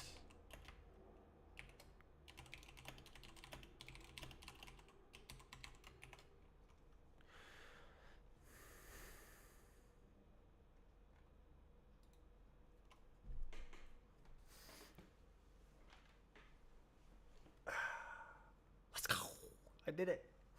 So, this is broken. It does not work.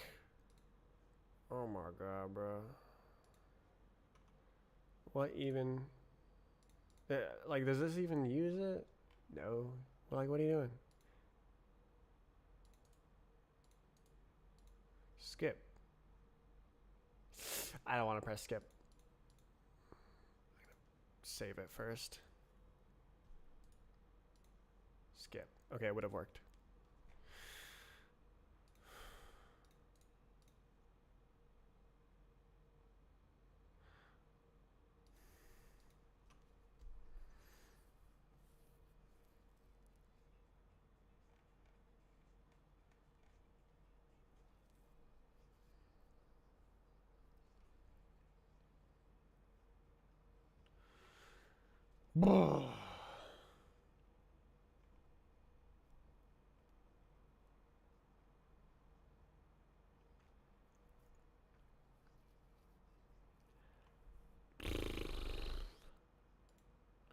So this is part of part 4. Oh, nope, didn't want to do that.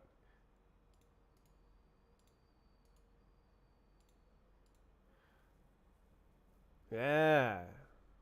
Yeah. Yeah. And then this is like work for tomorrow.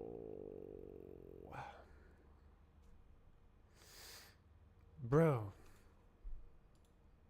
So I have to refactor it so that it can call separate functions and return an object with less life. But it does support invalid properties type of business.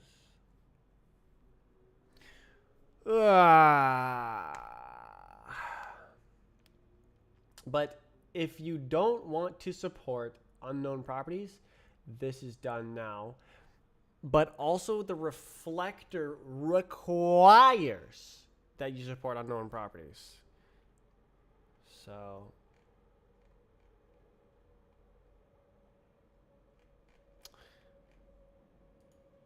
unlucky stuff.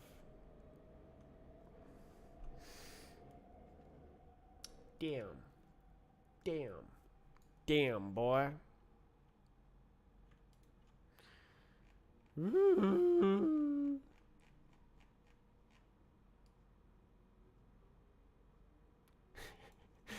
This is outrageous. Like, I'm just rewriting this entire library. I wonder what they're gonna say. Like, yeah, no. Ugh.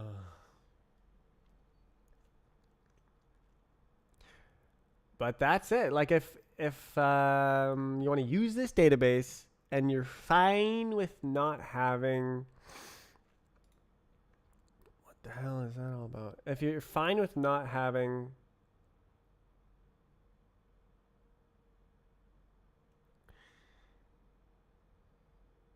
invalid properties. So like if you must decode files that have invalid properties, this does not support it. But it also doesn't use any cache feature, except for on here. It has to, well, no, I could just memory leak it. I could do that.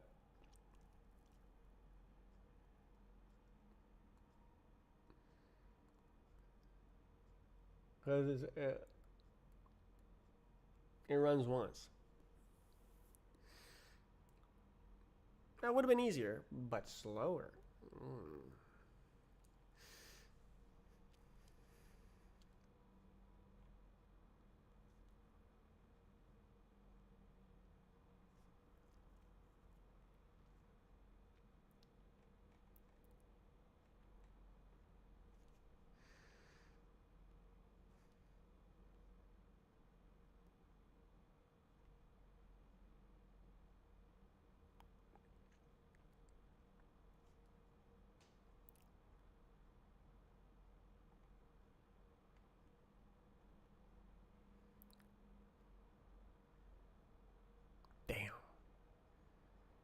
And the memory is all cleaned up. It's all cleaned up afterwards. Yeah, look at the code. Look at the code. So generate. So what happens? So it goes like, oh. So this actually runs Roblox Studio, believe it or not. Doesn't work on my computer, believe it or not. So then it reads the dump that Roblox took, and then it creates this new cache. That's my cool. Oh, hold on. Format. I forgot. Yeah. We'll put that on the reflector. I think I did it in one go. Oh my god, bro.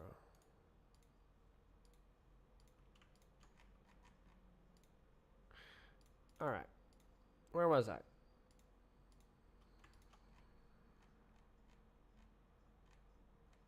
Damn.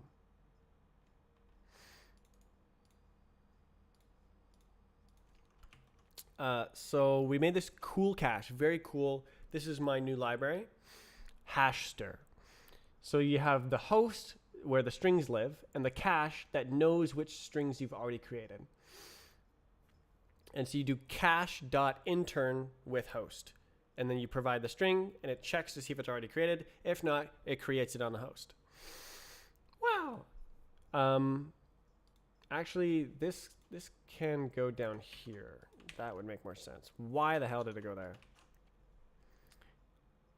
So yeah.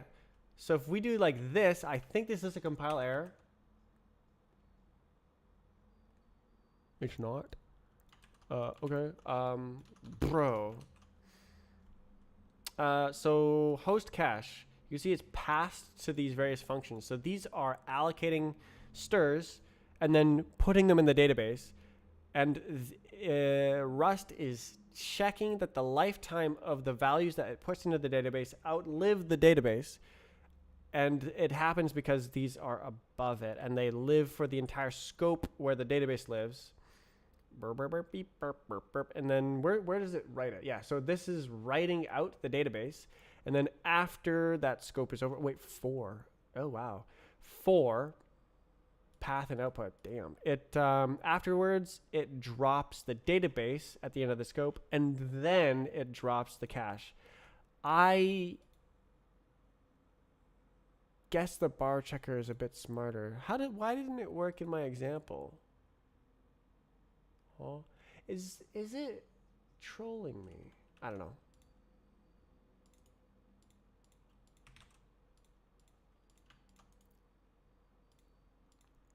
Oh, I hope. Okay. Yeah, that makes more sense. What?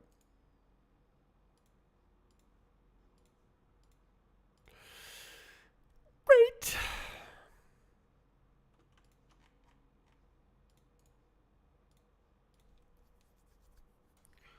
Part 4 is complete. Part 4 is complete. So part 5, I'm going to write this down. Part 5 is implement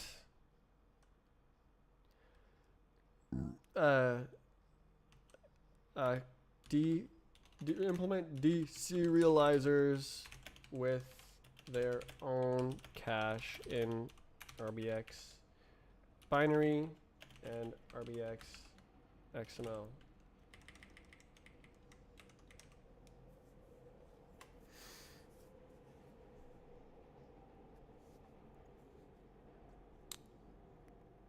Is there XML benches? Like, I don't think anyone cares.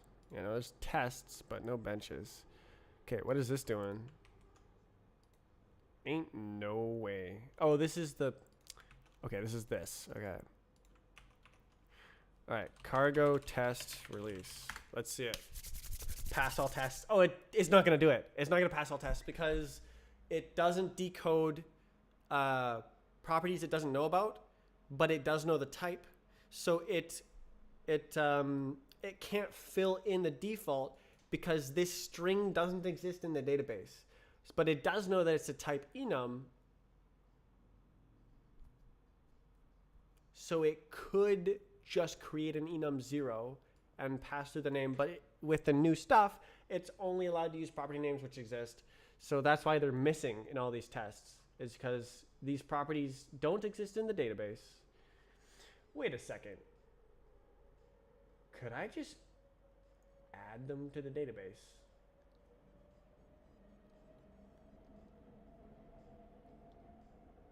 Yeah. I could probably do that. Okay. So LOD data.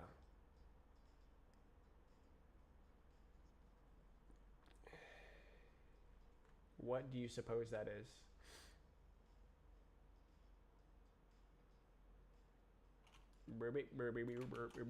Okay, let's see.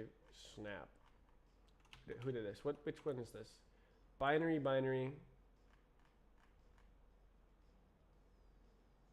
Okay. I believe I can actually fix this. Oh, is it like somewhere else?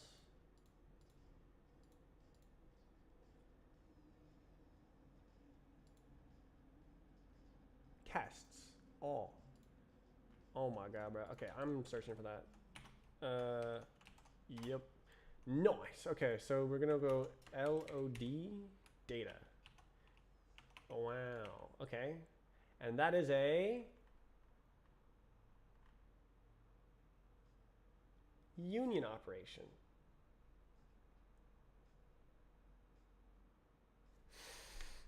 Ugh.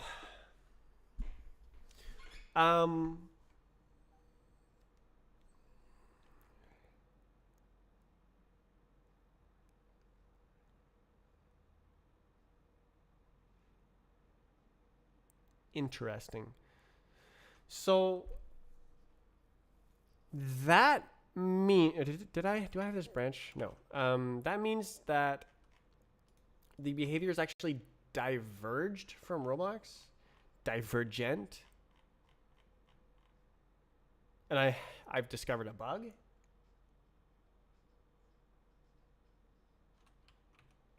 Because when Roblox saves these files, it doesn't fill in these properties by default.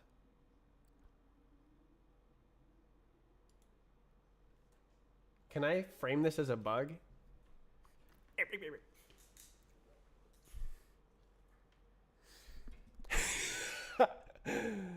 Okay, how do you do this? Cargo snap.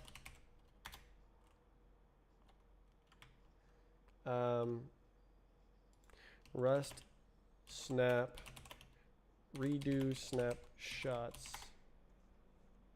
insta.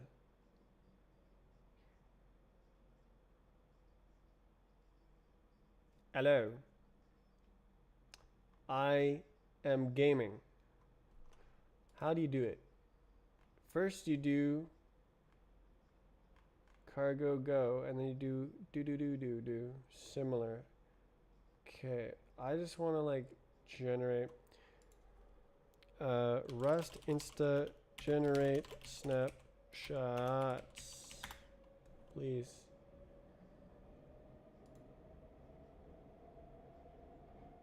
Use without cargo insta, entirely optional.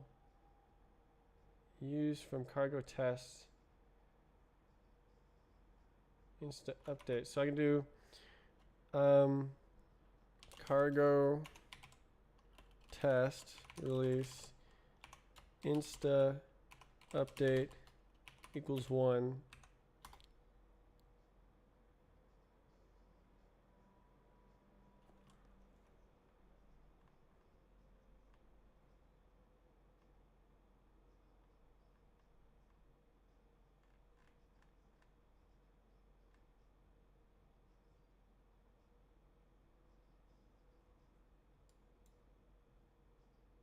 Huh?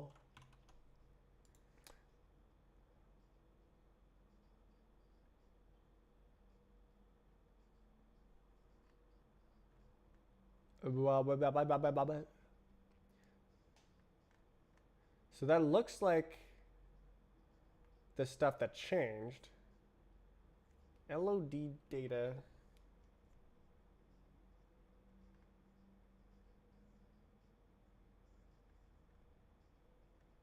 88.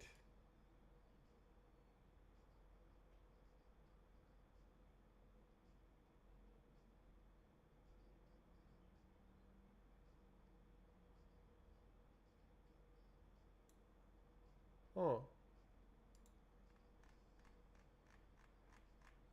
That was easy. Acceleration particle emitter.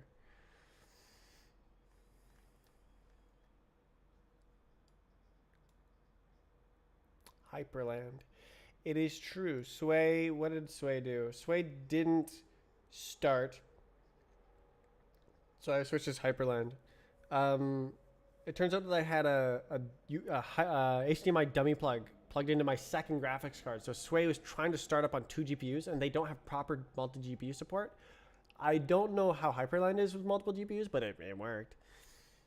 So after I unplugged it, everything's fine. But like, it's working.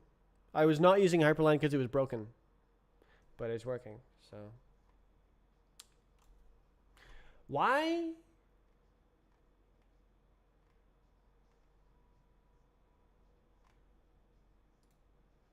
Why do I only fail 3 tests?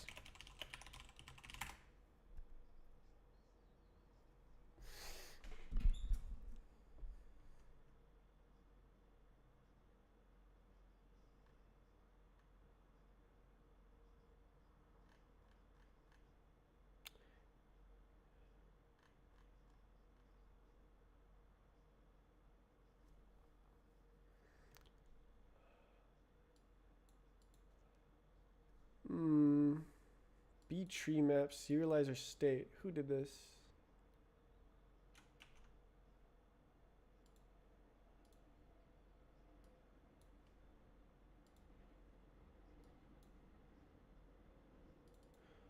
Right, it was the stuff.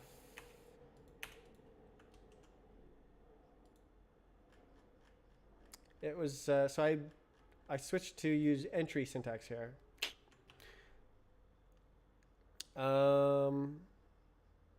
So that should be here, I believe. Entry syntax. Yeah. So the old code was B tree map entry.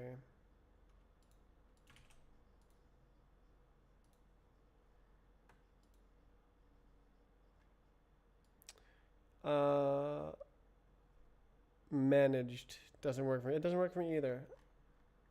I don't know what that means, so no loss. So also canonical type deserialized. That's a bug that I'm leaving in to fix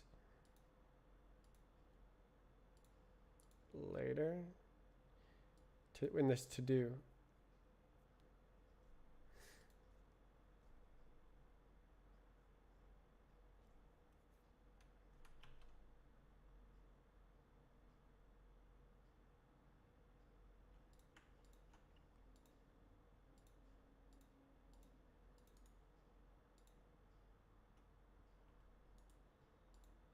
GG.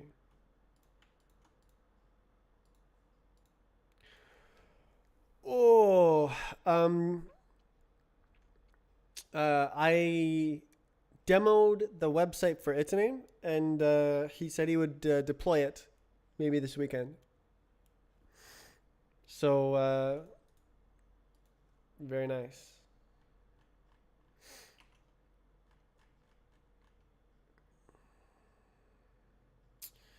Okay, well, that's good. Property. So I want to pass these tests, and in order to do that, I need to be able to decode invalid properties.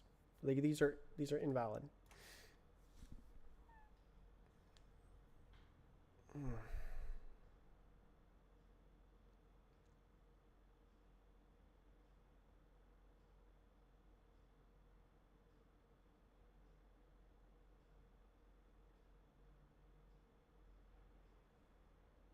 Oh, I can't remember what the last test I did is. I did some benchmarks of this, And there's a benchmark that this is 70% faster, which is pretty cool. But it's like 4%. It's like 7% to 4% faster on most of the other things, and it's actually 12% slower on one of them. So it's weak at serialization for some reason. I don't understand why it would be weak at serialization. So let's look to the full diff.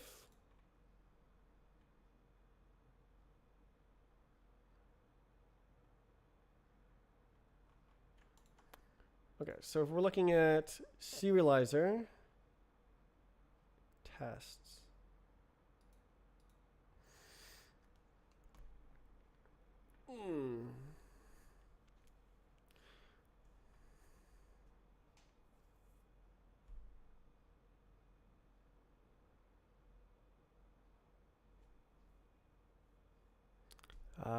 So what would make it slower? Like most of this is just like lifetimes.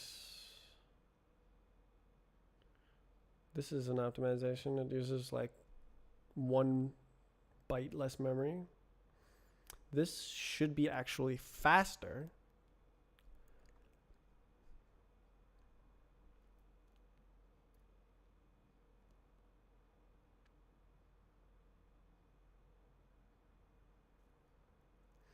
I wonder if it's straight up like the hash speed.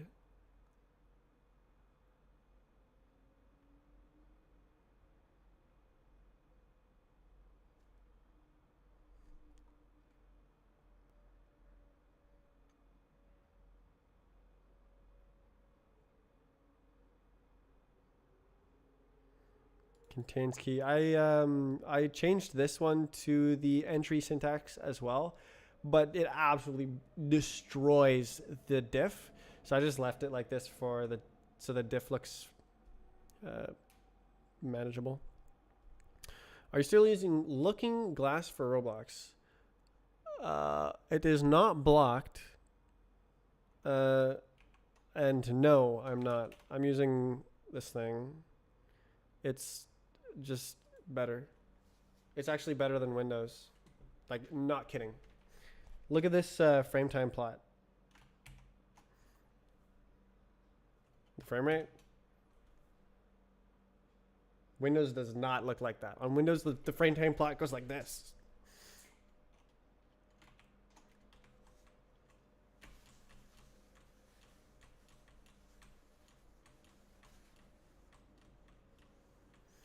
Can you run Studio with that too? No, but you can just run Studio normally with Wine.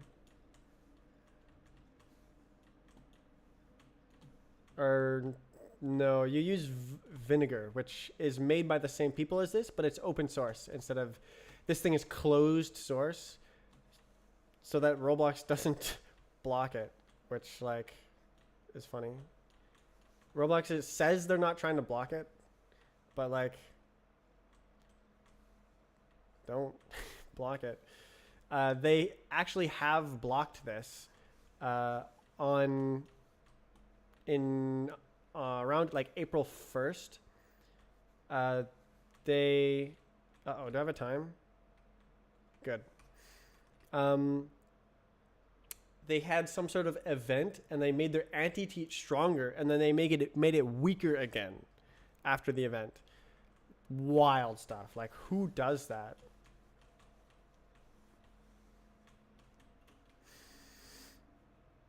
Is the Studio performance as good as Windows? I don't know.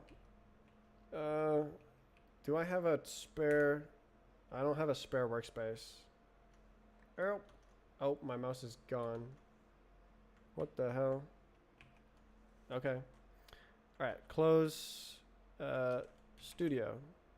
Roblox Studio. No way. Installing.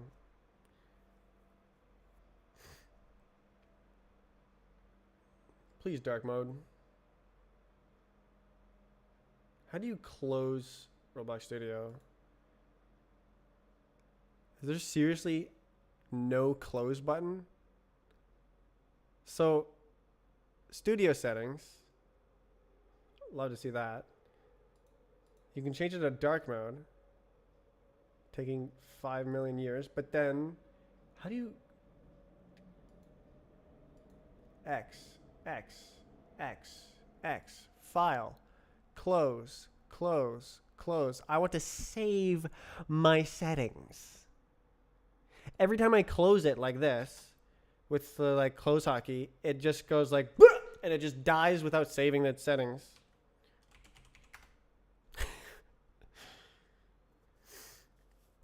Last time I tried Studio with Wine, it was really buggy and the graphics were scuffed. So the graphics are not scuffed.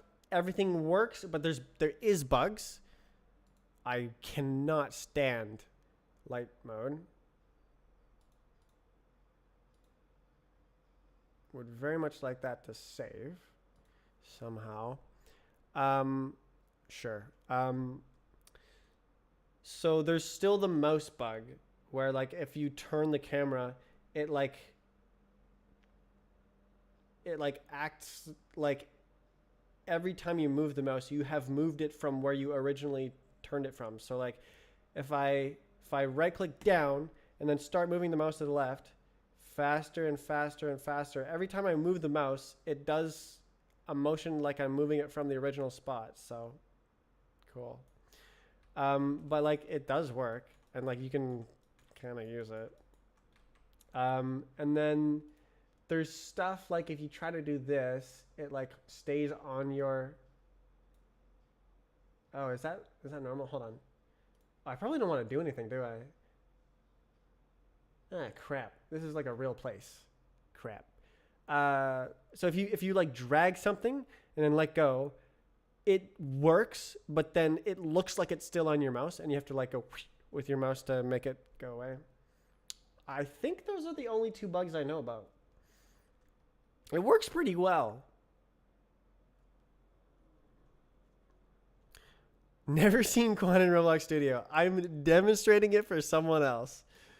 You will never catch me in Roblox Studio. How do I close this without using a hotkey? Without like sending a terminate signal to the window? Every other program I've ever used can gracefully shut down that way, except for Roblox. Like close place, yeah. Oh my god, bro. You Alt F4. Wait, will it actually work?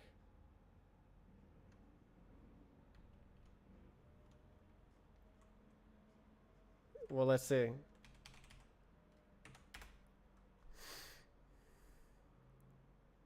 Come on, save the theme. I don't think it worked. It's not dark mode. Unlucky. So yeah. But oh my god, Roblox is actually better on Linux. It's actually smoother and faster. Like it's running the Android version of the client. So they like Roblox must have optimized the Android client better than the desktop client. That's probably why it runs better.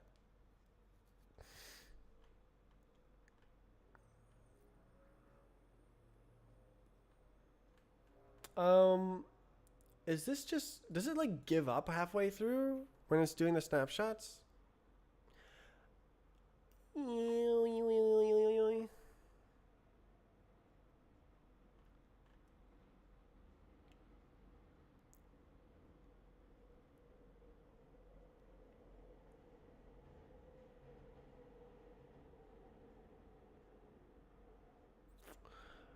I don't know. Is it like doing all of them concurrently? Util tests, util tests, util.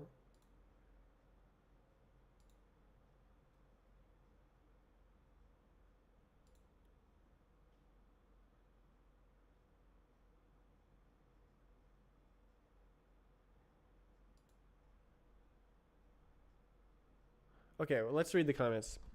So, run base suite. Run a gauntlet of test if nice reading. Mod models all model. Okay, so this is per thing. Function test name test. Okay, so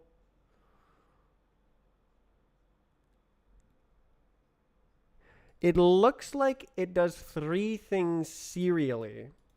Text round trip. Okay, so I believe it's failing on this one, and then these ones are vastly different, but they don't show up because it already failed.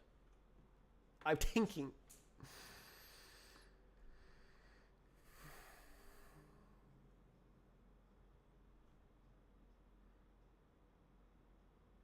Compile that Roblox Android binary.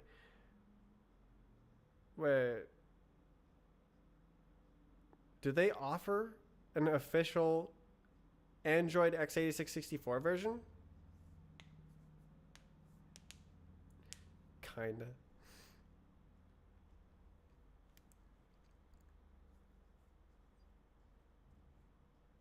Interesting. So it's not like decompile. You know, that makes sense. It's not decompiled. That'd be like way worse performance. That makes sense. Why it's so good then.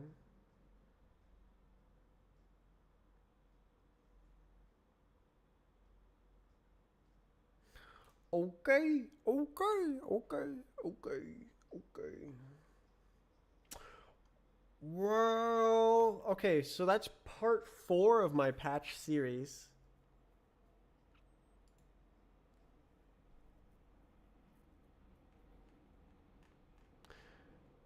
I thought there was going to be 3 overall, but it's looking like there's going to be at least 5.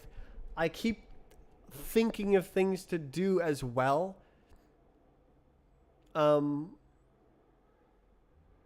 Yeah, I thought I was gonna do the static and dynamic as the same part, but I think that it's better to do them separate.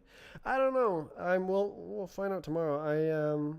I might fold it into part 4 because like this one fails the test. All the other parts pass the tests.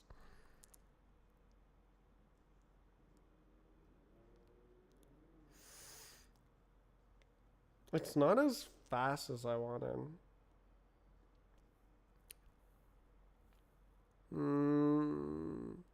Should I like refactor my library to be more like Euster and like copy more code from Euster? I was trying to use like simple utilities like hash brown hash map instead of like a custom built hash map.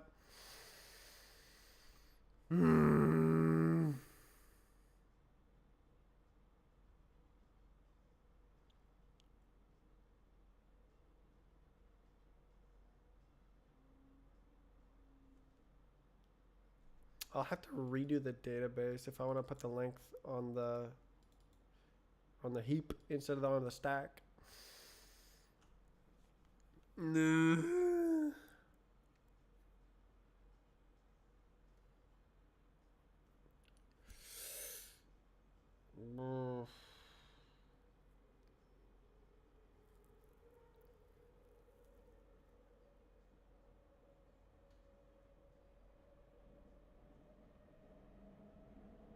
Pointer link. This is 0 0. That does work. Yeah, yeah. I don't know. Was it a mistake to put the length on the stack? I like. Does it just kind of use more memory for free?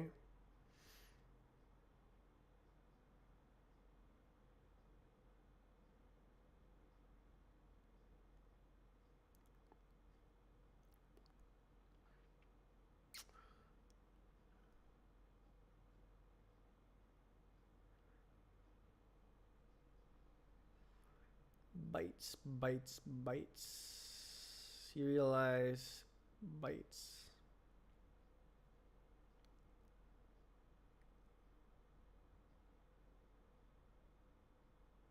Damn. The Lightning Larry. 20 gifted subs. I think that's the first time I've ever seen that. Jump scare for sure. Thank you, the Lightning Larry.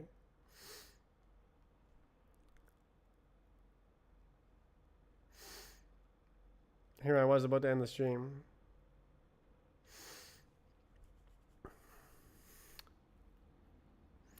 No donate button. Give Twitch a cut. Yeah, I don't have donate set up. Personally, I like the sort of purchase type transaction where you're getting something of value for me for money. I'm not really very good at business, I must say. Not a very good businessman. Very good at writing code. Very good writing code, man.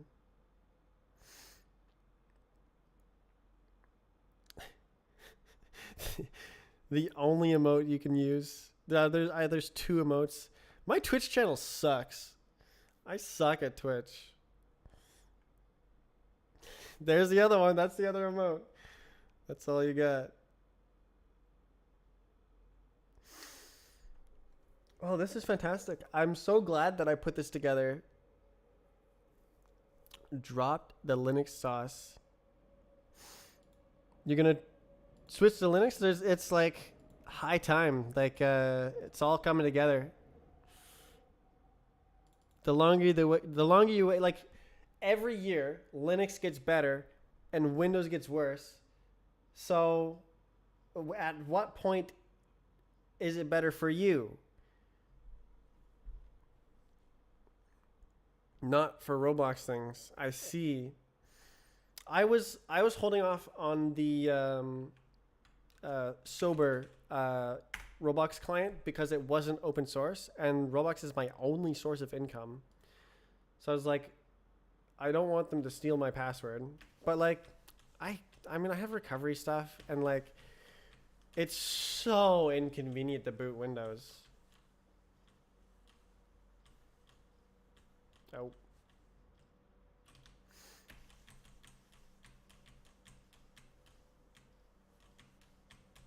Ooh. Oh my god.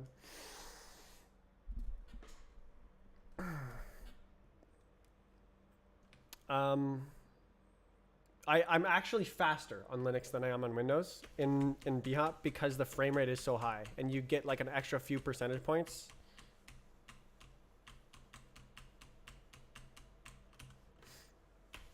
For having a high frame rate, because I can't just use the input timestamps because those don't exist because Roblox doesn't provide them. That's got to be possible.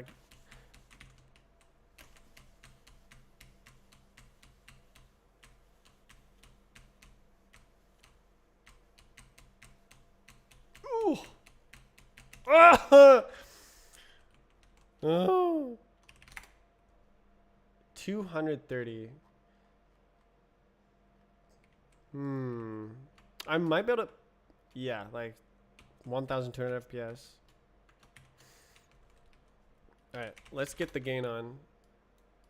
See if I can beat my time. Prove my point.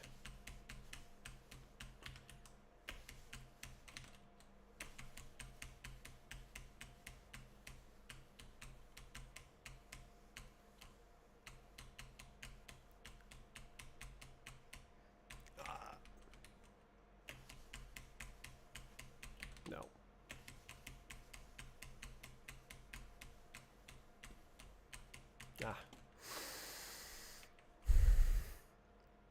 Try to avoid Windows at all cost. Yep, same here. I've been using it for Roblox and Roblox Studio. And like Roblox breaks on and off over the past like 3 years. Roblox has been like fixed, broken, fixed, broken.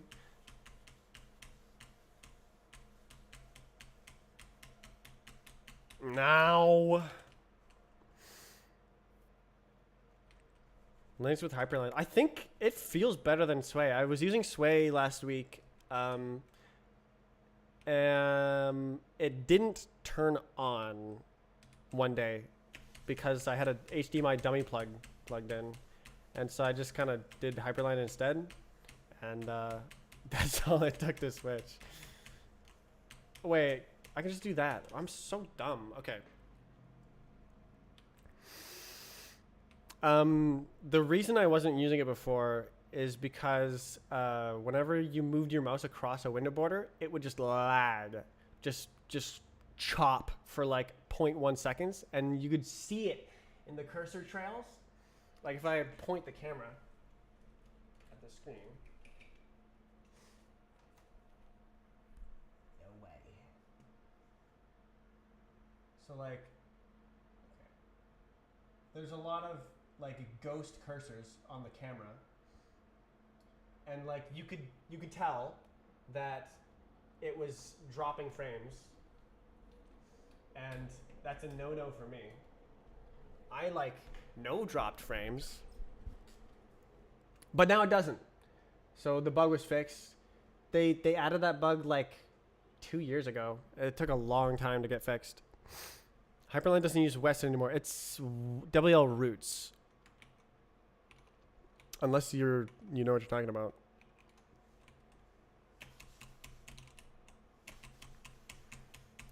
Yeah, they completely replaced the Wayland library they were using.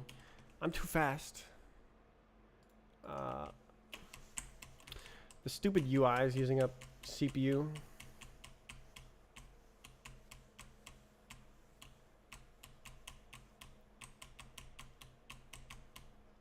Oh, I can do it. I think that's a 3.2. I don't think I get. I don't think I really beat my time.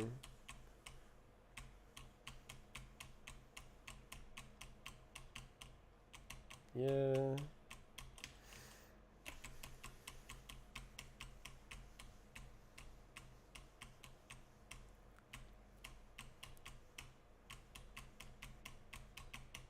Can't make that.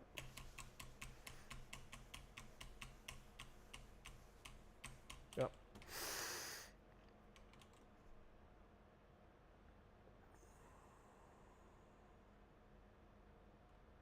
I have a 480 hertz monitor.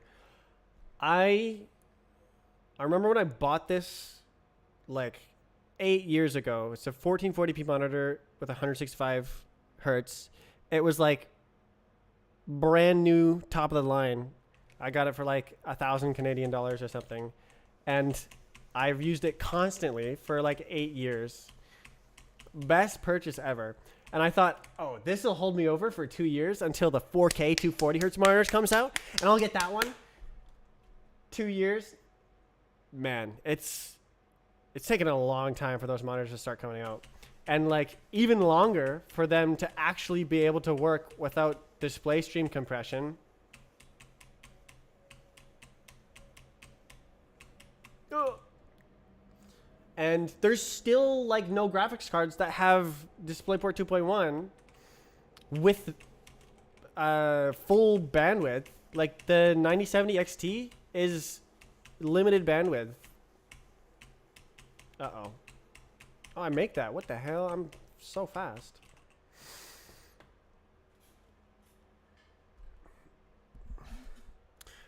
Uh, 1440p 480 hertz. I don't want to do anything less than 4K because I know I'll just sit on it forever. I'll be like, is this good enough? So I want to get like the end game monitor, so that when I sit on it, like I already have the best of the best. Ah, I think that was a tie with my time.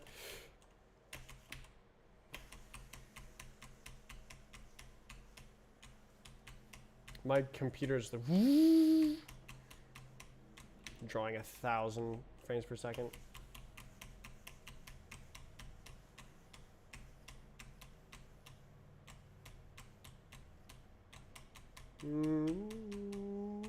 Oh wow.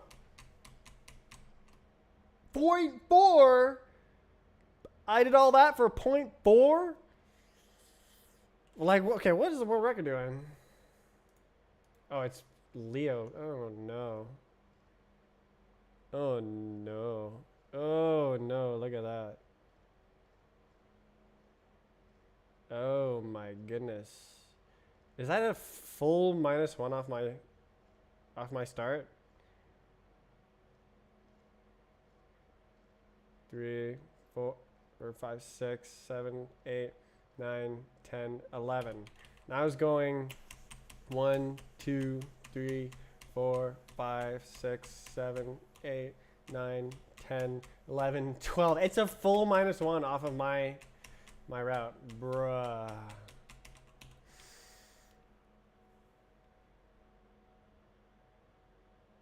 How the hell? What? Where do you jump? You have to hit there. Okay. No, that is not happening. That I can't do that. I actually just can't do that. That is too far.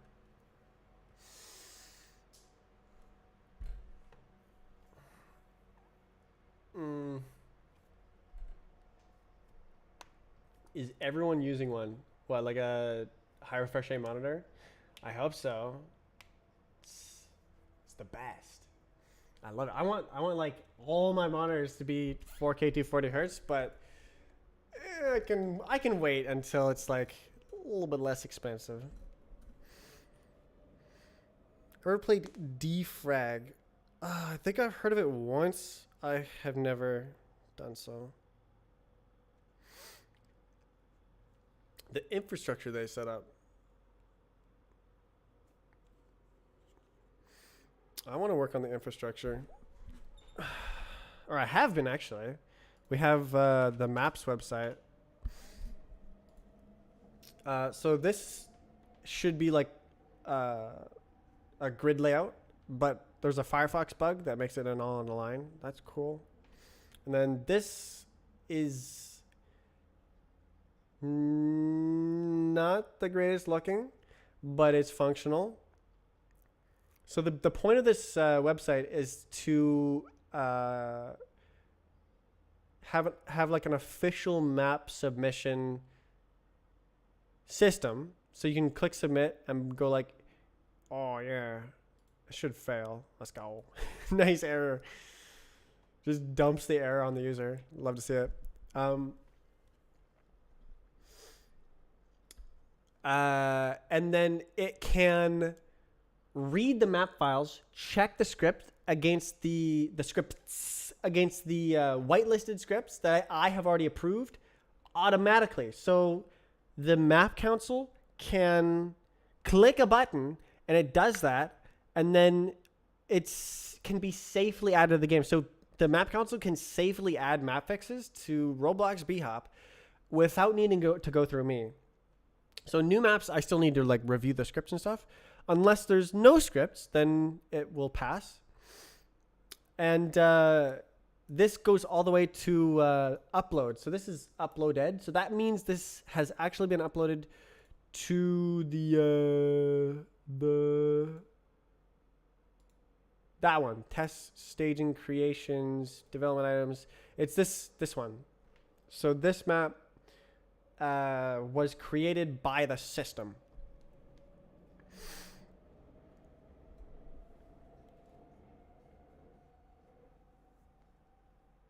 So this hopefully will be deployed to the production version soon.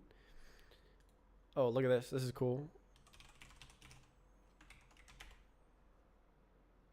Nice. I made this with AI in like 30 minutes. Well, like 10 seconds. 60 seconds? I just kind of like tweaked the colors a little bit. Vibe. Exactly, yeah. Vibe coding. So like none of the buttons work yet. But this is sort of the roadmap of the infrastructure I want. Professional vibe coder. Professional web developer vibe coder.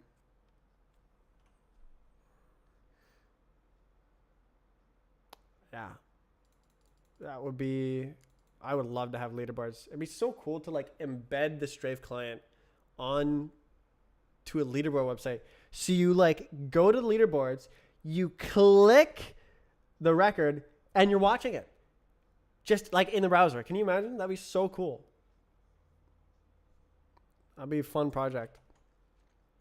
I'm kind of like in between stuff right now. I'm like hard addicted to working on this this library.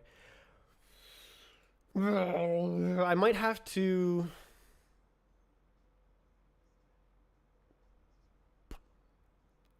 fork Ustring.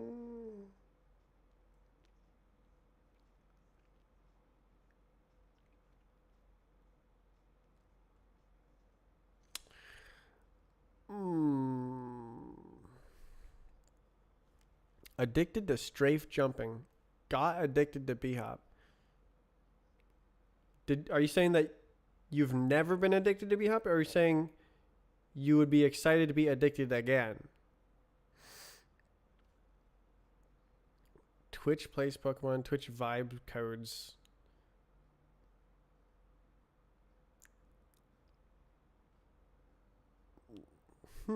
I, I, I think that would break really fast. Like people would say something, and then the context would get too big, and then it'd be over. It would just stop working properly. Because oh yeah, there's a lot of like navigating. Yeah, achieve AGI with Twitch chat.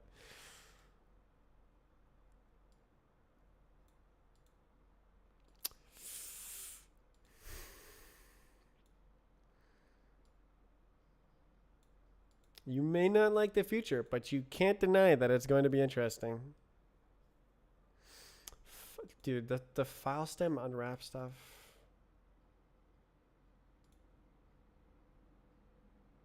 Parent. Path. Oh, path parent is crazy.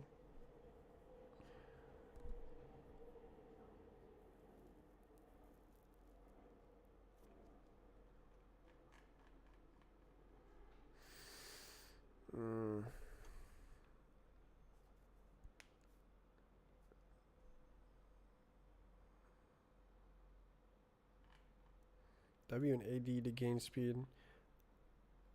You have a much slower turn speed, if I remember correctly, and the sweet spot is harder to hit. I don't know. It like falls off faster. From what I saw, it looked like that. Unhashed stir. I wonder if this is doing this. Let me check. Find references. Find canonical property. What did I just do? Right. So this is getting called from decode prop chunk.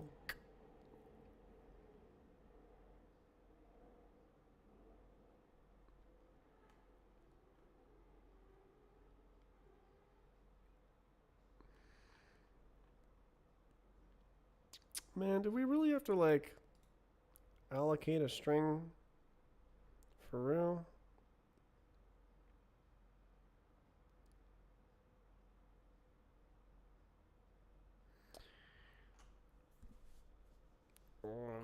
Can't we just throw around the... I guess it worked the same string. That... I could sneak that into this and make it faster.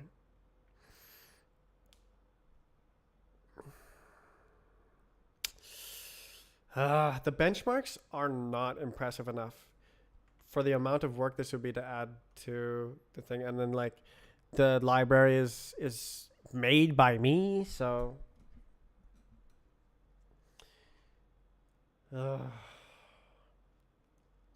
it might be better to try to get patches merged to Euster to make it more like my library. Be pretty drastic.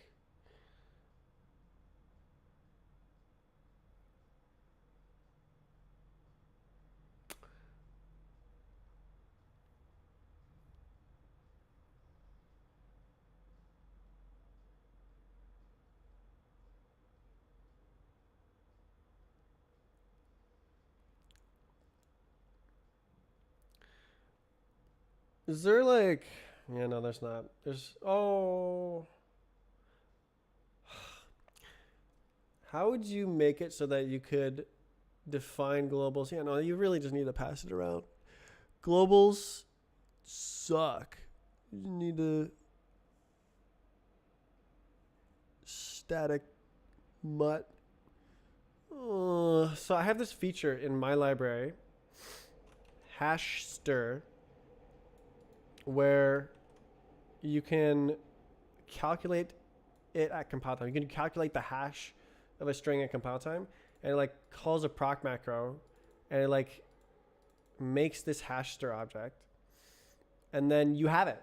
It's hyper computation. So then these are like static references, and they are actually deduplicated by the compiler. Not guaranteed, but good enough. And then when you use it in a hash map, it uses the pre-calculated hash. So you never have to calculate the hash at runtime. Whereas ustir, you always have to calculate the hash at runtime. And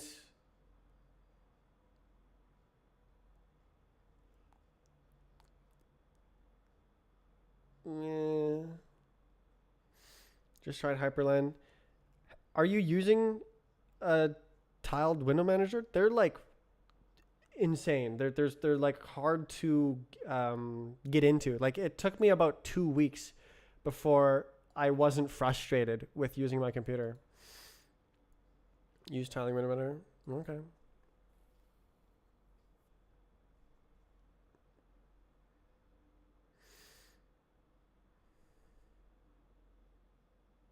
Esoteric, yeah.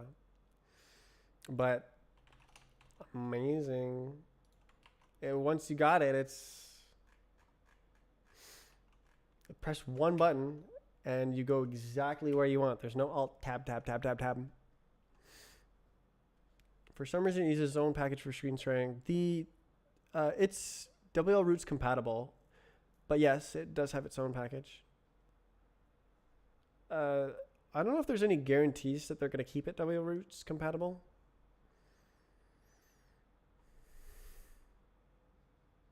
Tried it without. It worked for me. But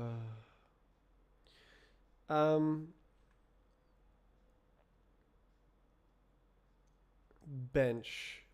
Why don't I write a new bench that like favors my use case? All right. Sweet. So this is decoding files, but what about reading the files after you decoded them? You hear? Main bench sweet. Oh, what the hell?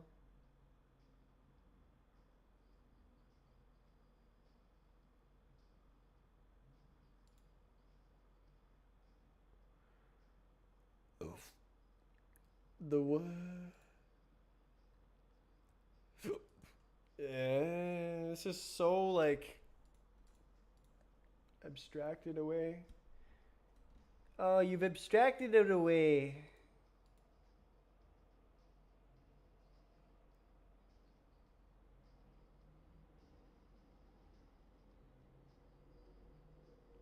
Measurement. Oh. If you use Hyperland, you gotta use it full time. What, to like get into it? It's I don't know. It's not really for everyone. It's very focused. I really like it for work, but for like relaxing, it can be a little bit demanding. Where like you're just kind of chilling in your chair watching your show, and then you gotta press your key combo to change to Alt Tab to change windows and stuff.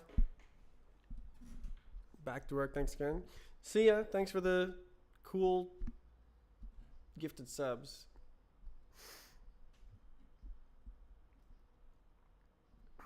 Clash with a lot of packages. Okay, uh, all of the portal implementations, um, like take over when you launch them. So if you can have them installed at the same time. Now, I think it used to conflict even worse. But if you don't stop the service or like restart the computer, then it won't work if you switch desktop environment. So you can't like hot swap without shutting down the systemd service or restarting it. I think that's probably what you're experiencing.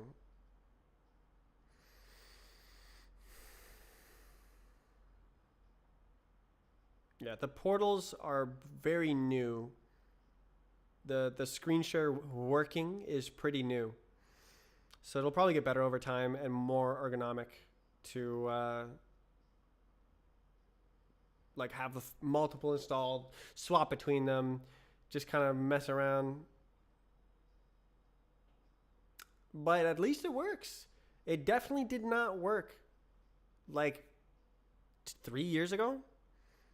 It just didn't work. You couldn't use OBS on Wayland. NVIDIA. Of course it worked on AMD. But yeah, now it's fast. What does my screen capture time say? Average time to render frame, 1 millisecond. That's not as good as Sway. What if I move the mouse? 1.1 millisecond. Sway is 0.4 milliseconds. That's fast. You could like screen record at like 2,000 frames per second. That'd be crazy. Sway is in another league. NVIDIA and Wayland no longer being an issue is a huge accomplishment. Definitely. Yeah, Linux desktop has come a phenomenal distance in the past just like year. HDR, screen capture, Discord, screen share with audio. I cannot believe they did that. Like the official company cared enough to do that. Sway is that the i3 port? Yes, that's like similar to i3 on Wayland. That's what I was using last week. I really liked to configure it to have no window decorations. So it's just like your apps are just like completely adjacent with no gaps. There's no title bar. There's no like border around the window or anything. It's just all apps all the time, full screen. Amazing. I loved that. I think Hyperland is good for streaming because like,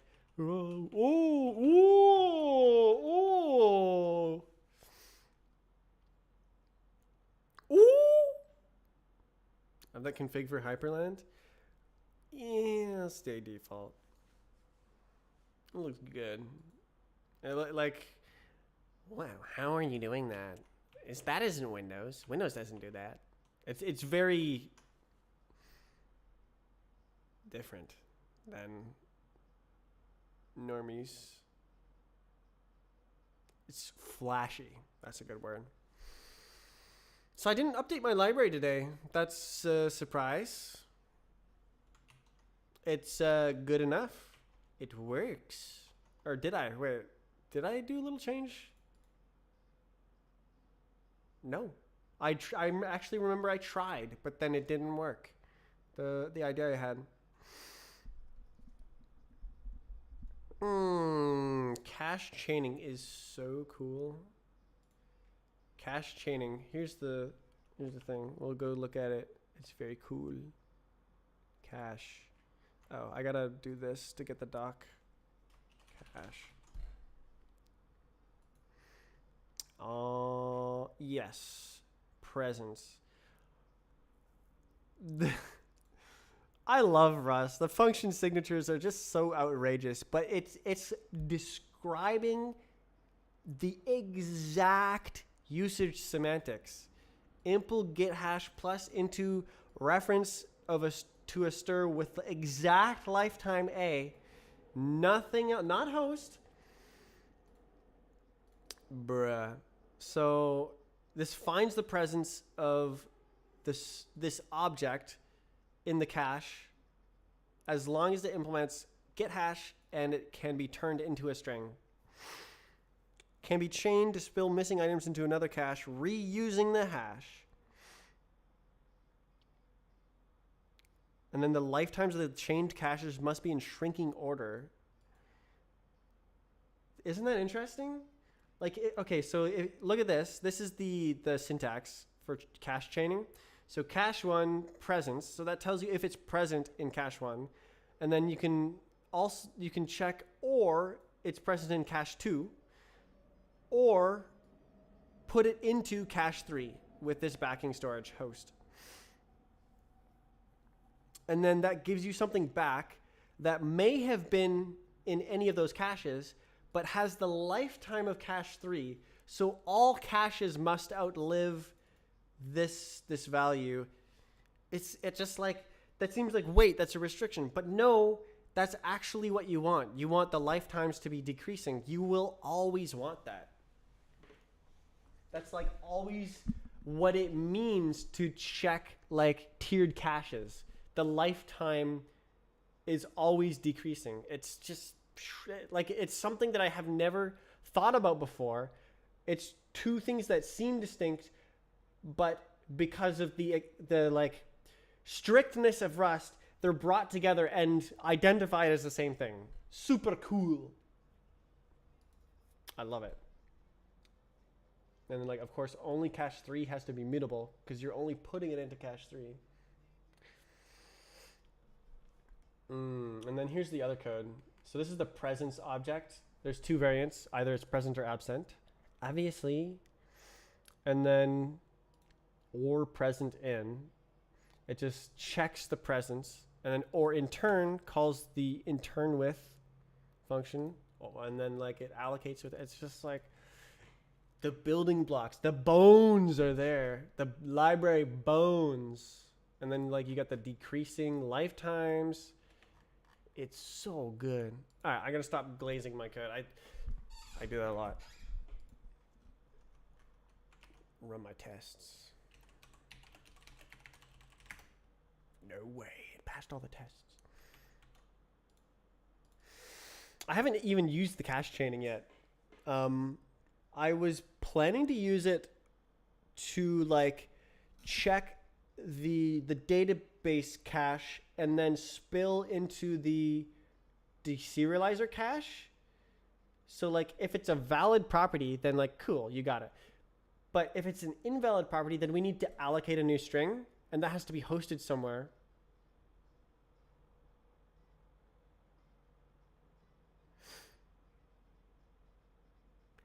But I think that doesn't actually work.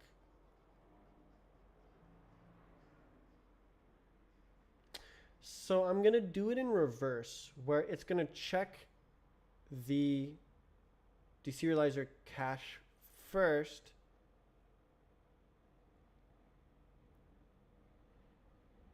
And then check the database object. Wait, can it even do that?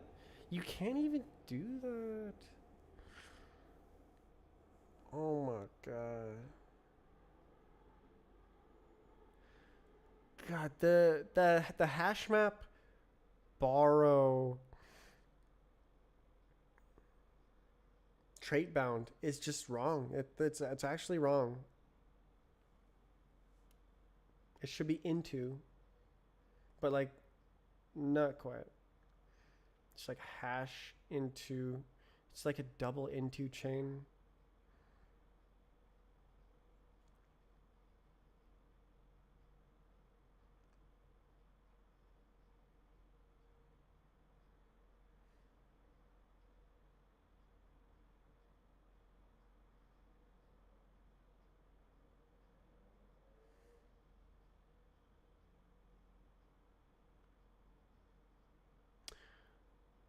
I wonder if I could optimize the Blake hash thing. So in Dubba-da, dubba-da. Why does this... Why do both states... Do these... Core... String, binary string... Where's the... Shared string? Who did this? Who wrote this code? Shared string. DOM weak. Is it DOM weak? I'm confused. State. Shared string. Who did this?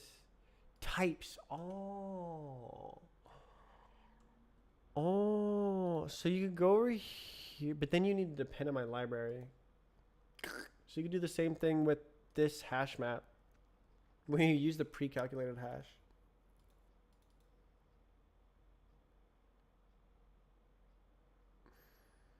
Wait, what is this type? Blake 3 hash is hash.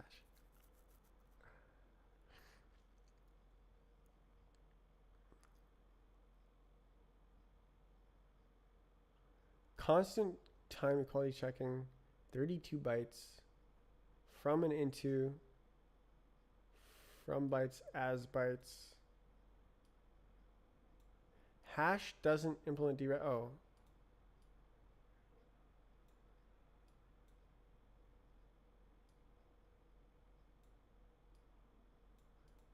So it doesn't like do no hash. Unlucky. Blake. Okay, this is just not important. This thing, I think this is like rarely used. I hate it though. Global string cache sucks. Should be owned by each file. Stupid. Option. Why is it option? What? Why?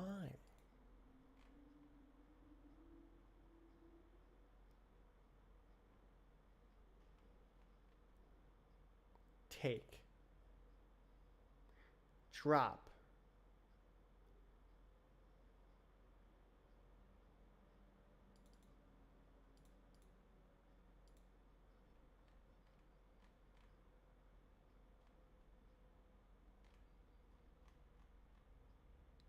Why?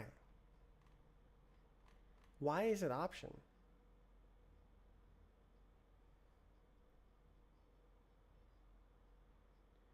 Bruh.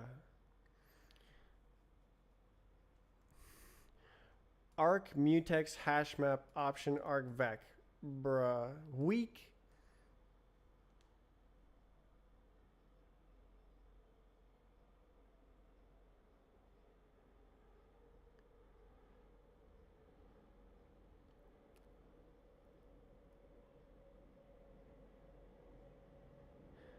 Oh, you know, I remember because it's like 0. It initializes it as empty and then has to fill it in. This must be due to the Roblox file format. Easy to blame on the Roblox file format. Bruh. It hurts me to look at this. I hate arcs. I don't like reference counting. I'm always able to design my code in a way which doesn't ever use them. Just don't use global variables. It's that easy. No globals, no arc mutex.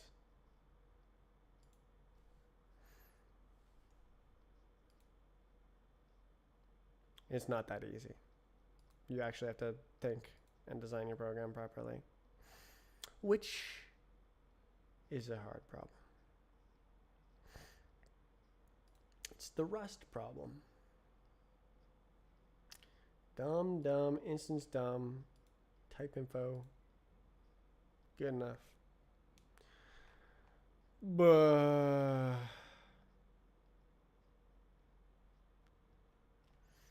man, I'm upset that it's not like twice as fast. I was hoping for it would just be just out of this world faster. Cow.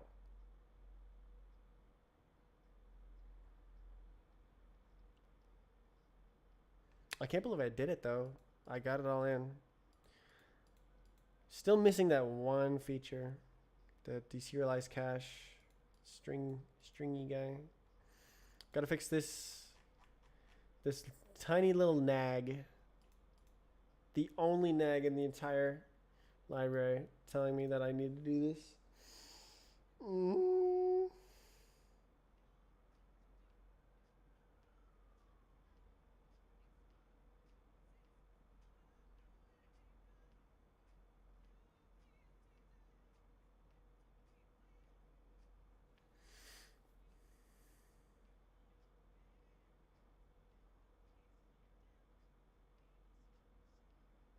I can do it. I can do it. Tomorrow. Okay. Wow. Part 5 tomorrow. What am I going to eat today? I'll pick something. Jambalaya.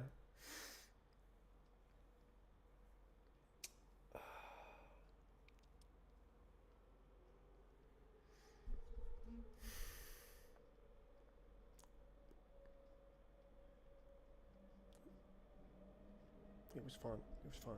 I had fun. Thinking about like what if the developers reject my pull request? We're not doing this. That's entirely possible. It's pretty ridiculous.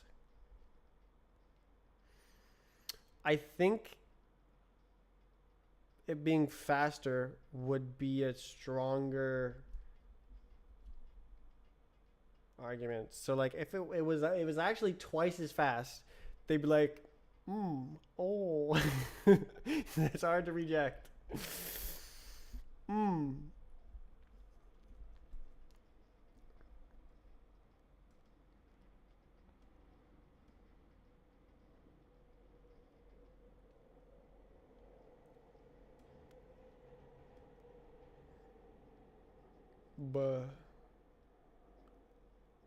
Bribe them. But like if it's not a good change, it shouldn't go in. It's just that simple. If it is a good change, it should go in. It's not up to like it's not an emotional decision. It's if it's better with it. But the problem is like some of the benchmarks went up, some of them went down. So I gotta like make it all good. I have to like figure out why serializing is slow and fix it. And then it's all fast. Why would it be? It doesn't make sense. Doesn't make any sense. I don't get it. I don't get it. Why? Why?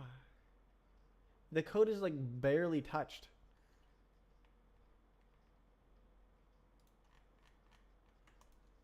All right.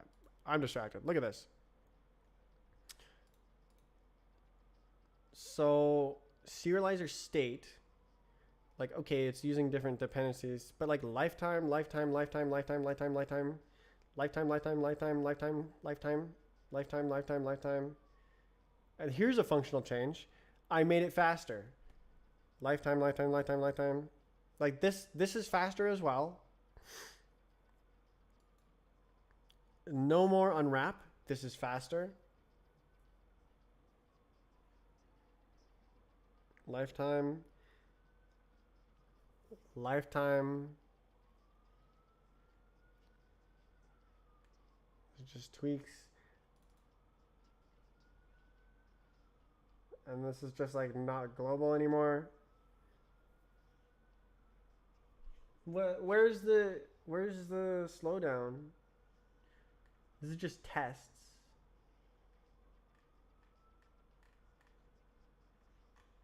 Everywhere there's a H-ster, it's just instantly faster. Why? Mod. Like that's it. Why? Why would that be slower? I don't get it.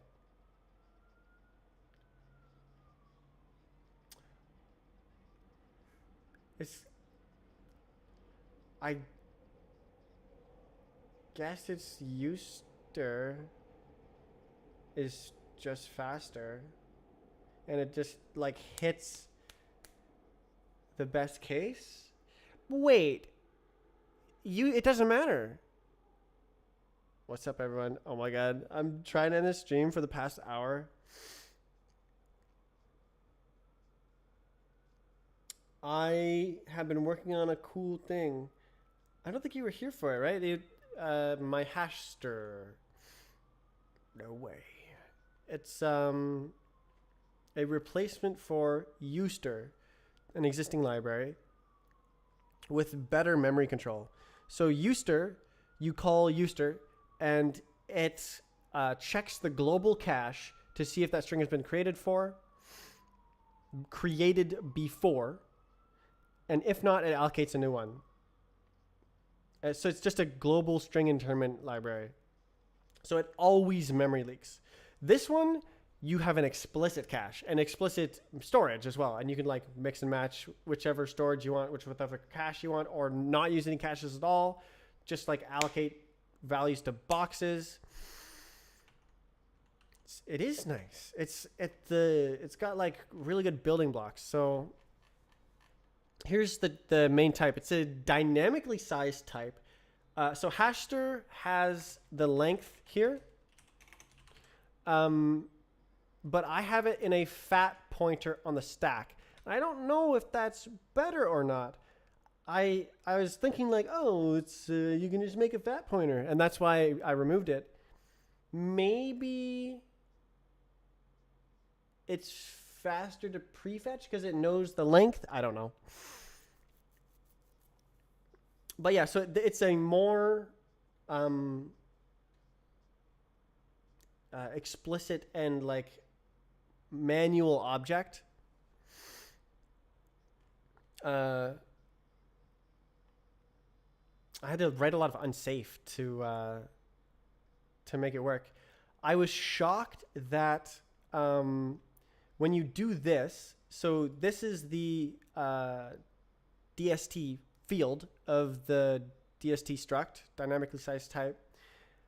It does not resize the fat pointer when you access the DST element of the struct. So like if the fat pointer says how big the full struct is, and then you access the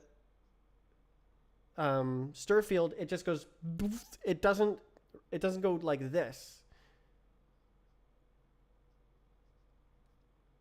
I was surprised when it didn't do that.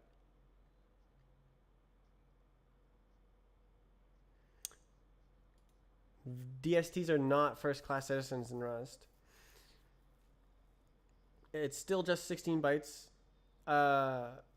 So the fat pointer is 16 bytes, but like it stores the length of. If you imagine, it stores the length of the full struct. So, what if your string is 7 characters, 7 bytes? So you have 8 bytes for the hash plus 7 bytes for the string.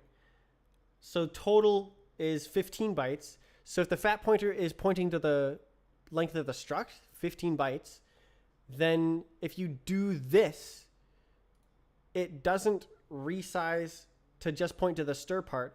It just goes vroom, and it just like goes off the end.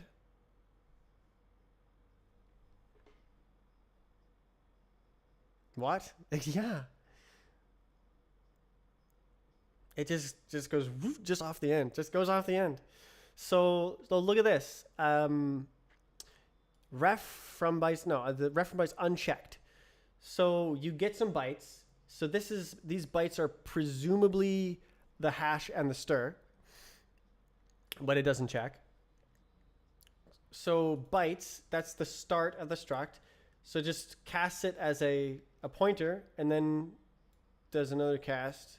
And then it subtracts the hash size from the length, and then it constructs a slice with the reduced length, still pointing at the start though. It's the same pointer but like reduced length. It's pre-reduced length fat pointer to construct the type.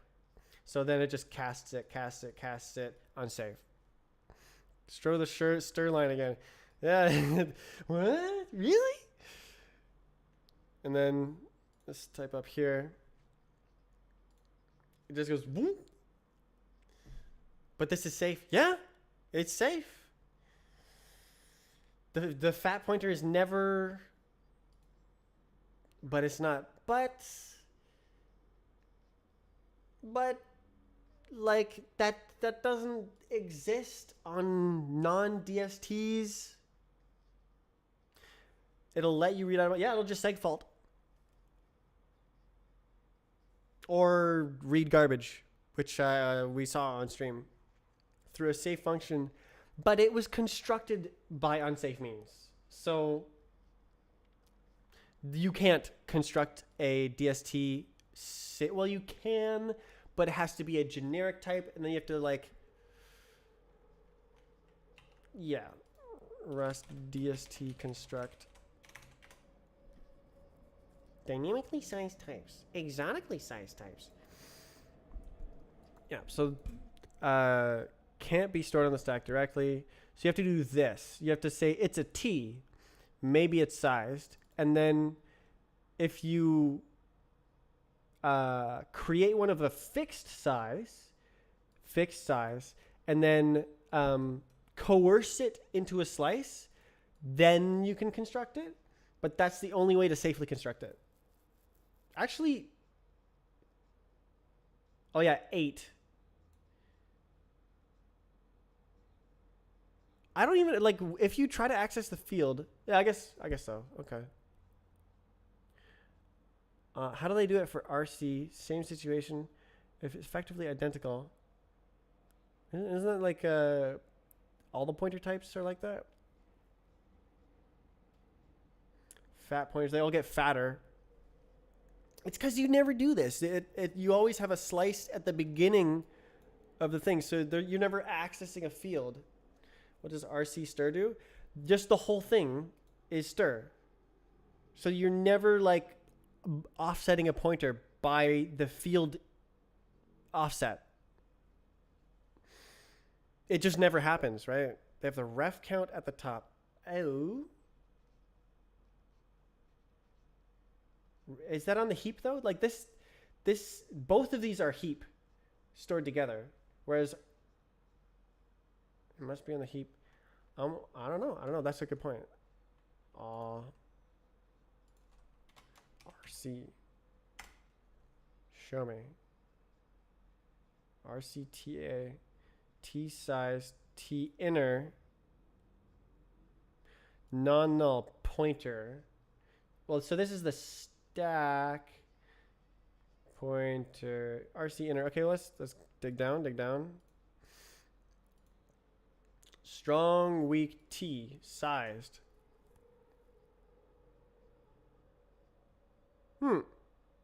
Value. Do they ever access?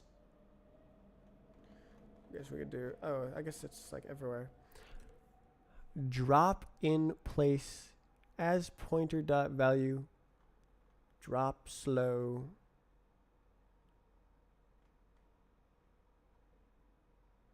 New. Box leak from inner. Let's go. I don't know. Are they?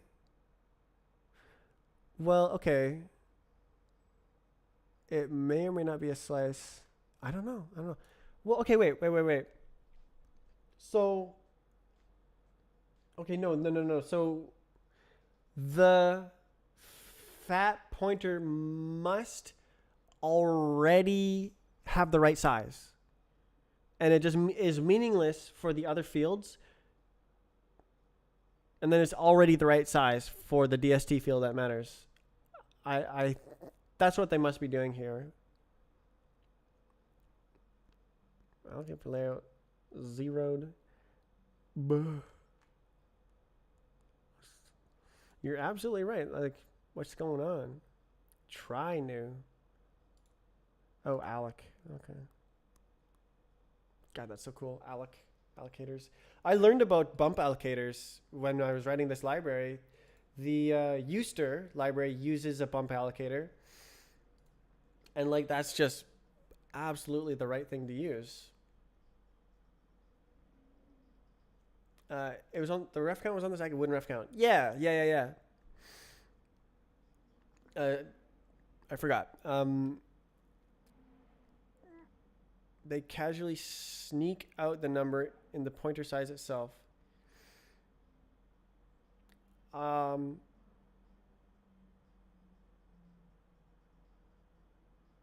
So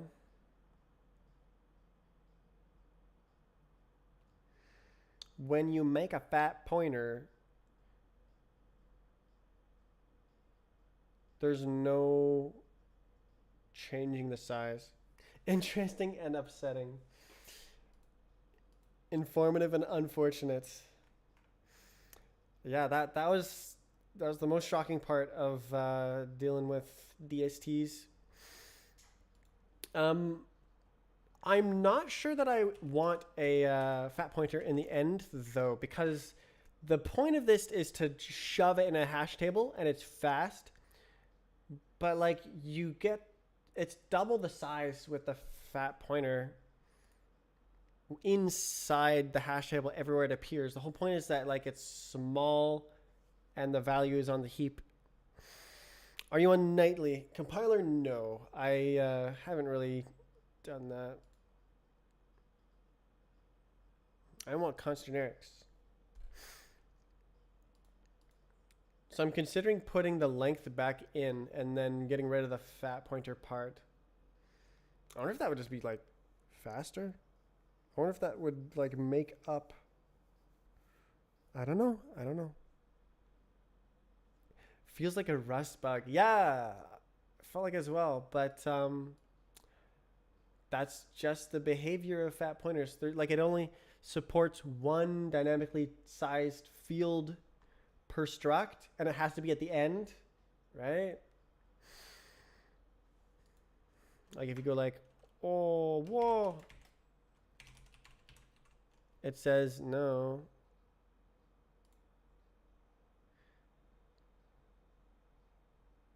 Stir din debug. Wait, does it allow it? Stir.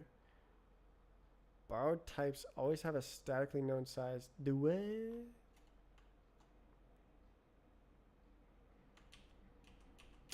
Yeah. The fat pointer could totally figure it out. The compiler knows the offsets. Yeah. But that's not zero cost.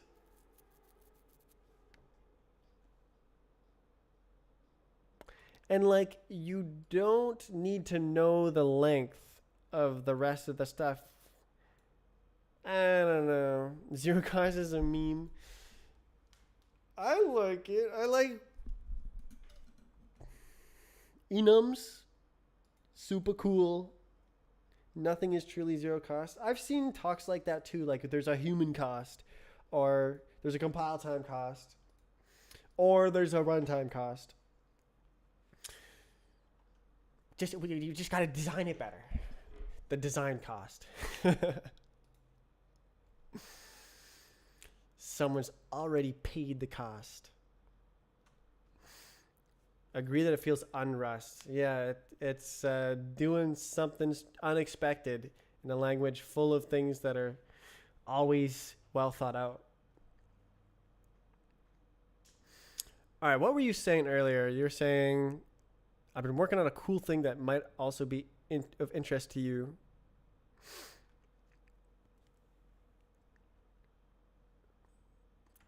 Ah, your guy. New version releases.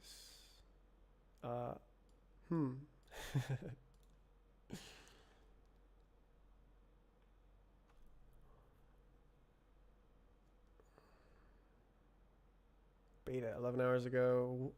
Beta 0. Ooh. You already done alpha? It's done. Where's do you have an example? Let's see. Let me just do it. Clone.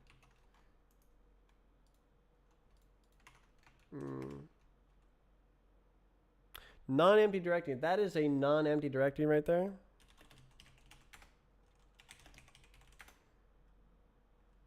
All right.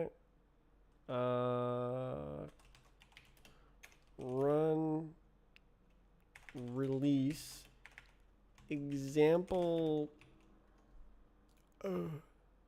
API showcase. How about that one? Or that one?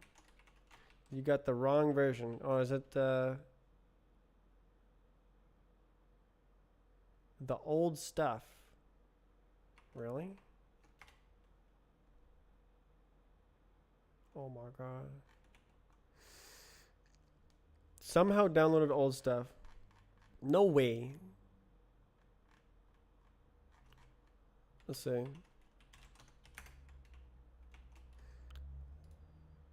Mm. Mm. Mm.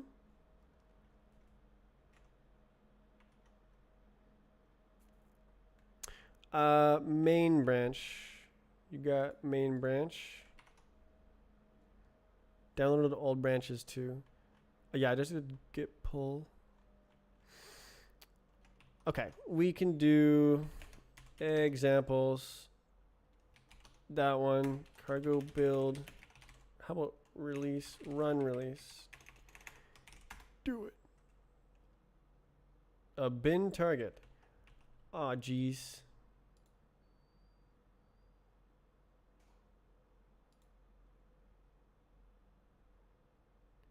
Shouldn't that work? Oh.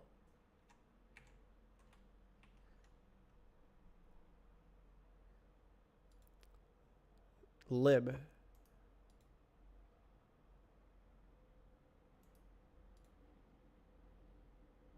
Is the layer that binds it to GPU. Dependencies. So we're looking at triangle then instead of this.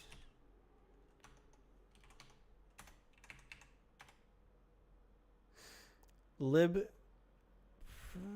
Probably. Is it like I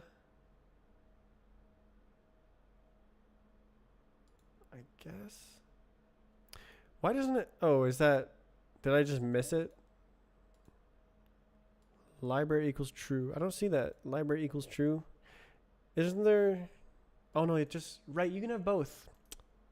Forgot rest. So it's just because this file is there. Oh.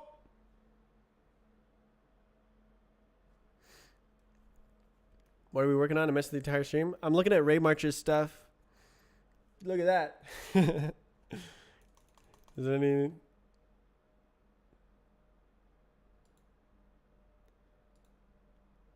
Triangle.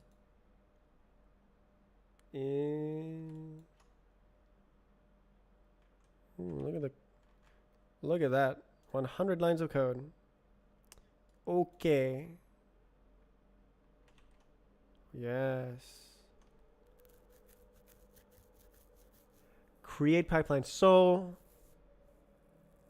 2 GPU. So is this is you're compiling Rust and running it on the GPU. And that's happening here.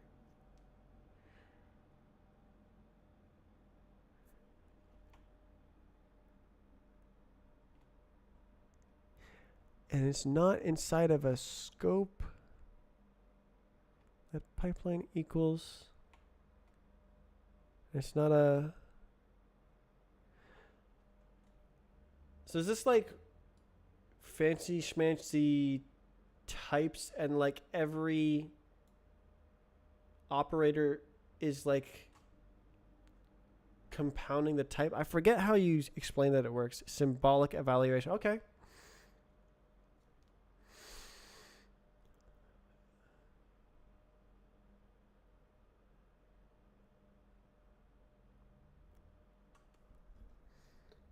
Yeah, it just symbolic evaluation. To me, I imagine you would constantly hit the edges of that, and you have to like constantly like expand the symbolic, what you can do with it. You're like not actually working with data.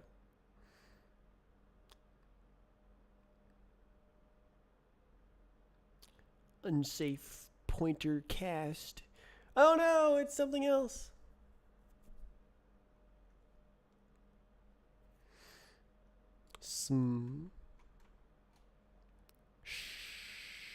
Shame.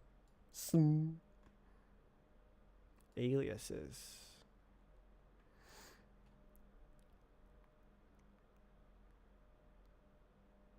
You're winding. We were talking about winding last time.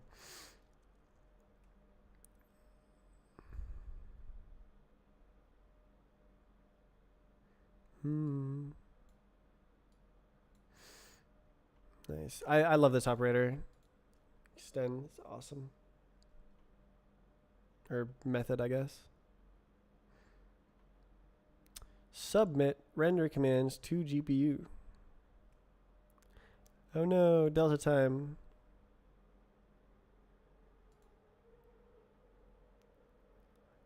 Is it like capped? Gotta do analytic.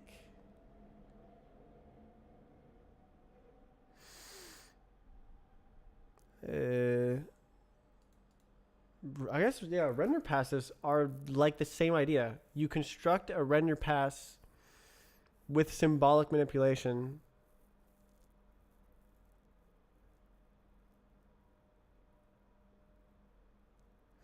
Q submit. No way. Submit pull. So is this waiting pull? I don't know what that means.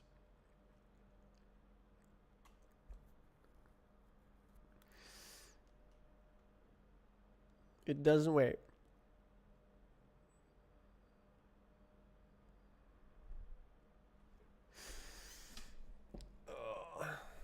Wait for submission. Block on the CPU. And you pass in your ticket, right? Wait for this ticket.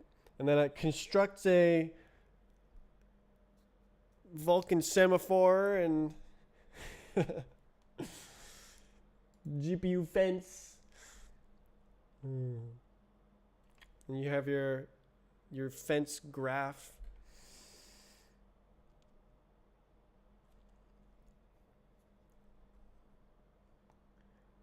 Cool. That's awesome that you can do it in 100 lines of code.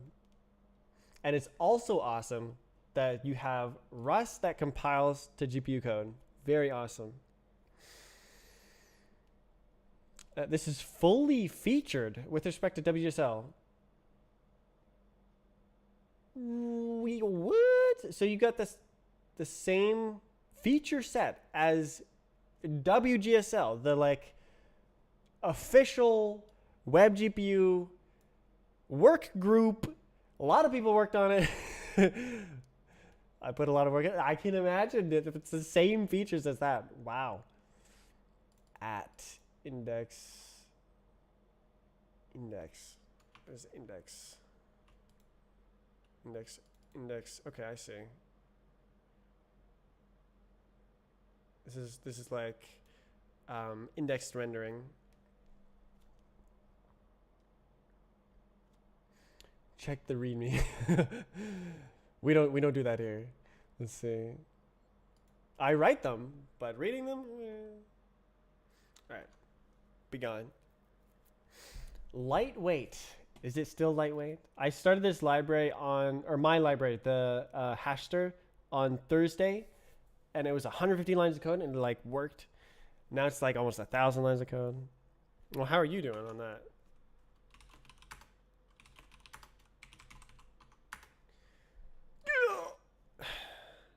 Do you have any auto-generated code? Lightweight in terms of dependencies. Love to see that.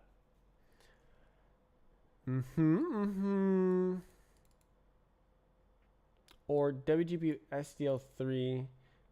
It's hard, depends on WGPU, I assume. Oh. Derive. Cool. Features, dependencies, derive. No.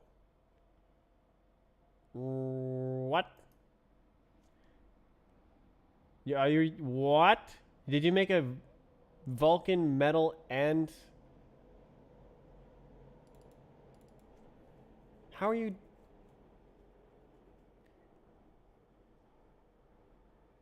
What? Okay. How does that work?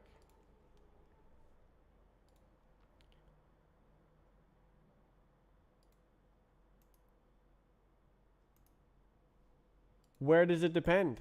Oh, is there a okay, so from WebAssembly you do syscalls to web GPU? Is that how it works? Check out the image in the README. This guy? Oh. Uh-huh. Separate shader language. Ah.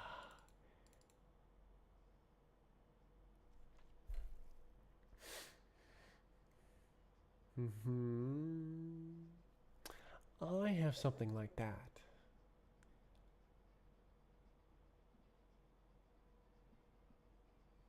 Code gen.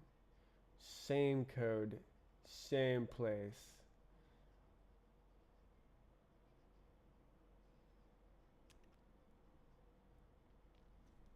Glorified struct and shader string generator. Leaving the Rust type system. Ah.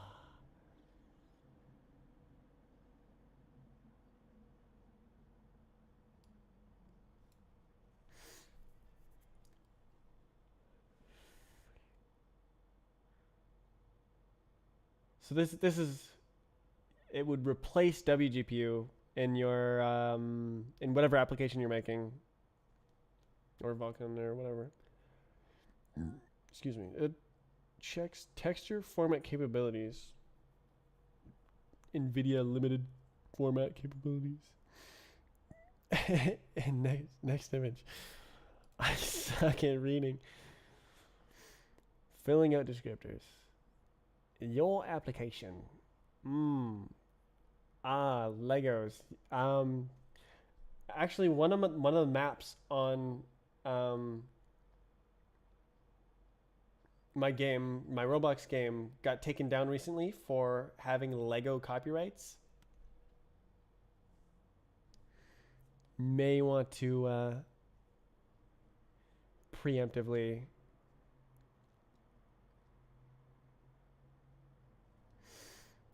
manage that. Okay, what does it say? Doing this should be a compiler's job. Restating the same facts in different syntax. Yes. Teach it how the GPU works. Easier said than done.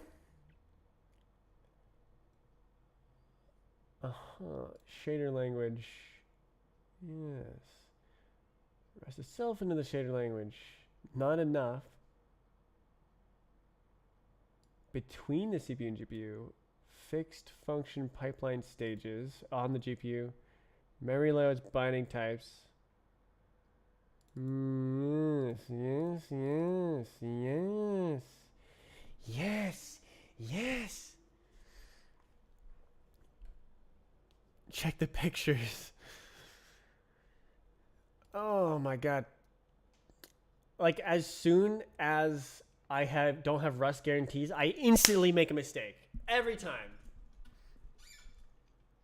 Just like instantly crash and burn.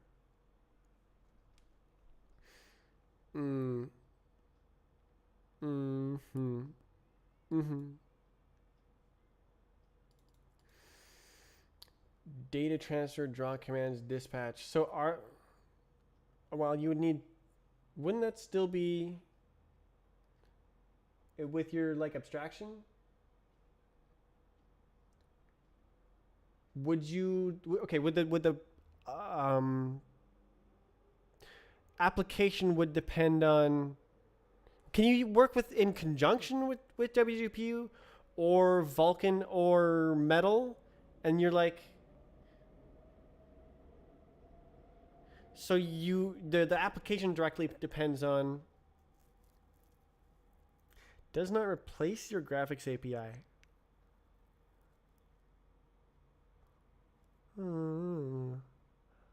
That is so impressive that you don't have those dependencies.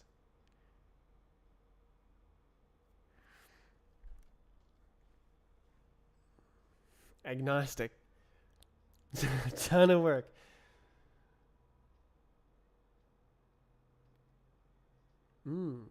We. What is your...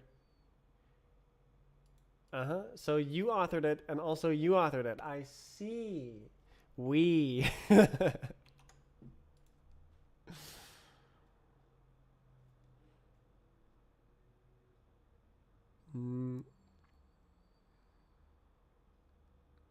Code example. Yes. API showcase. I like to work on the README as well. I don't go this hard. That's very nice. GPU layout. X3. Okay, that's like this.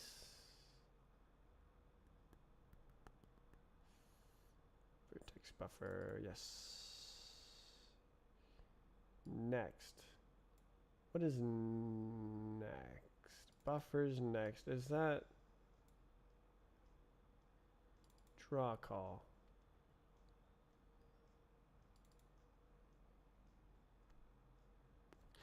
Iterator gives you access to the bound vertex buffer. So is that defined?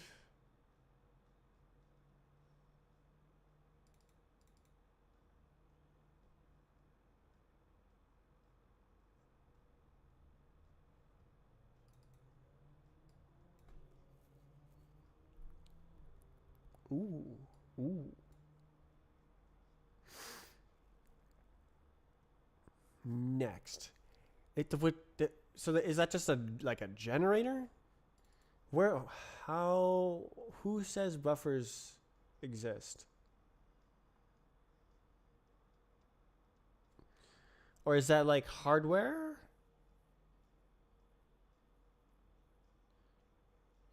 You get the draw call from the GPU perspective. New render pipeline. So this guy gives a thing that has...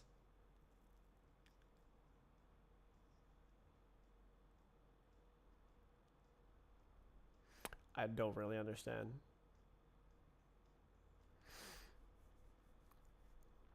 Builder pattern.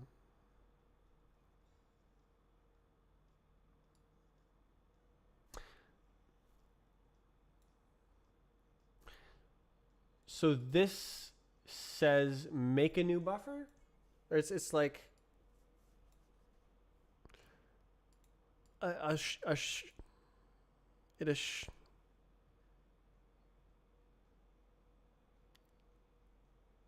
API showcase comments. So this is indexed rendering, fixed function.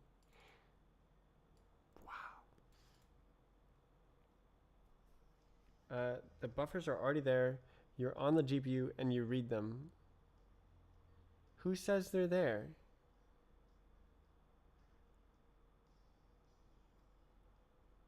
The render pass. So do you have like one buffer by default? SM settings default, one of these?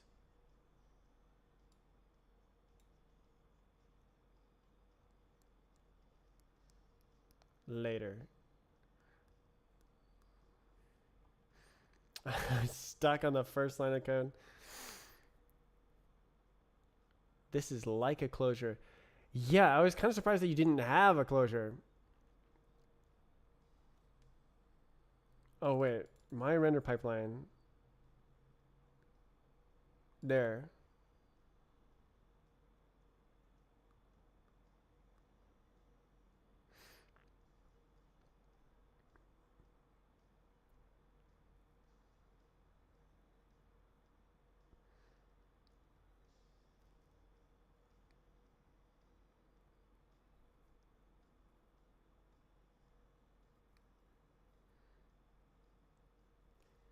Okay, so then...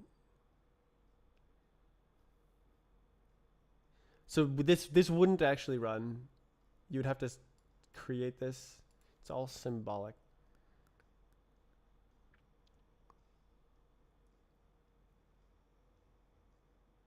Why don't I?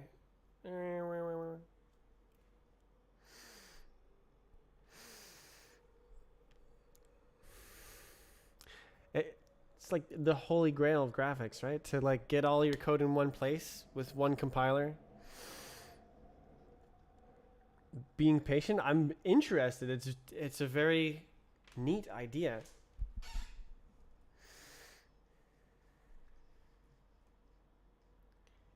Be this bold. What do you mean? Aren't you already this bold? You made it. You're being bold right now. Or you have been being bold for the entire history. I will put all the code in one place. See how people like it? Yeah, that's the hard part. Get it to be standard. Better comments. Okay. Did we already do that? No. Actually, you know we can do even better. We go directly there. Showcase. Yes.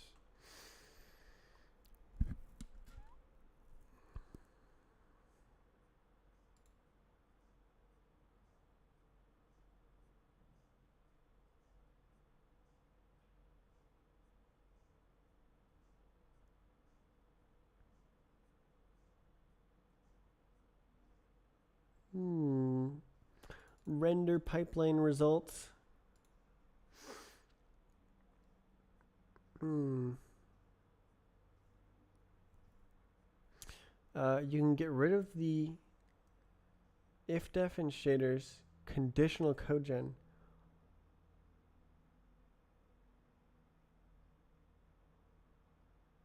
So like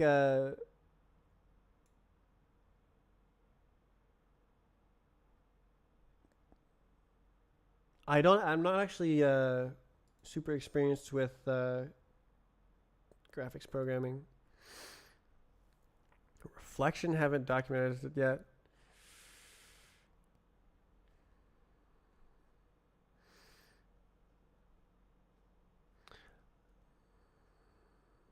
I thought about. Yeah, I haven't really made shaders configurable from like loading a file in my game engine. It's all just been the game mechanics so far. I wanted to have like user supplied shader, and then it like says I want these two textures, and then like that works or something. And like I assumed that was going to be crazy hard.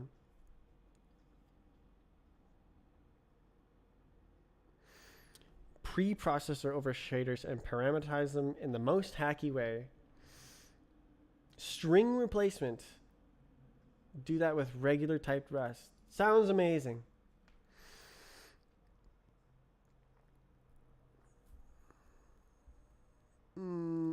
So this is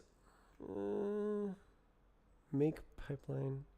So this is what is defining the thing that I was asking about earlier.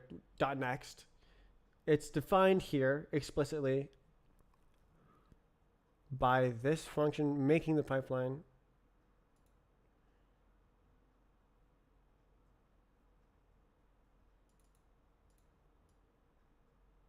Thread. Are you taking threads?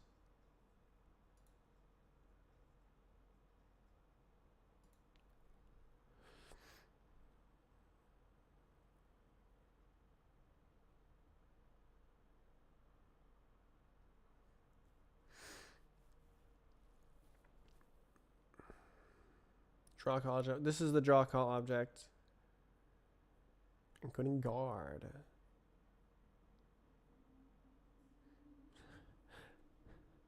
Guard. Oops. Type definition.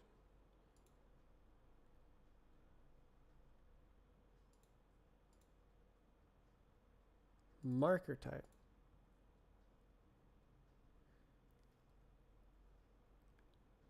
All right, what's going on? Why does it look different here? Oh, because it is different. Okay.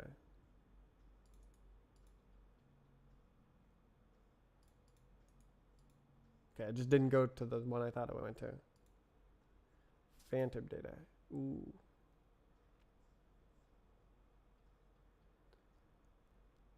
Mutex guard. All right.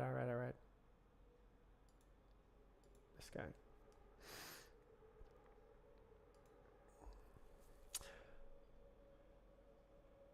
Would you ever use this from a multi-threaded context?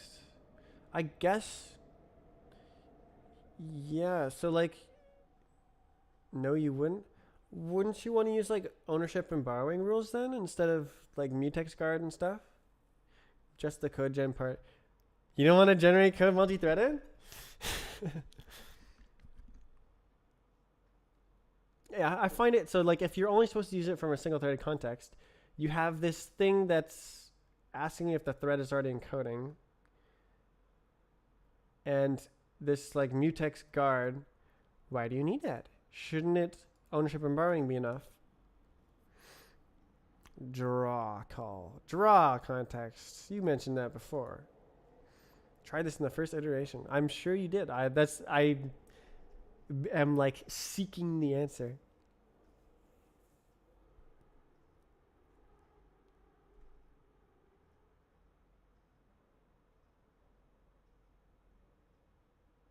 Hmm.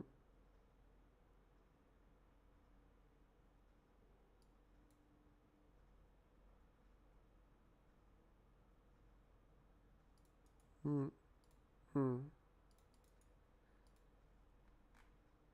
Hmm. Big comments.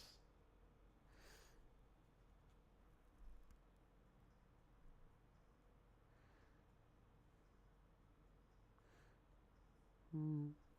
Push contents constants versus storage buffers. I don't really know enough.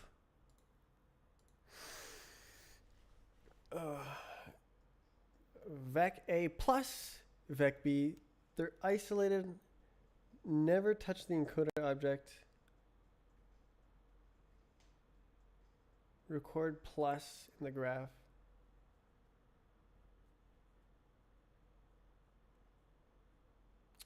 Okay, so you're saying someone is doing something, so then you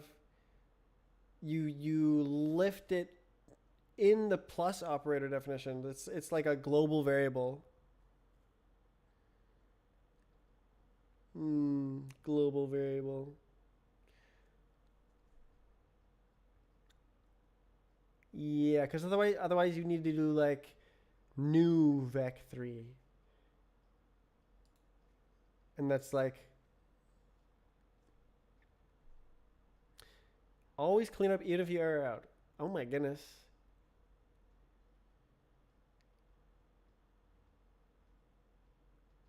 Do you have to like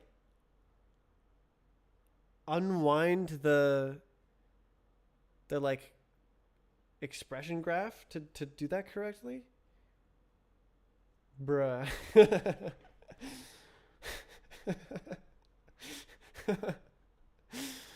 Oh, but it works. I mean, yeah, it's a graph. You have the complete wind up, so you can also wind down. Semicolon. Okay, so it's just saying you can do this. Aw.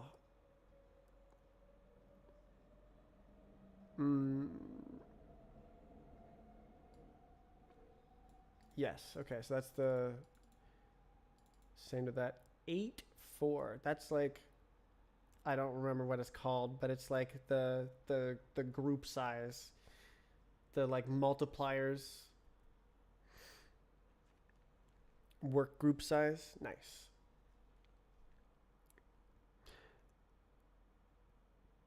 Is that ever different on different hardware, or do you support like different sizes? Is there like overloading? This is your problem. I mean, like this is length 2. Is there length 3?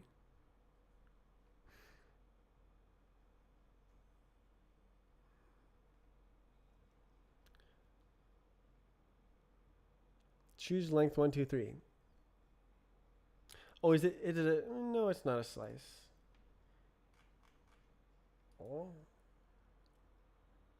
Constant. Oh, yes. Yes. Yes. Straight bounds. Yes.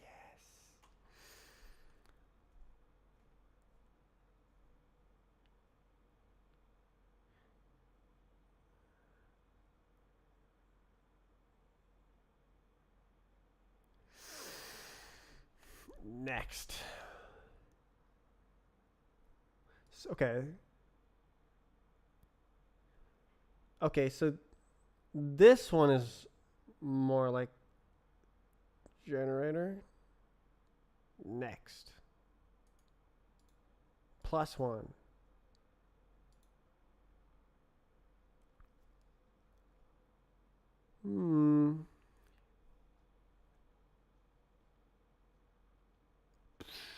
Indexes.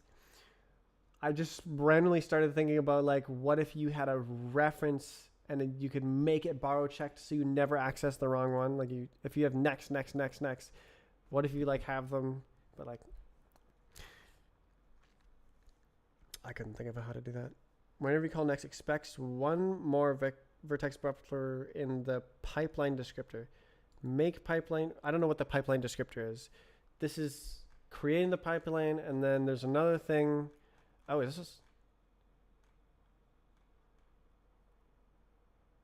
Don't think that problem can happen. Well, if you write the code wrong, like if you. Oh, wait. Hold on. So this is all at once here. So that basically is your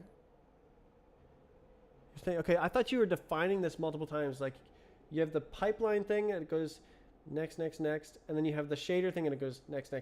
And those are the 3 same ones, but that's not how it works here?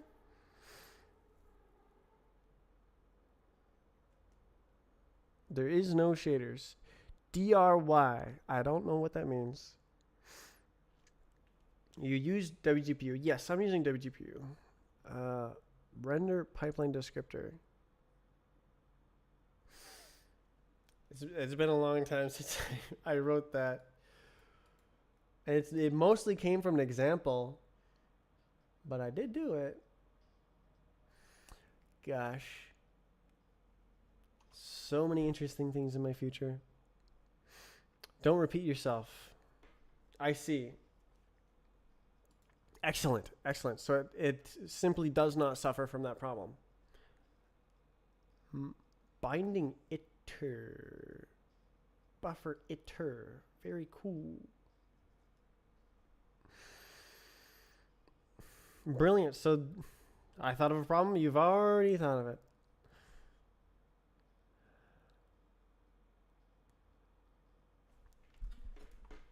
Oh, what time is it? Oh. Got lots of time.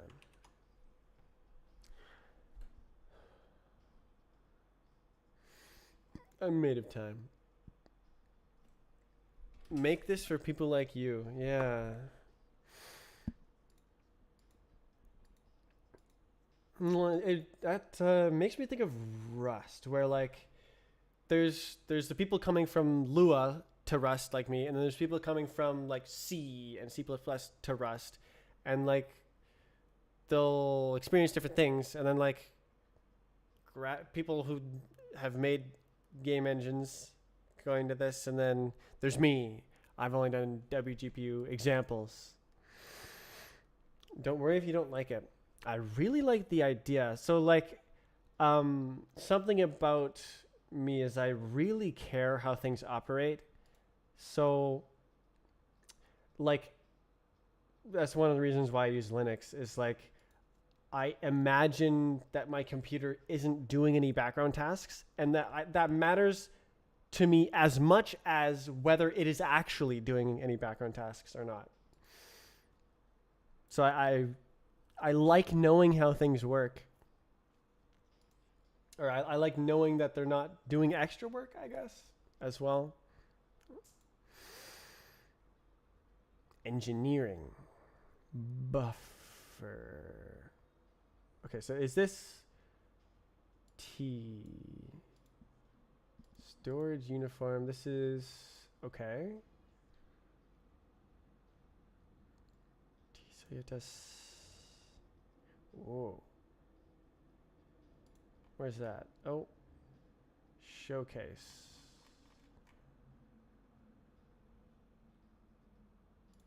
Wow. Okay. CPU type transforms on CPU because this is a. Oh, it's another one. Is this lower down here? Ew. Ooh.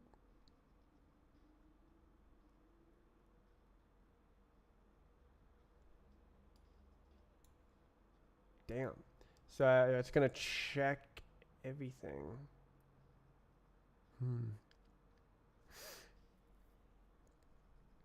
I did not dare write zero cost abstraction. Not benchmark that hard. Fair, fair. I need to learn about benchmarking. I haven't really done like profiling in Rust yet.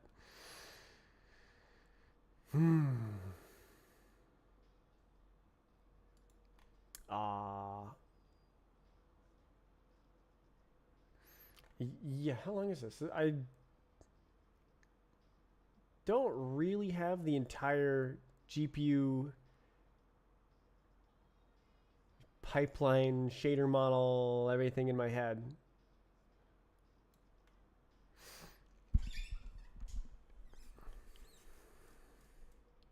Packed vectors.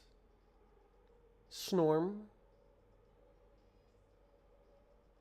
Is that a...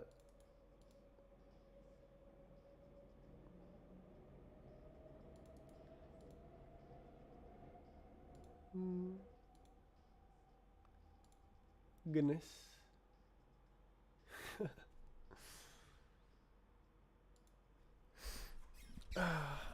Motivating example. Paste RS. I've never seen that.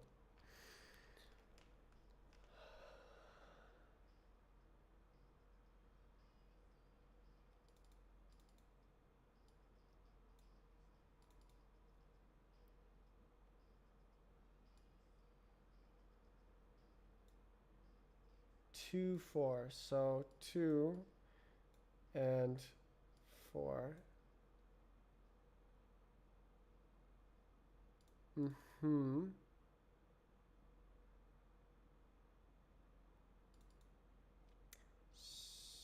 Set.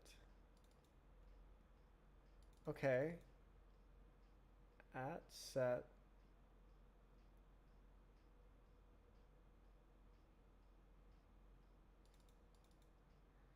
So I'm assuming this is like the inner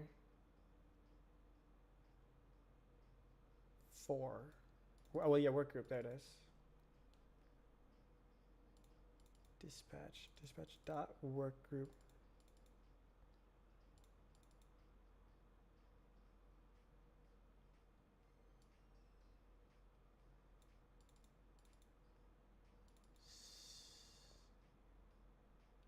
Does this... No, I can't. Take a mutable right. Why is this mutable? Is that just because it can be?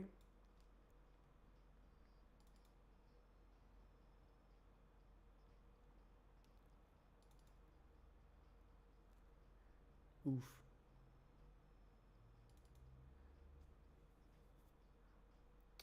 Oh goodness. Oh goodness. Oh, I didn't know that.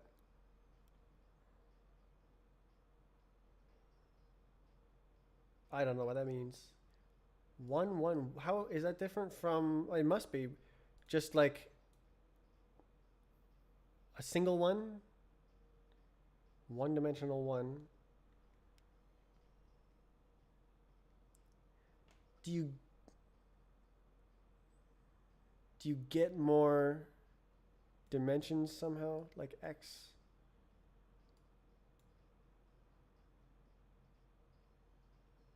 Buff at set. So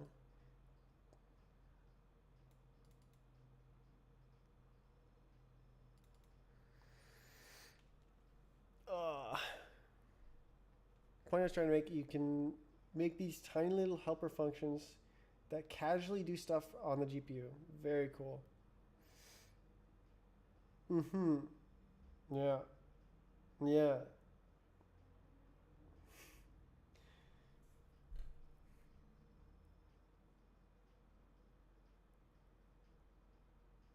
Type inference goes from CPU to GPU and back.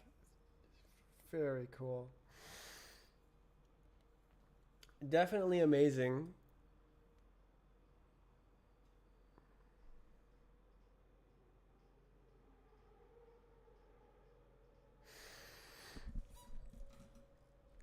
The size of the buffer is only defined by, really, it's doing like a type inference two-way.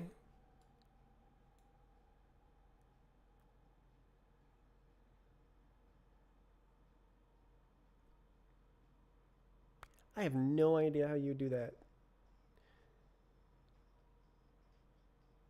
How do you type inference backwards to, well, you know, I guess you have the N in the, no, okay, no, I see. It's like const generic, but not needing to add them. Skeptical because of the thread local thing. Well, I mean, that's not the biggest deal, right? Because like after that's built, that's shader compilers do much more curse stuff. Like that, you only need to run that once. Oh, dude. Compile time.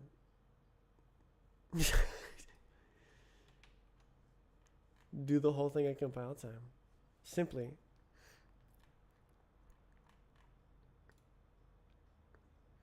Like you only need to run this once, so that's not like mutex cards are very small cost, right? Happy you gave it a try once you find time. I'm not sure if I'll even get the physics down for my game. It's gonna take a long time. This is very interesting. I don't really know enough about like working with the GPU to know what roadblocks I'll run into and what benefits I would have from this and what downsides I would have, and but I have lots of time, so we'll see. Yeah.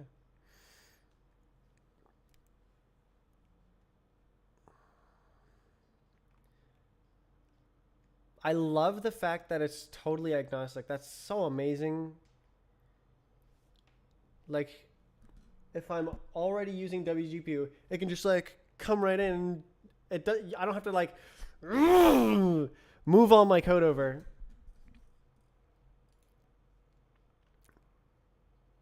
So like, it would replace. Oh, there it is. Oh, graphics. Both of these. Yeah, so there, okay, it's like split. I split this apart. Shader. Wow, you have the inverse matrix and the matrix. So it would replace a shader for sure. Very, very simple shaders. This is the entirety of all the shaders for my game.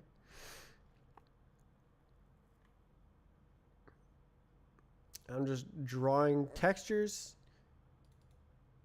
and drawing a reflection and drawing the sky, and that's it. Ah, yes, the sky, calculate the big triangle. That's from the example code. Replaces bind group layout. Yes.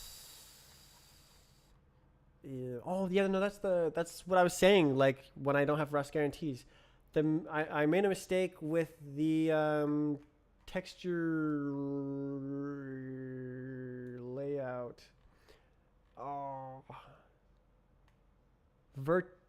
this guy, vertex layout.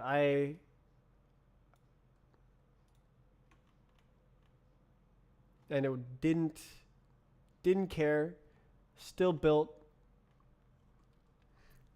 Oh yeah. Okay.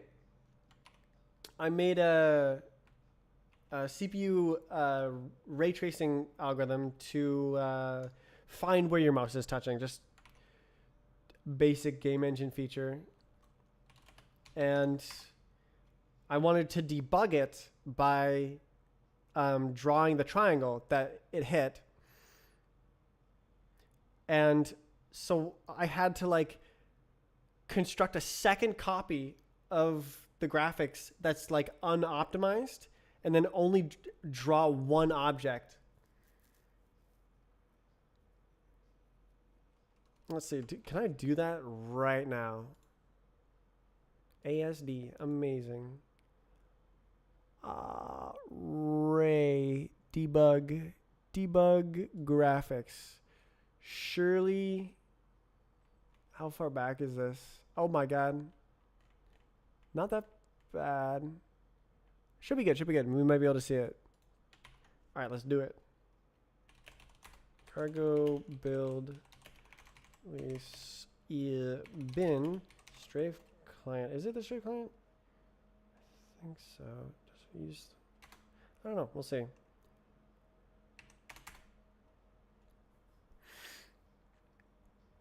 And what happened was,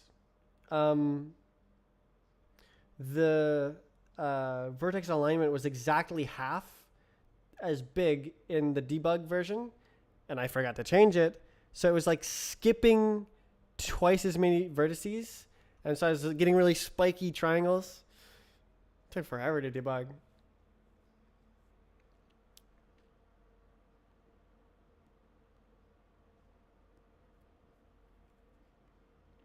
That's a compiler's job. Exactly. That's what I thought. Amazingly. Give me back the rest guarantees.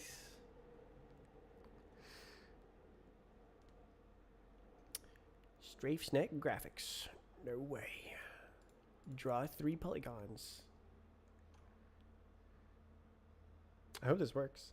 I mean, it'll compile, right? So, do I need... I think I can just... Yeah. Hell yeah. Oh, is this the version that doesn't work? Oh, it's because I'm in the thing. It's buggy. Or is it because... There's lots of bugs. It like only worked when you look positively on an axis or something in the positive direction. I had this bug with the ratio object not handling negative denominators properly, and then I tried to short a bunch of ratio objects, and it didn't work. Here it is. Yes. Excellent. This part works the best. And if I go over here, it stops working. Oh, didn't stop working. Why? I guess I fixed a bunch of bugs, but it's still buggy. Anyways, I definitely have experienced stuff like that. That your stuff is built to prevent.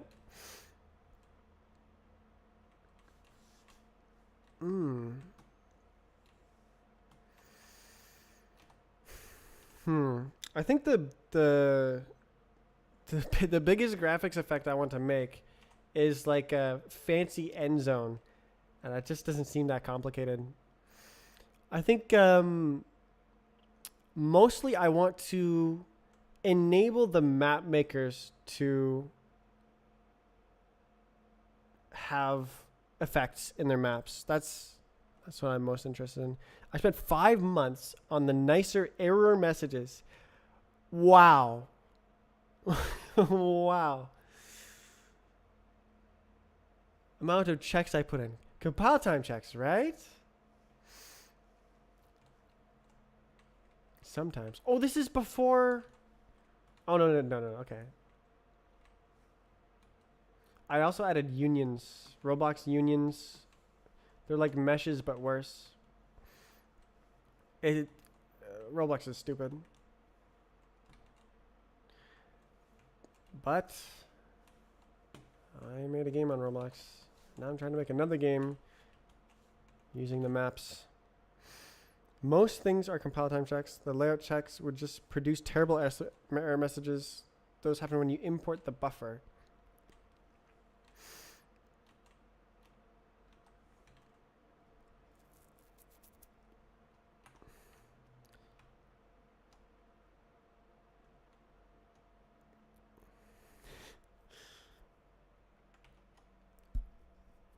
So cool. What a great project. Who paid you to do this?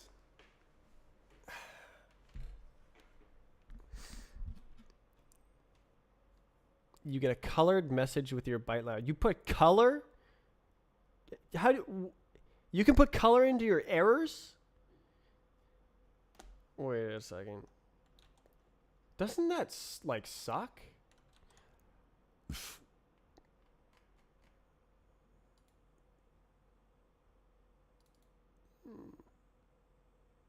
This error, is that a dependency of this error? Frustration with graphics programming paid. This error, does this error color terminal color? You coded it. Isn't there no standard for that? Doesn't that only work on certain terminals, and like it's like different everywhere? A lot of things suck. There's a flag, you can turn it off.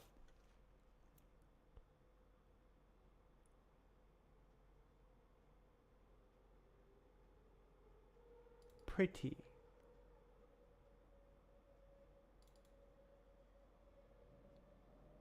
In the settings, pass to start encoding. Oh, okay. It's not a feature. I guess that makes sense.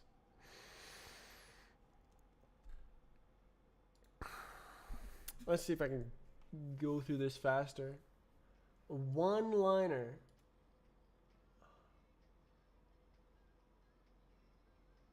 Wait.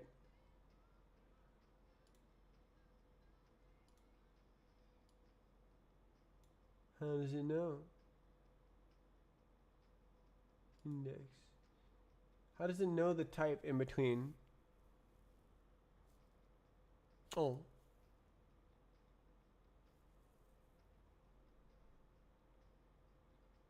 T.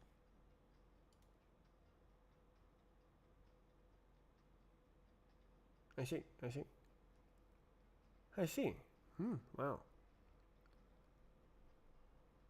Get your sleep. I'll be up another several hours. I keep wanting to like hover over them and see the documentation in the hover thing. Single derive implements all relevant traits.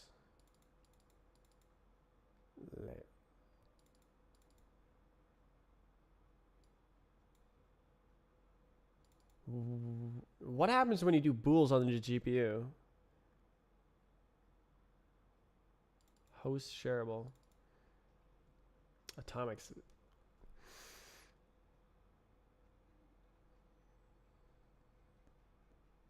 I remember you saying that there's a way to do atomic stuff, and that's like a WGSL feature. Bools are 4 byte on some GPUs and 1 byte on other. 4 byte. I guess that's an alignment thing.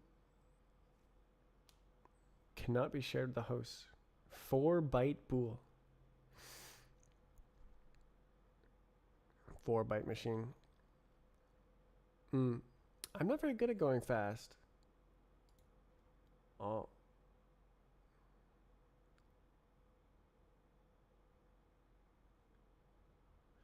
Storage uniform. I don't know the difference. I know that storage is bigger.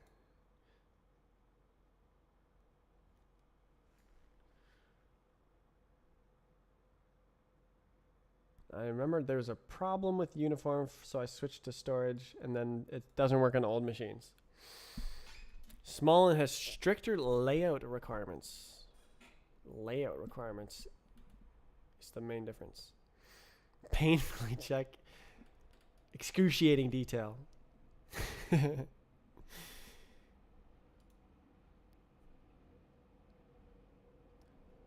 Alright, we gotta do a quick unsafe check.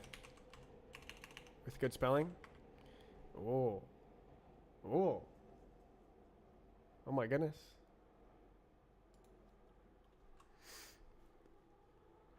W. Very rusty.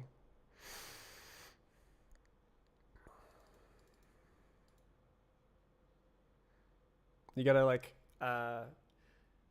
stuff away all the unsafe code in like a dependency.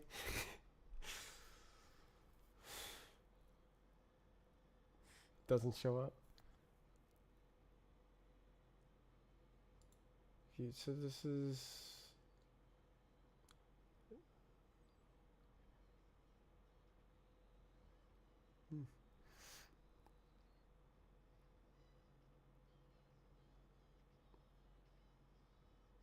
concatenation. Okay, so you got like way fancy macros.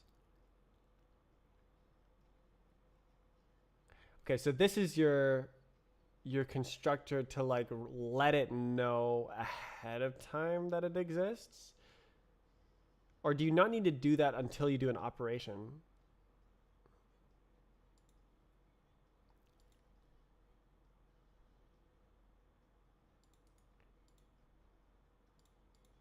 Any.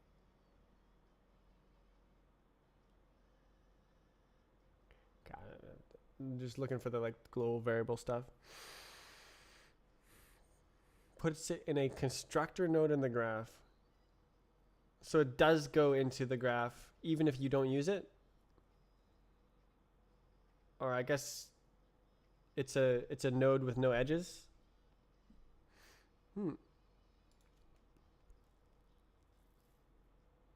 It's so cool. Vec range. Uh-huh. Equals. What happens if you... Oh, what is wrong with the selecting? What happens if you do non-inclusive range with floats? No, what about integers? I love doing integers. I'm a big fan of fixed point. Doesn't matter for those ranges. 2 GPU. Damn. Implement 2 GPU for T. Well, I guess for float, I guess. Range semantics makes sense. Yeah. Oh, ops range. Yeah, well, no, that makes sense. Impl, yeah. I see.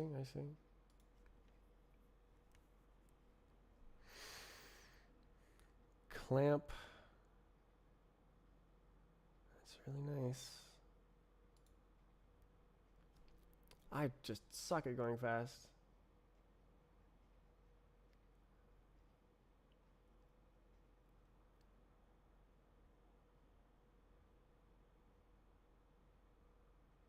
You gotta have at least one guy in there. Well, actually, no, you don't, because then you can... Then it's just a normal float, and it still works when it goes in. Crazy.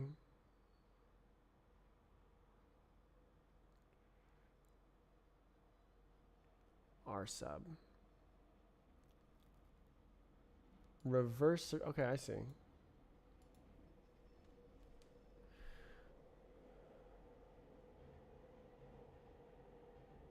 Okay, so it's the same. Okay, I see.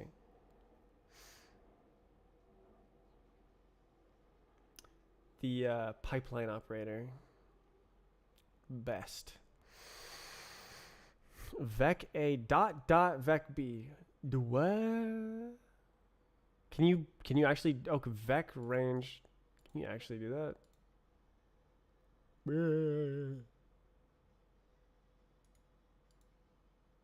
Get bounds.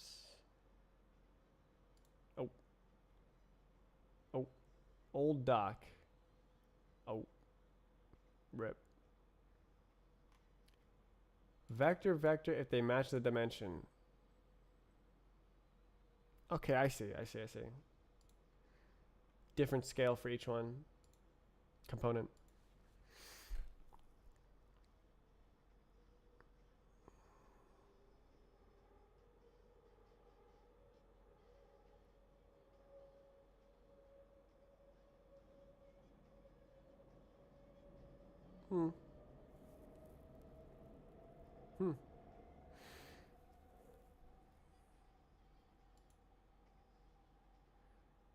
As.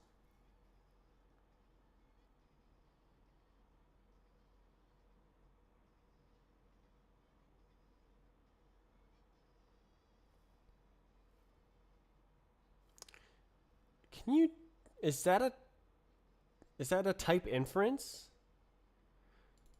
So does that also work like this? I don't know, it must be, right?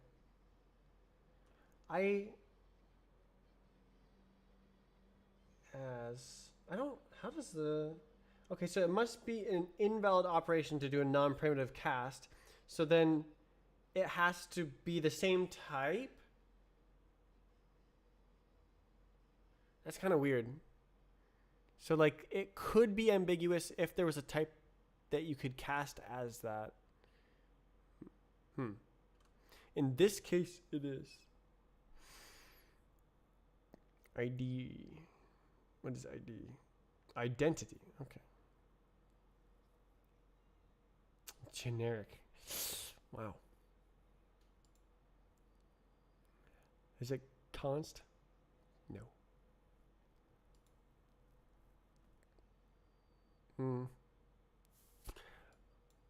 These are strangely necessary for like vector stuff.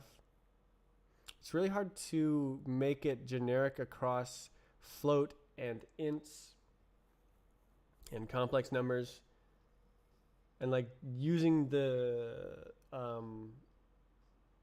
multiply operator to determine the type without a 0 and a 1 identity stuff.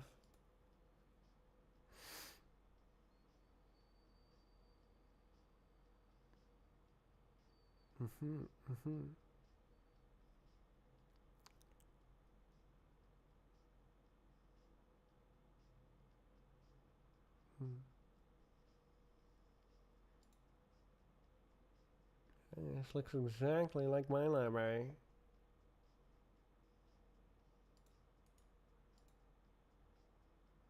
Oh, I have the matrix outright instead of embedding the vec things.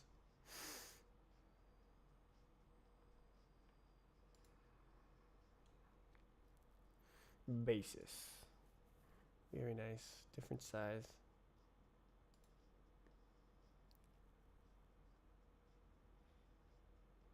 Mutable state. Interior mutability. So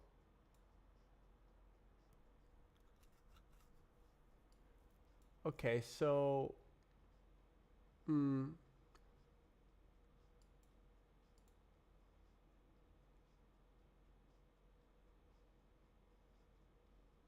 so you can never say mutt. You have to do everything through the graph.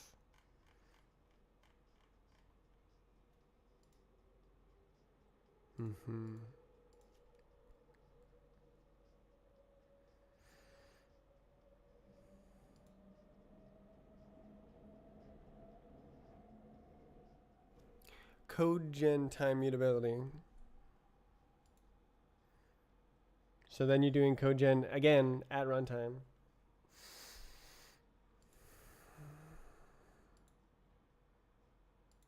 compile the compiled code. Y set. Ooh.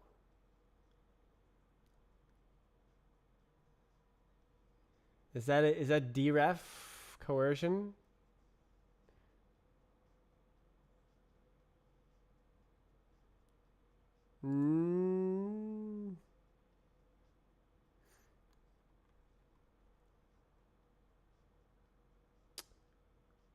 Dot y.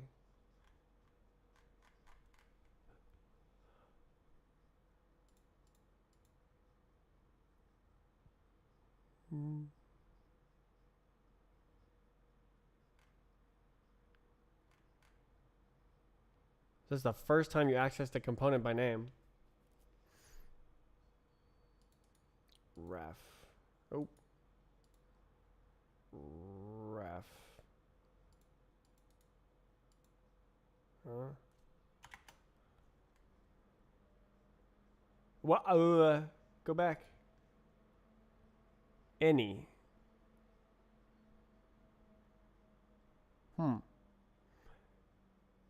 Python. Interpreted.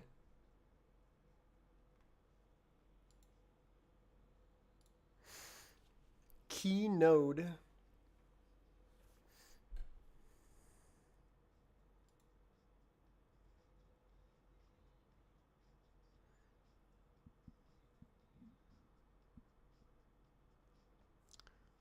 Flow uses closure. Conditional code generation.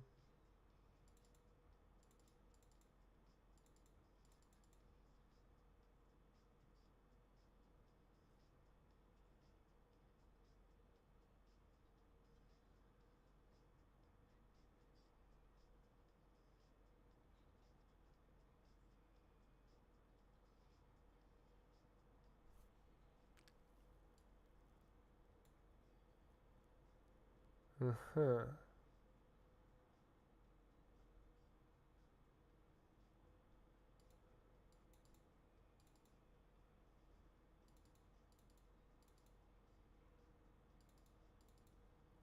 Safety. Turned off and then you can be unsafe?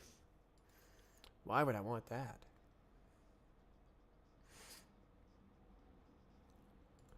For loop. Yes.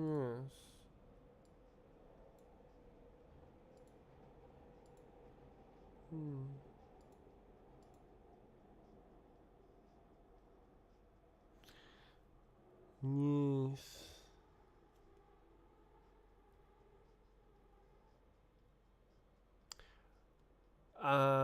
Well, from what I saw, the ref thing is like any type.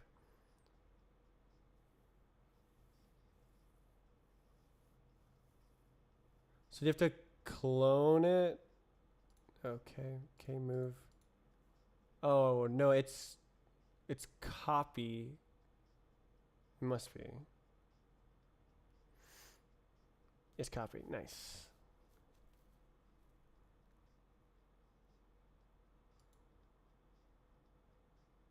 Cool.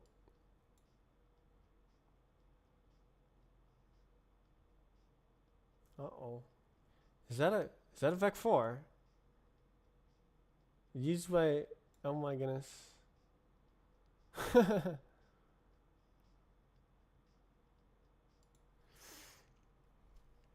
Same as the macro.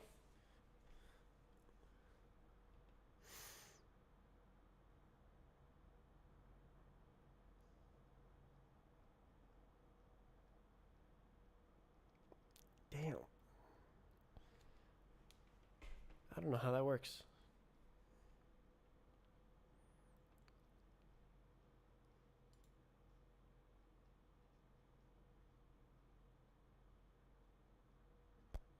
Assemble into primitives. Per vertex. Clip space. I don't know what that is. Clip space. Is that a like 1 by 1 by 1 box? That's like inverse. view matrix, world space times the, I don't know, 2 by 2 by 2. Oh, okay, so it is that thing. Cool.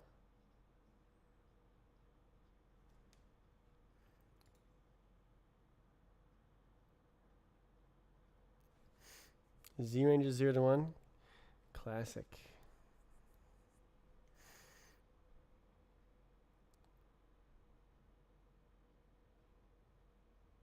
I mean, that makes sense. It's anisotropic.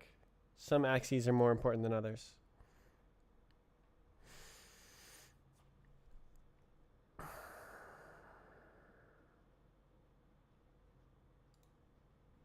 Mirror.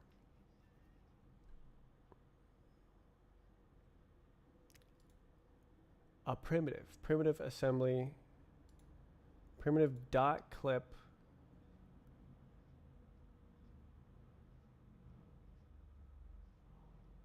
I don't know what's going on. Triangle list.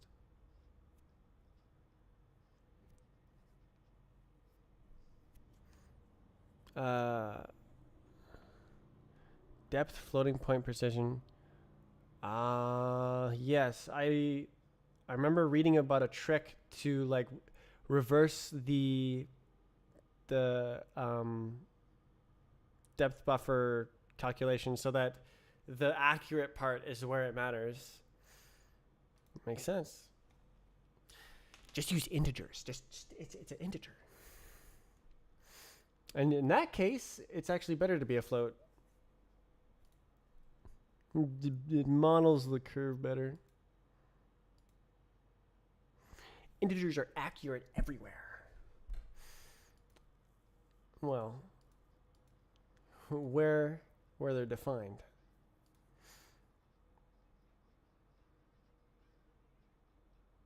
False. I'm sure that has deep meaning. Where?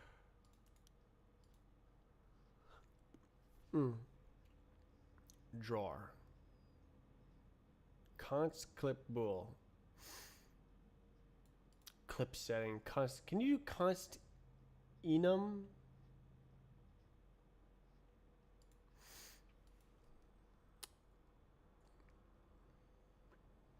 Clipping can only be done once. Is that a hardware limitation?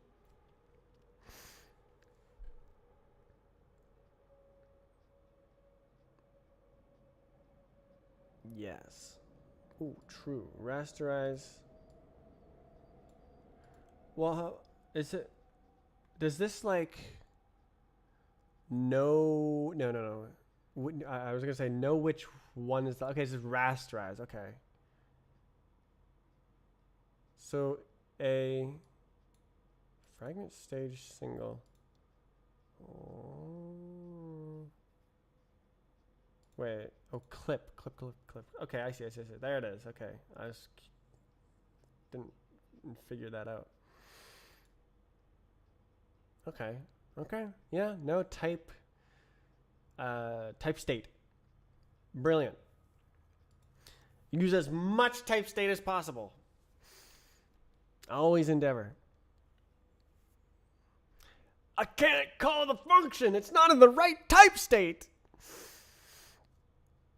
Done once by hardware, so it consumes the object. Yeah. Rust semantics just like are programming.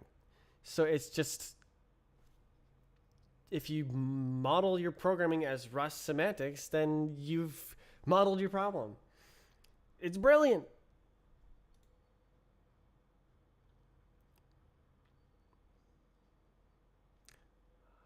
Great. Interpolators.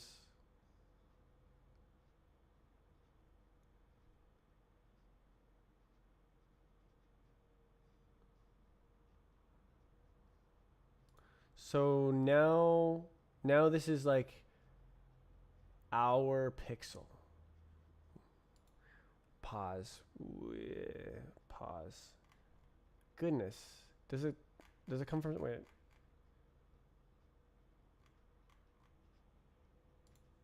There it is.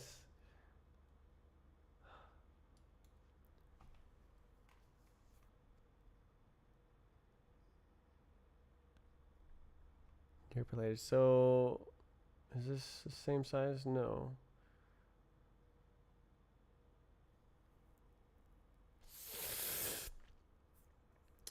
This does the vertex out, fragment in thing. Yes. So we were doing the vertex shader, and now we're doing the fragment shader. That is fairly clear by the variable names. All in a big chain. Very, very cool.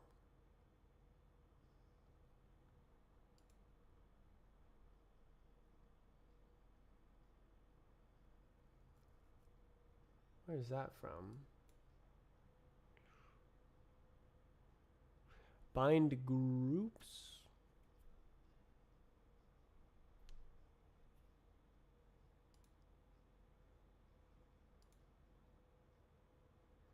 So every time you do this, you're making a new bind group. You are never using the same one that already existed. Damn, that there's so much code vanishes from that. Bind groups are a pain.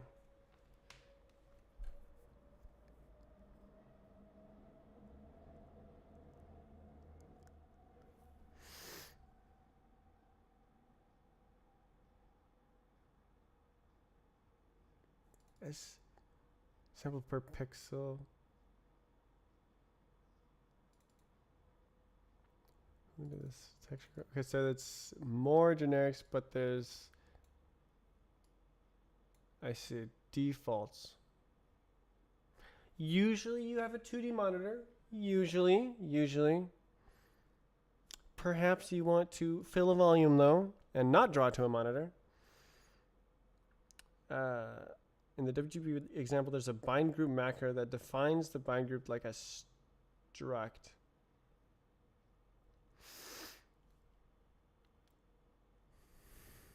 So yeah, these are more new bind groups for the fragment shader, and they're not related to the other bind groups that were defined before.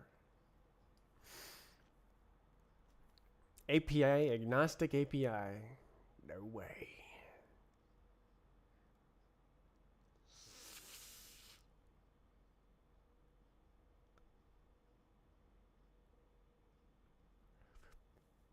Group 0 is a single bind group. All next. Binding iter. Access the next binding of the bind group. All.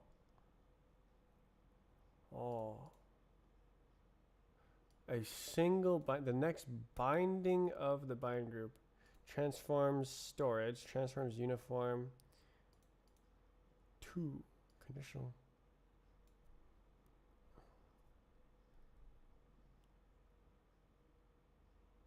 Wow.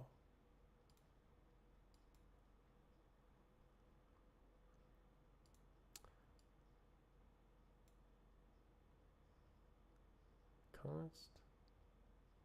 No type. Okay.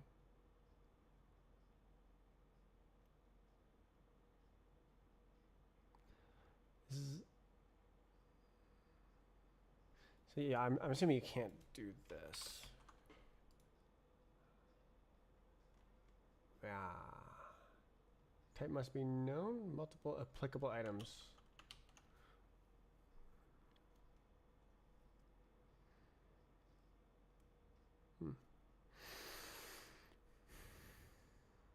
This checks if the texture format is filterable.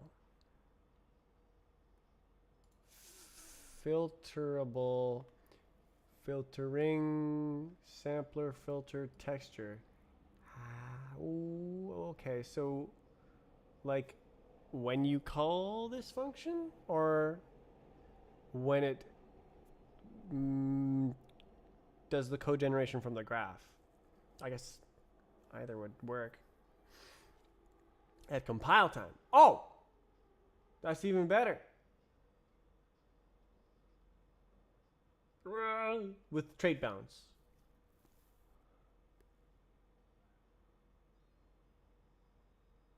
Yeah. Trait bounds. The almighty. Manhattan. Brilliant.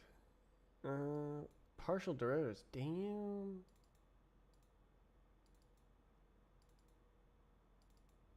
Mm-hmm.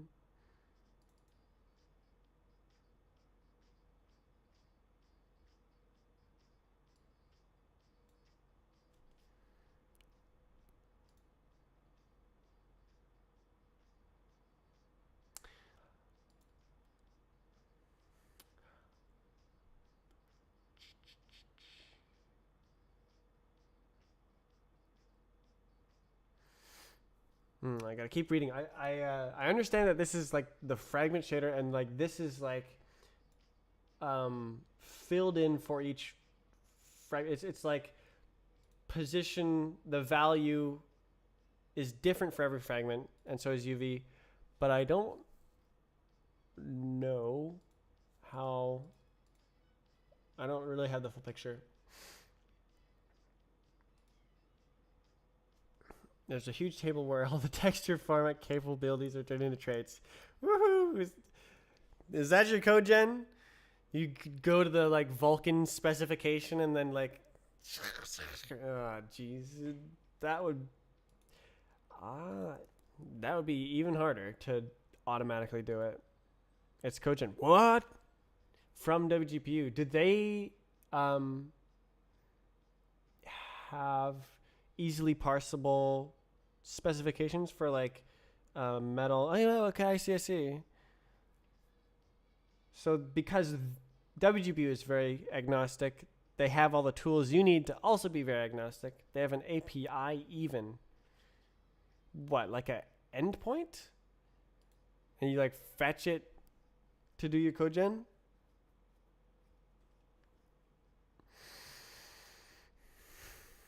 Spin up WGPU. What you? Oh, from code. Oh goodness.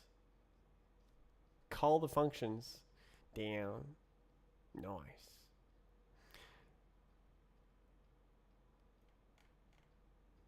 So then, where does that happen? Where's the WGPU dependency? Dev dependency.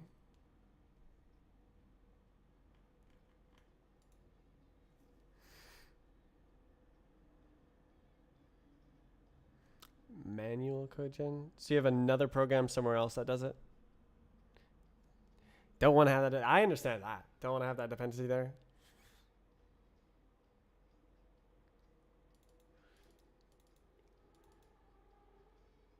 Okay.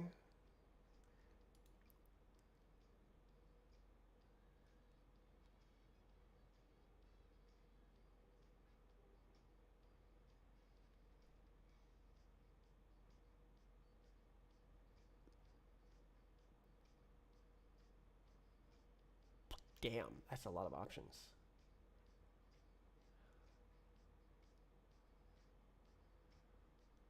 Wow. Ugh. You got so much infrastructure for these crazy, supporting these crazy things.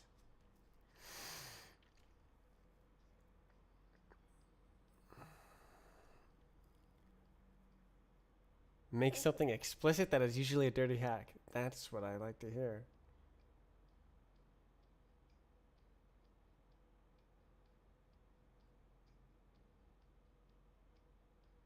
Sampler sample RG. So,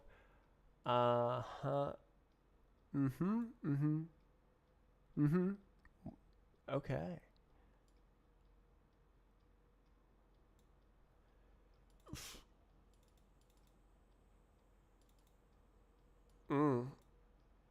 I didn't know that. I remember messing with the mip mapping in my game, and like I was like testing to see what happens when I disable it. It like looks awful. I'm all right. Put that back.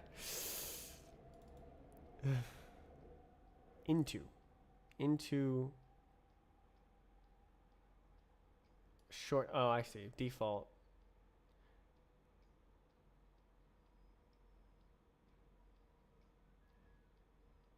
Oh. Quad into emit function because it's a fragment quad. Fragment quad. Okay, yeah. Okay, that's well defined.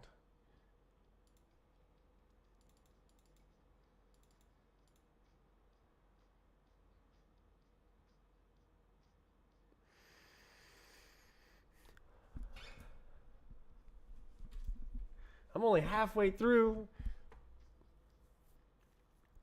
You can get really nasty artifacts if you screw that up in shaders by accident and nobody helps you. This mip mapping? Damn.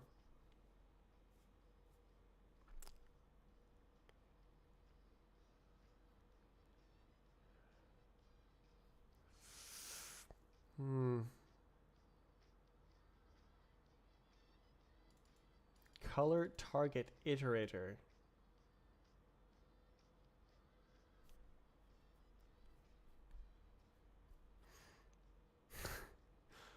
I just had a thought like this is a scripting language.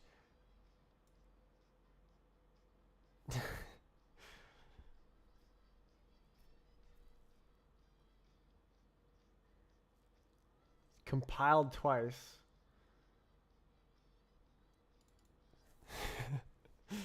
Scripting with strict types. Yeah. Compiled twice.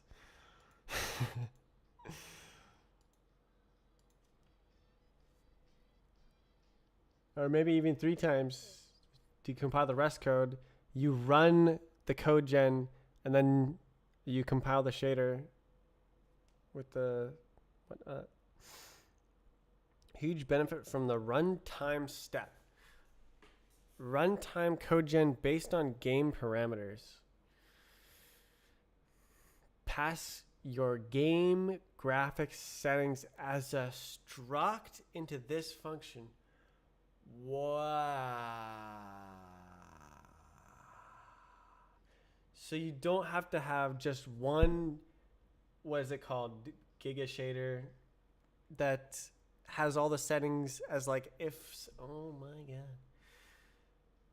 I feel like this would go a long way on Monster Hunter World, where none of the settings do anything.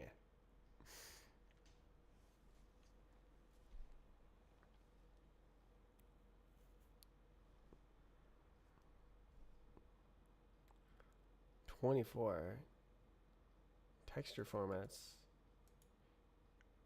Do I dare? Oh no, my scroll doesn't like that. All right. I saw it. I saw. Okay,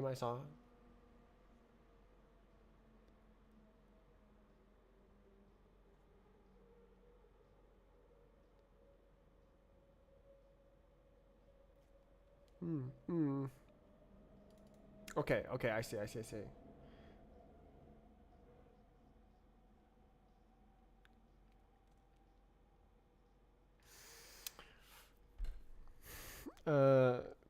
People are used to things not being possible. Makes sense, yeah. You can generate a special shader.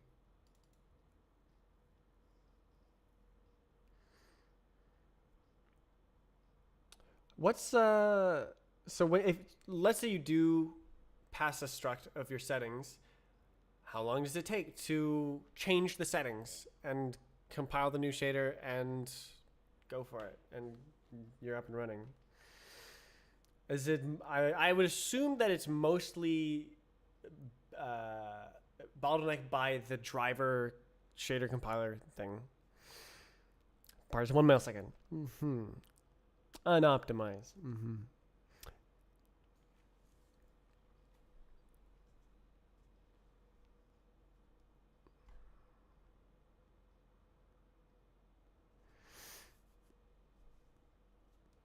API design, yeah. Try to make it exist and be good.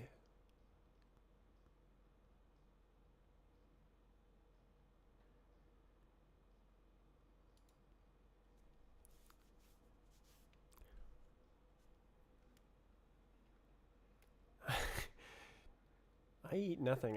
Today I've had a piece of cheese and a coffee since I woke up 12 hours ago.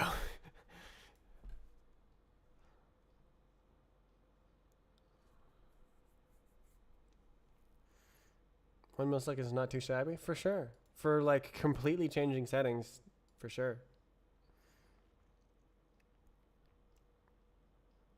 Enjoying a brand new shader. Like that's not something that people expect to be fast. I would think like you change the settings, people put up with like the entire game. You have to reopen the whole game, so checks that the target is blendable. Blendable.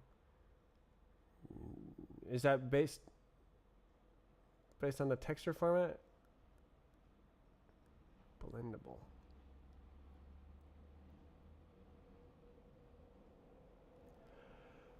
Oh,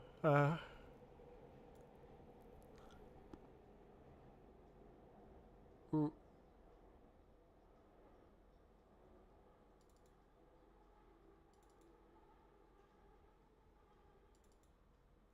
frame buffer struct.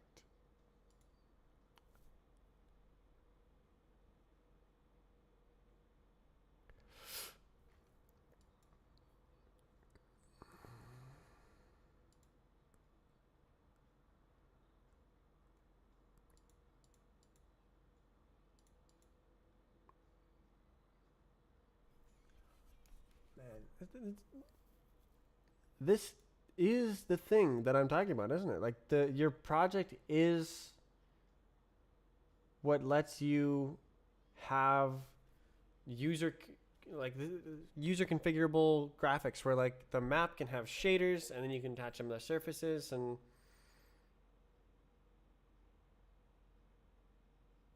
this is it.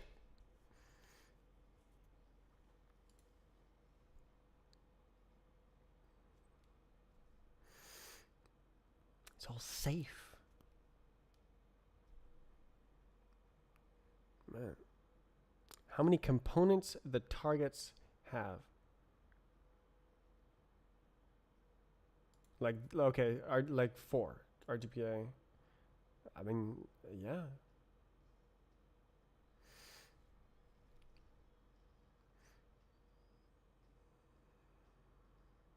RG. Oof.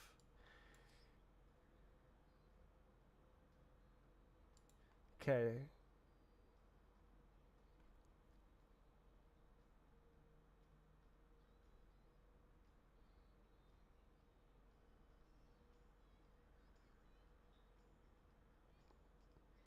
Sample texture. Frag quad.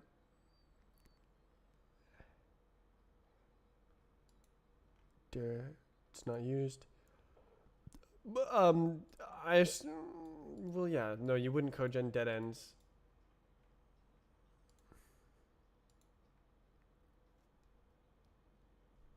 Surely. This does 2 GPU. It's that is I assumed that it looks like that.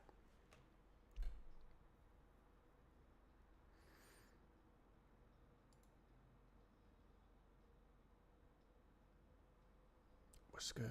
That's good. 2.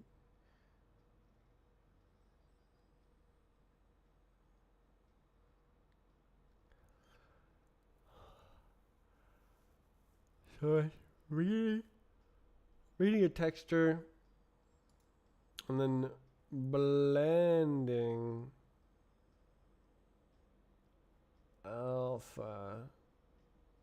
Okay. What's that? Don't blend. Targets next. Albedo blend. Set.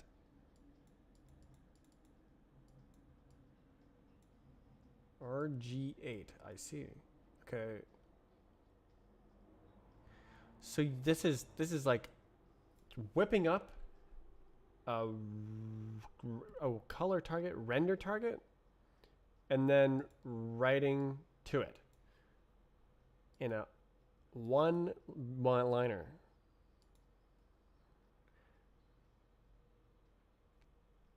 And that returns nothing.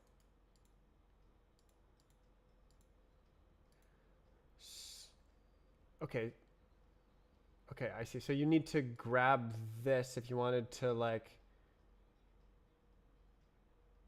read from that. Oh, single, because we choose single sample rasterization. Okay. Alpha to coverage. I don't know what that is. Makes it impossible to use these features. They don't apply to the situation. Compiler error. Let's see it. Unresolved use of module. I think it's this guy. I found a bug! Quick pull request!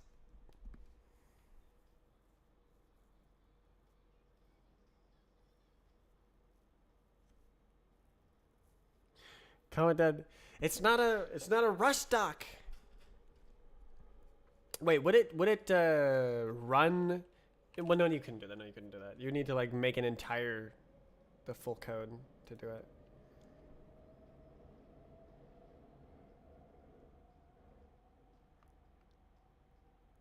No method. No way. So then it said single. So okay, no, you'd have to change the full thing. Targets. Multi-sample.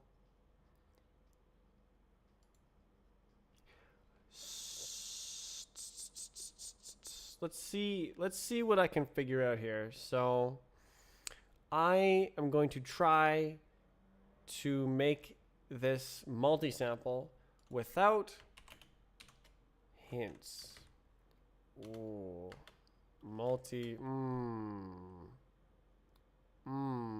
SPP sample per pixel.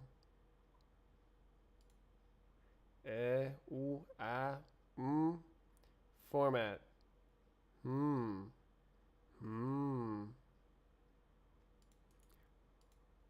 SPP trait. Who? Single, multi. Well, would you look at that?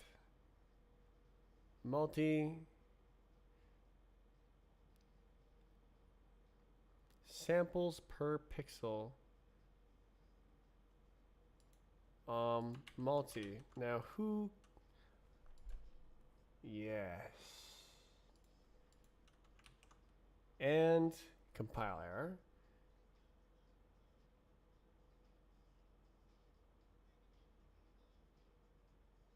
Expected. So this, I'm assuming this comes from earlier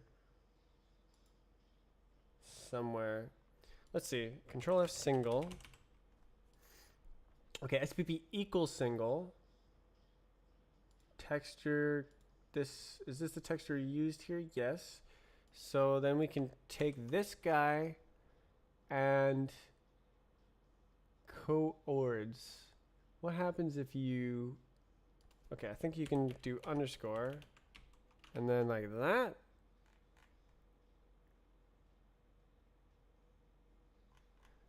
It likes it here. Multi. Texture. Sample. Sampler. Filtering.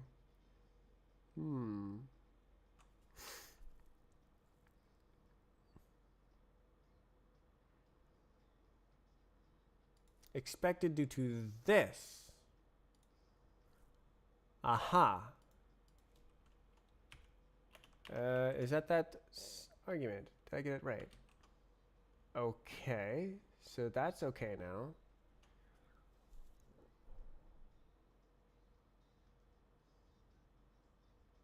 Render has attachments. SPP. Frag. Attachments. How does that happen? Frag. Frag. Frag. Frag.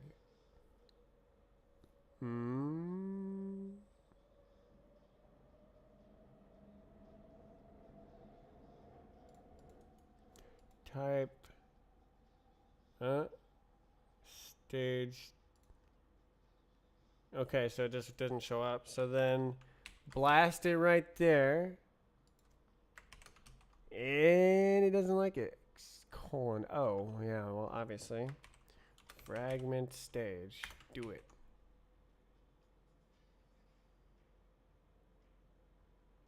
Primitive. How far back? Clip, draw.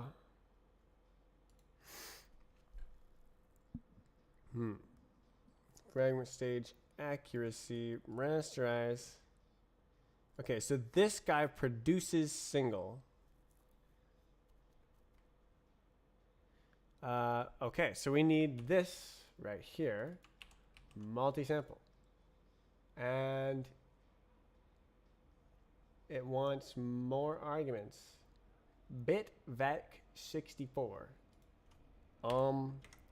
Bitvec64. I don't know how to specify this. What is that? 0. 0 samples. Okay, how about... Oh, no, this is... Okay, this is like... Oh, bitvec. It's like the bit flags.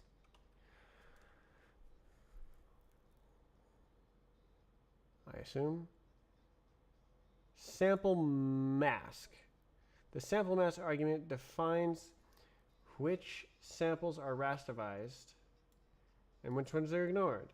Which samples?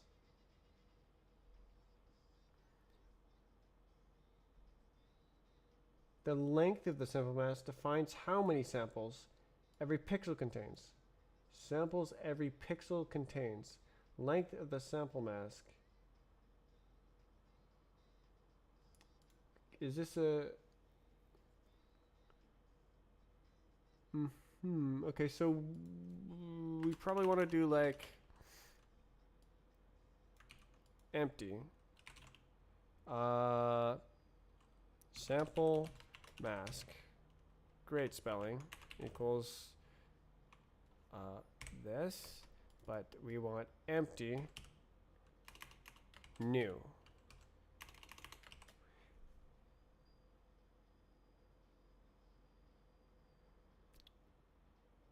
Into iterator from bools. How about no bools whatsoever? Brilliant. Brilliant spelling. Brilliant, brilliant, brilliant. Sample. Ooh, okay. So this is not valid, but what happens down here? Type mismatch resolving x2 L equals x4. Expected x4 found x2. Set with alpha to coverage. So it wants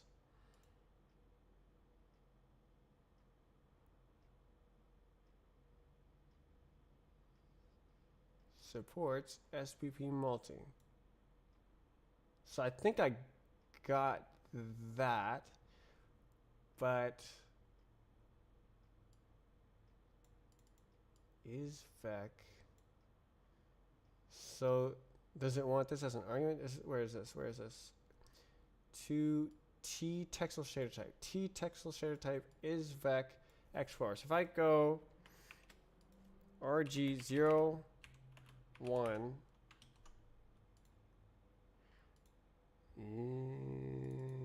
impl 2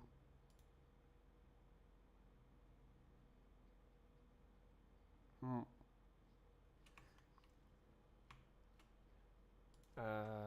I assume that is allowed, but let me try this. RG01 equals this to GPU.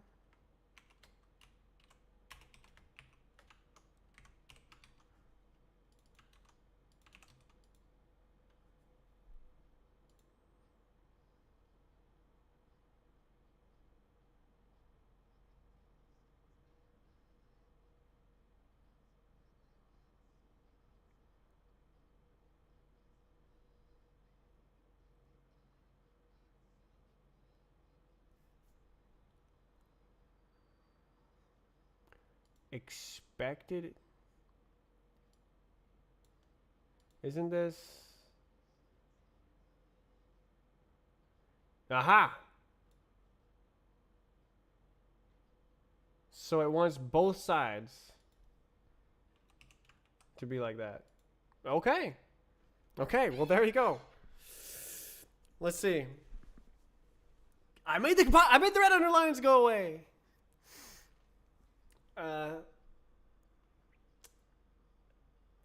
The error should point you in the right direction. Don't read my message. I was very particular. You'd have to call rasterized multi-sample. I found my way there. Well, how do you feel after seeing me go through your like various little breadcrumbs? I wrote some nonsense, but I followed the breadcrumb trail. Great, great.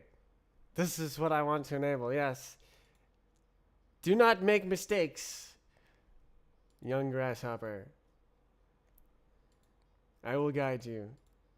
Fantastic.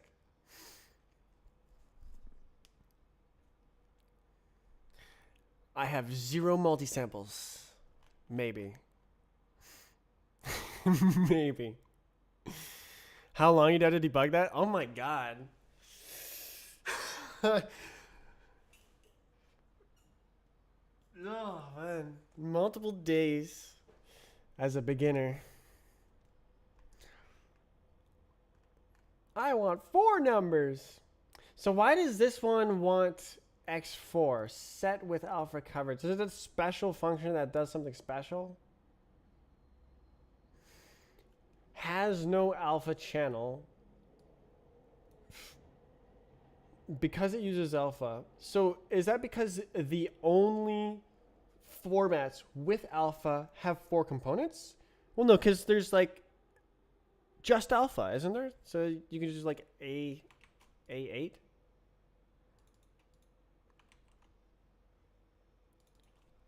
Alpha. R. There's no such format. So it's only, so A is only in column number 4. Really?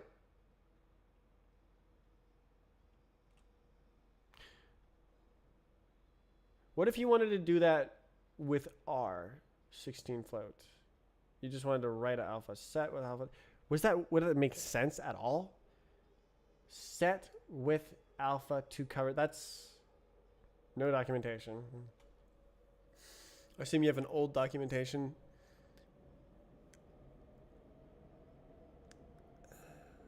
Coverage. I don't know what that means.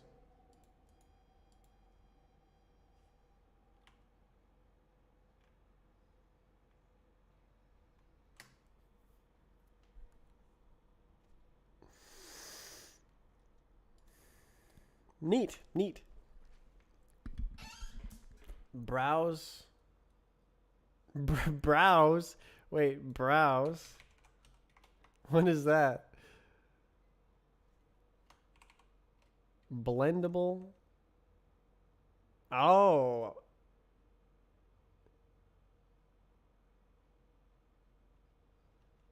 So pseudo RGB only. Filterable. Yeah. Wow. Wow, that's super cool. Browse. Oh my god. Using Rust modules as organization browse. That's hilarious.